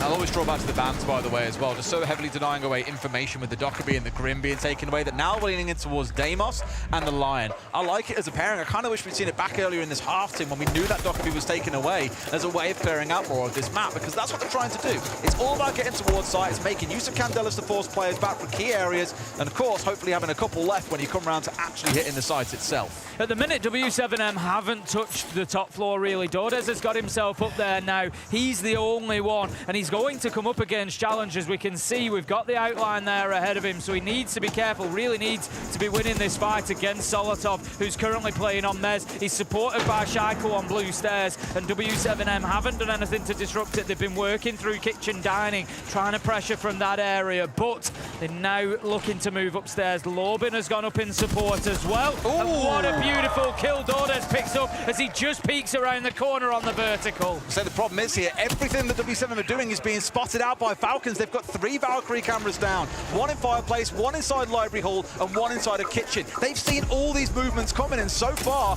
are stemming the tide. We've seen some IQ played previously from W7M, but I think just not enough, because we're starting to see this damage mount up and mount up. 3 kills back-to-back for Falcons, 5-1 half, almost perfect performance from them so far. They have read W7M perfectly. In multiple ways as well, because we spoke about that change in pace throughout the half. We've gone from playing extremely fast and aggressive to try and topple W7M. Then you've gone to playing behind trap operators when they've fallen back to playing on a shield. And I hate speaking about it so often. I don't, Tim, that's a lie. Dockerby being the ban for me was the big influence in that round, because W7M had no ability to go fast. They were being punished constantly by that ban coming out. Now we get the switch over to the other side. I really hope W7M have a defensive game plan here. Otherwise, this one is cooked and Chalet is over. Our bans have come on through, though. Deimos and Grim being taken away. That Shaiko target ban, no surprise at all. And, of course, seeing the Kaid and the Azami exactly the same as what we saw at W7M in the first half. Yeah, Grim, of course, you know, a really important operator in the current meta. We see a decent pick rate for Grim because he's just so powerful in terms of moving defenders. And I often talk about this, disruption and moving defenders. Think about it yourself. You load into a game, you're going to play in your primary position. That is your strongest spot. You use the Grim to get in there, use those Bs, force players to move around. See if you can pick them up when they are moving. Create space, take them out of that primary spot, disrupt what the defenders want to do. So W7M just giving themselves a bit of an opportunity to hold those power positions. Look at the difference here in the lineups already, though, Tim. Like, W7M just screams defensive to me. Seeing the Echo, the Warden, the Mira, the Fenry, it's all about the Smoke as well, of course. Sitting back and being defensive. And for Falcons, for a second, they were like, all right, we'll go hard here, we'll run on the Dockerby, we'll run the Lion, we're going hard on our own clip. And then now realised, actually, there's not really a need, to be fair. They're sitting quite far back. We can play this with double shield, Tim, and just run them down. So, very different dynamic in how the game is being played out. Dots might be in a world of hurt if he's not careful. If Falcons get eyes onto him, my God, is he getting punished and forced back. Going straight up to the top floor W7M, which is a sight that we haven't seen from Falcons at all. They chose not to. It's another one of those top floor sites that maybe limits, I'd say less so. I talk about this often on sites like Nighthaven top floor and Cafe top floor. I think Chalet does allow you a little bit more flexibility to play around the map still. You can have a presence over in Library. There's a lot of verticality you can do from kitchen and dining should you choose to do so. So it doesn't quite limit you in the same way as something like Cafe maybe, where you tend to see everybody playing really tight up on that top floor. W7M have embraced that. They've got themselves out around the map. They have got a presence almost everywhere, but Falcons could bypass it, Des. Straight into a Fenrir, though, so we can see nothing, but he's got to run past it here and straight in towards sight. And at the same time, Tim, they're pressuring with shields around the map. There's very little the W7M can do except get absolutely bowled over. Brede right in the thick of things here as well. A third player falls. They've sat back, Tim, and what have Falcons done? Ran them over like a train. Absolutely beautiful from Falcons. I've just commented at the beginning of the round how W7M had set themselves up all over the map. We had Lorbin out by Library. We had Palu down in the basement. And it just made it so easy for Falcons to take advantage. They are short-handed on site. In we go, get aggressive, get the kills. Palu gets picked up at the bottom of main stairs as he's trying to get back. Lorbin gets picked up as he's trying to get back. And it was just, again, shock and awe coming in from Falcons. That's exactly it, right? And this is the thing, on this map, if you speak to any team and ask them, how do you play Chalet? They'll say, you've got no choice but to go aggressive because it's such a small, tight map. If you sit on site and wait to get beat, that's exactly what's going to happen. You can't give up ground. You need to be able to contest everything. Falcons got the memo. W7M half got it. They've played very slow operators out on the roam and been hard punished by it. But for Falcons, hitting from 3 or 4 directions at the same time, dropping that Dokkaebi away to have 2 shields, and just overwhelming W7M. The comms must have been absolute chaos during that execute for the Brazilian side. They're down 6-1. This could be map 1 done and dusted, Tim. Like, it just feels like W7M have really met their maker right here on map 1. I mean, they've got 5 rounds that they need to win now, back-to-back without mistakes. And no timeout. And no timeout against the Falcons side that are just running roughshod over them right now. Users 9-2. He has only died in 2 of 7 rounds. Just goes to show. For most of the team, it's 2 or 3 deaths. Yeah, right? you know, just going to show how limited the impact of W7M on this matchup has been so far. And that's uncharacteristic of the Brazilian side, Des.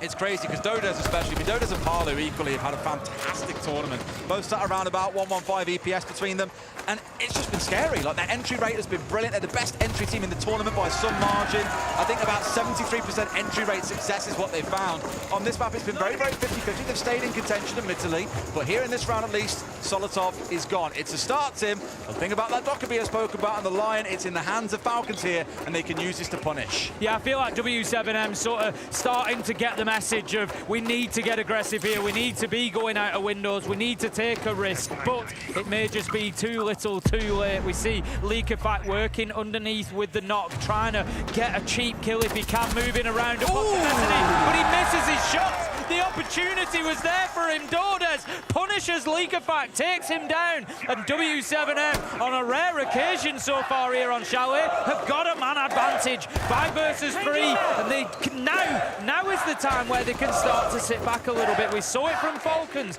Just move yourself back, give up a little bit of ground, let them come on to you. This is the thing, right? You need his Solotov to be able to force this mirror away, and sure enough, he'll keep himself alive here, dodging around those nades as they come on through, but it's done the work to him. The fact that Leakerfact didn't bring him down when he was still recovering from the C4 animation tells you a lot. He's in a spot here where he really shouldn't be, and so far has held firm. Volks on for a 3K in the round, just Yuzus and Bride to go. Why not make it a 4th? Tim, it is denied away with Palu getting the 5th kill of the round, but W7M get a 2nd on the board. Yeah, much better from them, and it all started from that early round aggression from Volks, out of the window, picks up a kill, and all of a sudden Falcons looked a little bit rattled. They couldn't get themselves established, and it was a tough round for them. W7M controlled the map well, didn't give up any space, and just really won every single gunfight that they went into. Great round from Volks, exactly what W7M needed. Now, what more can we do, Tim? Because as you rightly said after the start of last round, 5 rounds they need to win. They've got 1, there's 4 more still to go. And in this scenario, Falcons have only got to be right once. They've only got to catch someone trying to go for a spawn peek or blindside you and rush you. W7M can't afford to make a single mistake. They're relying on Falcons to be the one making the errors throughout the rest of these rounds. I'm hoping they can do it, but it just feels like it's a bit too unlikely that Falcons don't find a way through this defense at some point. No, absolutely that. I mean, you know, we can't avoid the fact that before coming into that round, nobody on W7M had more than 3 kills. Like, in 7 rounds, that's wild. They need to be stepping that up. Volks has done so with his 4K. Palu managed to get one as well. They now need other people to be joining Volks. They now need that to be an example, a motivator, the spark in the powder keg that fires them up. The supporters are in front of them going absolutely crazy. Even still, the volume is up.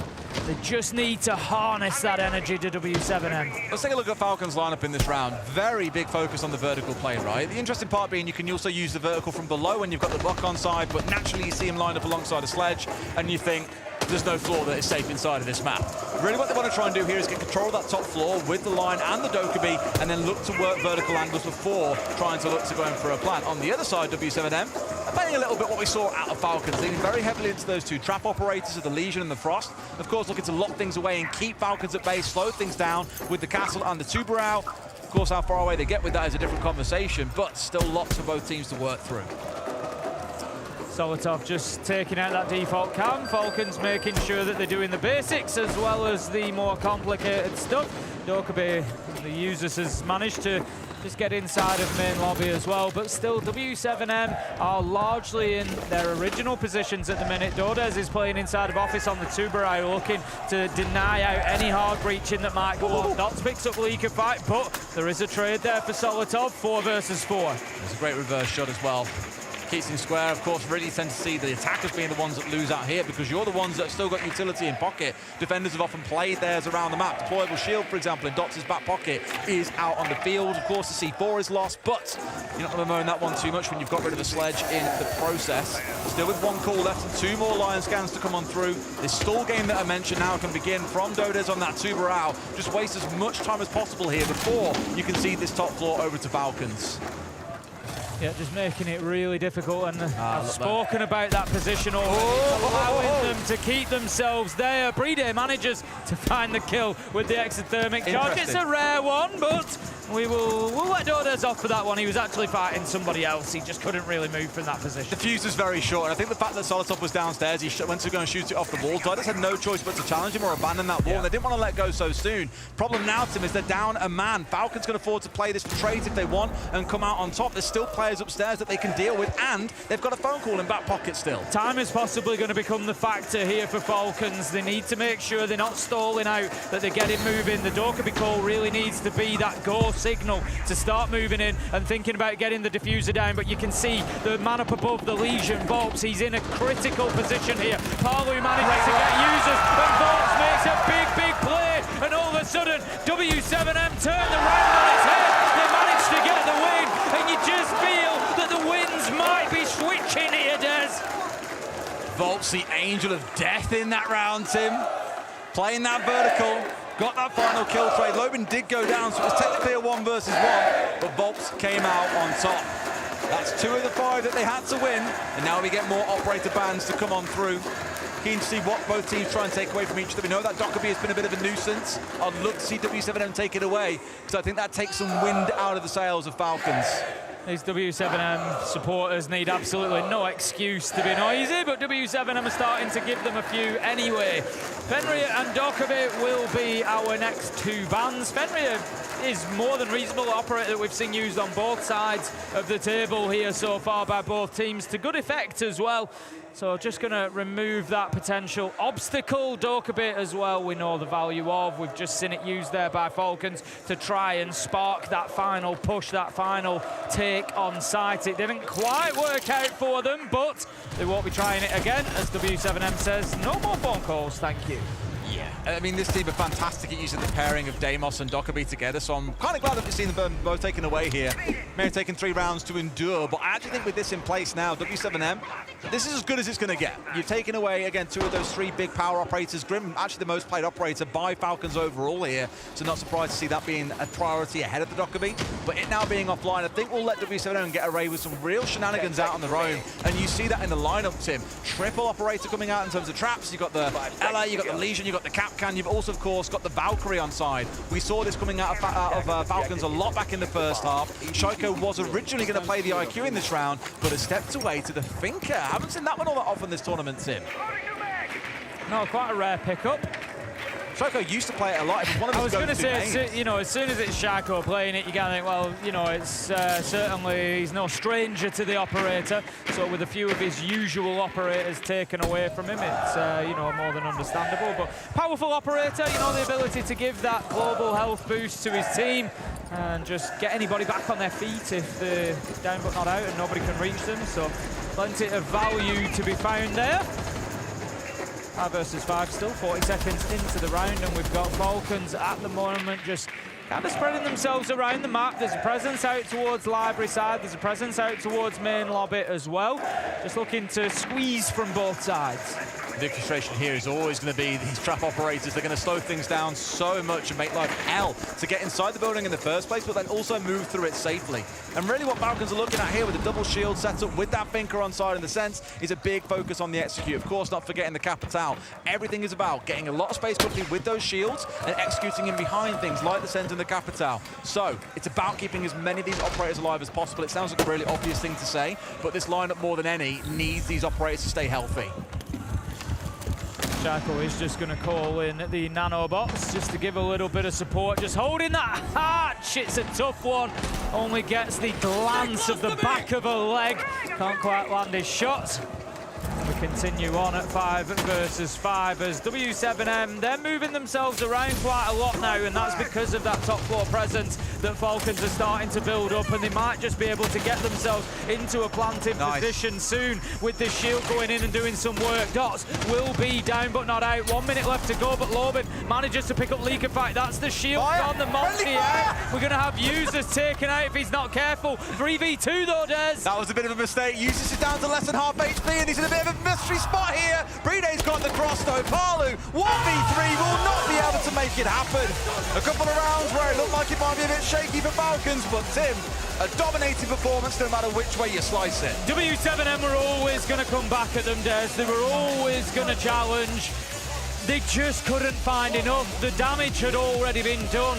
W7M really did lose that game in the first half of things, and Falcons just played it phenomenally on the defense. They had the answer at every occasion. Couple of rounds playing quick, playing aggressive, and then dipping away, and then follow that up by predicting what W7M do, using the traps and slowing them down beautifully. Turns out Tim, a bathroom break buff works, so let's go to a break ourselves. Back with you in just a few.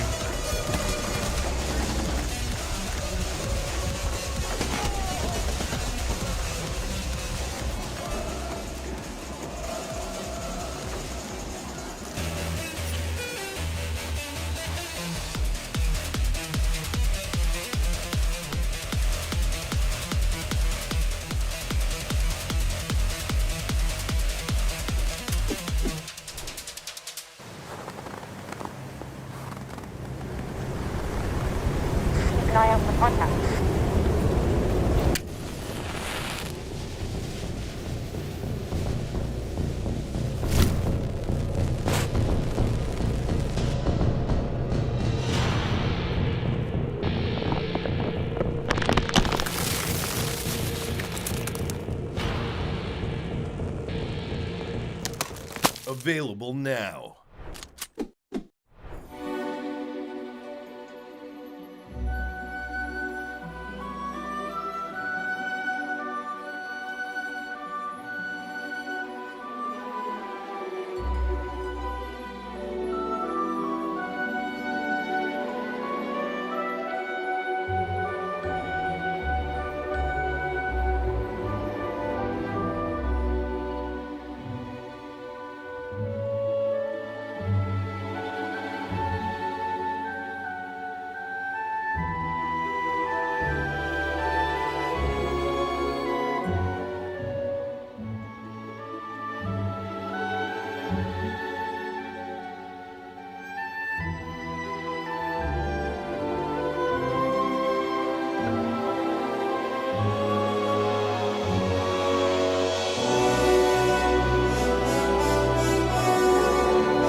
sure. Just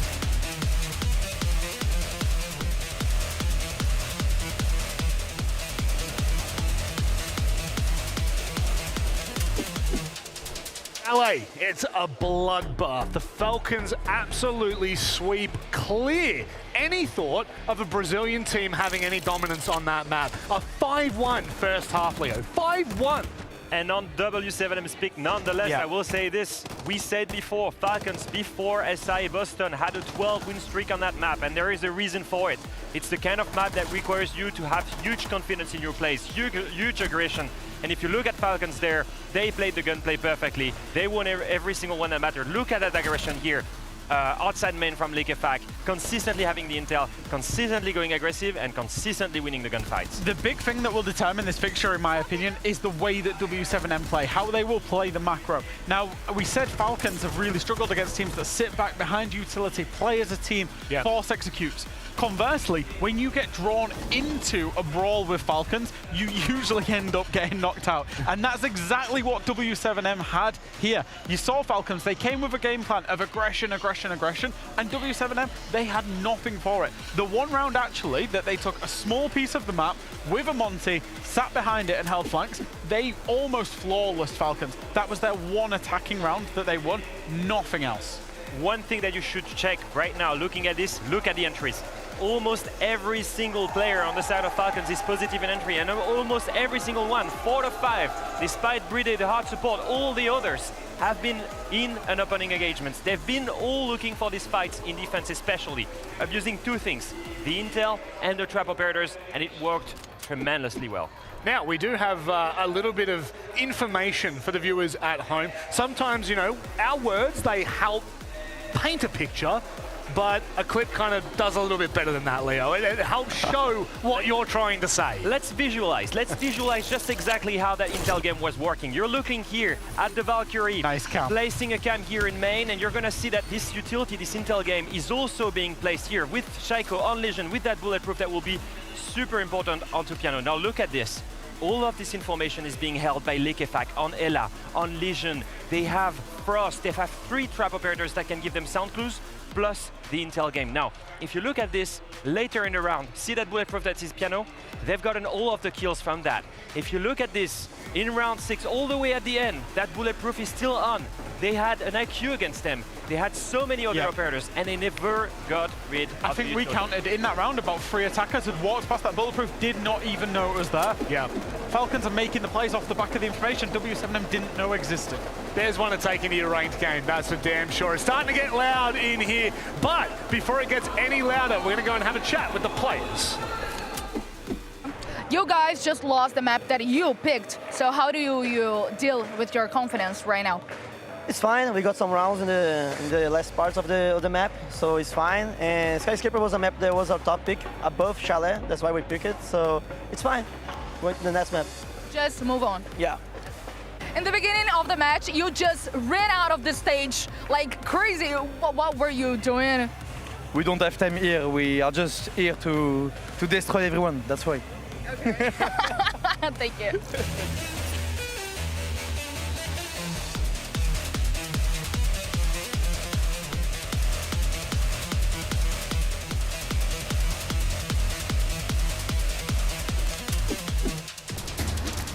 You know what they say. Small changes can make a big difference. Go on, try me.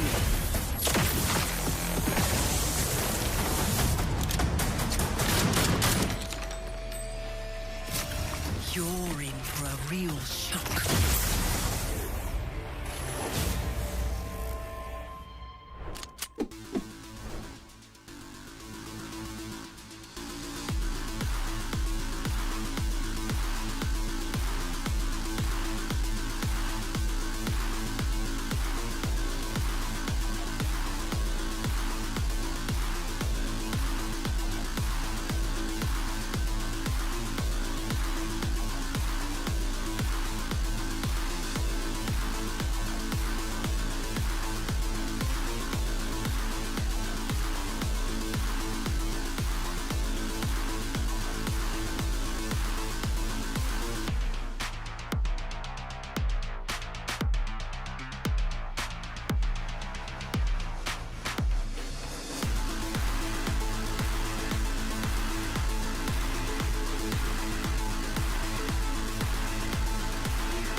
Well, that's a performance that I guess you will be reeling if you're one of the Brazilian fans behind us. You can hear it now. It's starting to get really damn loud in here. W7M are going to need to pull something out of the hat as we move to Skyscraper. A map that we were just talking about, gentlemen. If there's one kind of position you want to be in to bring back a little bit of performance, a little bit more smoothness to your overall performance, Jack, this is where you want to go. Yeah, absolutely. Obviously, W7M, they'll be starting out on the defense of Skyscraper. Now, when Falcons played Skyscraper against Loud, they got a 3-3 attack split. And the reason for that is that Falcons were very, very good at getting the, not the cross clears, the full clears were not going well, breaching walls were not going well, but when they were doing the direct site takes, W7M will have seen that VOD, and they should be ready for it, Leo. And they also should be ready whenever they switch to attack to deny that intel game. For me, that's the big story.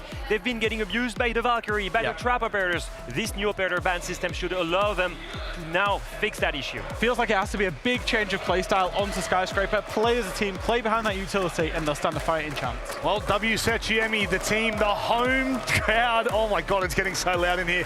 The home crowd team is slowly and surely losing faith. They've got to bring it back here on Skyscraper before we get underway with the action. Maria had a lovely chat with Norris.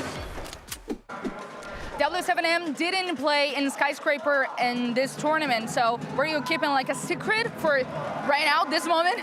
Cara, a gente não, é que, pra ser bem sério, não teve oportunidades bem claras pra gente jogar.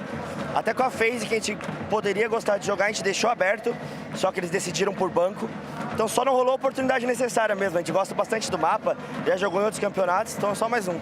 Okay, thank you. They didn't have the opportunity to play. They really wanted to play against FaZe, but FaZe didn't pick, neither of them. So now that's the moment to play Skyscraper.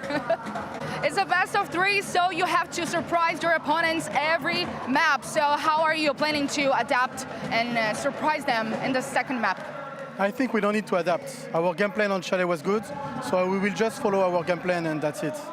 Yeah, you're doing right, so just keep doing the same stuff. Exactly. Thank you.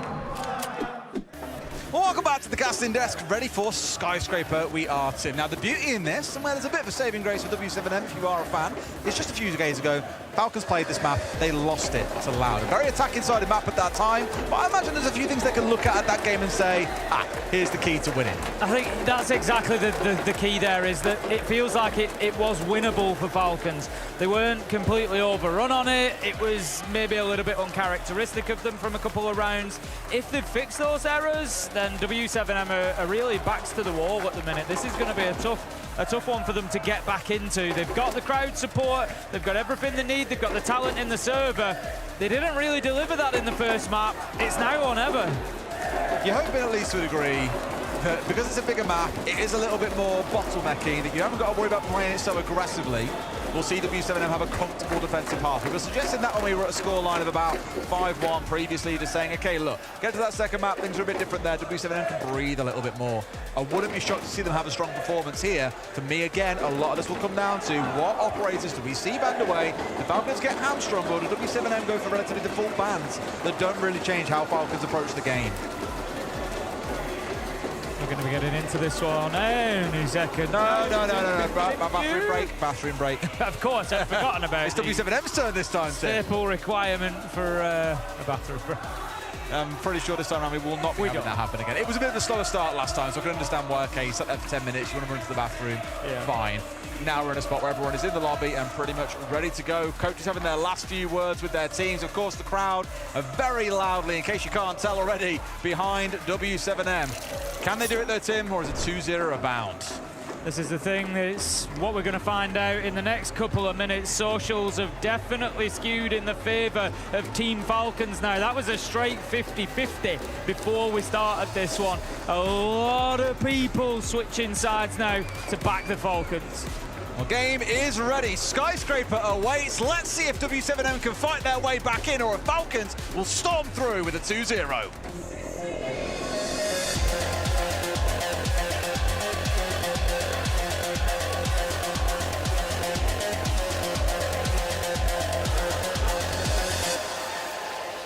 Skyscraper awaits. As I said, Tim, I think for W7M, they'll have a good first half here. They'll be comfortable, but Palmy in the back of my head looks at that last game against Loud, where Falcons won 3 attacks. W7M, sorry, Loud went on to win, I think, 4 or 5, so it was definitely an attacker-leaning Sky. Not the sort of thing I think I'd ever say. But will we see a repeat, or will we see W7M stonewall Falcons out? First couple of bans come on through, Kaid and Monty. Not at all surprised, Tim. That Monty was a bit of a nuisance from Falcons back on Chalet. Yeah, see if we get the double electrification, maybe useful when you're thinking about places like Office Wall. We will indeed, so the Bandit as well. That's going to just free up, like I said, the Office Wall, but Geisha Wall as well. Make it a little bit quicker for Falcons on the attack to be able to get those breaches and start taking a little bit of map control. I feel like Skyscraper might actually suit W7M a little bit better today with the way that we saw them play on Chalet. It's a very, very small map in terms of the areas that you want to control, the areas that you need to control. And I mentioned that a few times on Chalet, they were struggling to really get a hold of those areas. I'm thinking particularly, you know, the game inside, trying to get Library and Mezzanine locked down. They never really had confident control of it when they were pushing onto basement. Tended to just be a very small push from the wine side, whereas on Skyscraper, I feel like they can get away with that to a degree. They don't need to take huge pieces of the map. You know, they need to maybe get a little bit of Geisha control, work across through Drum. That's all that they really, really need. Maybe just take top of Black Stairs, get a presence in Shrine. It will be enough to get the job done. So it might just help W7M a little bit when they get onto the attack. I think the big one to look at, of course, is the Grim is available. So Yuzu's Shock Horror is going to dive straight across onto the Operator. Very often banned away against them. Admittedly, we see a lot of the team playing this Operator. I think leaking back, sorry, I'm on about here. Yuzu's and I believe Solitov all play it quite a lot. So again, a very hot Operator for this team. That's why you saw it banned away in the previous map. But here, that's been at least that's open for them. You said the Monty priority ban coming in. Not forgetting that, of course, Falcons played a lot of Blitz. They played a lot of Blackbeard. They've got other shields they can jump onto if they want here. It's a bit of a damned if you do, damned if you don't with the number of bans that you can make against this team, Tim. Whereas the Falcons have gone pretty straight run down the road here with the Kaid and the Bandit ban being taken away. Just don't want to get too impeded on these walls and not have to bring things like a Maverick or a Thatcher along with them. Getting straight towards that Geisha Wall. Going to just need the Impact EMP to go out, as it will do. Looking back using Striker there to bring that extra bit of utility and enable them to be able to open that wall, but also have those secondary hard breach charges as well. Solitov picks up Dordes, and Falcons, it appears, in round 1, pick up where they left off. At least a start. It is the entry battle that we're focusing on. Again for W7M, best in the tournament coming into this series, 73% entry success rate. Haven't had the same success here. Falcons have definitely put them to the task time and time again. They stay competitive, but not quite seeing the highs that we've seen throughout their first 3 games here at Reload to date. But now at the very least, though, W7M are trying to challenge somewhat aggressively. Tim, we've got a player hanging around Geisha here. You've got one out towards Drum. Not wanting to give up too much ground to Falcons too early on. However, look at this. Dots is going out through the window, and Shaiko has been punished. A good read there that he'd be alone and getting a freebie. Oh! And the attempted trade from Leakify gets shut down. Dots finding his second, Volps another. Suddenly, W7M have completely flipped this round on its head, up into a 4 versus 2. User's just looking to have a little peek onto the stairs, see if he can get anything going up there. He's going to have a look, Tim. He might not want to be honest with you. He's going to try to take that barbed wire out, just signals his position to W7M. They look to make the challenge. A little bit of a sprint from Solitov, picks up a beauty of a headshot there, just pre-firing as he made the guess that Lobin was going to move his way across and challenge. He did, and all of a sudden, once again in this round, the momentum maybe shifts a little bit, and you look and think it could be winnable for Falcons. W7M need to be careful. No utility to play behind, no C4s, no smokes, no nothing. It's all about the guns here, but they're not going to stop. Both Dots and Volps, a 2K each so far. Who's taking the third? It's going to be Volps. Easy first round. W7M on the board far earlier this time round than the last. W7M close out that first round. I think that's exactly what they needed coming into Skyscraper. Obviously a rough start for them on Chalet. Get a round locked down, 1-0, just puts a bit of confidence, calms the team down a little bit. And also, they were pretty dominant throughout it. They lost that entry kill, but other than that, they were the ones that were definitely in charge there, making things very, very difficult for Falcons in terms of pushing in towards that side. So W7M will move us across the top floor. They will go this time to Office. and it's going to be much the reverse of what we saw last time. Falcons, will they attack direct to site? They've taken out the electrification, they've taken away the denial for the wall. They could go and hard breach straight away onto office and apply some direct pressure, or do they look to go from Karaoke Tea and move their way across? It's a great example there of what happens when a team is just a couple of seconds out of sync as well. I mean, admittedly, Leakypat did not know that Dots was going to go and push Shaiko out on balcony, but the fact that he was a couple of seconds away at the bottom of Black Stairs gave Dots that time to get back to safety. Leakypat missed some crucial shots. It would have been a freebie if he was a little bit closer, a bit sooner, but again, you're not going to have that read that someone is going to swing out onto balcony so freely. But it was great aggressive play and has got them off to a good start. Now really what we start talking about, Tim, is how the Falcons figure this one out. It was a really good solid defense. W7M wasted a lot of time around the map, didn't find themselves falling back to site until there was about 45 seconds to go. They've played it well, so it's a very different ball game to what we saw back on Chalet. And Falcons are now the ones that are going to be under fire. Drone going out, just gather that intel, and it is likely going to be a push from Karaoke Tea side. A number of Falcons stacking up over that side at the minute. Leakypat just getting himself onto Black Balcony while the pressure is applied here towards Geisha as well from Meeting Window. We're going to see the impact trick just taking that Selma charge off the wall. Also going to be blocked up with a Kiba barricade, but Falcons are inside the map now. They're going to get the Claymore down just to try and protect that flank, clear out the mirror utility, and start working their way across. They'll keep playing this merry dance, but they'll have 4 settlements to choose through, and sure enough, another one has just gone off and opened up. That wall integration box, which means Uzi's now sat on that window, can at least challenge onto the player sat inside of it. I believe it's Palu who's sat nearby. That's why he's out of impact. He's tried to deny them away for as long as he can.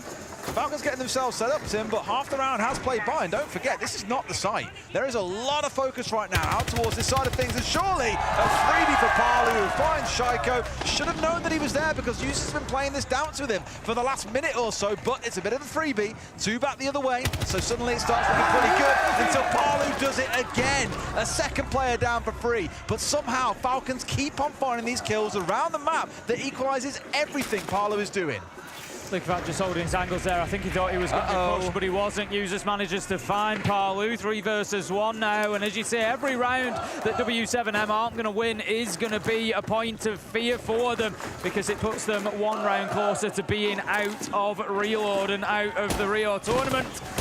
Try to get something going here, Lobin, just using that Toxic Babe canister to at least cut off 1 lane. It means that he can just worry about the Dragon side for 15 seconds or so, but with 45 left on the clock, 2 smoke canisters, I don't think is really going to cut it in this 1v3. We've all been set like this, Tim, where your mates have all run off and died around the map, and you're left alone against 4 or 5 players just like, really? Really? So Lobin knows now that this is an almost impossible situation to deal with, and as long as Falcons are going to say, don't go taking 1v1 after 1v1, this round is a surefire win, but Solotov had the confidence in himself to get the kill, and Lobin's off the board, 1 apiece. A good response from Falcons, exactly what they needed. They're going to be looking to get this one done as quickly as possible. They've had a good record over the last year or so of getting to finals, so it's certainly not a problem for them to be playing in venues, on stages, with crowds. You know, they know what that's all about. Their particular personal challenge has been getting that final one, getting that last hurdle taken, and I think that's probably something for W7M to make sure they remember here, is in the forefront of the mind that Falcons will not, in the early stages at least, give away any unnecessary chances. I've just seen what site we're going to, Tim, and no one's going to believe me when I say this until you see it yourself on screen. We're going down to bedroom and bathroom. You never get to see this on this map, but that's exactly where we're stepping. I'm pretty sure, looking at like Freshest Bingo cards of old, it's always been the one site that was never picked, that maybe couldn't tick off that box. Well, if you're playing bingo, there's been various of them out there. At least now you know you're going to see this site getting played. I don't know what sites we haven't actually seen at the tournament overall, Tim, but this will definitely be one I'd expect to see there. So, an interesting selection, not a common one, as said. This means W7M have been cooking, Tim. They've been in the kitchen, they've got something prepared here, and Falcons are going to be the first one to get a taste. Fox is just looking for that early opener. Have a little peek out of the window. I don't think he's going to get any joy. Falcons are looking very sharp today. I'm not sure they're going to be giving away too many freebies like that. Immediate attention coming over to the top floor, over to the office side, as we would expect. They're going to want some verticality. It's not a site that we see attacked too often, but you want to get control of VIP, get control of office, exhibition, start ripping up that floor a little bit, and again, just force those players out of sight. You can then maybe work through closet window, give yourself a little bit of space to maneuver on in. They're still working on those top floor walls at the minute. VIP has been impact tricked 3 times now. No more Selmas remaining, so there will be no access. There is a line of sight, but no access in through VIP wall. They get rid of the cam. Yes, they do. That's taken away too. I like it, by the way. We saw it in the last round, this very big focus from Palu on playing the impact trick, and got away with it again this round. Only this time round, there are no Selmas left. So as you say, they can't get it open. The other problem being, Tim, if they try and exothermic it now, there's still another impact waiting in the back pocket of Palu. They don't get VIP open at this point. They can get a little sightline through it if they want, but at least from seeing on our other screen, everyone has dropped away from trying to play that angle, acknowledging they can't get through. Blackbeard is going to get on in, but Dots taking down Shaco just removes more and more room from Falcons here. Brede is just trying to dance about, see if he can get this diffuser down. Users is there on the cover. Brede will stick it. I'm not sure if W7M were aware of that or whether there was just nothing they could do, but they're playing him beautifully for the retake. They managed to get one. Can they find more? Falcons are just sat on top of each other at the minute. Brede with an important kill. 1v2. Users with the shield. It could be doable, Des. Mate, he's using the environment so well here as well. Now he's truly invulnerable until he drops out the shield, finds one, the second step through, but he's got to bait this out. Half dips the shield as well. Has to win this out against the Valkyrie, though. In comes Volts, tries to go for it. They miss each other. Finally to the left, and Volts wins it out. Gets the headshot off the back of the parry, and they'll just about hold on to. How much time on the clock left? Just under 3 seconds. Woo-hoo-hoo! What a duel we saw there at the end. Users doing everything he could to just keep himself alive in the situation on the Blackbeard, but very, very tough for him. Of course, the shield break just coming in clutch for W7M, able to find those shots, and Volks closes it out. There was no panic in him, and you feel that Users just maybe had to take the chance of that gunfight a little bit sooner than he did. Obviously, it's a big risk, but you leave W7M having to hit the head if nothing else. But ultimately, Users was fighting a losing battle. It was a good effort from Falcons to get that diffuser down, gave themselves every chance, but W7M, cool, calm and collected in the retake, 2-1. Became a classic question of who's stuck in there with who, right? The 2 players were stuck in. No way out, no windows. They knew what they got themselves involved into. Unfortunately for them, Volts is just that little bit better in the moment. Him and Dots having a great map so far. 3 rounds have gone by, though, as you can see. And we're in a position that we are. Interesting ban from W7M, Tim, that Thermite being taken away. Sure, you're not too best pleased about that as a We don't like a Thermite ban. Main. No, we don't like a Thermite ban, Des. I just don't know who to pick if Thermite goes. Who do you pick in that case? You go to Ace? Nobody, I just quit. What else is there to do? Dodge, dodge. Yeah, it being taken away. No, I play a bit of Ace. Just a little bit. Yeah. Not too. You got to live up to the namesake, right? It's kind exactly of that. If if I have to, I'll play another halfback. Well, they've seen it on 2 sites there. Exhibition, it got picked up, and then of course downstairs it got picked up as well. Brede playing it in both of those. Imagine now you're going to see exactly what you spoke to. Is he'll step across and instead playing on the Ace like you're seeing in this round. You played that back in round 1. It's not the end of the world. However, I think W7M with that are only going to double down on what we spoke about so far, which is playing so heavily behind, denying away breaches. More looking in towards those Selmas to keep things locked up. You might not see it on this site, but with future sites, keep a very close eye on that, because I think, Tim, they'll try and keep things like site walls or the VIP wall locked up tight. Straight away, Brede is heading towards that Geisha wall. We saw Falcons open it up last time. Just going to get the Claymore down for the possibility of a jump out. I think they're aware that Lobin's roaming in and around that area. He is sort of close to terrace, dipping in and out between office and terrace. The Geisha wall open very, very quickly. Palu, you can see, just dips to play a little bit deeper there. Going to play more on that meeting wall. The Grim Bees will force him to just stay out of there as well. Falcon's not actually been able to take any ground in Geisha yet, so at a little bit of a stalemate at that point. but Bride has moved across and he's going to support the effort to push in through off this side now. So Geisha, something that they can use later in the round, but for now, they need to clear those roamers. It's going to be so oppressive when they've got that done, though, Tim. Of course, the Dokkaebi helps out with it if required, but we've got the Grim, you've got the users, you've got the users. The Ying on side being played by users. Why not rename the operator in the process, Tim? Remember that one time I said Bunny on the Ying talking about Kendrew? Bunny on the Ying. But I don't know where that ever came from, but that was one of those moments again. Funny.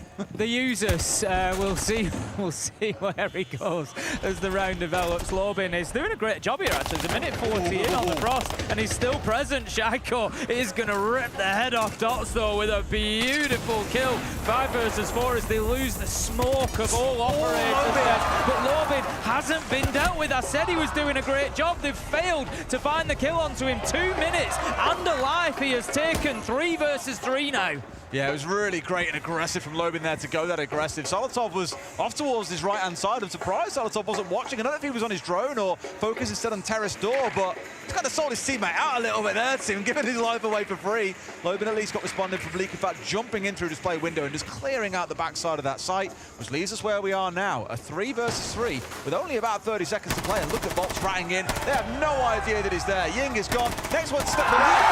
Next order, please. Solotov got it all to do against 3, and Tim, I don't think he's walking out of this one alive.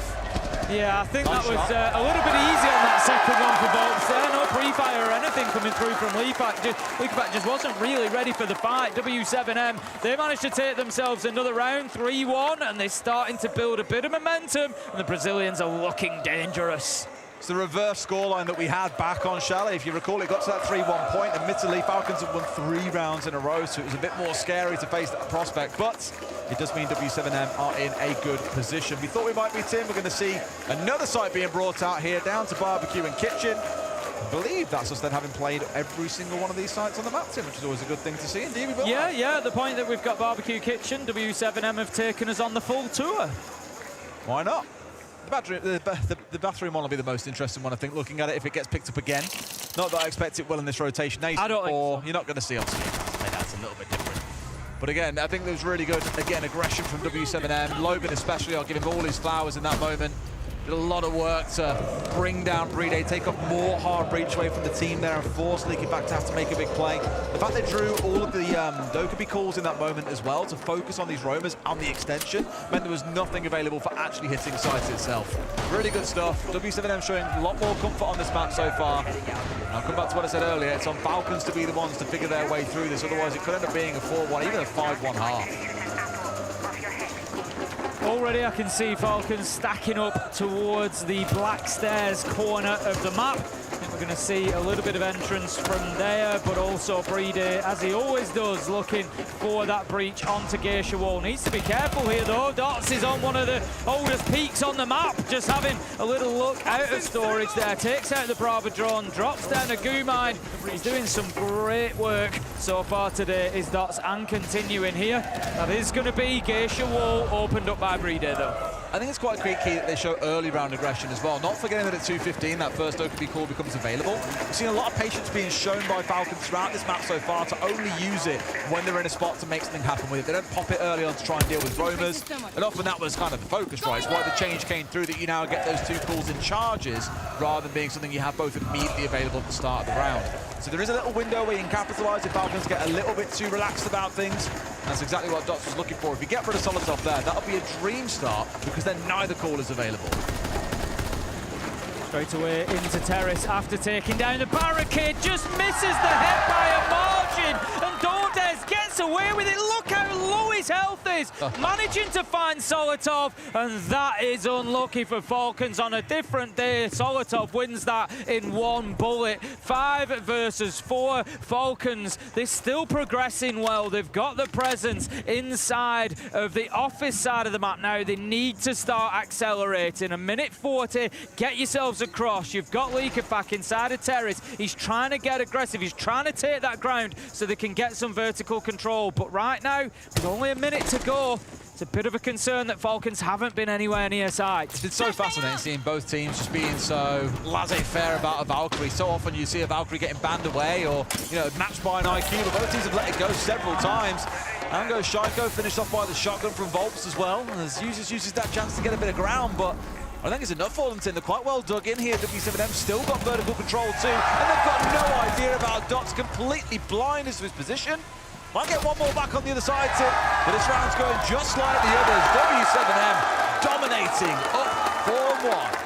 Starting to give Falcons a little taste of their own medicine here, Des. This, of course, was what W7M faced themselves back on the first map of Chalet. Falcons came in and just ran all over them, and right now, Falcons just look neutral at best on the attack, Des. They just don't seem to really have any teeth. They're not taking, much like W7M were on Chalet, they're just failing to take any real control. Like I say there, they never pressured towards site. They got themselves into the top floor, got about as far as Drummond Shrine, and then were unable to push any further. And they've just got to find a bit more of that bite that they had back on Chalet. It seemed like they have all the answers, whereas right now, doesn't seem like Falcons even know what the question is. Completely agree. I think on a map like Chalet, as we remarked, it was a bit smaller, a bit tighter. It was easy to be playing at that fast speed that we spoke about, right? And keep W7M destabilized. This one, you can't just rush your way through the map. There's too much that can go wrong with far too many bottlenecks. You have to play it more slow and calculated. And we heard Fresh and Leo speak about this. Often Falcons do get a bit caught up against very util-heavy teams that sit back and force them to have to work through these mini-games that exist throughout the round. And you've seen that an awful lot in this half. Unless we see a big change in the second half and an absolute shutout defense by Falcons, I think this map's going the way of W7M already. I think you're right. It's going to take a real big turnaround. The thing is, Falcons need to learn from what they did in the first to W7M. They got 5-1 up. They were able to grab that round 6-1. It was, even though W7M improved their performance, it was just too much for them to come back from, and that's why this round is so essential for Falcons. They need to get the second round here. So they're going in 4-2. At that point, it doesn't feel like they've had, although it hasn't been a good half, it certainly doesn't then feel like the most terrible half, because you're only 2 rounds behind, whereas 5-1 down, with the way things are going, yeah, I think that might be a bit too much to ask of Falcons. We'll see if they can get anything cooking here as well. They started out with drones, and everyone's gathered on this side of the map, not wanting to entertain the dance of Palu out towards the extension on Karaoke and T, and instead just starting to sniff around site very, very directly. Say that, and we have got users who I believe there. You're going to see the far distance of your view right now on the far side of the map. Nothing else trying to cut those, trying to rotate back to site, I expect, which there were a couple. I mentioned Parlo early. You've also got the mirror of Dodez out that way as well, just in case, I keep saying BDS, in case Falcons do want it. After 6 years, Tim, the thing is, we've covered these players for so long. It's so strange I have to say Falcons all the time now, absolutely. But Shaiko starts things off, it starts to fall.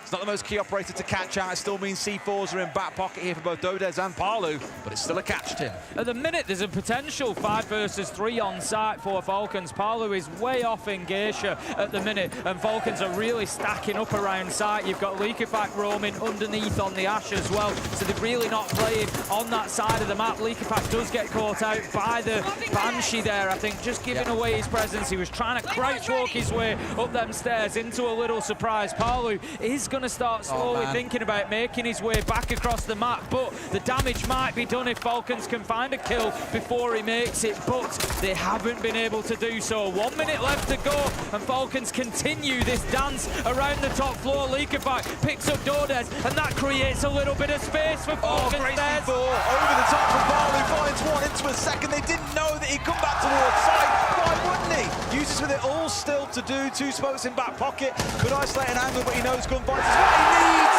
And tries to mind Volks has found him out there. That returning flank from Palu being the deciding factor in that round. A tough loss for Falcons there, especially to find themselves now at 5-1. W7M fully deserved the scoreline. They've played brilliantly, but that for me was Falcons' best round on attack. They really did some great work. They just couldn't take advantage of that situation they had where Palu was off-site, they had 1 dead, they had a 5v3 essentially there on site, but just couldn't aggress forward. W7M held them off until Palu could get back into position, and then he just played such a critical role in the last minute of that round. Falcons just shut out again, left in the cold, and they come into the second half 5-1 down. Unsurprisingly, Tim, the crowd are absolutely loving it. Seeing W7M on top in this fashion, 5-1 up.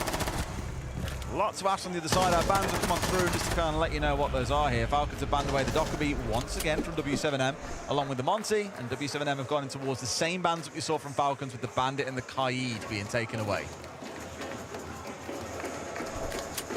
Round 7 then, let's get into it. Falcons on the defense. You feel like they need a minimum, I think, Des, of 3 rounds back-to-back here.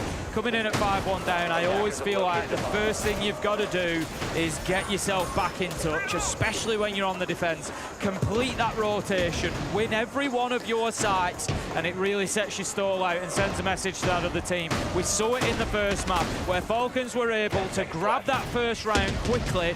When they switched sides, get themselves onto 6-1, it was then too big a mountain for W7M to climb. So that's what W7M, by contrast, are going to be looking to do. A successful first attack here. They've got the Blackbeard for dots.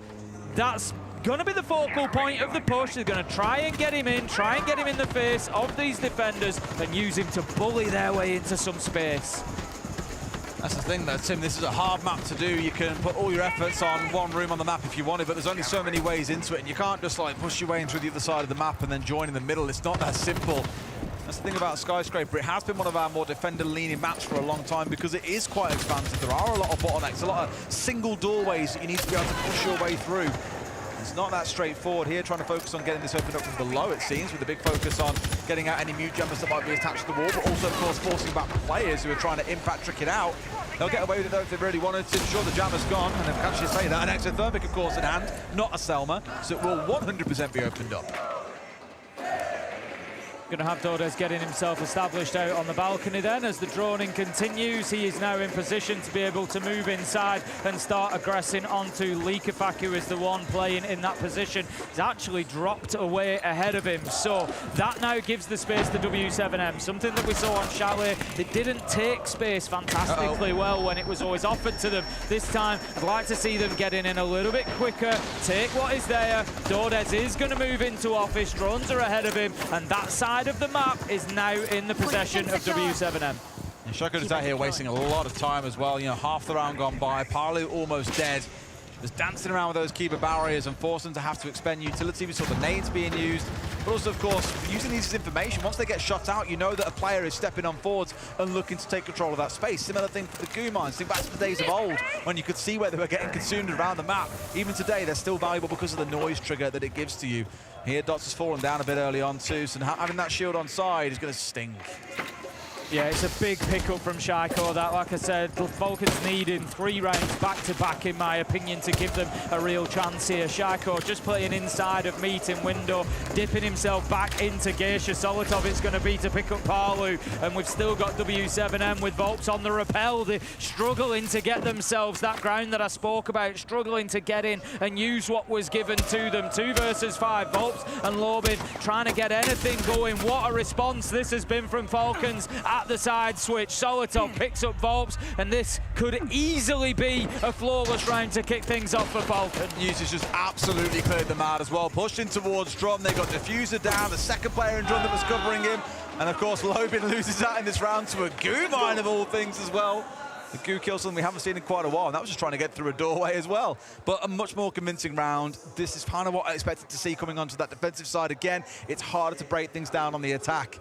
This could end up being one of those affairs, Tim, where it comes right up towards the wire. Yeah, like I said, I'll wait, yeah. You know, don't want to get the Falcons fans too excited just yet. There's a lot of siege to be played, but that was a really, really good start from them. W7M, I think I saw shadows of what we saw on Chalet that concerned me. They forced Likafak out of exhibition really, really early. And it took another 20 seconds for Dordes to make his way into office. He had a drone at his feet, but they didn't really have any numbers. Everybody was just stood on the balcony outside of Terrace waiting to try and get into Geisha, but they couldn't get through Shaiko. They didn't really take that half of the map convincingly and then work from there. They didn't use it to build anything. They just lost bodies trying to force into Geisha. And I just think sometimes, you know, look at the space that you've got, look at the space that you're being afforded and use it a little bit quicker, and W7M could surely benefit from that. You saw the vast majority of the kills in our replays then were from very static positions by Falcon, Solotov especially. Yeah. Barely moving his feet on the castle, and yet picks up 2 for free. W7M is a little bit asleep at the wheel and not respecting that aggression could come out of Falcons at any moment, that they could be holding a more aggressive position, and that is exactly what we saw. Still quite a hill to climb, 3 rounds behind. W7M with every chance here to keep this going. One more round, Tim, and suddenly they've got that 4-round advantage that they need, where again, they have to make no mistakes. So, sorry, Falcons have got to make no mistakes, and W7M have only got to be right once.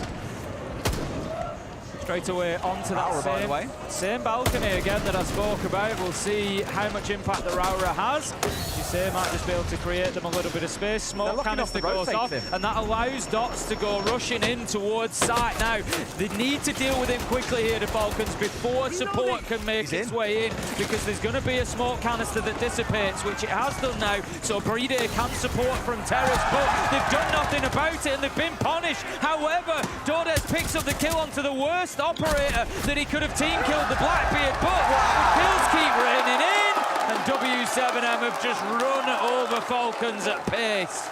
I was speaking to Dev Marta over breakfast this morning about Raura, and it was like, imagine you could use it on Windows, all these crazy ideas that you could use it with. And I was saying, for speaking to a few of the coaches here, we saw a few different angles on how they could use it.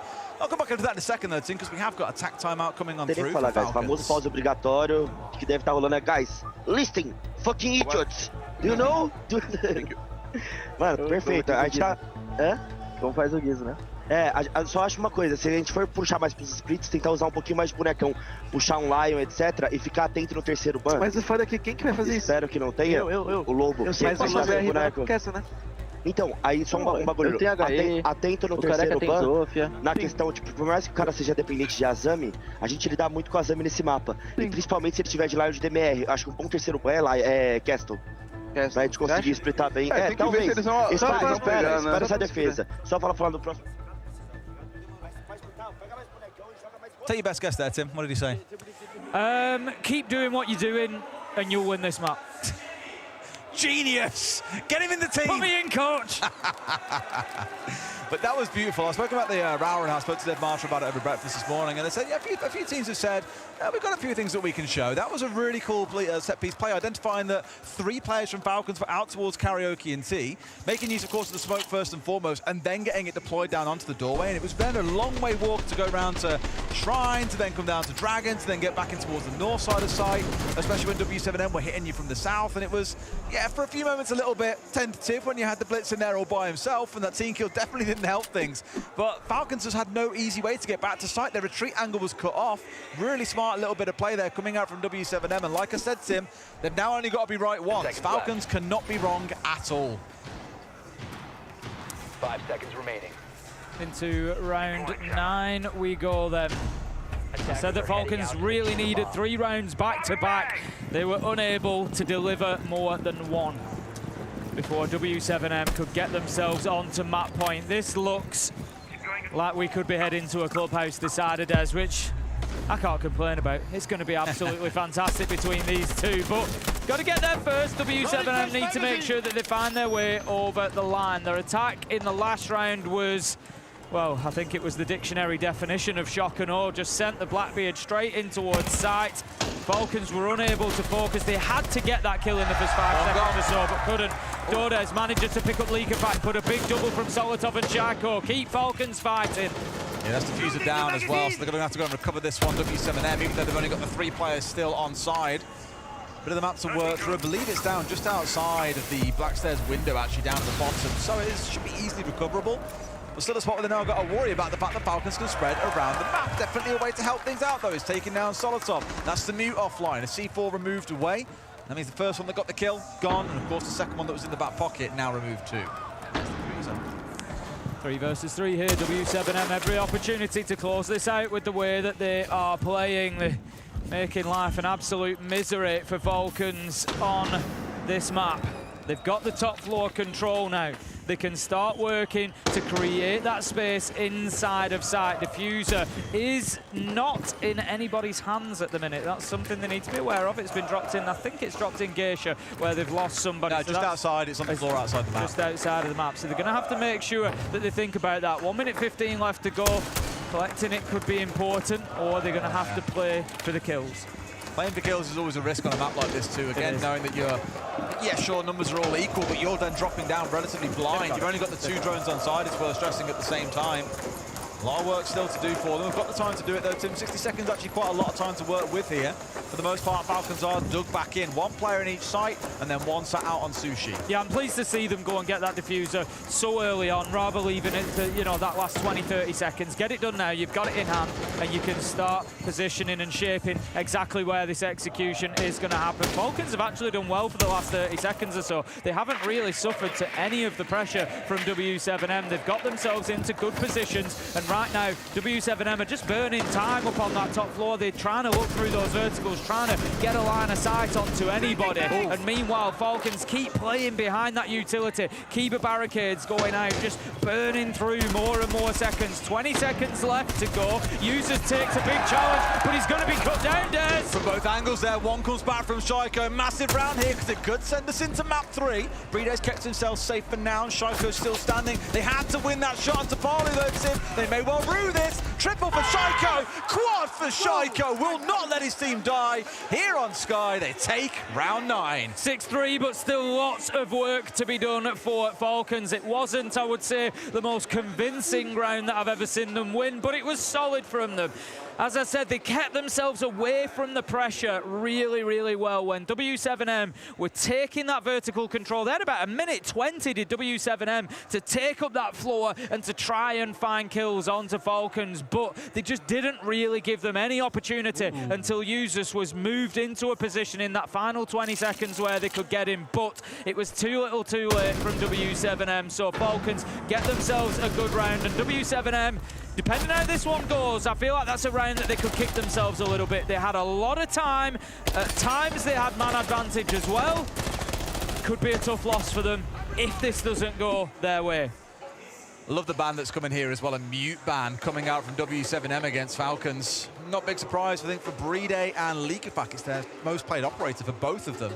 Obviously passing it around and making use of it in the team. You'll see most teams at this level will use mute an awful lot. Just such a versatile operator. If you're great with the SMG, decent gun you can work with, ability to do rotates, a C4 in hand, and of course, 4 of those jammers that you can place down to tighten up that anti-information net across the map, really making bottlenecky and slow down attacking teams. They don't want to go pushing in blind and just expect they can win a gunfight into a completely blind room.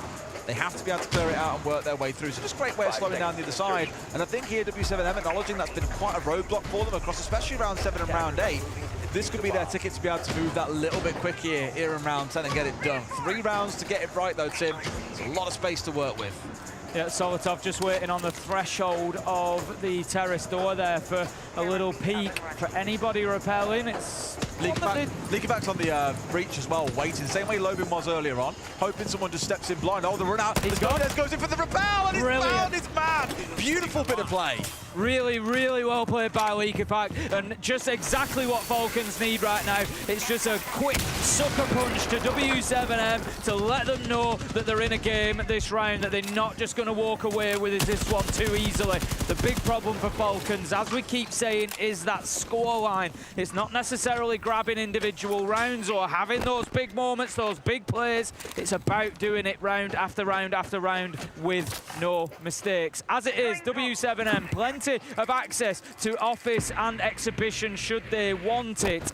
They haven't been able to impact onto Geisha yet. It's looking like they're stacking up for a top black stairs push. Ready at the hole here as well. They get that headshot. It had to be one of the two, and Solotov couldn't find his man. Bolts up to 14 and 3 on this map, Tim. Pretty fair to say. A lot of the success they've enjoyed so far has come directly from him. Yeah, Volt's having an absolute cracker of a game so far.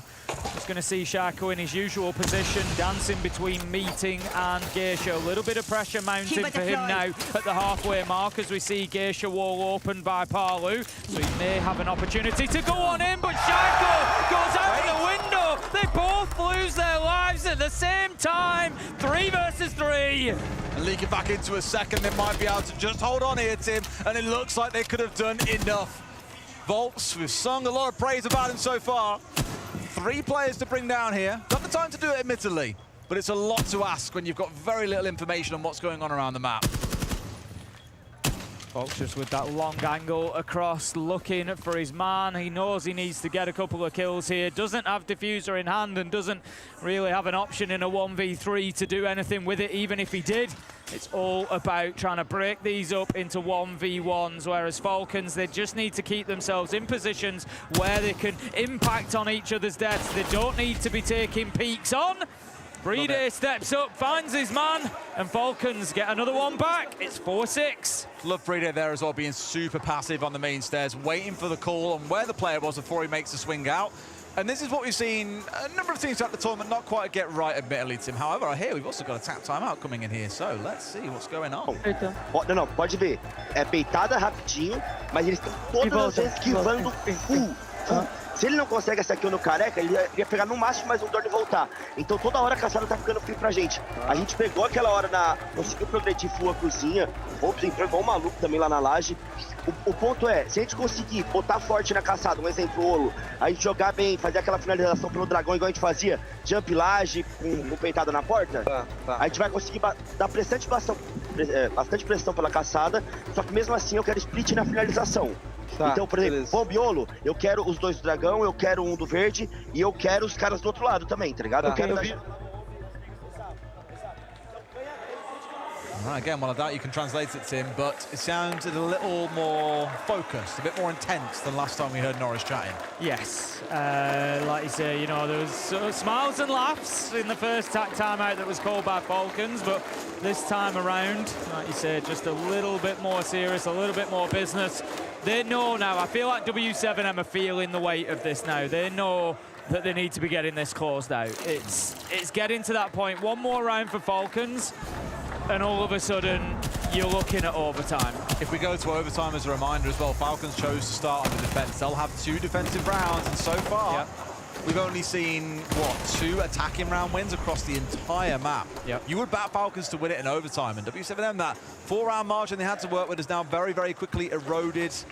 No more mistakes, boys. We've run out of time. Yeah, I think if Falcons win this one, W7M start sweating a little bit, and you might just have them on the ropes at that point, have them rattled. Falcons, I kind of like to see them bring the aggression again. Leakerback with the run out really did a great job for him. I'm not saying you do the same thing necessarily, but, you know, if you hear a barricade getting knocked, go and have a shot at it. Go fight them at the boundaries a little bit. Don't allow W7M to get established. It is something that Falcons have done so far, is leave a little bit of room. I've commented a couple of times on the ease with which W7M have had access to the exhibition and office side, for example, when they've been attacking across the karaoke tee. This time on the switch of that, on the flip side, again, it's kind of similar. Falcons not too much of a presence over on the opposite side. Geisha has been given up, as Jesus, as he loses his life, and it's advantage W7M. Classic spot, because often you'll see Shaiko playing on the Shrine window and waiting for players to rotate through Shrine. Well, they've just been caught out by exactly the same. Yuzu's gone for free there on the mirror, C4 taken with him. It's a really good start here, and W7M, as long as they play this carefully and sensibly from this point forward, they should be able to bring this to a close. It's very rare that you see top teams throwing away man advantage leads like this.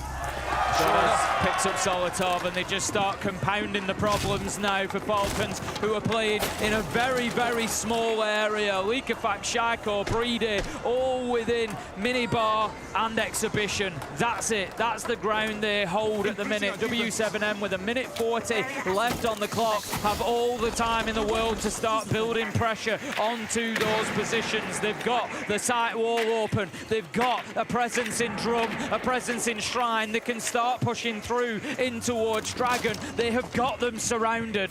It's the amount of utility they've still got to use here, Tim, that's crucial for me. Like, there is no reason for you to rush this and not make use of every advantage you've got. Take out those mirror windows with the Ash. Make use of the flashes sat in back pocket. Use those Grim Bees. They can really lock things down here. It was already looking like pretty surefire at a 5 versus 4. In a 5v3, you cannot be giving this one away. They crumble here, it's all going to fall apart for them. But sure enough, they make it another one, Tim. They're being slow and composed, and they're getting exactly what they need. Like a python, W7M just continue to slowly, gently squeeze the life, the breath out of their opponents, and Falcons are struggling to breathe right now. Palu finds that final kill, and that's W7M taking us to map 3. Flawless round to close, and there may have been a new shaky rounds, Tim, but that was a really impressive first half and a fantastic final attack to close things out. It feels like it had to end on top, Tim. It's a classic match here in Siege. Who comes out on top at this point? I don't know. Falcons played Chalet brilliantly. W7M had an answer on Skyscraper and looked equally as good. I feel like they come into the final map so evenly matched, it's going to be a classic. Well, as we start to warm up for our final match, we'll go to a quick break. Back with you in just a few.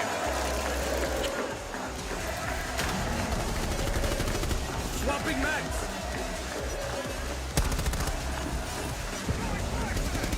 I'm reloading.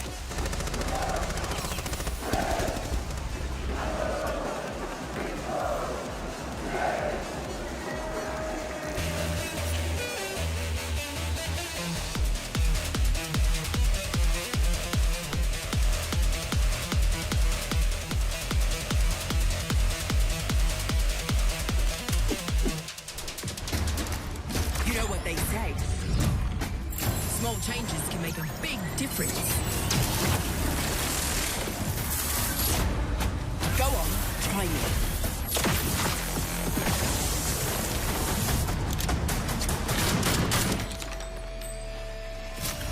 You're in for a real shock.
W7M now make this so much more interesting. They've got more in the tank.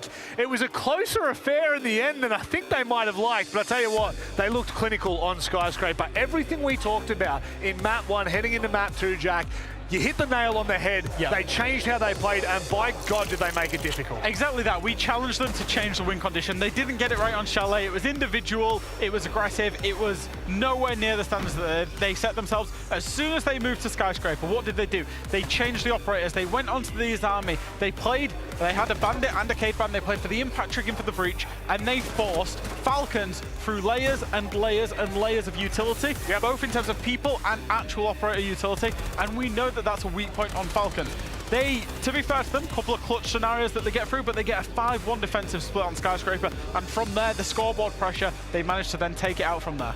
The exact same win condition that helped Falcons win Chalet, which was play the utility game, play layers, and play passive towards the bomb site, is exactly what W7M used on Skyscraper, one of the best maps in the map pool to do it, and that's what enabled them to go 5-1 in defense and then close it in attack. Now I will say the biggest difference here was the attack, because they consistently went for direct takes towards the bomb site. Instead of having to full roam clear, which clearly Falcons could not do, they went directly onto the bomb site, and that's what exactly enabled them to win the attack side. And that is the hardest thing to do on Skyscraper, is to go from one side and sweep all the way through. And the reason being is the defenders can rotate so quickly to support that. Layers upon layers upon layers. And you've got to play through so many layers, you run out of time. Whereas when W7M got their defense, they just went straight for the bomb site, pinched the players out of sight, and then just flooded. Look, sometimes there's complexities to maps, and other times there's not. Sometimes it takes one player to step up. Now, granted, that's not what happened here, but by God, Volps absolutely popped off. Listen, you're gonna call me a Volps fanboy? You know what? Sue me. This guy was absolutely amazing, and he was the biggest difference maker for W7M. Already in defense, in the roam, he was the one fighting for this extended sides and making sure that these guys could not be cleared. On the other side, when he went to attack, he was the one that got 2 entry kills, very important ones, to get these 2 attacker rounds on the table. He got a gnarly one-tap onto Solotop out there on the top black balcony as well. And I will say about Volps, he's a really interesting player, because when he tries too hard, when he tries to be the guy too hard, he often overextends, lets his team down. When he's playing in those roles, getting the kills that he should collect, you know, playing the cutoffs, he's such a good and such an important player for this roster. Well, thanks for breaking down Skyscraper. We've got one more map to come, but you don't need to worry. We've still got plenty more to go. Maria is going to be chatting to the players right now, courtside. Falcons just won one attack in this map. Is that something you guys gonna talk about now? Not really. I think we just play with the fear, and I think we were just scared to lose, scared to win, sorry. But now we don't have the choice to win the last map, so we just have to play better in attack and in defense. Even in stressful moments, we can notice that W7M just are having a great time, laughing a lot, and I guess that helps when you have a good environment to just play better, even when you're losing sometimes. Yeah, of course. Like, we know what they are doing well, and we are trying to fix them, but of course you have to enjoy the moment. We are talking, trying to fix it, but they are also playing really well, so yeah, it doesn't matter. We are doing the best things we can, and that's it. We are going to the clubhouse really confident right now.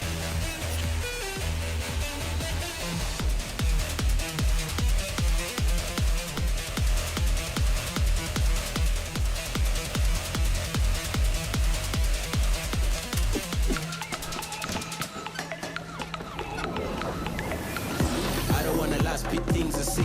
Back on my bushy that waits for G's. Tulika fuga tuka tuka keys. Squeezing and goofers in a leap of bills. Hey, we be getting more paper, no joking no more. We don't need no favors. Hey, and they know all better. We be getting more dough when they need more flavors. They must be hard, I want to see, I wanna wow. Ever since I made it, wanna wonder wow. We just wanna get out, what to do, I can't be out. Bully, do me, me down on, not to wow.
Well, right before we headed to a break, you heard from the players, and it was pretty simple. W7M, we're going to keep doing what we need to do to win the games. Falcons, we're not too happy. We need to stop playing with fear. Stop playing scared. Exactly that. Yeah, and look, it did feel a little reserved, but at the same time, I think we don't want to take away props from W7M, especially on Skyscraper. They did look phenomenal. Yeah, they abused clearly starting on the defense side. For me, that was the main story. When you go in first side, you have 5 rounds up, you can just abuse it and then close the round later side. For me, this is why the side, whoever starts in defense in the next map will be for sure advantage. Yeah, absolutely. Both teams have won on their opponent's map pick. Falcons winning out on Chalet, W7M winning out on Skyscraper. Now we go to Clubhouse. Now, Clubhouse, when we had the IGL Summit, they said it's about the map tests the team that has the best fundamentals, the best teamwork, the best everything. Yeah. And Clubhouse does that. It's a perfect decider map. And I will say both of these teams on their maps that they've lost have looked a little bit shaky when it comes to their fundamental siege and playing as a team. Now, the side that will get the most punished when you cannot have good fundamentals and clear the right way is the side that's starting in attack. In this very decider, Falcons is starting in defense, W7M starts in attack. They can gain the momentum again. It's a little scary, don't you think? It is. It's a big, because like Leo said, that keyword momentum. If Falcons can start getting a 4-2, 5-1 potentially on the defense, just because they have the positions that need to be attacked into, that's where they can start snowballing that into a victory. All right, well, very quickly, before we deep dive into the map any further, Maria stood with both coaches to hear what they had to say about this final match. Club is a map where Falcons and W7M are tied in results. So what do you think is going to be the difference now to make W7M win this time? We're gonna do the same thing we do in Montreal. Only win, okay? Not known. Ooh, okay. You struggle attacking the last map. So is there anything else you have noticed you need to change for a club? Yeah, too many hesitation in attack. So we have to change this for Clubhouse. But we will do it. Any more stuff? Nothing, no. We will just do it. Good luck. Both coaches meant a few words, that's for damn sure. I think that maybe W7M felt a little bit more based, if you will. Yeah. Just do what we did in Montreal. They had the momentum for themselves, you know, they're just fresh off the map. Norris is the guy. Norris loves it. Norris loves it. He's here for us, is the star of the show, and obviously they don't want to give too much to us. One thing that I will say though, speaking with Falcons, consistently throughout this tournament, they've had trust issues. Liquefact maybe is being doubted in certain calls. They're hesitating, like you've said. I don't know what's happening in the team, but the comms needs to be clear, and for sure they need to trust Liquefact. He's one of the best IGL out there. They need to commit to his calls. Yeah, like, you've got nothing to lose at this point. You've just got to trust in your leader, and things will sort themselves out. Well, gents, thank you very much for breaking this one down. It's time for us to go to our incredible, illustrious duo, Ace and Des. Thank you very much, Rob. Here we go then, Tim. We said we wanted to get to map 3, and Clubhouse feels like the perfect battleground for it. And Norris may have said a repeat of Montreal. It was an 8-6 scoreline. It was pretty close. Yeah, that's exactly what I'm expecting out of this last one. We've had two that have been a little bit one-sided in either direction. Score might not quite say that, but in performance terms it has been. So now I'm hoping that they both come and deliver their absolute A-game on Clubhouse. We know that it's a map that both of these teams can play really well. We've said it countless times. Everybody should be able to play Clubhouse really, really well. They need to come and deliver now. This is a little, I think it's more about mentality than performance now. It's about mental state, being able to get in there and do it when it really counts. You heard the devs talking about, Leo specifically, about us pulling back to being, you know, defender-sided here for Falcons. They should be able to get off to a good start, build some momentum. I think about Club, because it is quite a default map, it's a map that's been in the pool for a long time. Every team knows it and understands it to at least a semi-decent level. It's one of those where we've played Chalet, hyper-aggressive, all about getting around the map. Skyscraper, very big map, lots to work through as a team. Club for me kind of sits as the middle ground between the two. Some sites do ask you to do an awful lot. Others, like Cash and CC, really don't ask all that much of you. So this could be a really interesting mid-ground for both teams here. And I won't be shocked if we see overtime coming out. We're back to 50%. We started at 50%. They were swayed a little bit in the middle, but they've returned to the status quo. Well, Tim, Club is ready. Let's find out who's going through to the semi-finals. Is it Falcons? Is it W7M? We're going to find out right now.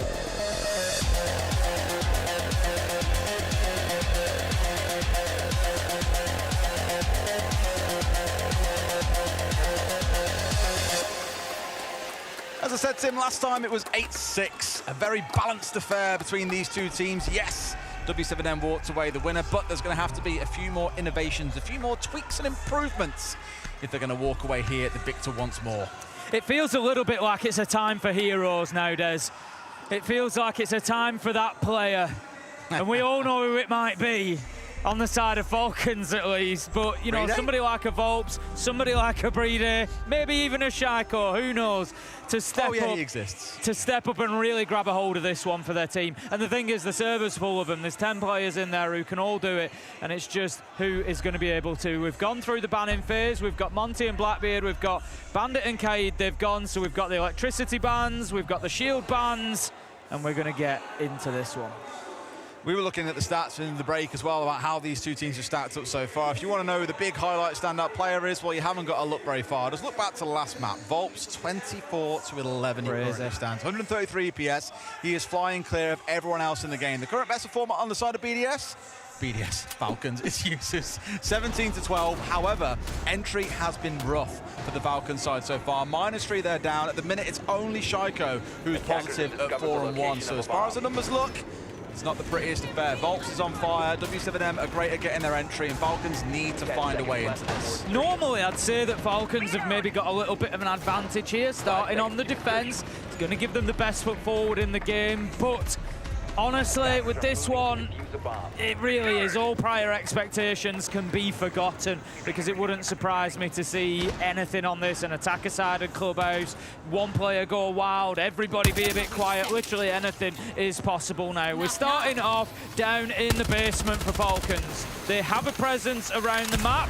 We've got Leakafak and Solotov up on the top floor for W7M to clear, but this early pressure through Dirt Tunnel from Dots might just encourage those two players back to site themselves.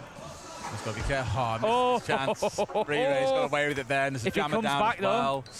I mean, Dots can get out to the doorway here and really cause some bother, because Volps is starting to ask the question down blue. He's going to run through the fire, but no!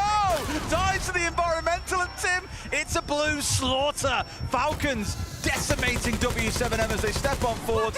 Only Dodez and Palu left on their feet. It already feels like round one has been decided.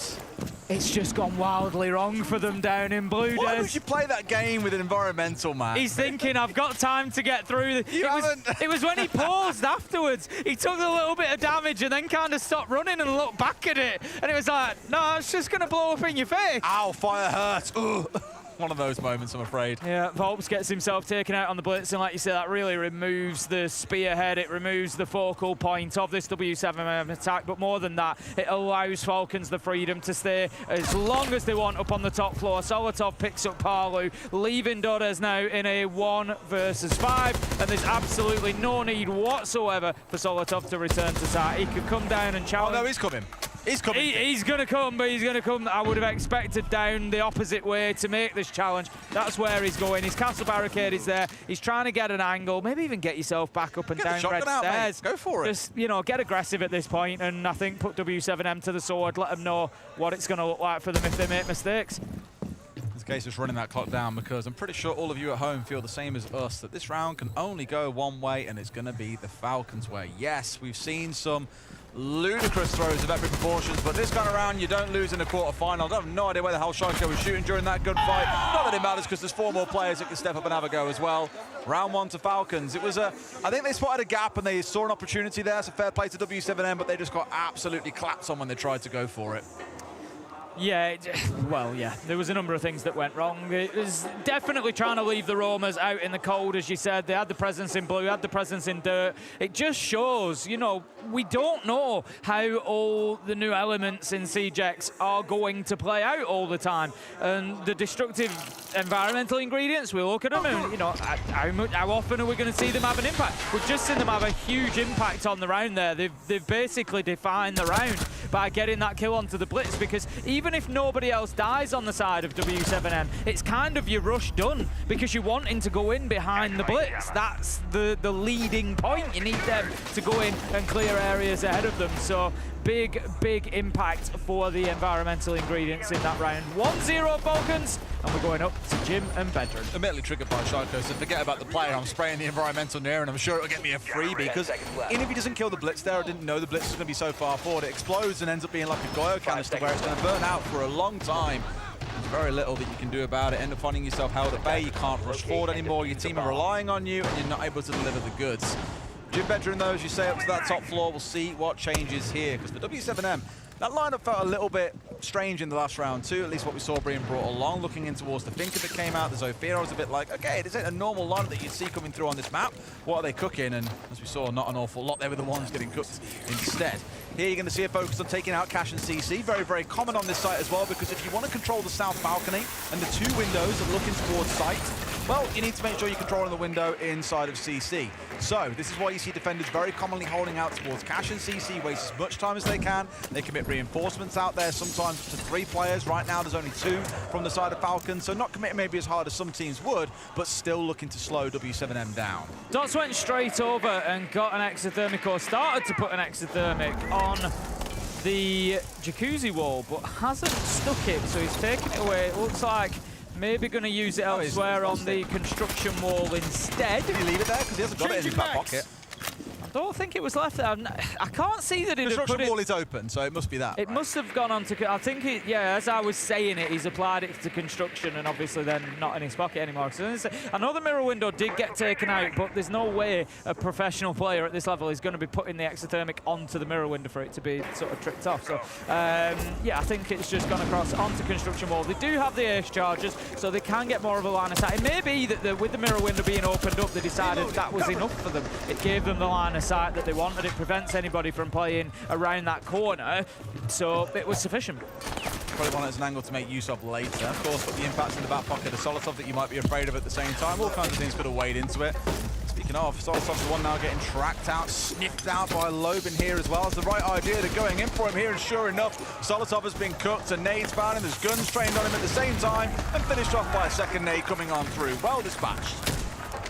5 versus 4 as we have advantage W7M. Just looking how they're shaping up. Complete control of the south balcony, getting themselves into construction now, applying more and more pressure. Users has been really good with the nitros and explosives so far this game, and continues to be so. You won't get the bulletproof camera from that angle. Wishful thinking from W7M. They are in good positions though, and they can start to push forward towards site. Falcons are going to be under a lot of pressure in the next 10 seconds.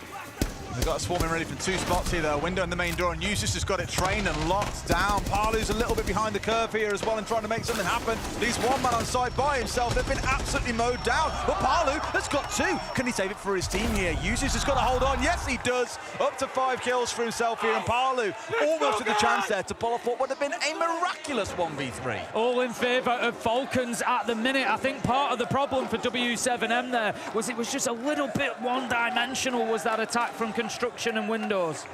Is that time out already from W7M? Let's listen in. Bastante Sky. Estão dando mapa de novo, porque estão chocados. Só que a gente tá com pouco recurso para trabalhar essas entradas. Careca ficou preso do Fenrir.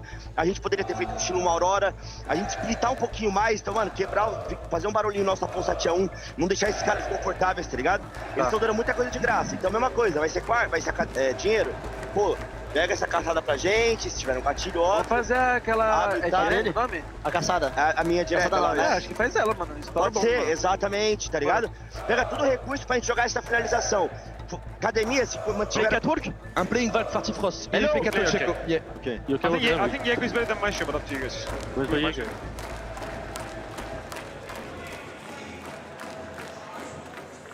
At least from me, Tim, it seems a little bit, again, intense, a bit focused. To have attack timeout this early on probably suggests that it's not going according to game plan. W7M already came in with an idea, same way that Falcons did at map 1 on how to respond to their opponent.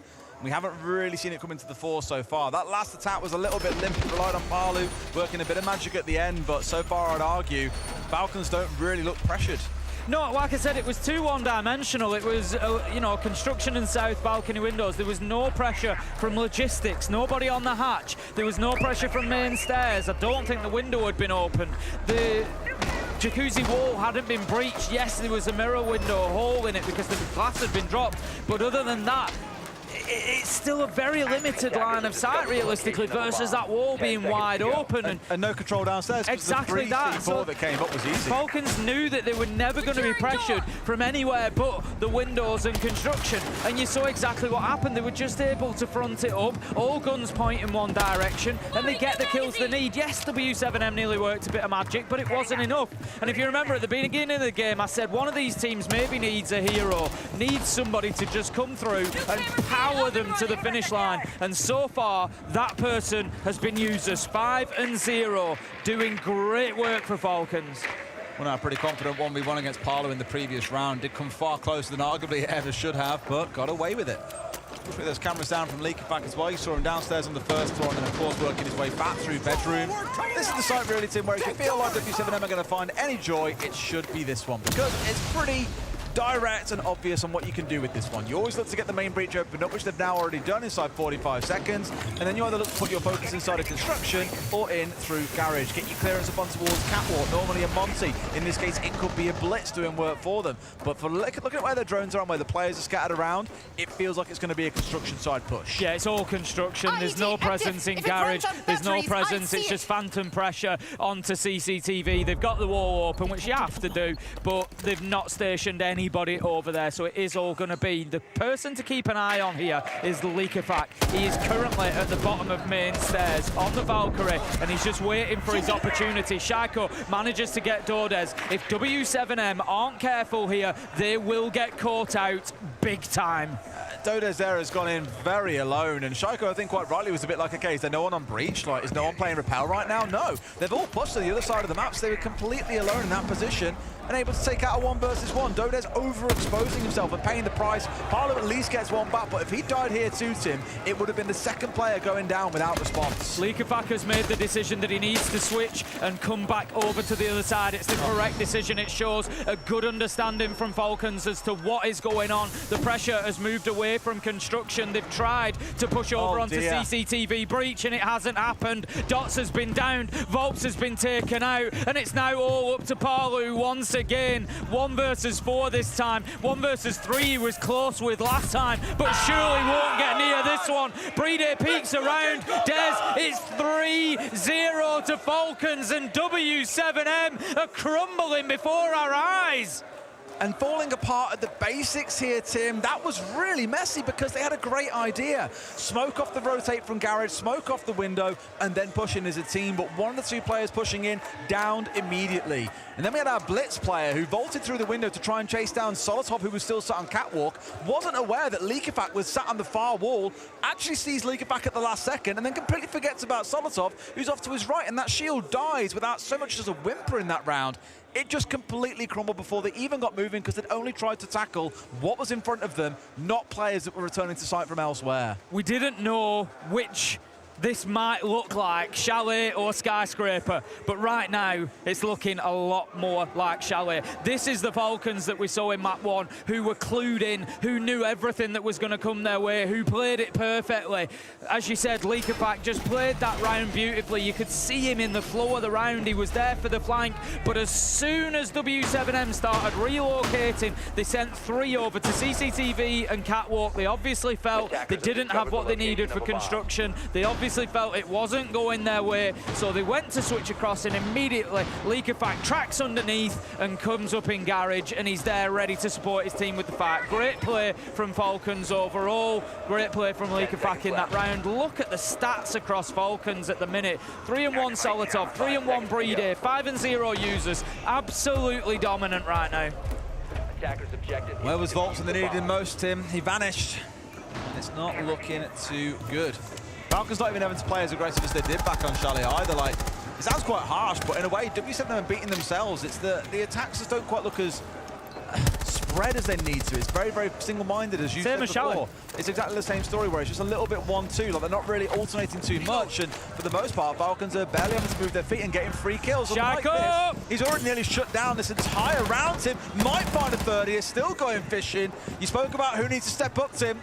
For the most part, it's been users, but Shaiko has hit a nasty 2K there that all but guarantees this round is won, because look at who he's caught out. It's the two hard breachers. Yeah, he's certainly had his moments, that much is for sure. 5 versus 3, and W7M back to the drawing board once again. He's not getting stung by that again, Tim. Absolutely, Volks he's going to be scarred for life off that one, I think. He will be shooting that gas pipe out every time he goes anywhere near it, attack or defense. We see the Toxic Babe canister come out. It just tells us Falcons know exactly where W7M are. Again, Des, it's like they've got the playbook. They know what's coming. They know where the pressure is going to mount from, and they are ready to front it up. Look at that! Solotov hits him with the turn and burn, gives him the 180, takes him down at billiards. Doesn't really matter that he's lost his life after that, because again, Falcons can now play the trade game.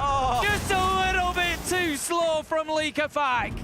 Could have been another 3B. You'll take that as Solotov going 1-for-1 when there's only 3 players left on the other side. And of course, has removed Lobin, taking the Capitao off board. And Leakafak's got one from below here. It's just all too easy. I said earlier on, Tim, that this map, it's a bit more default. Every team can play it to at least a semi-decent standard. Falcons aren't having to do an awful lot here, honestly. They're being quite aggressive and willing to challenge W7M very early on. But for W7M, in some of these rounds, it looks like their first time attacking onto Clubhouse. Yeah, I don't know whether it's, you know, maybe the pressure getting to them.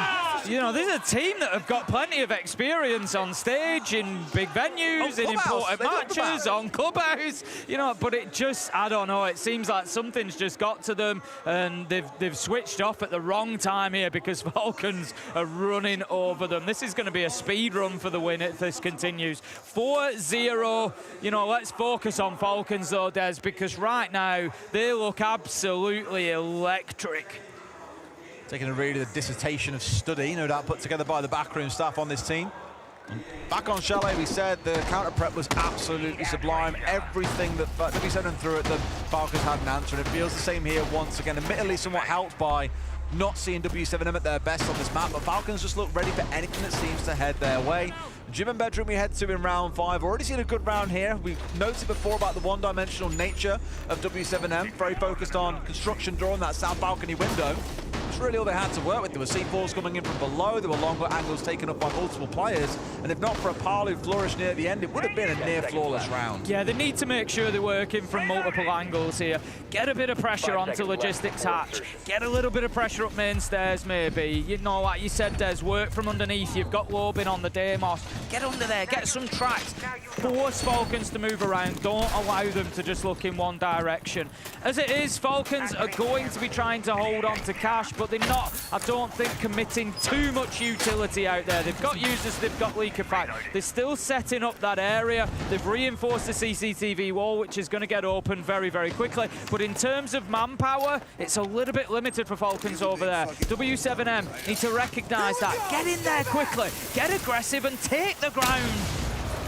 All right, same as last time around, Tim. The focus is on getting out the extended hold breach open and then also getting the single wall opened up at the same time. At least here things start out better. Lobin, he's been pretty quiet this series. Tim, the lowest rated player for W7M, but we've seen what this man can do many a time over. Has torn the round open. Dodo's into another, a trade coming back through, but this is man advantage by quite a significant margin here for W7M. Freeday's got to hold on, all on his lonesome. And where has Lobin's success come from?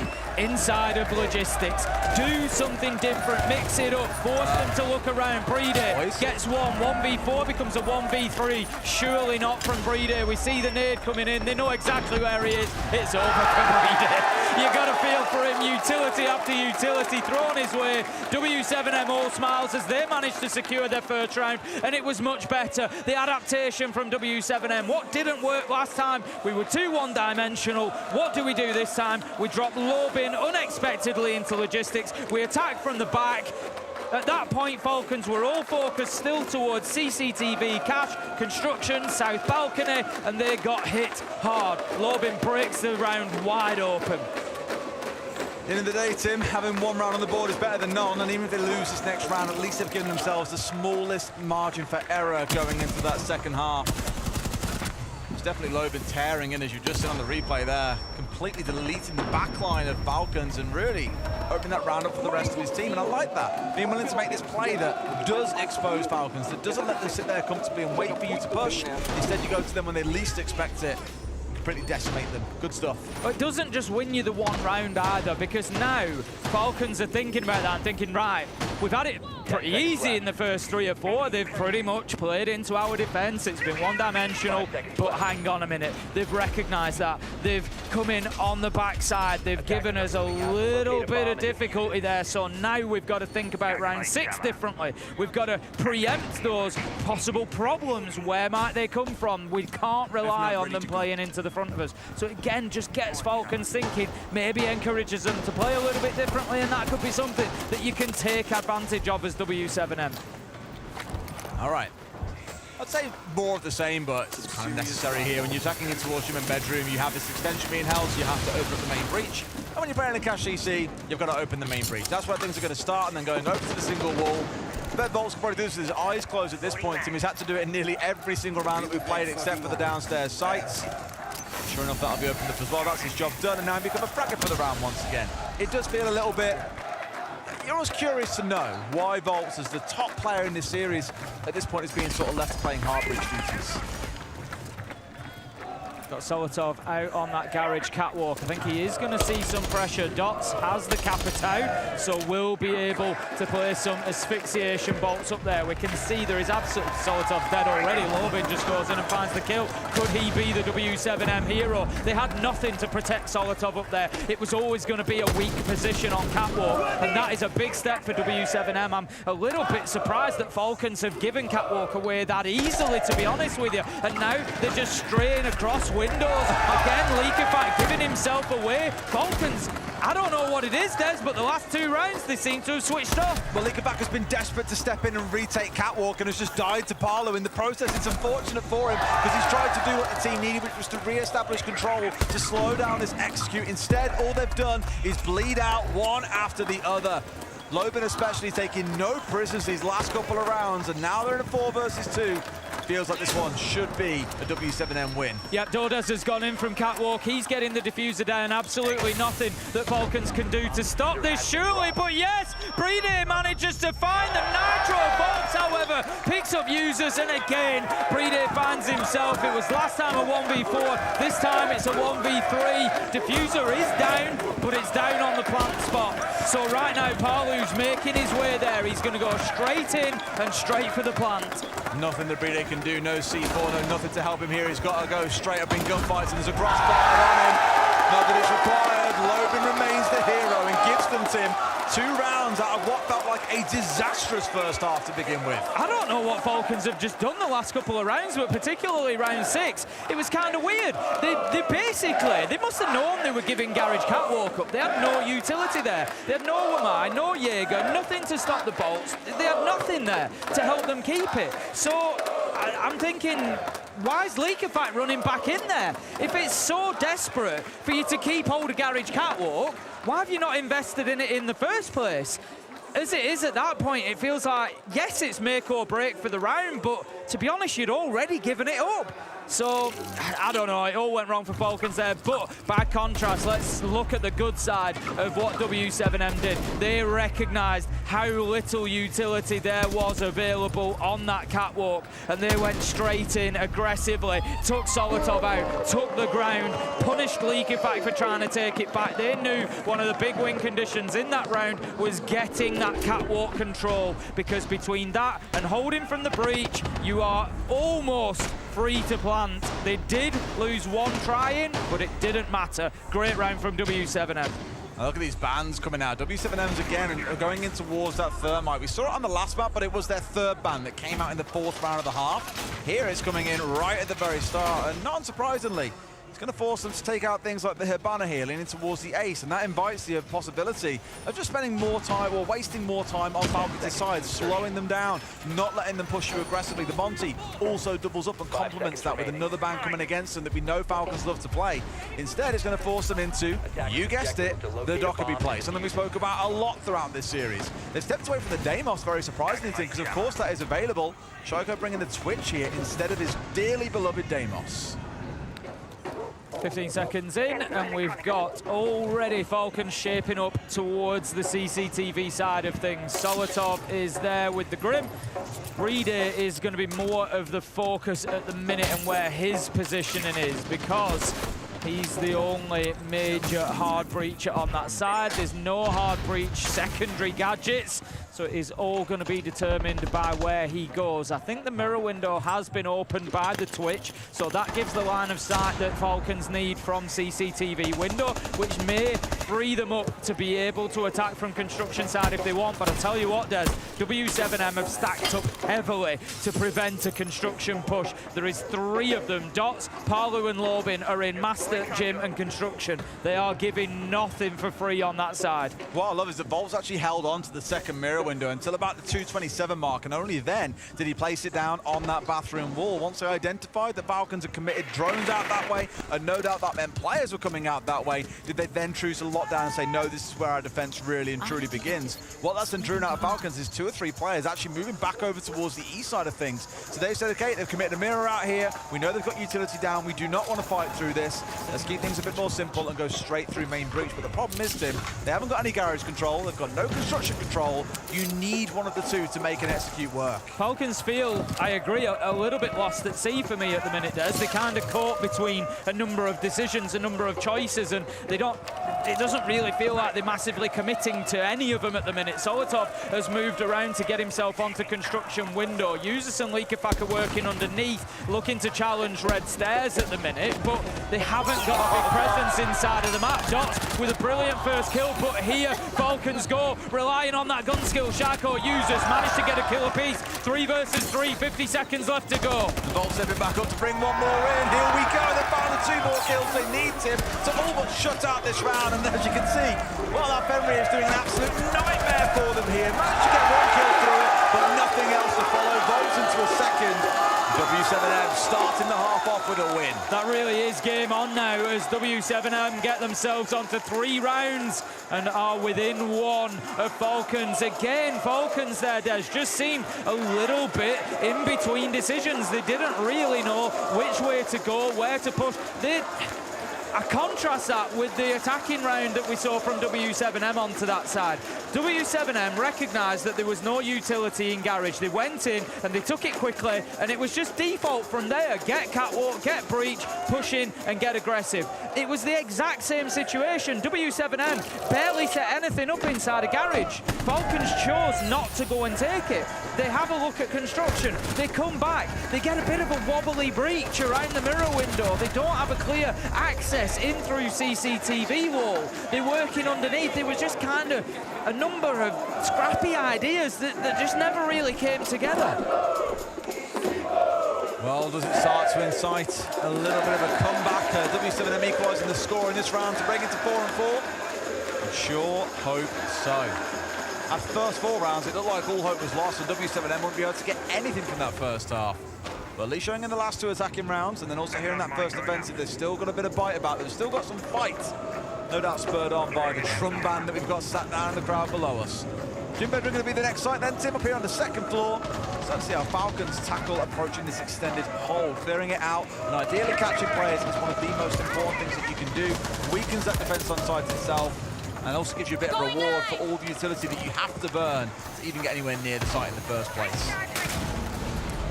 Let's see if they can do a better job of ticking boxes here. Opening walls, these sorts of things really shouldn't be too much of a problem. They should be taking care of utility and breachers very early in the round. There's no bandit, no Kaid to slow them down.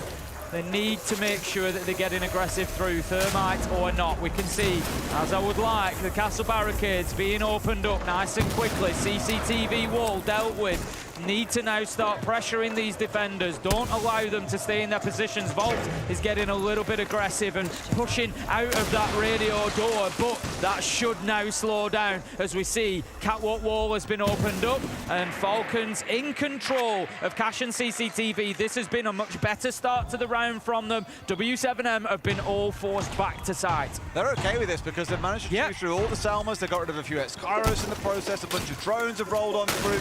It's okay for W7M. It's not about necessarily winning the round out on the hold. It's about wasting time and drawing in utility. And about 1 minute and 15 was wasted, and all that utility has been worked through at the same time. You'd count that as a win. Breeder just trying to work his way into construction with the shield so that he can again start forcing W7M. What Falcons want to do now is just keep surrounded. Well, that's what they want to do. Solitov picks up a big headshot onto Dots, but really they want to keep this sort of, they've got them ensnared at the minute and they just need to drive them in closer and closer, get them on each other's on each other's toes. Don't give them any room to move. Don't give them any room to fight you. And right now, that's what they're doing. They get themselves in construction. They need to apply a little bit of pressure elsewhere. They've got South Balcony in construction. They could do with, much like I said about W7M, maybe logistics hatch, maybe jacuzzi wall, get something else going on.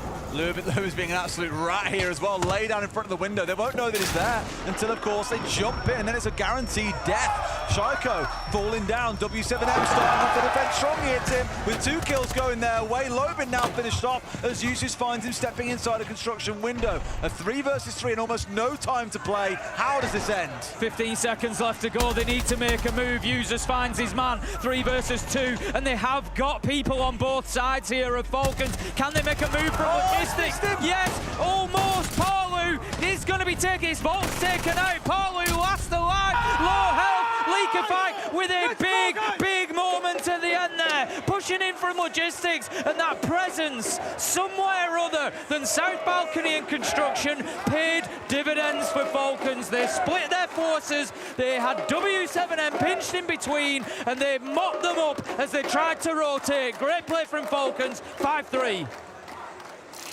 It's great that they get an early attacking round on the board as well, Tim. We haven't seen W7M put together 4 attacks back-to-back and really leave it all to Falcons at the bitter end of things here. They're able to get it done early and put themselves up to 5-3. That means now coming into round 9, the round that we often speak about as being the cornerstone of most games of Siege, Tim, we've got a bit of a predicament. If Falcons win the round and go up 6-3, you don't really back W7M to recover 3 rounds in a row, but if W7M can win, they keep us within 1 round of striking distance, and things then feel like it's only going one way, and that's probably towards a bitter end in overtime, the same way that it was back in Montreal. At the minute, it just depends. It feels like it depends what you get from Falcons round to round. There's no real consistency for them. It seems to be all or nothing, and they come out looking like absolute world beaters or kind of leave you scratching your heads. That's been the story of round 7 and 8 there, but they at least carry the momentum of a world beater round in round 8 to push them forward into round 9. W7M going to go down to the basement. That's where they're going to try to hold on here. They need this round at least, like you said, gets them back in touching distance. It's 5-4, they build from there. Grim's trying to roam around the whole map here as well. 2 players on the top floor. We have 1 holding around that ground floor on the bar as well. 2 down on site. So quite a spread from W7M, really inviting Falcons in to have to clear the entire map and work their way through them. Maybe a little bit more difficult than usual without things like the Docker on side. Yes, they're limited towards that Grim, but the Grim alongside the Capitao is much more for the execute team. So right now, Falcons are being pulled into playing mini games around the map and having to clear it out before they can even think about the site. Moving across on the sweep is Solitov.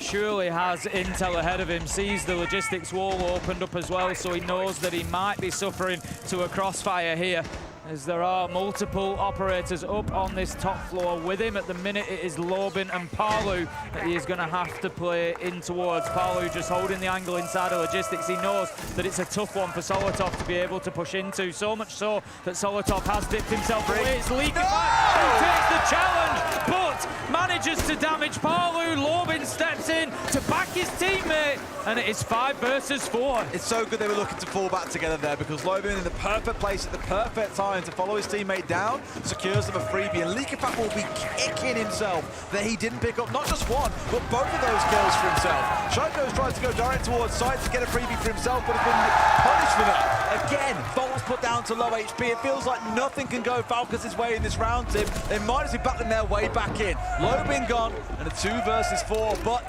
for me, this feels like it's that 5-4 score I was speaking about. They've just been surprised by 1 inside a kitchen. Solitov does manage to take down Volt 2v3, but a failure to deal with the top floor is going to punish them. Palu managing to pick up Solitov, uses low health, 45 seconds, has no choice here really but to just drop down to site and see what he can get going. He's got no diffuser in hand, so he needs to play for kills. He's left that behind him, and I don't think Falcons realistically expect to be coming away with anything from this round. A little bit of a semi-unofficial timeout, I'd imagine everything else as well. Like, you know, it's very unlikely he brings out a big 1 versus 3 here without the diffuser. Sure enough, W7M close it down. Falcons now probably starting to feel the heat a little bit, Tim. Because W7M are once again just 1 round behind. It's certainly warming up in the arena with the loud of the W7M fans just increasing round after round after round. The drums continue to pound, and W7M continue to push forward, continue to refuse to be pushed out of this game. 5-4. We have the bands coming in, and where are they going to go? We're going to see the Azami and the Ace. Now, that's interesting from W7M because Falcons have been struggling on that hard breach. That's not going to make it any easier. We need to abuse the shield, okay, guys? Yeah. It's really important. They are too bad when you're using some shields. Other things, the plan was good, but we did a thing alone, 1 by 1. It's not good, guys, okay? Yeah. We have the info on the guy office. We have to play this together, guys, okay? Try to help each other. Okay? Yeah, try to help each other. It's really important, guys. Okay?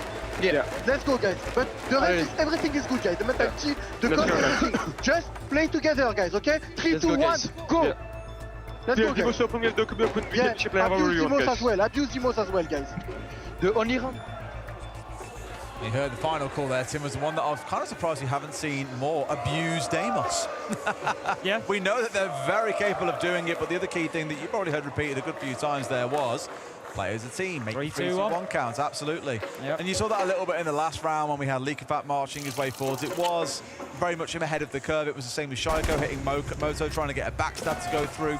It feels more trying to throw stuff at the wall and see what sticks, right? Yeah, exactly that. I think Falcons need, like I said, need to, on the rounds that they've struggled with, it's kind of like, it's almost a lack of committing. I mean, they were a little bit unfortunate on that top one. It was well played. It wasn't really that Leakafat lost the fight. It was just well played by W7M. Like you said, you know, retiring from top floor together just meant that Lobin could impact, and it's something that we talk about so often, is playing as a pair, playing as a team, making sure that you're in a position to be able to impact on gunfights that your teammate gets into. Even if Palu loses his life there, Lobin still gets the refrag. As it was, yeah, a little bit of luck went in the way of W7M, so they came away with both of those operators. But even then, generally speaking, it's just that, you know, solid Siege basics of working together meant that they were in a position to be able to do that. So W7M certainly coming out and winning that round. Falcons, as they said, as Stuflex said, just a little bit individual at times. Need to make sure they're working together. Need to make sure they're using that utility. Like I said, though, coming in, the ace ban is going to affect them. We have already seen them, even with IQ on side, even without KE Bandit, struggling to get walls open at times. That's just got more difficult. Not forgetting, Tim, of course, if Falcons win this game and make it through, because they've got an all-Brazilian game in our next quarter of the day, Loud versus Furia, I think it'll be the first time since Pro League Season 9 finals that we'll have had a team from each region in our semi-finals at a tournament. Yeah. It's crazy to think about. It might just be that way, Des, as Leakafat manages to take down Lobin. Advantage Falcons. Attack timeout might just be doing them some good. Volks takes a whole ton of damage as well. He really cannot be getting into any unnecessary fights, but Deimos taken out. Tordes finding Shaiko, 4 versus 4. It's a hard thing to do to bring down Shaiko, and Deimos is a bit of a monster with that operator. However, that being offline takes the scans away from you for one, but also gets Shaiko off the board. They go for it, but no, Leakafat's found his man. Volts there with a golden opportunity, almost managing to mow down 2 players, but instead, he's the one losing his life. The big problem for Falcons here is that this is just getting themselves established inside of the map. They've lost 2 already. They've not gone anywhere near site yet. They've gone nowhere near CCTV and cash. There is so much more work for them to do to be able to close this out. And right now, W7M, they're happy to play their positions. They need to take logistics to Falcons. It's the next big fight. I don't think they know about the castle. No, they don't. It's a free one. They've both got sucked into the man behind Des there and paid the price. Palu serving as the perfect bait, and Dots has gone fishing and got his reward. And now W7M can just play the trade game, Des. They can just go 1 for 1 as they fall back towards site. Let Falcons do the work. 35 seconds left to go. Users manages to get himself inside, but he doesn't have the diffuser. He can't even work as a distraction. Brede is going to be taken down by Palu. Users 1v3. He tries to take a fight onto the door. Does he look to mix his position up? No! Dodes takes him out as he tries to reload. W7M, they get themselves another, and it's 5-5. The Brazilians fight back. Oh dear, Tim. 2 rounds, and we could have W7M moving on through. The same applies to Falcons, but we're all very, very aware at this point of where the momentum sits. Falcons, try as they might here. They've had a couple of high moments throughout these rounds, like Volts, for example, not getting that 2K spray down on Jacuzzi Wall will be a moment you look at and think, wow, they've avoided death there. But in what follows, W7M make it look too easy. Now come back to the words we heard during the timeout. Play as a team.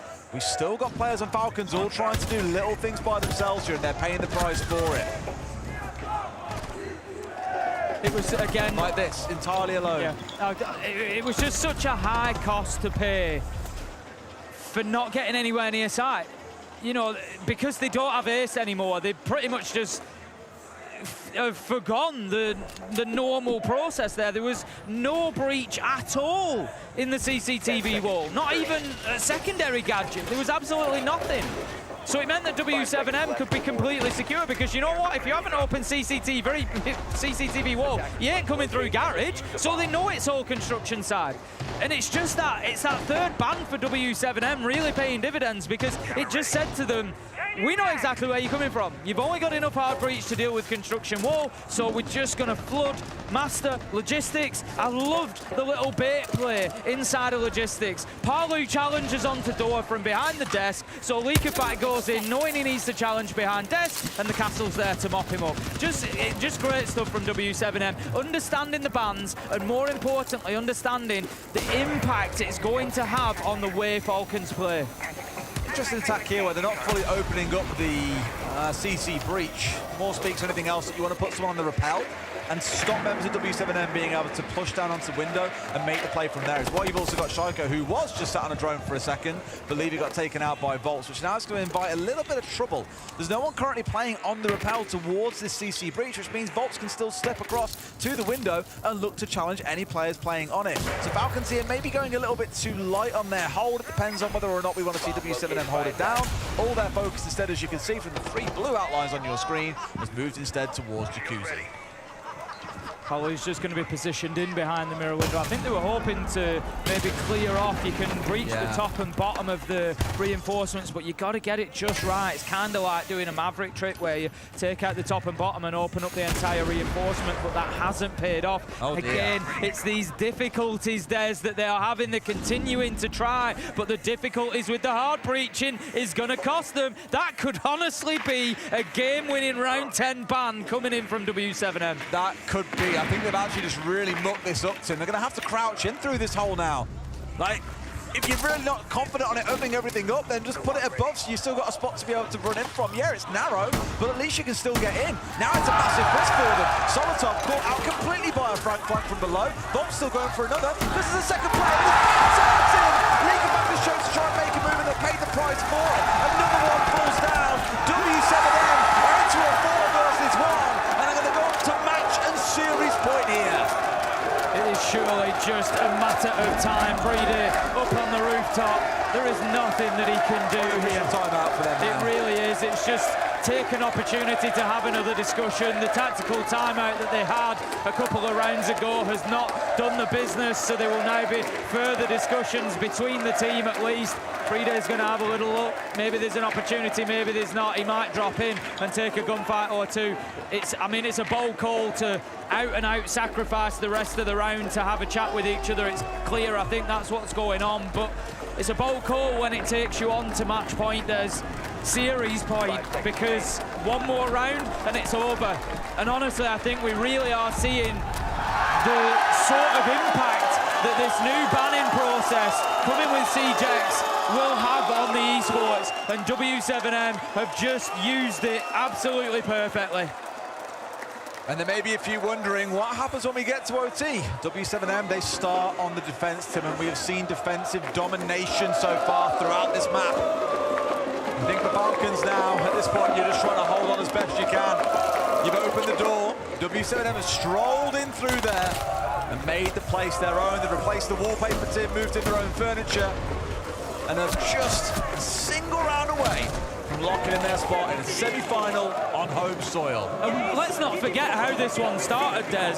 4 rounds in a row at the beginning went to Falcons. They were absolutely cruising to begin with. W7M were struggling to get themselves into the game, but they just clung on with their fingernails. They kept themselves in it, and it just goes to show the longer that you can do that for, the longer that you can keep yourself active, the more that you can just build that momentum, build that energy, and continue to get yourself back into games. All right, chosen ourselves down into the bunker for this one, Tim. Basement going to be the side that could decide everything in this series. At least looking at W7M. A couple of trap operators on side, 3 if you want to include the Goyo there as well. Keeping themselves busy around the map and trying to waste Falcons' time as best they can. It's worked well for them. I like the Falcons leaning back into what has worked for them historically, the Blitz. Alongside the Docker being the Deimos, will let them clear the map quickly. And being quick is what they've got to do, because they found them running that clock down and being left with very little time, having to take unfavourable gunfights or being forced into situations where clearly they have no intel. And it has hurt them multiple times over. The W7M, they can run that clock down for a couple of minutes with these roamers. It's as good as theirs. Use that vertical angle. Shaiko gets punished, and the W7M crowd here absolutely erupt as that kill goes in. Falcons now seriously on the back foot, only 4 lives away from leaving the Rio Reload tournament. Solotov manages to find Volps, keeps them in it a little bit longer. 4 versus 3 though. Solotov taking more damage, but still stepping up for his team, getting the kill onto Dordes. 3v3, maybe a little respite for Falcons. It must feel so stressful, feeling like you've got W7M players coming out of the walls to punish you. They haven't cleared out that top floor. They chose to go in below and try and make the business happen from there, instead of just lost players on the way through. Fortunate, as you say, to balance things out. Solotov the one, working magic, and pre-fire, and they don't finish off Dots. He's down to about 40 HP, but that's enough, Tim, to walk away on your own 2 feet. Just going to take out the bulletproof, trying to move that utility, start clearing that space for if the diffuser does need to go down. They don't have it in hand at the minute. It's something that Falcons might need to consider, but right now they are focused on clearing utility and getting another kill or 2, trying to create themselves a little bit of space. Look at this, the push-up from Loban as well. Was hoping to try and find out. I want to say it was Yuzu's, but not quite finding his man.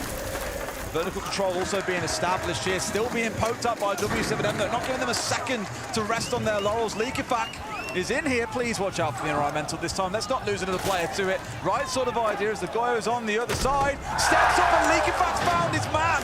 W7M, surely don't give this one away. Leakifak starts getting that diffuser down. This is what Falcons need, a distraction. Give W7M something else to think about now. Play the ball. Solotov manages to cut down Palu, and this one, Des, it's gone there. We're going to overtime. When you need him most, Solotov has gone absolutely nuclear. A 3K in the round. The second kill, probably shouldn't have had it, but hit a wonderful shot. We've restored the bans that we had from the last time W7M were on the defense.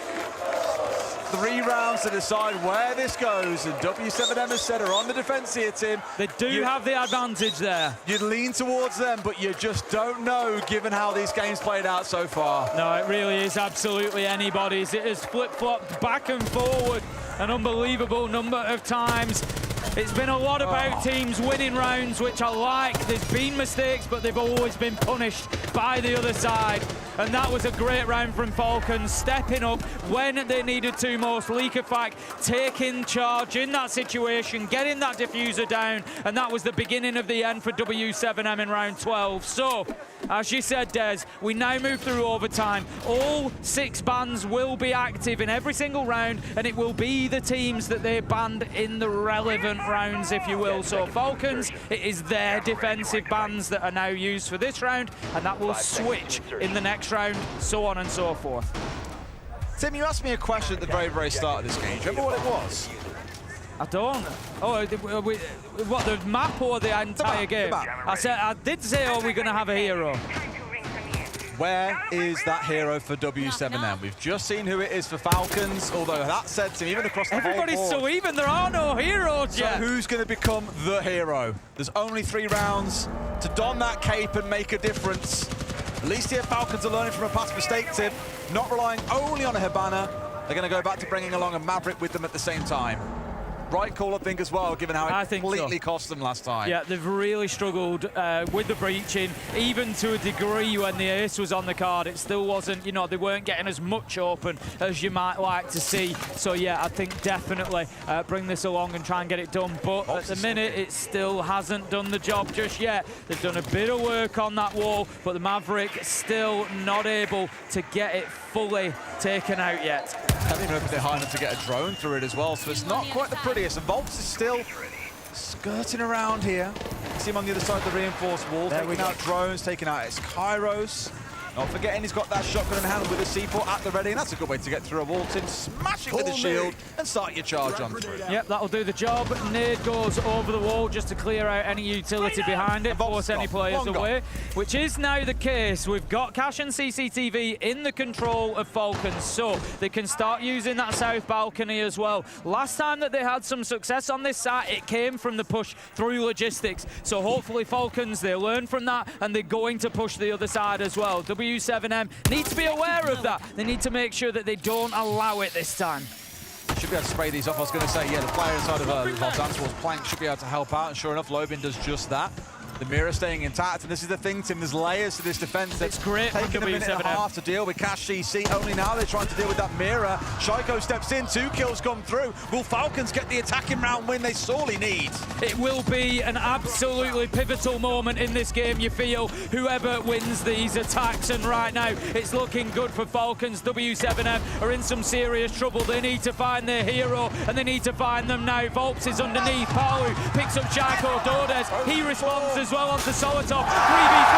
Volps finds the Nitro. They don't just need one, Des. They've got 3 heroes here who've just turned a 3v5 into a 3v2. And Falcons have the back door. And Palu, Dodes find the rounds. And W7M from absolutely nowhere. They hold on. It might not be the Fantastic Four, Tim, but there's certainly a perfect trio there when they need the most. Palu with 2 huge kills at the end.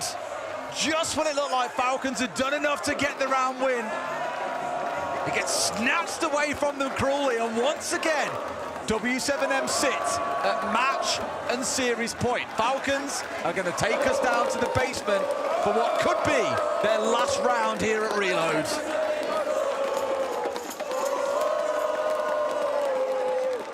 The W7M supporters continue to be in fine voice as they're back. The Brazilian boys to get this one done. As you said, that one's got to be heartbreaking for Falcons, Des. 5 versus 3. It starts to feel like you've got it, surely, but W7M just had the answers. They were so aware of the potential for any pressure to come through logistics. We saw them keep checking the hatch. Falcons never went down that route, but W7M were ready for it, and they were able to just press back into them. Volps' move underneath with the Nitro was big. Falcons had done nothing to cut that off, to prevent that from happening. I think maybe they were a little bit overconfident in that 5v3. We just need to push forward. We've got the numbers. But we forgot about Billiards, we forgot about Bar, we forgot about a Nitro, and it hurt them. W7M looking great in the last round, but can they do it on the attack? 7-6. Will we go all the way? TBD, Tim. TBD. I'll let you know in 2.5 minutes' time. As this round shapes up, it's a very similar comp to what we saw out of Falcons actually earlier on when they were on the attack. Blitz to get a lot of fast rounds. A Dockerby, a Lion, and Tim. This train ain't stopping. They're going straight towards site here. Blown out, stopped on the one-way. Now out towards the left. There are 2 players in Arsenal. They found one and may have been able to at least stem the bleeding for now. But the Blitz is in. Finds one more. It's a second kill. W7M, a 3 versus 2, Tim. W7M have truly full sent this. Solotov, he could be the rescue mission here. He just needs to get himself down the main stairs and have an impact, and that's exactly what he's going to do. He finds one, but not the second that he needs. Users has got it all to do. Dos starts to put that diffuser down, but he's so low health, Des. He's so low health, Palu. He's on the cover. They've got the split. They've got red pings. They know where these players are. Yuzus knows, but he's on the other side of the door. And now there's a blitz back. It had to be Palu to get the final kill, to finally overcome his nemesis and take W7M into the semi-finals. What a performance from the Brazilians in the last couple of rounds. That overtime was perfectly played by them. They took a big chance in that last round. They really rolled the dice on that blitz. They fully committed to it, Des. They went in en masse, got the kills that they needed, and as you say, poetic almost, that Palu, of anybody, comes in and gets that final kill to push his team into a semi-final. Palu, of course, struggling through the years to win something with Liquid, continues here at Reload in his first tournament with W7M. And could it happen on home soil? The Falcons now feel that their own curse continues. We said already, the only place they've managed to beat W7M previously was at the Esports World Cup or Gamers 8. They can never do it in official Ubisoft competitions, and that curse continues. And it also guarantees that we will have a Brazilian team in the final for the local supporters, Des. It's a great point, because now that also means there's no EU team left. We've still got another Brazilian team to join them, of course, in that matchup tomorrow. But as you say, Tim, that guarantees a Brazilian team on home soil in our grand final on Sunday. What a matchup that is going to be. Whoever it is that will face off, W7M really putting down a claim here, I think, that they could go on and win this whole thing. They showed great resilience throughout. They were beaten up at the beginning of club. That is the reality. Falcons were well on top of that situation, but I come back to that round 10 ban. Taking the ace out, we saw multiple times that Falcons, a top team, were struggling to get their breaching done without Thermite and Ace. It punished them, and it was a master stroke from Norris, from the team, with that banning strategy. Just found the answer through this team, as many have before, and I'm sure many will continue to do so. You'll always ask questions for Falcons about when do they finally find a tournament win. It's going to keep on eluding them for now, and W7M, that gravy train, just will not stop. However, our interview is ready, Tim, down on the stage. Let's go down to Inanivi now.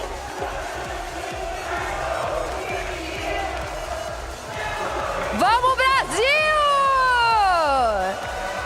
Isso é Brasil! That's the line! Isso significa que não importa o que aconteça, a gente tem 2 times brasileiros garantidos para amanhã na semifinal e um time brasileiro garantido na semifinal. It's gonna be W7M. Yeah, of course, it was a difficult match, but we could rise back, and that's it. I'm just so happy. It wouldn't be an R6 event in Brazil without an incredible W7M comeback. Of course, it's a different roster, but the atmosphere here in this arena felt very similar to the one in Sao Paulo last year. For you, Palu, you take another step forward. What was the energy like for you as a player, hearing the noise around you? I already said many times, the Brazilian crowd is amazing. Like, it's just so much fun to play with them. Like, even if you just kill a random guy, you just confirm the kill, they are screaming, so it's amazing, it's amazing. Exatamente, essa atmosfera aqui, essa energia do Brasil é única, é incrível, vocês são incríveis. And your story with W7M is just beginning. What an amazing chapter, right? Yeah, of course. I spent many years in Liquid, but right now I'm on another step. I'm so happy to be with the guys. I think we are playing amazing, and we just have like a bright future in front of us. Yeah, that's just the beginning. Falou que a história dele tá só começando, ele tá adorando jogar aqui com os meninos, tem uma sinergia muito boa com eles e a gente tá amando assistir eles por aqui. 2 last questions, briefly. Number 1, how much are you enjoying playing with this roster? It's amazing. I said, like, I have played with both, but right now it's so much different. Like, the synergy that we are having in the matches, and doesn't matter if we are down 4-0, 4-1, we are like playing to win it, and we don't care. Like, we are just playing ourselves and we are having fun, you know. Falou que ele já jogou com o Volpes, mas o que tá jogando aqui tá sendo muito divertido, que não importa assim, se eles estão perdendo ou ganhando, eles estão competindo, estão indo pra cima e estão nessa energia muito boa aí de competição. And finally, look, hopefully you make it through the semi-final, but just in case you don't, you are a legend of this game, you're in front of your home crowd, in your home tongue, take this microphone, what do you want to say to your fans? Pô, galera, queria agradecer a todo mundo que torceu aí, conseguimos buscar esse comeback aí, foi absurdo. E é só o começo, né? Eu acho que essa line tem muito potencial, espero que todos vocês torçam pra gente aí durante a caminhada. Tamo junto. Parabéns, obrigada, Palu! Tamo junto, nosso ursinho carinhoso. Parabéns.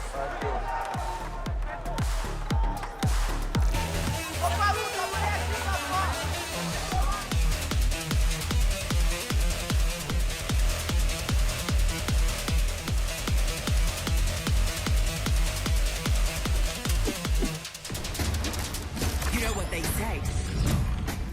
Small changes can make a big difference.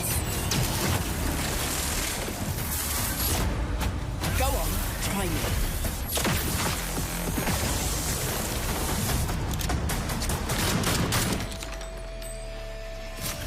You're in for a real shock.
After map 1, we were a little concerned for W7M and the Brazilian fans, but boy did they turn that around quick. A reverse sweep sees W7M straight through to the semi-finals where they await the winner between Furia and Loud. I mean, what a game, what an arena, what a time to be alive. It was all going to plan until it wasn't there, Rob. It was honestly, what a game of throws that was from Falcons.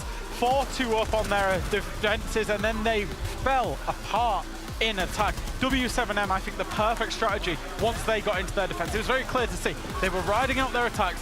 Once they got onto the defense, ban the way that they banned in the operators, play behind the utility, cause Falcons problems, and win out on the defense. We get to overtime, and even then, they make some huge plays to get it over the line. Falcons started with such a huge lead, a 4-0. Like we said before, they started in defense. They had always struggled in attack, so they put as many rounds as they could.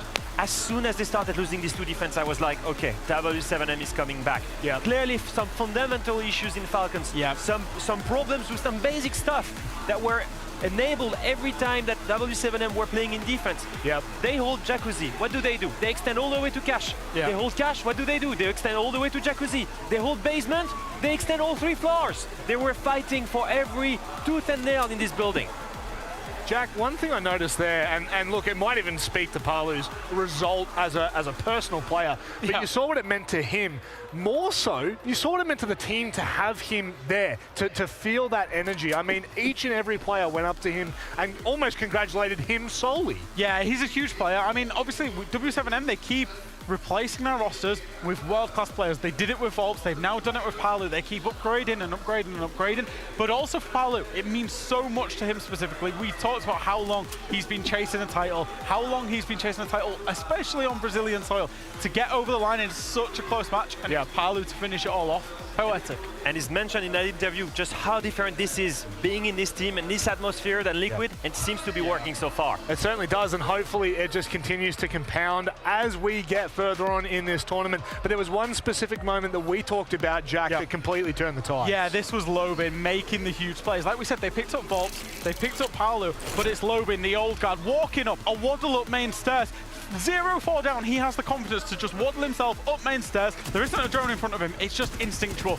2 kills, opens the rounds up. That, for me, was the biggest turning point. It gets them 2-4 on their attacks. They have something to defend out then, Leo. At this point, 2 rounds in attack, they switch to defense. What do they do? And this is key. In the new operator ban system in CGX, you can adapt. What do? They ban Thermite. Yep. They ban Ace. Yep. What did we see consistently Falcons struggling with? Opening the walls. Yep. If we take a look at the Hibana Breach, for example, if we take a look at that footage, you'll see breaching Jacuzzi with 4 pellets above, 4 pellets below, and they could not do it. They struggled, and that's one key wall you need to get rid of. And this, at 149 in a round, you cannot do that, because that was one issue. When they were attacking Jacuzzi, they didn't get rid of the castles. When they were attacking Cash, they were not opening server walls. When they're attacking Jim again, here, they cannot open Jacuzzi wall. All basic fundamental stuff was not here. I don't want to take anything away from W7M, because it's all down to W7M's game plan and creating problems for Falcons to solve. But Falcons attacking was absolutely amateur on Clubhouse. That was not semi-finals, quarterfinals of an international tournament. That's stuff you see in Tier 4. That was absolutely terrible from them. And on that note, you can see how mad we are as European analysts. That's our best team in Europe. That's our best team, and our hopes are gone. As we were singing before, na na na na, right? Before we get on with the rest of the evening, the detail brought to you by Blacklight. There is a specific moment, or should I say moments? Yeah, there's going to be a great duality in these clips when we get into them. And it's actually going to be one of our own in terms of Shaiko. The Blacklight detail is actually going to be how aggressive he can be. 1-5 down, he's actually negative in this moment. Look how aggressive he is, impacting his own castle, how much confidence he is playing inside of. And that's a big thing when you're a professional player, Leo. You've got to play with confidence and back yourself every time. Doesn't get a kill in either of those engagements. The risks he's taking, the aggression, the confidence that he has is so good and so important, because even when you're 1-5 down, we've just seen it with Lobin, but also Shaiko as well, you've got to still make the plays as if you was 5-1 up. Now this is going to be a different take. Now look, his game IQ. I know we've spoken a lot about it. New CGX element here, the gas tank here. He shoots 1 bullet to prevent Volps from rushing. At this point, Volps is sending his smoke grenades. And as you can see, as soon as Shaiko realizes that the Blitz is still going to push in, he shoots the rest of the gas tank. And that enables Shaiko to kill the Blitz instantly and get rid of him using the new features from CJX. Duality, aggression, backing himself in gunfights, but then also using the utility to get a kill as well. And unfortunately, on that note, he will not be returning for the rest of the tournament because they are done and dusted. EU, they're gone. However, if you're a Brazilian fan, hell, if you're a Siege fan, this is one you do not want to miss. Furia take on Loud after the break.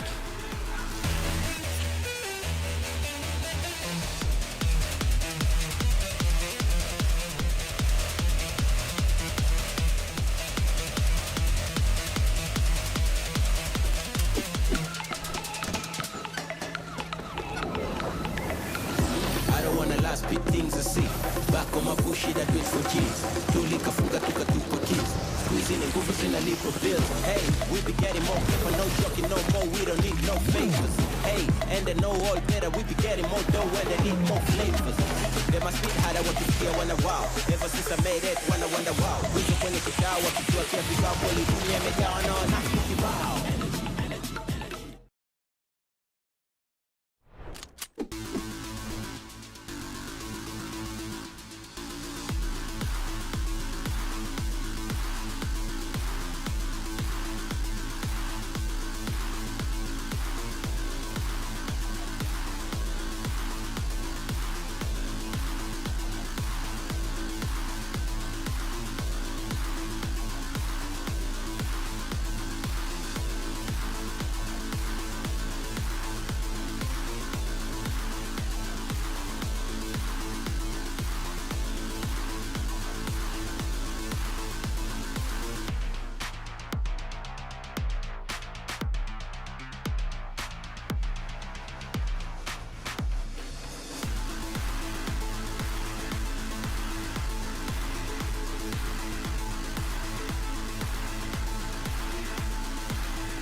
Let's go!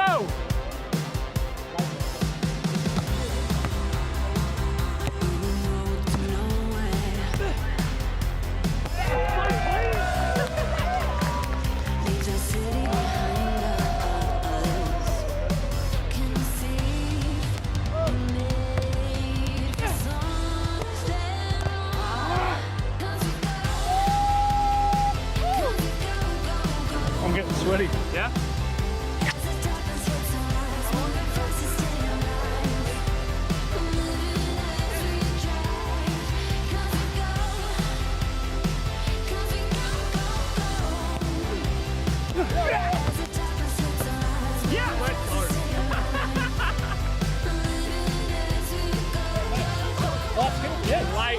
Light work, man. Another one? I can't. Well, what do you mean you can't? Let's go practice. No, what do you mean? Ian, practice for what? For what? For what? Vamos para Sembarullo! Tell you what, some top-tier acting there. I don't know, you can't pay for that kind of stuff. You just cannot pay for that kind of quality. I tell you what, the beach in Brazil is absolutely unbelievable. There is no second to it, I'm telling you. There was a few sunburned bodies after that content. There absolutely was. If you look at Ian and he looks a little more tan than usual, you can guarantee that's because we were out playing beach volleyball. But it is time for us to hone in a little bit more seriously now. Furia, they go up against Loud, two Brazilian teams. This place is going to absolutely pop. No, really. I mean, these guys we've been following for, I don't know, 2-3 years. Yeah. Incredible year towards 2023, and they've stepped up massively in this tournament. They came back in a really good shape. They've had a really rough path all the way to qualify to this main stage. They've played against some of the best teams at this tournament. They did. And they've actually only dropped one map against Dark Zero, but they had to beat the world champions to come here. Jack, do you think they're back to their shape that made them win multiple majors on NSI? I think they do. There's a great energy around the team of Furia this event. Also, the absolute conviction to pick the world champions, to send ourselves through. Big risk, but it comes off with a big reward afterwards. I think the depth of strategy that they show, the variation that they have, and honestly, some of the gunners that they've got on there, Herds, KZ, JV, especially this tournament, who's leading the line for them. Incredible stuff. After an absolutely absurd 2023, becoming back-to-back champions, not missing a single beat, then to kind of hitting 2024, obviously, great start, kind of simmered out a little bit here, Leo. What's changed that both of you are on the bandwagon? You know what, I actually think that what's changed so far has been the evolution from this team, from being some of the best gunners in the world to actually having incredible strategy. I told you guys that they qualified by beating FaZe, and I want to show you one example of just how much coordination exists in that team. We're gonna look at Cafe and attack on the basement. Look at how Hertz here shoots the gas canister to burn a little bit of time, get rid of the barbed wire, get on his drone and start running. Now they've got top floor control, they need to work the execution. He spots the shield in VIP, he calls for FEARX to get rid of that shield with a grenade. First bit of coordination here in Intel Gathering. Now that shield is gone, that 1v1 later against that VIP player will be useful. Now, as you can see, FEARX starts working with the sense because he needs to prepare his own execution. Where is he planting? So he goes for the droning here, gathers intel. Where am I planting? He checks bunker here, sees the Goyo canister, I can't plant there. Sync, this seems clear. No utility here, that's gonna be my plant spot. I send the sense through the drone hole here and send another one all the way here into sync so that he can get a safe plant spot. Now as you can see, he jumps in and starts planting here in this corner. That's unusual. But you will see from the top floor here, this top floor position, when the sense is developing, he's cutting off completely here that VIP line of sight. He's also cutting off the line of sight from this bar double. At the same time, cutting off the line of sight from the red hallway, and he's planting here. But as you can see, everything, every piece of utility, the Goyo canister, the smoke, are in the wrong area exactly because he used this sense. Now, last thing I want you to pay attention to, we've spoken about team play and coordination. The only entry point to the bomb site here, 1 from VIP, 2 bar double, 3 kitchen double. Let's take a look at how his teammates are helping him out. First is to remove the VIP player. Now JV does that instantly. The bar double door is held here by KZ from above with the verticality, and he will get rid of the smoke. At the same time, Nade from above is also holding the kitchen double and will also get his own free pick from using the vertical play. Both of them are ready for any flank, and when one comes up, they're ready to 2v1 against him and remove him. And lastly, KZ, he removed the last players from the vertical play. Now Furia, they used to have the best gunner in the world. They may just have the best strategy in the world right now. I don't know what you guys think, but I think these guys have evolved so much. They have so much team play and coordination. Yeah. And the depth of strategy is insane. And then even when all that fails, they've also got exceptional gunners 1 to 5 throughout as well. Genuinely, it does feel like they're back, Leo. Look, it's a scary roster to verse, but if there's going to be someone that can, I guess, go toe-to-toe on a main stage like this, Loud have definitely shown so far that they could be the team. It's one of these Brazilian teams that came out of nowhere, and you're like, how many good players do they have? It's insane. It's the team that some of you may have known as E1 back in Montreal. Yep. Some may have known as Raza Company Academy at SI Boston. This team, recently with the addition of Dafo, the best rated player in this tournament, are looking amazing. Yeah, it's great. And maybe they play a little bit more conventional Siege than I think some of the Brazilian teams. Maybe not as crazy, maybe not as gunfight heavy, but very team play focused. It's almost, I don't want to say the word boring, but it's very, very low risk. Traditional and structured. Yeah, it's structured. Go through the process, trust the process, and it's working so well for them. The amount of crazy improvement they've had in, what, 12 months? Now, very quickly, I actually don't know anything about this graphic, so I'm not even going to try to lead you into it. Stonks is all I've got for you. Well, we've mentioned that these guys came out of nowhere here. Yeah, Let's take a look at their journey in Siege history, right? Let's take a look 6 months back. 6 months ago, these guys were playing at Manchester Major on E1, and they were dead last and only got $17,000 of cash They prize. didn't win a map. They lost exclusively to APAC teams. Is graphic design your passion? Sorry. It is my passion, but I want to thank Boyer for this one. Our graphic designer, he does an amazing job with our crazy ideas. Now, I mentioned first round in Manchester Major, not a lot of cash prize and E1 roster. They move on to SI and they go here without organization. What do? Top 5, top 6, top 6. Again, good evolution. Now we're here in Reload. They're with Loud, the biggest Brazilian organization, and they're on the spot to go and qualify and go further in this tournament. It's a crazy progression story, but you speak to other teams about them. You know, we sat at the pool with JV and with Nade, and we asked them about Loud, and they said, yep, great team. They're not saying, oh, it's on a run, it's a fluke.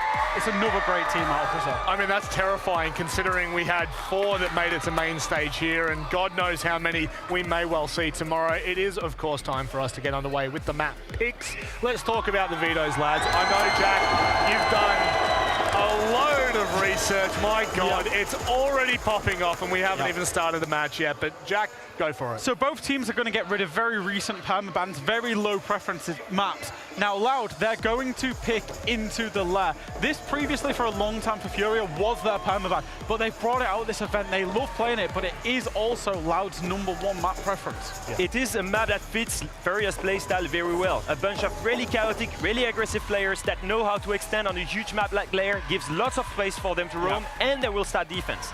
Now, if we move on to the next pick, we see Border pick, and that to me is a huge surprise. Or not really a huge surprise. It is the #1 gunplay map, the #1 TDM map, and you've got the best gunners in the world. Of course you're going to pick it. Absolutely, of course it's #1's Furia's #1 map preference. However, these two teams, when Loud were at the Company Academy, did play on this map at 6 Invitational. It was 7-5, it was close. So I understand why Loud would leave it open. Now, if we go all the way through to the very final map of Chalet, it's a very, very high preference map for Loud. Furia, it's very much a best-of-1 map for them. They led it through in best-of-1s. Not surprised to see it as a decider. For a long time, they were the Kings of Furia all the way back when all the Kings of Chalet, all the way back when they were W7M.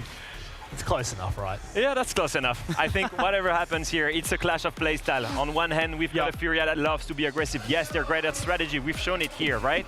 But they're also way speedier, way faster than the opposing team. Loud, much more structured, much more close and well-rounded. Clash of playstyle. Which kind of Siege do you like? Well, both flavors are going to be in this match. In this era of Siege, specifically Siege X, all the changes that we've seen, Jack, do you have an inkling? Do you lean toward one side or the other?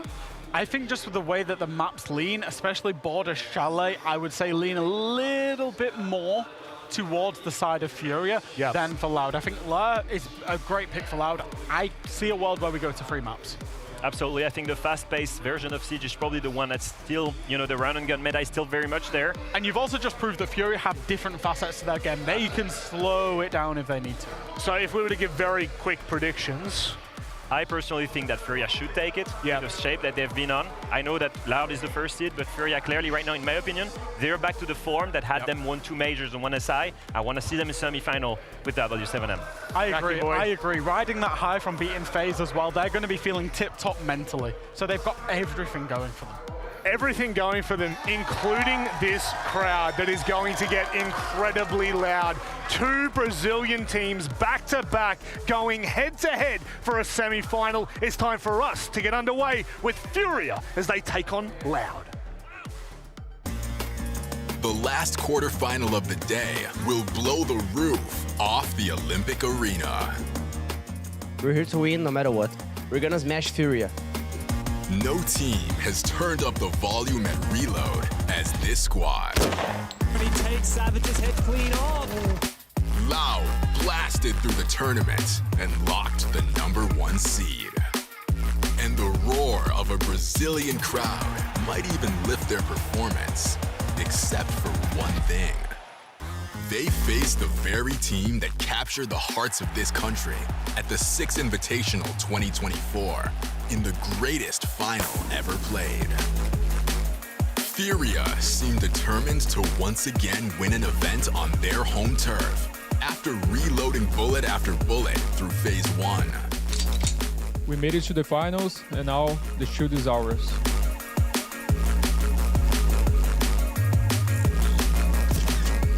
We will now find our last semi-finalist in a matchup between two Brazilian teams. This is Loud versus Furia. All right.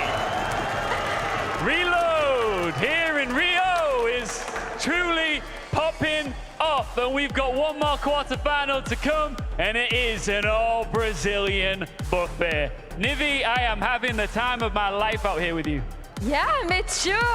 É chegada a hora, galera! Hora de definir o nosso último semifinalista. Quem vai se juntar a Kage Osaka, Wildcard, W7M?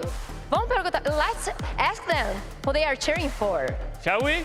Yeah. Who is going to win this, Brazil? Furia!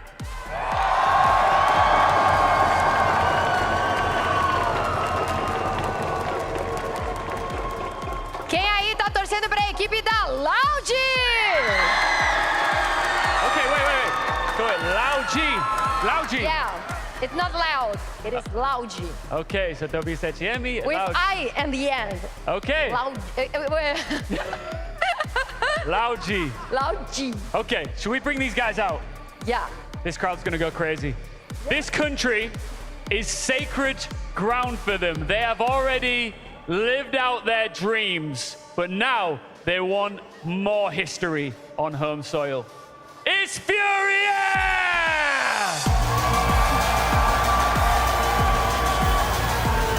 Representando a torcida furiosa, essa line-up carrega simplesmente 3 títulos mundiais, sendo 2 Majors e 1 Invitational no Brasil. Somente isso.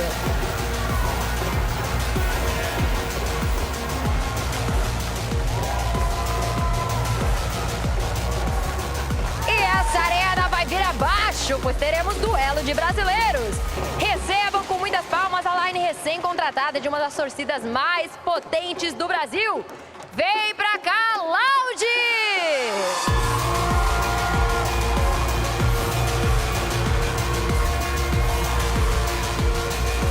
This is a dangerous Brazilian team. Formerly has a company, made the main stage in SI Boston, have a huge following, but they've got a huge challenge on their hands here against arguably the greatest team of all time.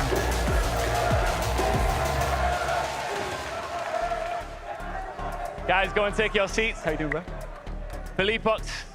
Stay with me. Good to see you. Good to see you too. Once again in Brazil. Let's just get a few words here.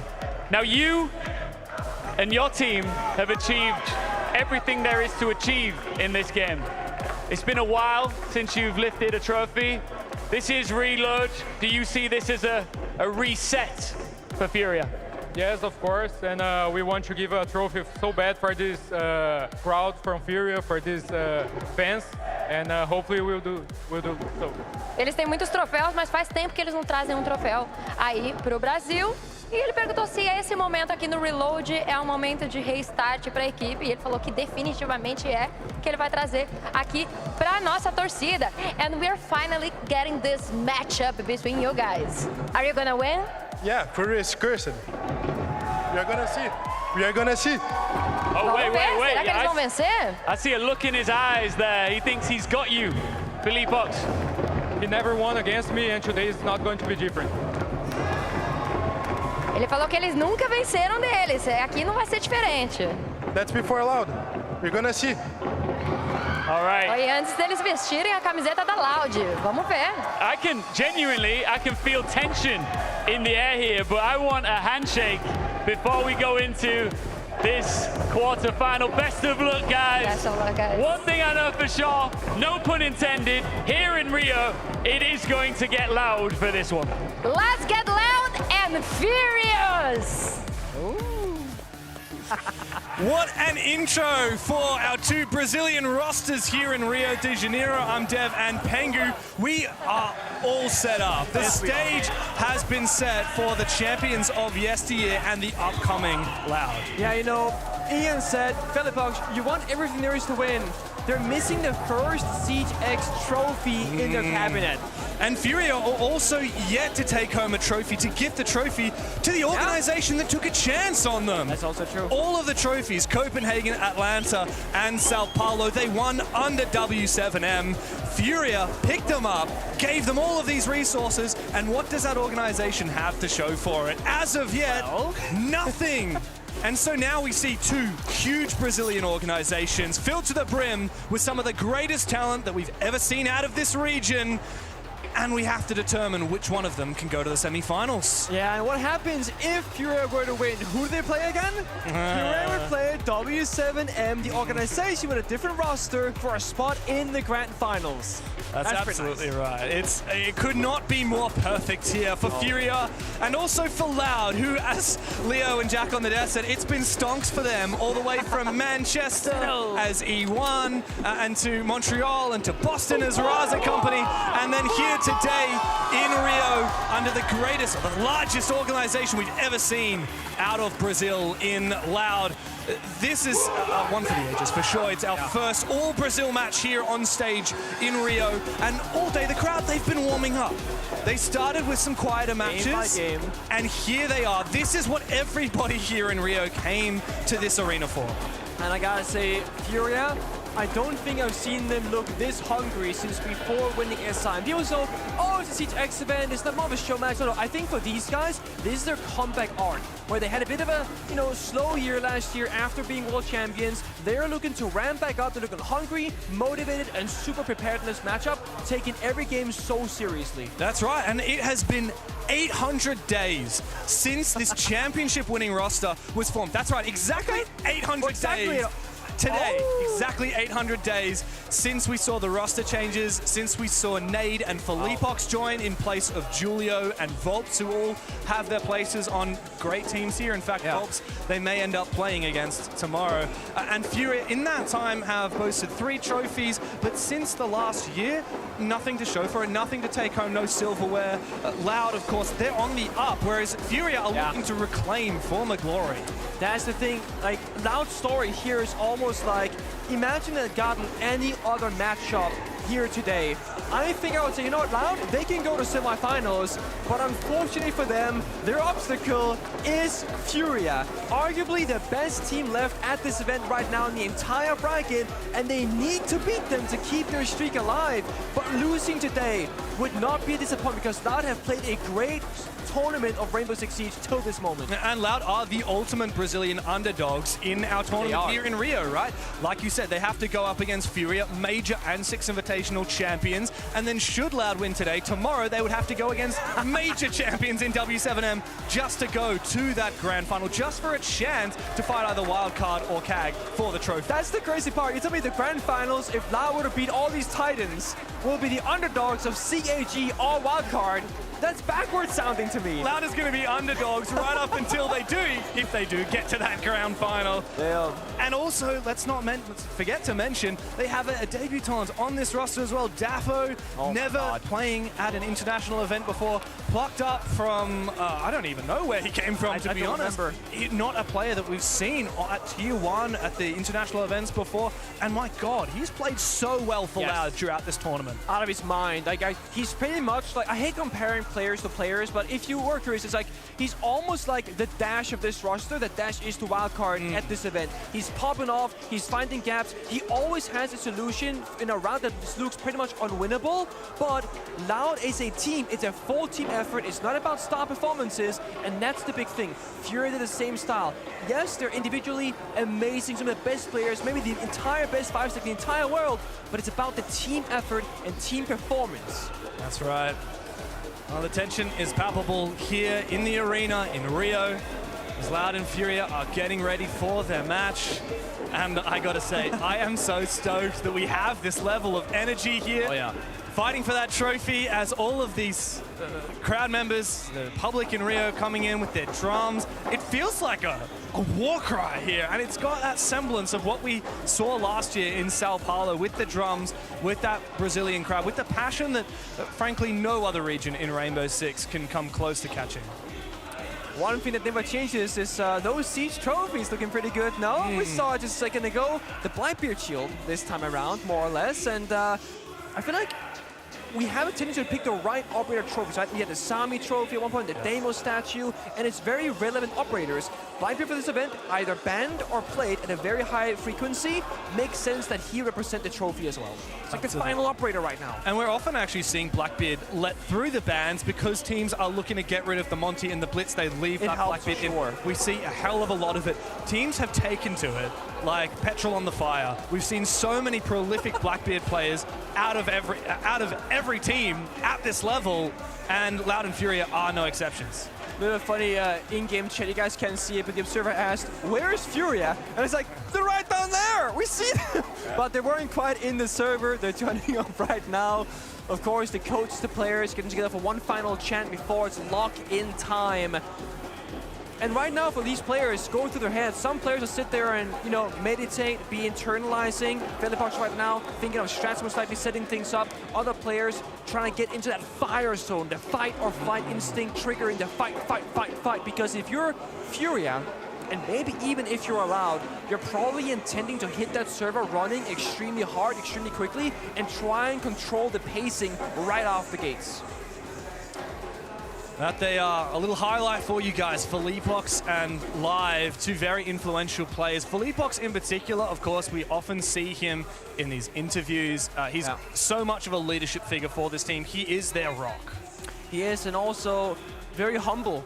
I mean, when this roster had the W7M run and, you know, challenging the legacy of G2 and going to that level, FEARX was like, nah, we're not there, we gotta get more and more. He was never satisfied with how good they were, despite being the literal world champions, back-to-back major champions, and doing something that nobody's ever done the world before, even the G2 era. And yet this guy's like, nah, we can do more, we can do better. Yeah. It's never enough for him. Yeah, and we talk about the hunger, you mentioned it with Furia.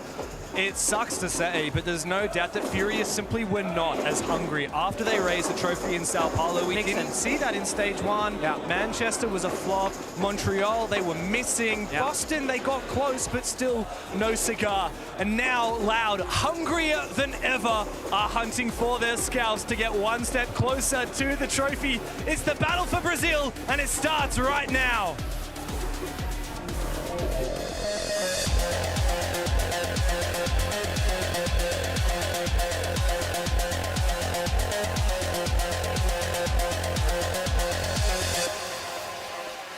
Champions versus underdogs, the old versus the new, Furia versus Loud. We're digging into map number 1 here. Loud, take us to Lair.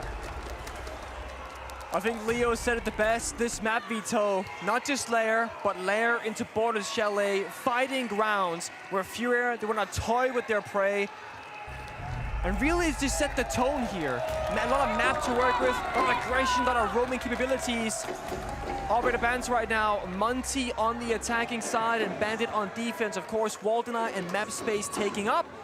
Blackbeard, will he survive the first rotation? He will not. Double shield ban, double wall deny ban, meaning, of course, a lot of focus on external heart breaching, but attackers have to get a little bit more creative now, digging deeper, the Ying, the Glass, the Capital, the Grim, not just the lazy shield operators. That's right, but on the defensive side, Loud banning out the Bandit and the Kaid. As you said, it's double wall denial. It means that the only ingredients that Furia have to deny, keep those reinforced walls closed, are mute and to some degree the Tubarao, but you're not likely to use that without some electrification to complement it. So all we've got is FEARX here on the mute. There's not going to be much of a trouble at all for STK or any of these operators that end up bringing tin can openers or even a Thermite. Thermite being often the best counter when you only have mute in play. And that does free up this attacking operator lineup to bring those special cheeky operators like a Shield, like a Ying, like a Grim, like a Glass. Absolutely, and I do think that an operator that we cannot like understand how strong they are, especially with these orbital bands, is the mute. Yes, one thing is wall deny, but think about the Grim Bees, the Blitz Shield in close quarter combat, the Deimos Tracker, the Dokkaebi calls. I would not be surprised if we saw mute played pretty much every single round, and there is even a world where mute could be banned later on by Loud if they deem that a problem, because it's gonna, you know, disable some of their favorite attack and operators to pull this apart. The first step, of course, we all know, it's heart-breaching. And like you said, James, with the Bandit and the Kaid Band just muting the board, this should be extremely easy and quickly. The only thing is, if there are no EMPs, you might need verticality. We see this muting the board, I don't see a jammer. So this wall might just be done and dusted, it will indeed be. Those jammers have specifically been placed to boost player positions than just the exterior wall itself. Deliberate choice by Furia. Nice maneuver. For now, Loud focusing up their push on that external breach, already ops from control. That's 2 prongs to an attack. Most of what you need, they might not need to push R6 room as well. It's the early stages of the round, it comes down to clearing out utility. The Flores coming through all the way down from in lobby to check what kind of utility is there to speak of. But guess what, it's the jammer you were talking about. Hello! Live brought the shotgun to a knife fight. And he's found the opening kill, a trade almost to come on through. A flank from Herds, not yet coming to fruition. And it looks like Live will fall back. Greatest spot for a shotgun right there, that staircase combat. And also off pace by Loud, right there. Flores shooting, getting information, denying utility. Boom, Deimos up the staircase. No tracker, no hunt needed. Looks like Loud are going for a pretty normal attack at first. That ops room, main breach, but then they have that small flare in the middle of it all, catching Furia by surprise. STK back on the breach, applying pressure, getting rid of that keep a barrier. But we want to see Loud take control of the ops room as well to pressure that hallway, establish a crossfire. STK, nice bit of angle, might pay off, but another keeper goes out. He shot the keeper itself. We don't see that very often. No, I didn't even know you could do that, but if you shoot the knife, it seems like you won't actually have the gadget deploy. It's a very deep angle from STK. Not safe to try and make an entry from there, but he doesn't need to. His job is just to cover. Basetto setting up for a turtle plant on the blitz. This final nade could go out from Live on Deimos and walking with the blitz, try and get a plant established. There's not a lot of plant deny right now. Once he found Pocket, and right before that, Daffel finds another clone to Hertz. Pivotal one. Loud have pressure on multiple sides of the map. STK worrying a little bit about a peek from Skybridge, but FEARX cannot afford to move over there. Smokes go out, but this will create a level of chaos. Nade might be able to go through, but you're right! It's an aggressive push from Basetto! Nade holds firm on the Azami, and Furia can recompose, forcing Loud now to go for a plant. It lands! Unbelievable play from Nade. Immovable on the bomb site. Blitz is not a problem. You're playing Azami, not the Warden, yet the comfortability in the blind zone was perfectly played. I think some people go, oh, why didn't Loud just plant? They had the blitz, they had the cover. I think it was genius to push the blitz in aggressively, take that space, and then the second guy behind him goes to the plant attempt. But what can you do when a guy hip fires you while blinded and just clears it all? Incredible. And again, that's the gun skill of Furia. The decision making in the server and the ability to believe in yourself, the confidence to just take those fights that way. Blitz's best friend is panic. Look at this. I mean, Nate fully blind. He hits the knife, it knocks the shield back, and then he hip fires through it. I mean, he did not panic for a second. No. To perfection. Nate instrumental in that round. They're off to an absolutely killer start here, a round that they should have surely lost already on their side. Yeah. And this is, again, we talk about Furia, like the best teams in the world. The scary part is that, you know, some teams, they have one star player, shut them down, and round gets a little bit easier. Who would you rather take down the server? Because the other 4 members of Furia will be left alive to deal with you. There's no real winning outcome, right? Take down FEARX, who just called from the grave, take down any of the 4 other players, and there's still another 3-4 set of incredible gunners behind them. It doesn't matter. You gotta take them all down together. Loud, again, great idea. I think great execute. It just didn't work out. Basetto is once again on that blitz. Blue changed things up. He's interested in going for a bit of a peek. How long is FEARX going to try and loiter here? As long as it takes, James. He knows there's a blitz. Blitz knows there's a lesion. Question is, who wants to go in that door and who wants to go elsewhere? Right now, it looks like a lot have changed their entry approach, droning top floor of Rocket, droning Ops room, and there's the Blitz in full pursuit afterwards, making quick pace here on the roam clear. Goalkeeper goes out as well. We know somewhat, top floor might be clear. See a yellow ping coming out. Deimos downstairs. No contesting yet. Furia mostly falling back towards the side. Yeah, KZ has managed to sneak back upstairs. He's just waiting though near our 6th room. He doesn't want to overextend. We can see from the outlines, Live is actually hard holding this flank. Loud hoping to bait an early attempt from KZ, but really there's no reason for Furia to budge at the minute. There's a lot of maps still to take here for Loud. Furia need to make sure that they don't get too antsy. Oh, spotted is the Blitz. Herds decides to fall on back. Tracked by the Deimos. Of course, the Logic Bomb as well. Good cut here from Daffo. Felipox attempted to try and push. JV does refrag. That's the two best players in the tournament, by the way, JV and Daffo.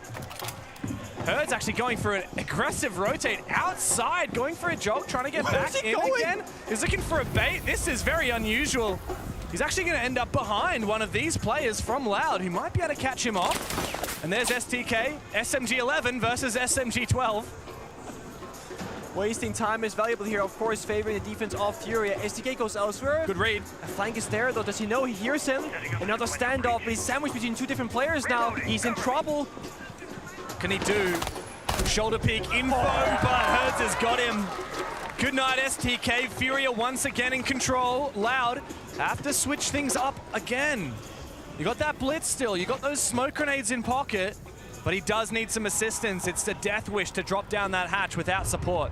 So the only choice though, no time, right? You gotta drop that hatch, toss out those smokes. The flank is happening. Casey finds the diffuser upstairs. It's a disaster. There's nothing to do on the side now. Loud can push in all they like, but that diffuser has been claimed by KZ. The Scopos coming up clutch here. Live has to desperately try and hunt him down, but there's nothing for it. The hero of the round is the Lion of Furia. And this is why Furia, they wanted to go to lair. They have so much map to work with. 3 floors, they're everywhere. And you can tell just how accurately they're tracking Loud's movement. Whenever Loud were leaving the top floor, Furia, they go top floor. When they're hitting the bomb site, they contest the first floor by the hatch, the flank, and the verticality. So it's always about what is relevant in the round in every given moment. And whenever the most important area of the map was, Furia, they were there to answer every single time. Yeah, and both of these rounds so far, Pengu, we've seen Loud find the opening pick, but then Furia win the war. That's impressive. I mean, this shot from Hertz, the refrag from JV upstairs as well. I mean, this flank was just free because they have no map control. Yeah. It's hard. You know, my favorite saying that I learned last year from Fabian himself, it's not easy when it's hard. And it could not be more true. That round is exactly that. Yeah, credit to Furia. They're playing a lot of time wasting. They're making it so Loud can't just expedite this roam clear and then set up for a plant. Furia want these late rounds to be 3v3s, 4v4s, anything that's not a 5v5. Yeah. And the reason for that is Loud, they like to play for executes, right? Get those like 5-4 taggers, cover the angles perfectly, go for a plant. A little bit older style siege, which there's nothing wrong with. For Furia, they were the pioneers to revolutionize the modern way of playing. Back on their WCNM, they shaped Chalet into what it is today, how every team plays it. They want to fight. And when they're roaming, they're not just picking one spot with mutant reinforcements, no, they're actively moving around the map, playing fluid, always making it hard for Loud to know what they actually want to play around. They're just playing the map, they're everywhere. Once upon a time, Siege was played like a chess game. You have your strategies, you have your openings. Yeah. And these days, it's played like blitz chess. It's really so much more active. It's so much more reactive. It's testing the waters, finding things out, making an ego challenge, even if it's not a percentage play. Yeah. And that is what Furia introduced into Siege. And we're seeing it here with the new iteration with Siege X. They can still do it. That's so typical playstyle. Oh my god, Perez! Speaking of that mechanical skill and playing off the feelings in the server, just kind of walks by the breach, boop, there's a head. Okay, I take him down. We saw Basetto earlier find a pixel off the wall that wasn't mute jam to get that breach opened up without a need for EMPs or verticality. Again, saving on a very, very useful utility. But the question is, what will it do about the upstairs hold? We see a warden, with cameras, and a ton of verticality. Loud will surely have to respond upstairs. You see the blitz, the rotations, 3 attackers working together, and they have to be successful to attack this bomb site. And again, Furia being so active. Mid-round reinforcements to change that upstairs setup. Now that they've lost KZ, they have fewer numbers, they have fewer crossfires. A breach on the site as well. Loud are poised to pressure the top floor and initiate an attack onto the objective. Toxic Babe going out. This is the second, so only 1 left remaining with a full minute to go.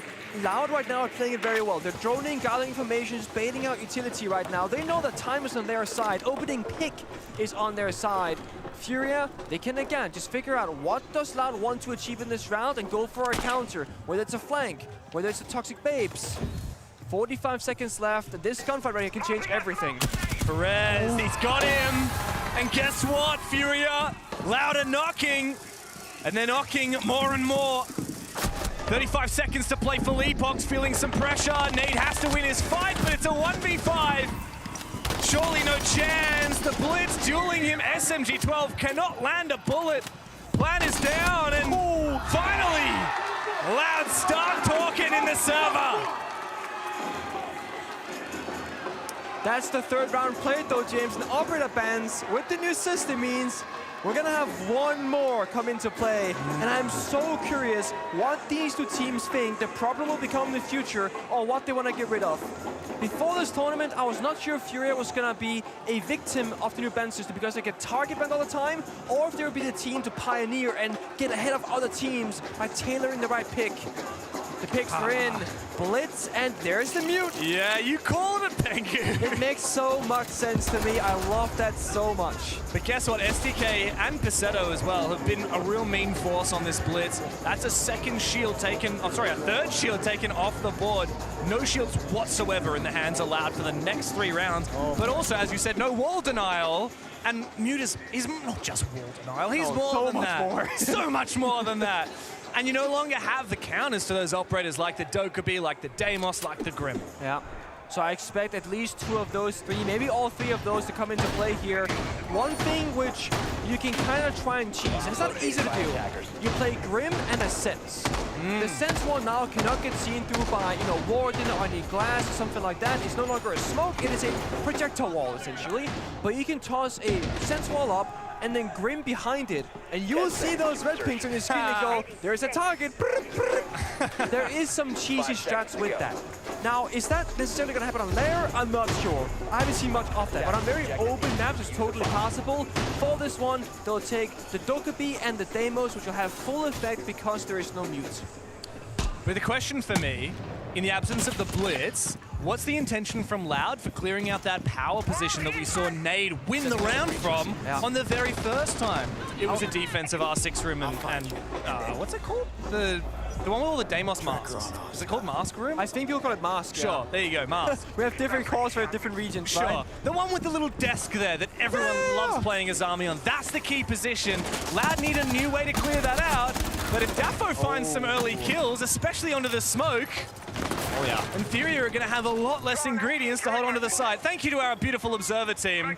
The beautiful Deimos mask above the desk here. It's called Master Office. There you go. A chassis in my ranked games. He's my A chassis, but laying down. I think there's a chessboard there as well. I wonder what position they're playing. Of course, you're wondering about I wonder if it's a little Karo Khan.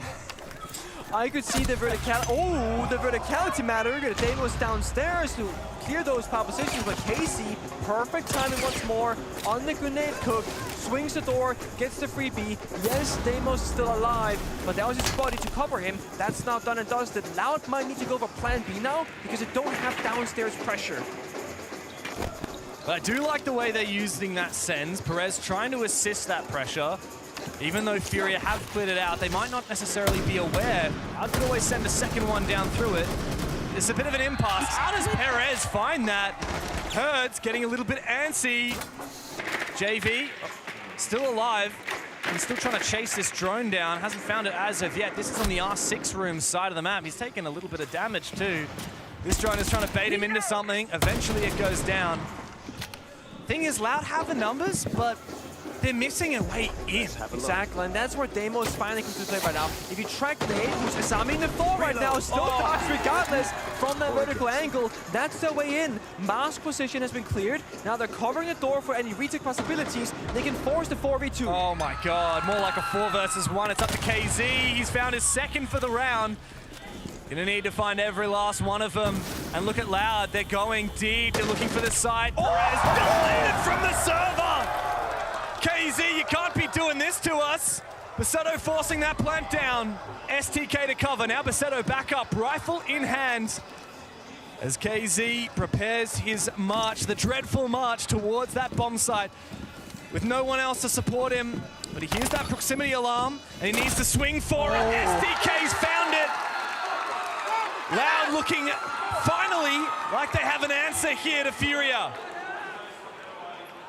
One of Furia's possible weaknesses might be their own skill. The kind of shots we saw in that round tell us the story. And when we rewind a little bit further, when there's a 4 versus 4 and FEARX kept jiggle peeking against the DMR from across the map, he didn't need to do it. You peek once for info, you hear, you see, you feel the DMR, you stop peeking. He kept challenging, he kept fighting. It's not necessary. Yes, Furia, when you hit those shots, it's great, but look at this. 1 peek, 2 peeks. Stop. Nice. Just stop, bro. Exactly. When you got some of the sharper shooters in the game, but you're going up against a team that's smarter, you look at everything Loud did that round, like the early cutoff on the rappel from Daffo found an early kill. Yeah. You see the way that they used Deimos, the way that they executed onto the side. Loud are actually winning the strategy, winning the mental game. They're smarter than Furia here, but Furia, they have the mechanics. Loud have finally figured that out. It took them 2 rounds of buffer that Furia won first, and now Loud have replied in kind. 5 seconds left before It's always a big question about tactical timeouts, especially in a close game like this. Which team has the players making all decisions and problem solving versus which team has the coach and support staff make those improvements for them. Furia, of course, so much experience. I think the players can ride this one out for a while before needing backup necessarily. But for Loud, if they start falling behind, let's say like a 4-2 half, can the players solve that themselves, or is their coach needed to step in and help direct the right direction? But right now that is not necessary, because they are playing a damn good game of Siege. Both of these two squads.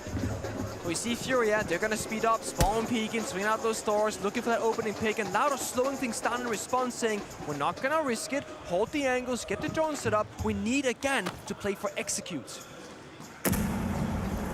But I can't help but feel that this round matters so much for Furia. If Loud can get 3 in a row, we move into the final round of the half, and that's a dominating attack for Loud, right? Yeah. Furia, if they lose this round, I mean, you just have to call that tactical. We have to get Igor in here. This is a lot of pressure here on poor Herds. He's getting verted from above. He's cut off from outside. He manages to escape just briefly. And now he's got a mirror window to play refuge behind. Not a common setup here. Cleared out with that Ash Breach as well. Good counterplay. Loud playing utility perfectly once more. Red Pink comes out. I think Valkyrie's stuck in the corner right here. That's the mechanics that we talk about, Pengu. That's why Herds keeps on peeking, because every now and then he's going to hit a gnarly shot like that one. Now, fishing on the window outside is Felipax, holding that rotation cut off. Furia, most teams here would fall back and play numbers advantage. They don't need to right now. They're still playing up above. Again, challenging Loud on the map itself. C4 goes out, pre-placed, I believe, not popped just yet. And while that's happening, Casey and Vigil, of course, going for a flank. Keep applying pressure in all areas of the map. Yeah, but the basement is the bomb site. Good info. Yeah, that Valkyrie camera is huge. Unfortunately, the C4 did miss, but KZ, like you said, he's managed to get his way all the way onto that top floor. All the way up in Master Office right now. I'm not aware if there is any vert. It does seem to be through one of the common thoroughfares around lobby. Oh no, STK. That's a mirror window, and guess who's dead? It's the Ash. A pre-fire across. We need Live to come and throw his last Selma to clear out that mirror window. Meanwhile, KZ's flank is going to put that pressure here onto Loud. Mirror window finally open, but another kill for Loud. Surely not possible. They go all in. They decided that this is their moment, so they go deep at JV. He holds firm on the side. STK and Basetto now. They've got to worry about above. They've got to worry about the sides. They've got to worry about JV as well.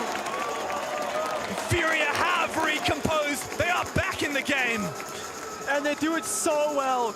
The coverage from JV, holding the rotate, covering his teammate. The reason why Loud were pushing so deep towards the bomb side because KC had that pressure up above. We saw the silhouette. He was flying in that main lobby. He had the vert, he had the hatch. They had to go deep. And that's where Furia once more, yes, mechanical skill, but trusting in the system and the setup, saying, hey, you're watching right, I'm watching left, don't worry about it. And we saw that play out perfectly where they just covered each other. But Hurts, that opening kill, disgusting. The flank, beautiful. This right here, the coverage. It saves the round. That's JB. Yeah. Locking down the fort for Furia. Now we have one final round of their defensive half Pengu.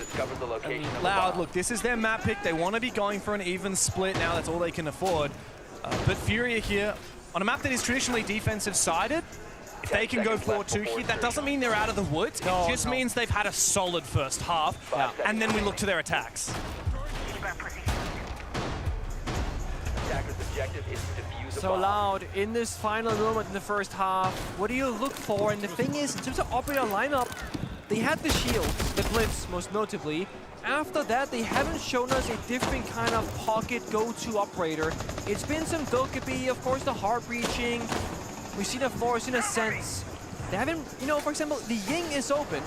And for most of the rounds, Furia have been playing the Warden as like a possible countermeasure. Not recently, though. So that would have been a possibility, but not for this one.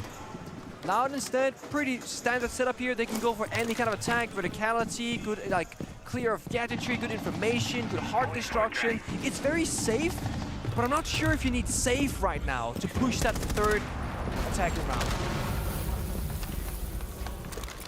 No, Furia, if you're going to play it safe, they're just going to wait, and then they're going to find their moment to spring, to pounce. And what do they have? I mean, they got Ella walking the wrong door, boom, it pops. Fenrir, boom, nearsightedness.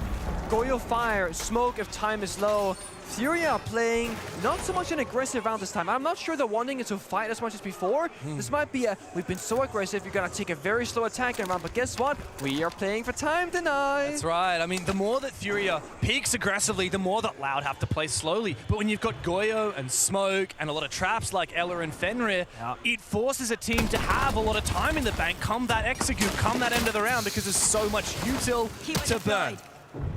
And I don't know at this pace if Loud will have that time that they need, so it might be one of those, hey, you have to go for broke. Power breach upstairs. Again, no wall deny, that will go off for sure. No impacts either in pocket. Missed opportunity, goes for a re-swing. It's risky, Hurts. This is so cocky from Herds. He'll eventually fall on back.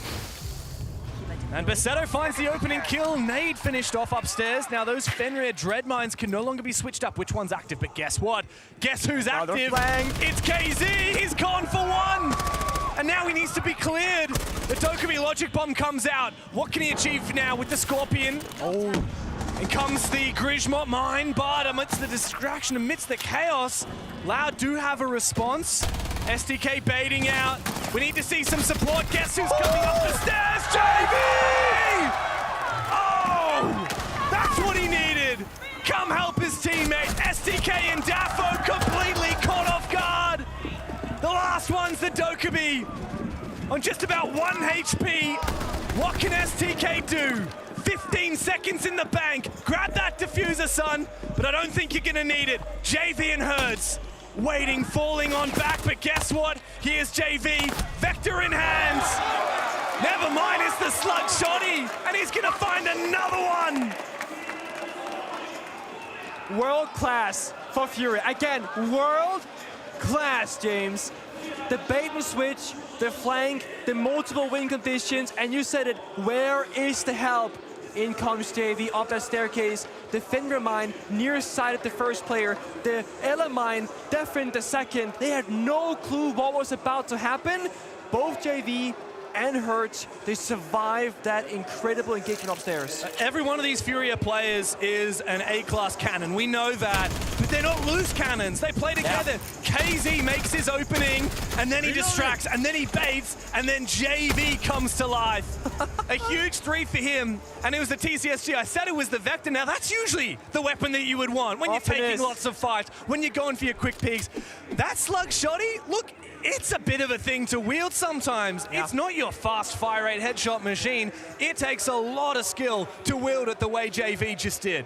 It's one of those funny things because DMRs tend to be favored even more on land because the hit rate is so good. You die in literally 2 bullets from a DMR.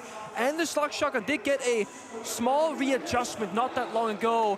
I forget exactly what happened, but essentially I believe it is a little better on closer range, and a little bit worse on very long range. It has a larger drop-off. It's less like a DMR, and it's more like its own class of weapon. Yeah. So it's a buff and a nerf all in one, depending on what the gunfight looks like.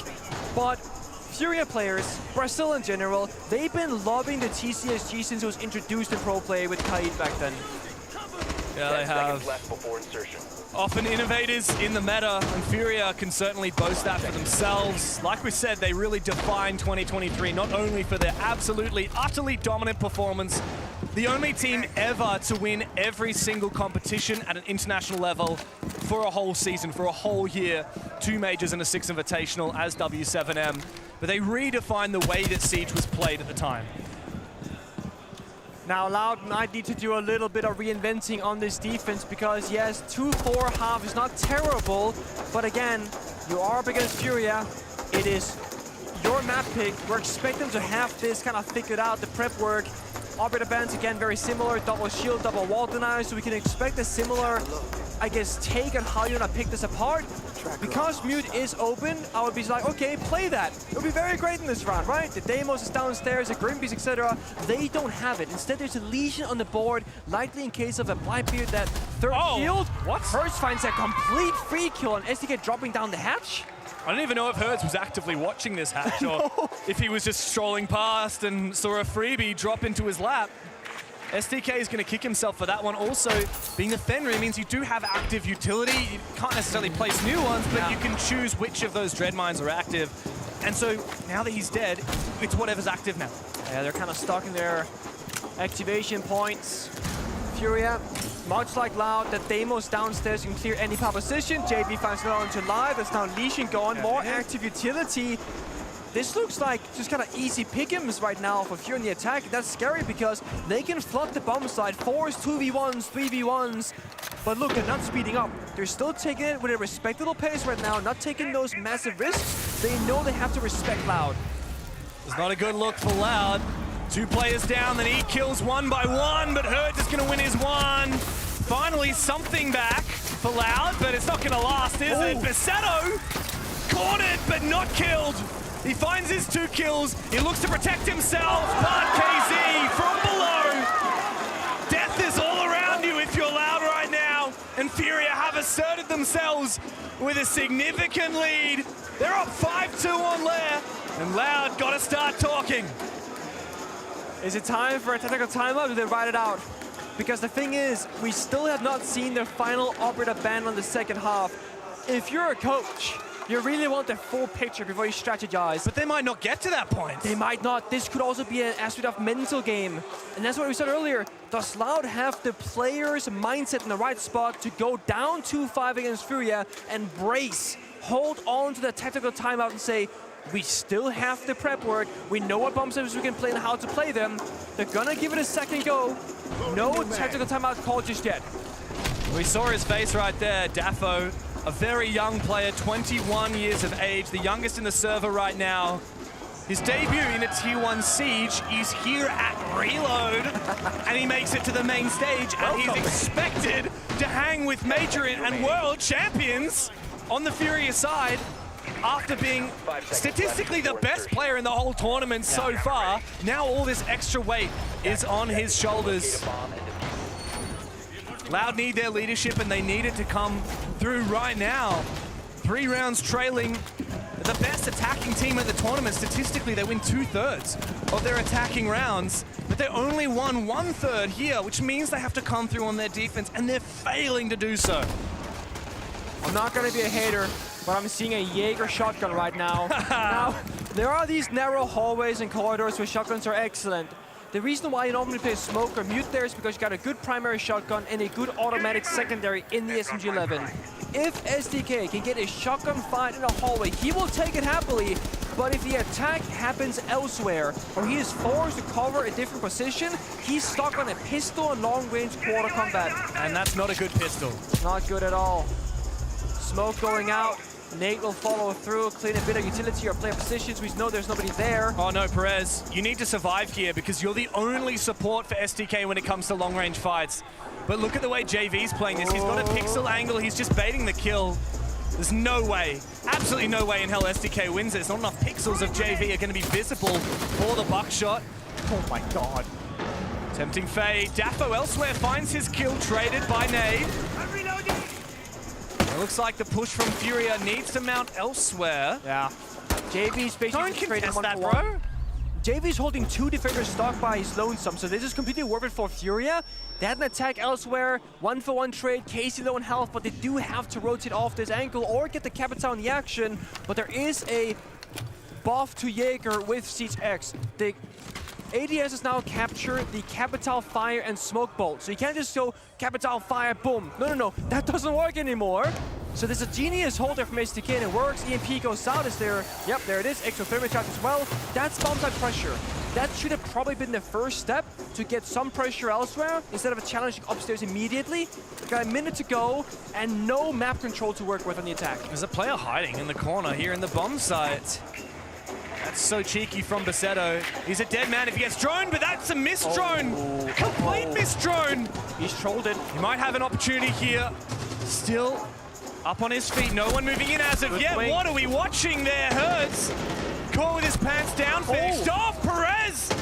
He's got this SMG-11 and he's making magic with it. Eventually traded back as Furia maintain top floor control. No more Jaeger shotgun to worry about. Behind the wall. They're worrying about this player. Spray through the floor. Basetto survives for another moment. 15 seconds left. Furia, you're gonna have to drop these hatches. You're gonna have to find these last 2 frags. It's not gonna be favored, but sometimes you just have to give it a shot. It's all up to Nade, and Basetto survives to fight another day. Loud finally back into the game. Forced down a hatch with no time left, stuck in the hipfire animation if you're trying to take a gunfight on both players. That is a disaster of a situation which Furia completely got themselves into. Loud held on strong. And STK, that Jaeger shotgun, it paid off. Oh yeah, it did. And now Loud have finally stemmed the bleeding a little bit after 3 rounds straight from Furia. They have a response. Is it going to be enough? I mean, there's going to be a lot of rotations of defensive sites here. Yeah, you can win the ground floor. You've got to go basement. Haven't tried that yet. And then even if that's successful, you go up to the top floor where Furia looks so deadly, so dangerous. I think top was kind of bait. I feel like there isn't that much you can leverage to your advantage on defense, especially without a wall denying over like a Bandit or Kaid. Those walls will get torn to pieces immediately, and then the bomb site is vulnerable to a Deimos or a block downstairs, because the way Loud defended top floor was very similar to that of Furia.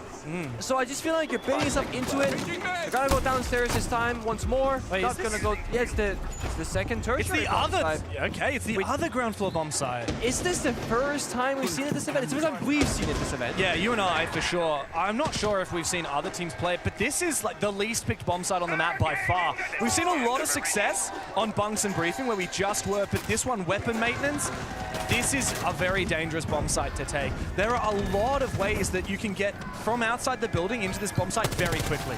Yeah. It's a bit of an awkward one because one bomb site has vert from above, the other one from below, so you almost need to work the entire map to get full vertical control. Of course, that plays into the favor of defense. So I want to see Loud now be very proactive, much like Furia, on the map itself. Challenge the up above, challenge downstairs if you have to, and fight it out. If you surrender map space and give Furia what they desire, I don't know how you're going to pull this off on defense. Out comes the Deimos. Yeah, I have no doubt. If you're a player on the stage right now, you can feel those drums sprinting straight past the Dread Mine. Nade goes out, not sure what that was tossed towards. Just for safety. Yeah, KZ wants to go hunting though. Basetto is the one ready to receive him. Interesting. He's gonna stick the corner here. Oh, and O's shield as well. We don't see this all that often these days, James. So they're gonna swing here. Oh, he trades out. Big from Pox, big from KZ as well. This is top floor pressure now mounting piece by piece for Furia. Meanwhile, on the bomb side, Nate has a nifty shield to hide behind. A great deep gas though from Live is gonna force Furia back and reduce their visibility on that bomb site. This is Loud's chance to reposition, to look for a play elsewhere, to try and get the numbers back in their favor. Only one more Toxic Babe though, he missed the first one. That's not good. Flashback going out now. Fury applying pressure from all these different directions. You gotta have to pick a gunfight now. You have to go big. Big pressure from him. Good play. He doesn't get the confirmation of the kill though. Felipox has come through. And now we look to Daffo. He's found a pick this round and now he must use those yokais to prevent this plant going down. Like you said, Live is all out of those gas babes. And there's still 45 seconds left to play for Furia. They're just stalling out right now. They got the Resident JV, rotate back for cover. They can start attempting a second plant. No way to destroy that talent shield from the Osa. So the cover, it just has to be half decent. I mean, Osa's perfect here. Put it down, turn around, plant. And so they begin, and there they finish! At the drop of a hat, Furia. They find themselves on match points. Loud doing everything they can, scrambling for a round, but their defenses are not hot enough when Furia come knocking. That bomb site is a little bit cursed. It's giving Oregon meeting defense like it does in Pro Pool. You take big tower, breach the wall, Osa shield plant. It's very similar. You take ops room, breach the side wall, and just walk in with the Osa shield. Very few counters, and you don't play impact grenades all that often on defense these days. And it calls desperation for Loud. Now they have called their tactical timeout. Let's listen in. Vamos fazer a defesa de cima. Aqui a gente tá perdendo, guys, por falta de reconhecimento, tá ligado? Tá muito fácil reconhecer o jogo dos caras, só que a gente tá tomando umas kills idiotas, tá ligado? Nesse bomb de cima agora, se a gente reconhecer que é a mesma play pro lado do comando, você gira pra escada principal, porque o boneco do Pérez não vai ser tão útil lá, tá ligado? Porque a gente vai reconhecer que é forte lá, tá ligado? E deixa o Pérez jogar lá pro lado do tijolo. Aí qualquer coisa, ô Pérez, você pica o cara do termitável, tá ligado? Tá bom. Só pega a Valkyrie, coloca as câmeras pra gente jogar embaixo, tá ligado? Que eu já admiro, ajuda. E aí, tira o Fenrir, que se pula o Fenrir, tá? né? Sim, tá ligado? Joga então pra forçar eles a pegarem aqui e eles ficarem fudidos, tá ligado? Tá bom. Só, mano, reconhece o que eles estão... All right, they waited for their final moment to see that final orbiter being banned out, but they are down 3-6. Well, we have a translation of that tactical timeout from Maria. Maria, what have Loud got to say? Said that GDN just said that it's easy to understand the game that Furia is doing right now. So if they can do that quickly, it's better for them. And someone told to put cameras under the bomb so it's easier to do some play of them. And also they want to force Furia to pick IQ. And it's very loud here in the arena, so it's very hard for me to, just understand what they are saying. But let's see how it goes. It's really great. The vibe here is amazing. Thank you, Maria. Ironic that it's so loud in the arena. I hope it gets a little bit louder in the server. Otherwise, this map could be finished very quickly. Oh, it's so good.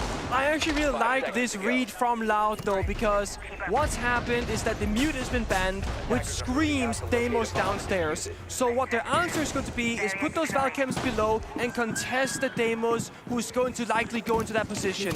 Now the thing is, if Furia can read into this correctly and go for a different attack, it's going to weak side Loud's prediction, and then of course can change things around. They've also doubled down on the mirror, that soft utility, or rather hard utility, and there is no Ashe counterplay. So again, Furia, they really need to go below, and they've done so far. And in fact, they're gonna go all the way below, it looks like, because they're looking for someone or something. And KZ's playing the perfect operator when it comes to hunting. Of course, he's the Deimos, and he's looking for vengeance. Looking cameras though for Loud. Oh yeah. Looking for the entry points right now. Again, Loud didn't know exactly, as the coach said, reading the game is easy right now against Furia. That's not the difficulty, it's playing it correctly. So they got the right read, but again, it comes down to execution. Can they stop them from achieving their quest right now? And Maria said that Loud want to force Furia to pick IQ to drain some of that operator lineup. Well, guess what? They haven't brought the IQ, and that means they don't have an adequate counter to that Valkyrie. I want to see maximum value out of these cameras from Loud. Of course, here the Dokkaebi ban was perfect in response, because now it opens up those camera operators. Valkyrie's tracked upstairs. Now, they know now that upstairs where people will be playing from, and we can see from the bottom row here, second floor, there are no defenders downstairs. So when Casey gets into position, right now he's in weapons, Capital hurts next to him, joining him as well. They can now start doing a ton of damage, whether it's the fire arrows in the staircase, Deimos striking medicality, or just grimming and shooting to the floor. Oh, speaking of, Nate was late. Here's a lot of damage, you're right. That Nate was a little bit too late, and as a result, SDK is able to dodge it. He's able to teeter around the edge of the fire. He's able to do a lot of damage to JV, and somehow Perez has found the opening kill, hunting from behind. While Furia were looking for Loud, Loud came for the backstab. And now Furia are in shambles. They're desperately trying to find something back. And tracking Mirror, I don't think that's going to be enough here. You even have time for this? A kill is a kill, but again, they're going to fall back, play time, C4 goes south, chipping the door. He is barely taking damage. Casey, is that the best you can do? Because it's not good enough. And the SMG will beat the Vendetta in from Nade. Finding one, he's caught on camera. Smile for the camera, Nade, because they're coming for you! And Live keeps Loud alive on Lair. It's 6-4, and the underdogs have not stopped fighting. The tactical timeout proves successful, but I have a concern. Maria did not mention what happens after this round.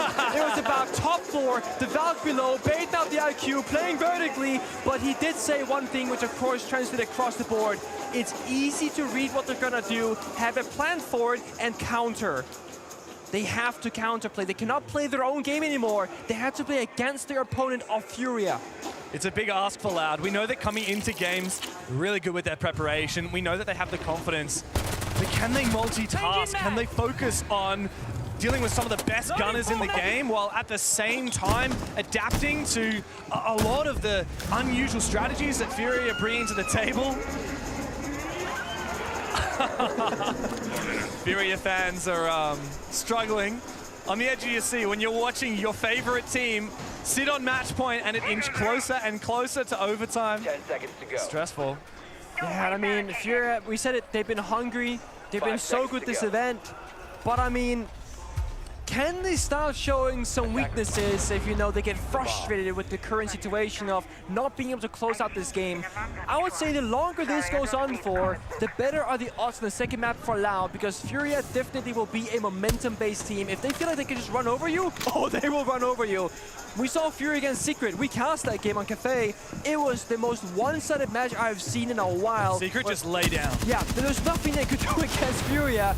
Loud have fought back now.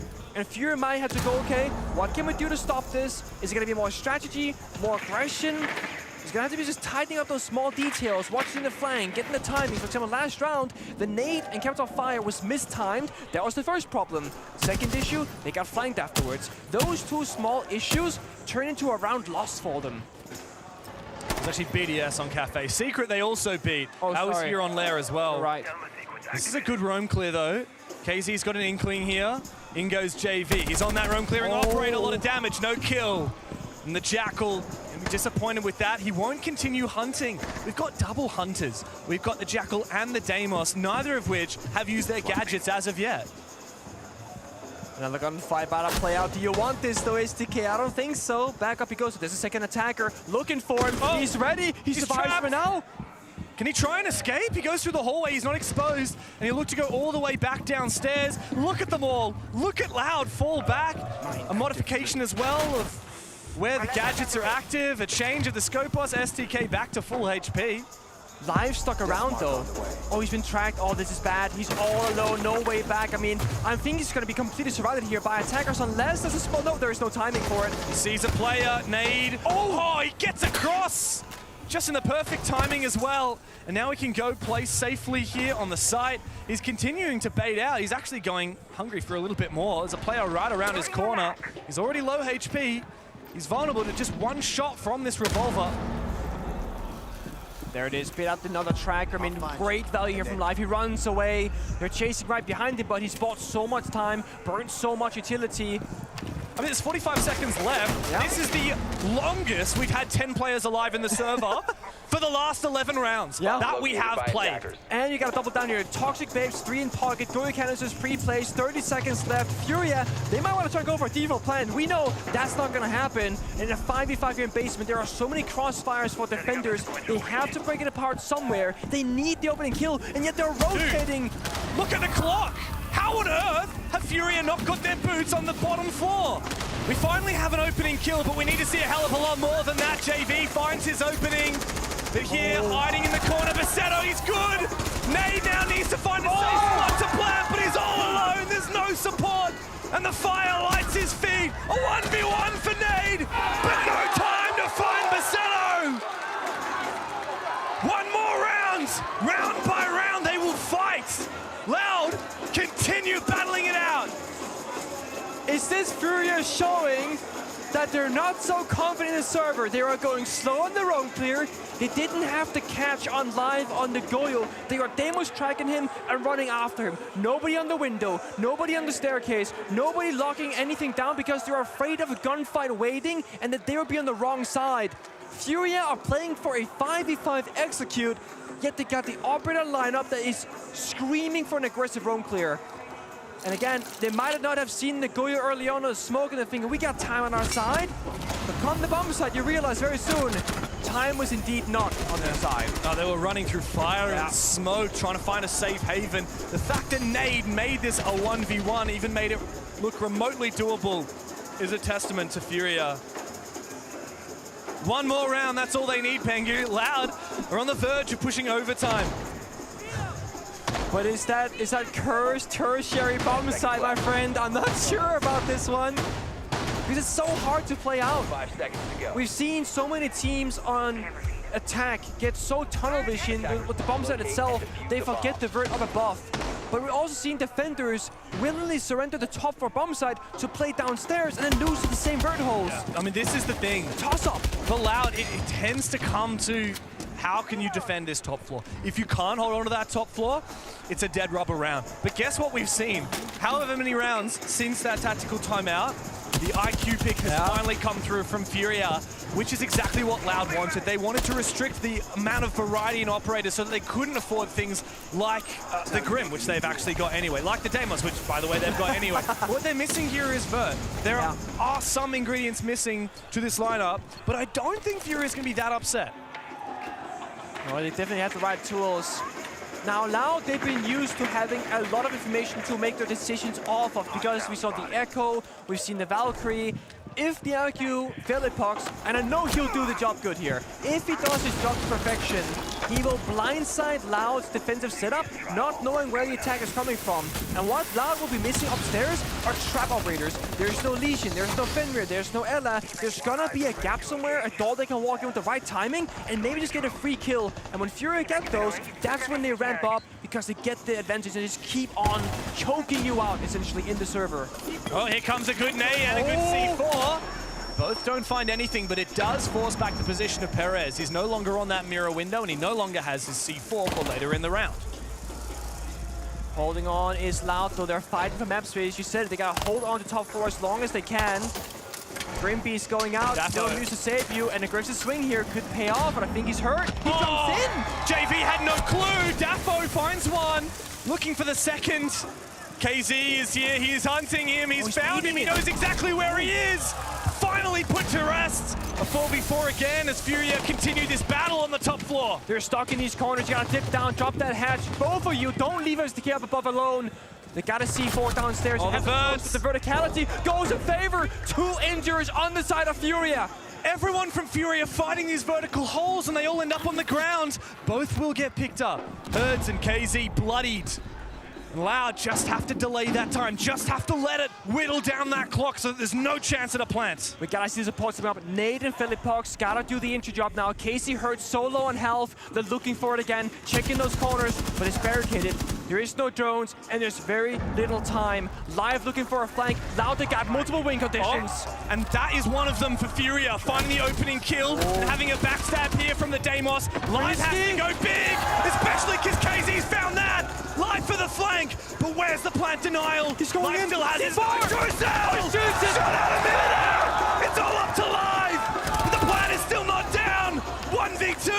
No time. No Tricell to speak of.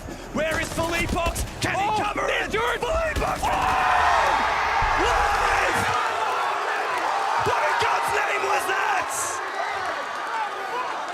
We've got overtime! Nate was so close to planting down the diffuser. I don't even know if he realized he didn't stick it all the way. Furia in 6-hit OT calls a tactical timeout. Guys, escuta. Guys, vamos pegar a bomba do CEO. Eu quero que a gente coloque mais trap. Eles nem estão quebrando o shield. Deixa aquele shield lá, abandona esse Amai. Vamos colocar mais trap que eles estão querendo sempre splitar. Ainda mais que tá com esse ban aí pra eles do ult dele.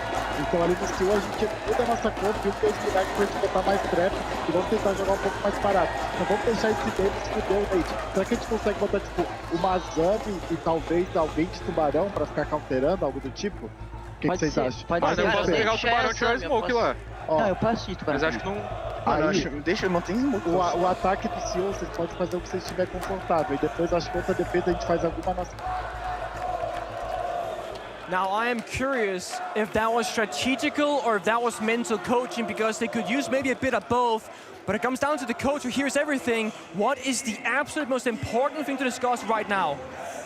Let's see what Maria has to say about that tactical timeout from Furia. Maria, what were Furia discussing in that pivotal tactical timeout at overtime? So the main point right now is that Igor told Furia they need to have more traps on, inside the map. So they want to do a split now, and Loud is not even breaking their shields. So now's the perfect time to just put traps all over the map. That's basically what he said. And also to Furia, do whatever they feel comfortable doing right now. Thank you very much, Maria. The pressure is definitely on for Furia here, and they are switching back onto that attacking side. Oh, sorry, they're already on the attacking side. They must continue on the attacking side, rather. After 3 rounds in a row, by the way, that they fumbled, especially that one. I mean, Pengu, was that a 1v4 for Live? It was effectively a 1v4/1v3, and I mean, that was everything. There was the gunfight, there was the retake, there was the pistol whip, the C4 shot mid-air was beautiful. Furia, talking about traps inside the server in the round, that can actually be a thing on the attack. Of course, defense traps, Vinra, Ella, Legion, whatever. On the attack inside, it's about setting up an area that can be dangerous, where if Loud walks into it, they'll get shot, they'll die, they get shot down. So a positional trap, if you will. What that means is, in simple terms, Furia need to get map control before Loud can just establish too much dominance in one area. So quick on the entry, establish a player, and then start looking elsewhere. If Loud comes back out with a C4 downstairs, boom, they get shot. You know what helps with a quick entry? It's a shield operator.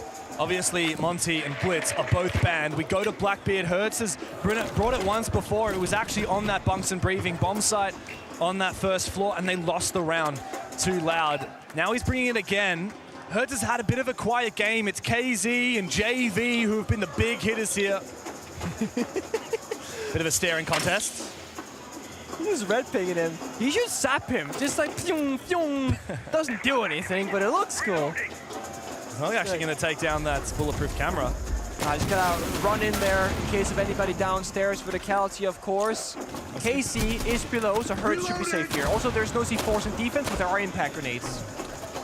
A nice impact trick, by the way, onto that main wall breach. So no entry here from FEARX unless he does commit to another one of those Selmas, which he likely won't.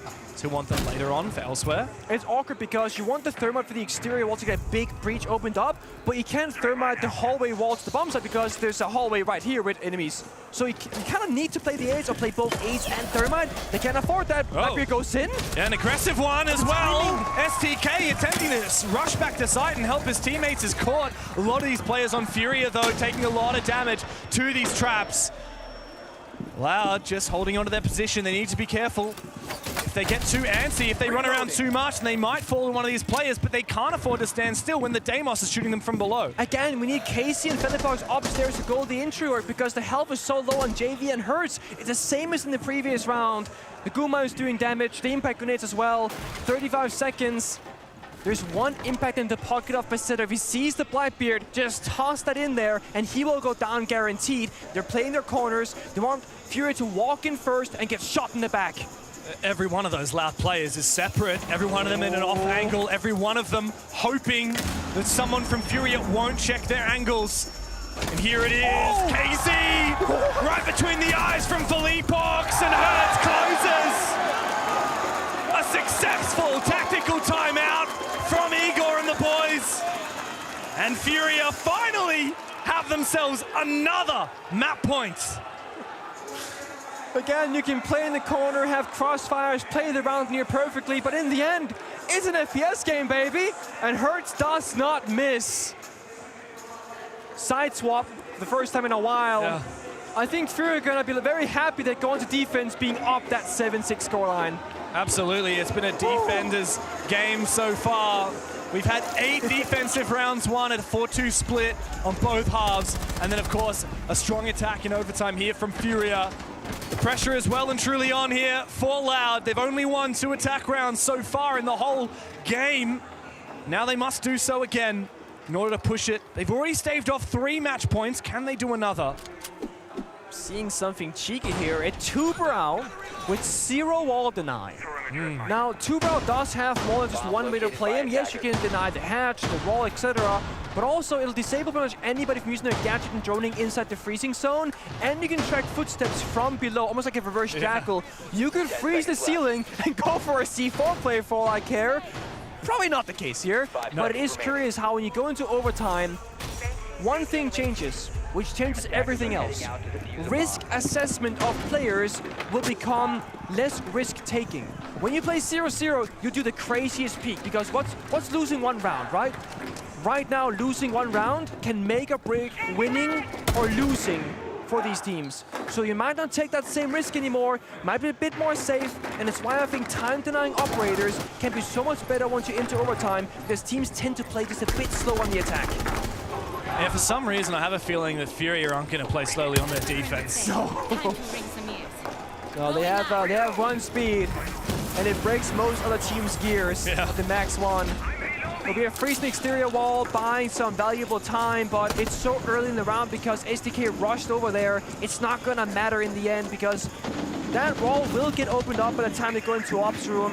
In fact, the wall is open right now. Only a single Tubrau canister was spent, so it's a nice little T section on that wall. Gonna have to use those Tubraus, hope to get some value of it later on. But now we focus on Loud. Daffo looking to clear some util, making his way up the stairs. He wants to clear that Banshee, and he does. Successful there. Attempted to protect from KZ, doesn't find it. A drone is now going to come up. Where'd that C4 come from? Perez is gone and no more Sens walls. If Nate gets tracked in this position by the Deimos, he can freeze the ground and it stops it from working. So this might be Nate playing the Tubrau instead of Asami to counter Deimos effectively. That might happen later on because he's playing in the exact same spot as before. That would be genius. I've never seen that happen ever before, let alone in a comp game. For now, though, live, the Deimos is looking to put his focus on this stair. He wants to take this fight, but guess who's peeking him? It's KZ. Made to come over the top. He doesn't realize, but there's actually 2 players in this position.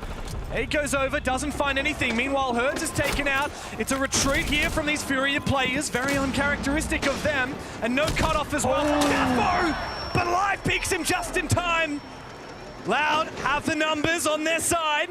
Furia will not stop fighting. No flank either. Furia all upstairs on the bomb side. Not like before. There's no play happening elsewhere. Again, they're playing for time. They're playing a little bit slower, safer. There's the tracker with the Tubrau. It's the perfect counter. But he can still shoot him anyway. He might not get the ping, but that doesn't matter. He'll tear open the 4 and 10-8 apart regardless. 2v4 now. JV misses his opportunity to bring it back, but FEARX doesn't miss his. An aggressive play now, but he loses.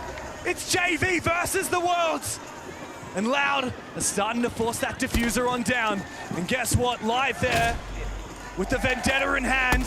He's keen and he's waiting. And now he must retake. JV knows where one is. Basetto out. Live and Daffo. And Daffo's gone for the backstab. Loud will not stop fighting. They've pushed us the distance. It's 15 rounds here on Lair. All the way, just like it should be. And I gotta say, Loud, they have really started thinking differently about this matchup ever since the tactical timeout. their operator picks, their pacing in the server, knowing when to go fast and when to go slow on both attack and defense. But this is the biggest task of them all. Which bomb site do you choose with practically free reign across all four, because they have shown us that fourth possible bomb site? This is where some players might go, I think this one, because I like playing my operator here. No, actually, statistically in scrims, this one has been better. But you don't have more than 20 seconds time to make that final decision, and you all have to lock that in, believing this is the best site and the best strat possible. And that question comes down to Loud on their defense. One more round of Let It Go. It's Loud's map pick, and they're the ones that get to determine where we play. Furia, though, they've been fighting so hard, and they've been ahead of the curve for pretty much this entire game. This is the first match point that Loud have conjured up, but the 5th for Furia. It doesn't feel like that, though. In hindsight, it feels like it's been very much like a back and forth, like 4-4, 5-5, 6-6, you know? Bro, this was a 6-3. I know, and that's crazy to believe now. Is that, again, tactical timeout, when they saw the final operator band revealed, and then just a switch turned on, they saw the full picture, and here we are. Operators locked in. Blackbeard will be shown once more. Twitch making pretty much a debut right now, and if you look at the lineup, Lesion, Fenrir, Goyo, a lot of things for JV to toy with and clear in this round to buy space and time for Furia.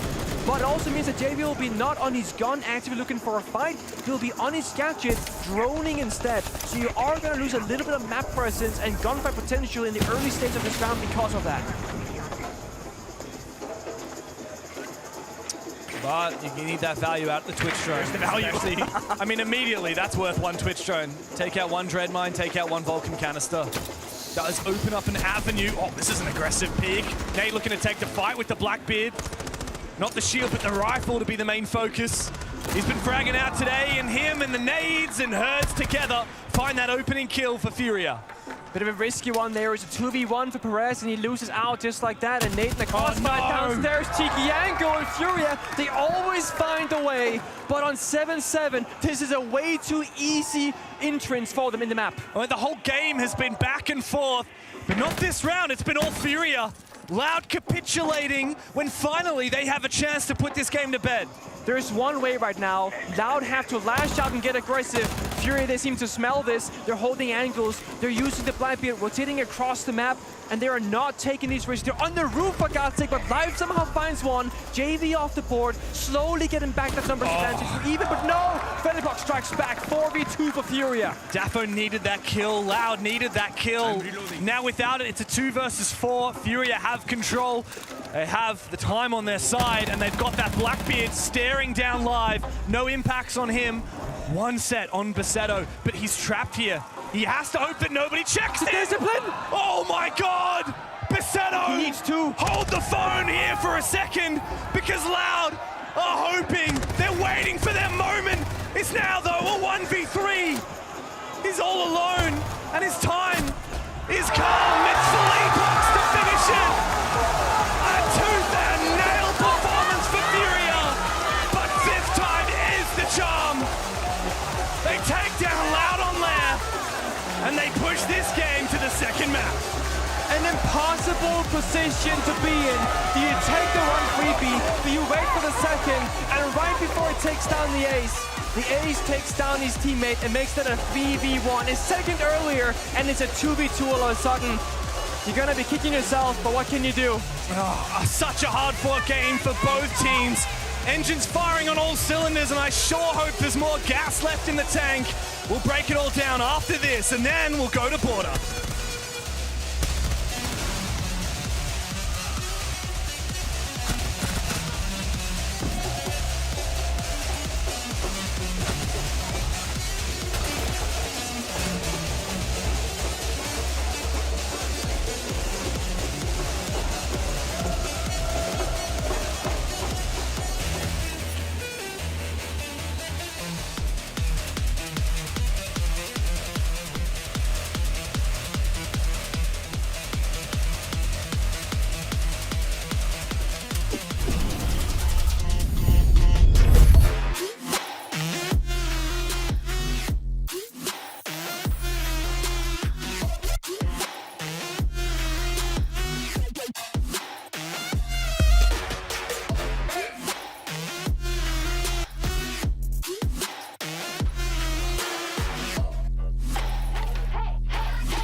Loud and Furia. And now let's talk about the touch call pause called by GDN. He really paused too late in the game. Do you think if he did that earlier, it would have been like different a game for you? I don't think so. We knew what we are doing wrong, so we couldn't resolve the mistakes. So later we did. So it's not. I think it's not gonna change anything. Philip Hogs, Furia had the game on your hands, and you almost lost. What happened? Yeah, we made it more difficult than it should be. There was a round on 6-5, I think, that I cost us a round in 2v1. I just had to cover an 8, and it was just my fault.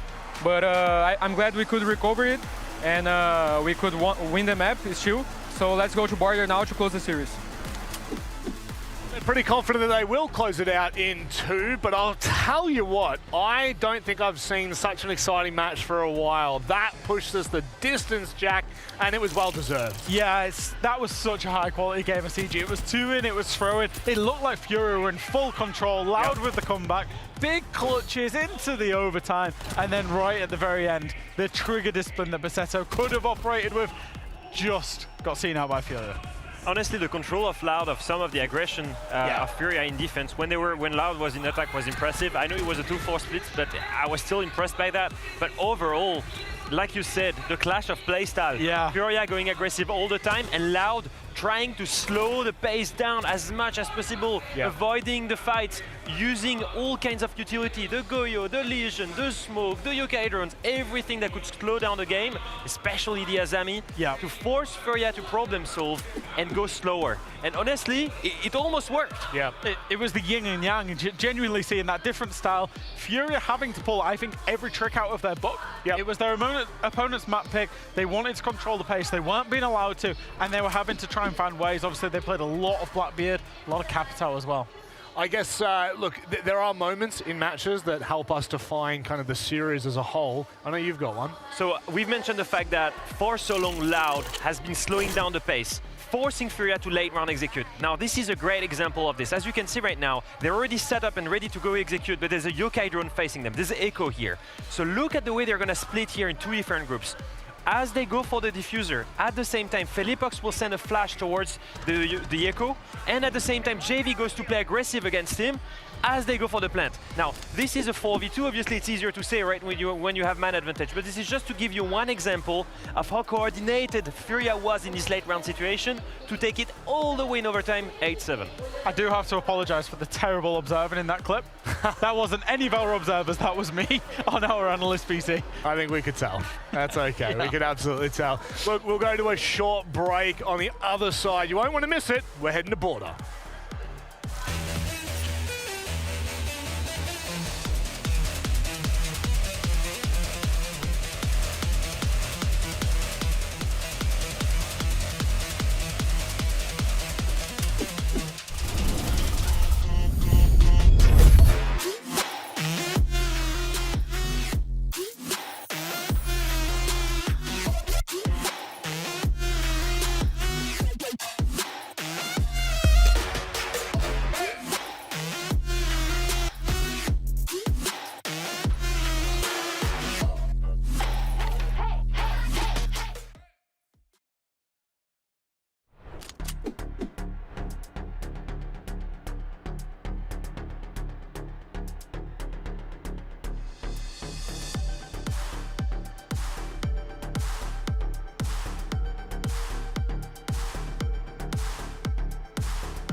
Before every history-making performance, there is a climb up the mountain, and that Loud will have to do.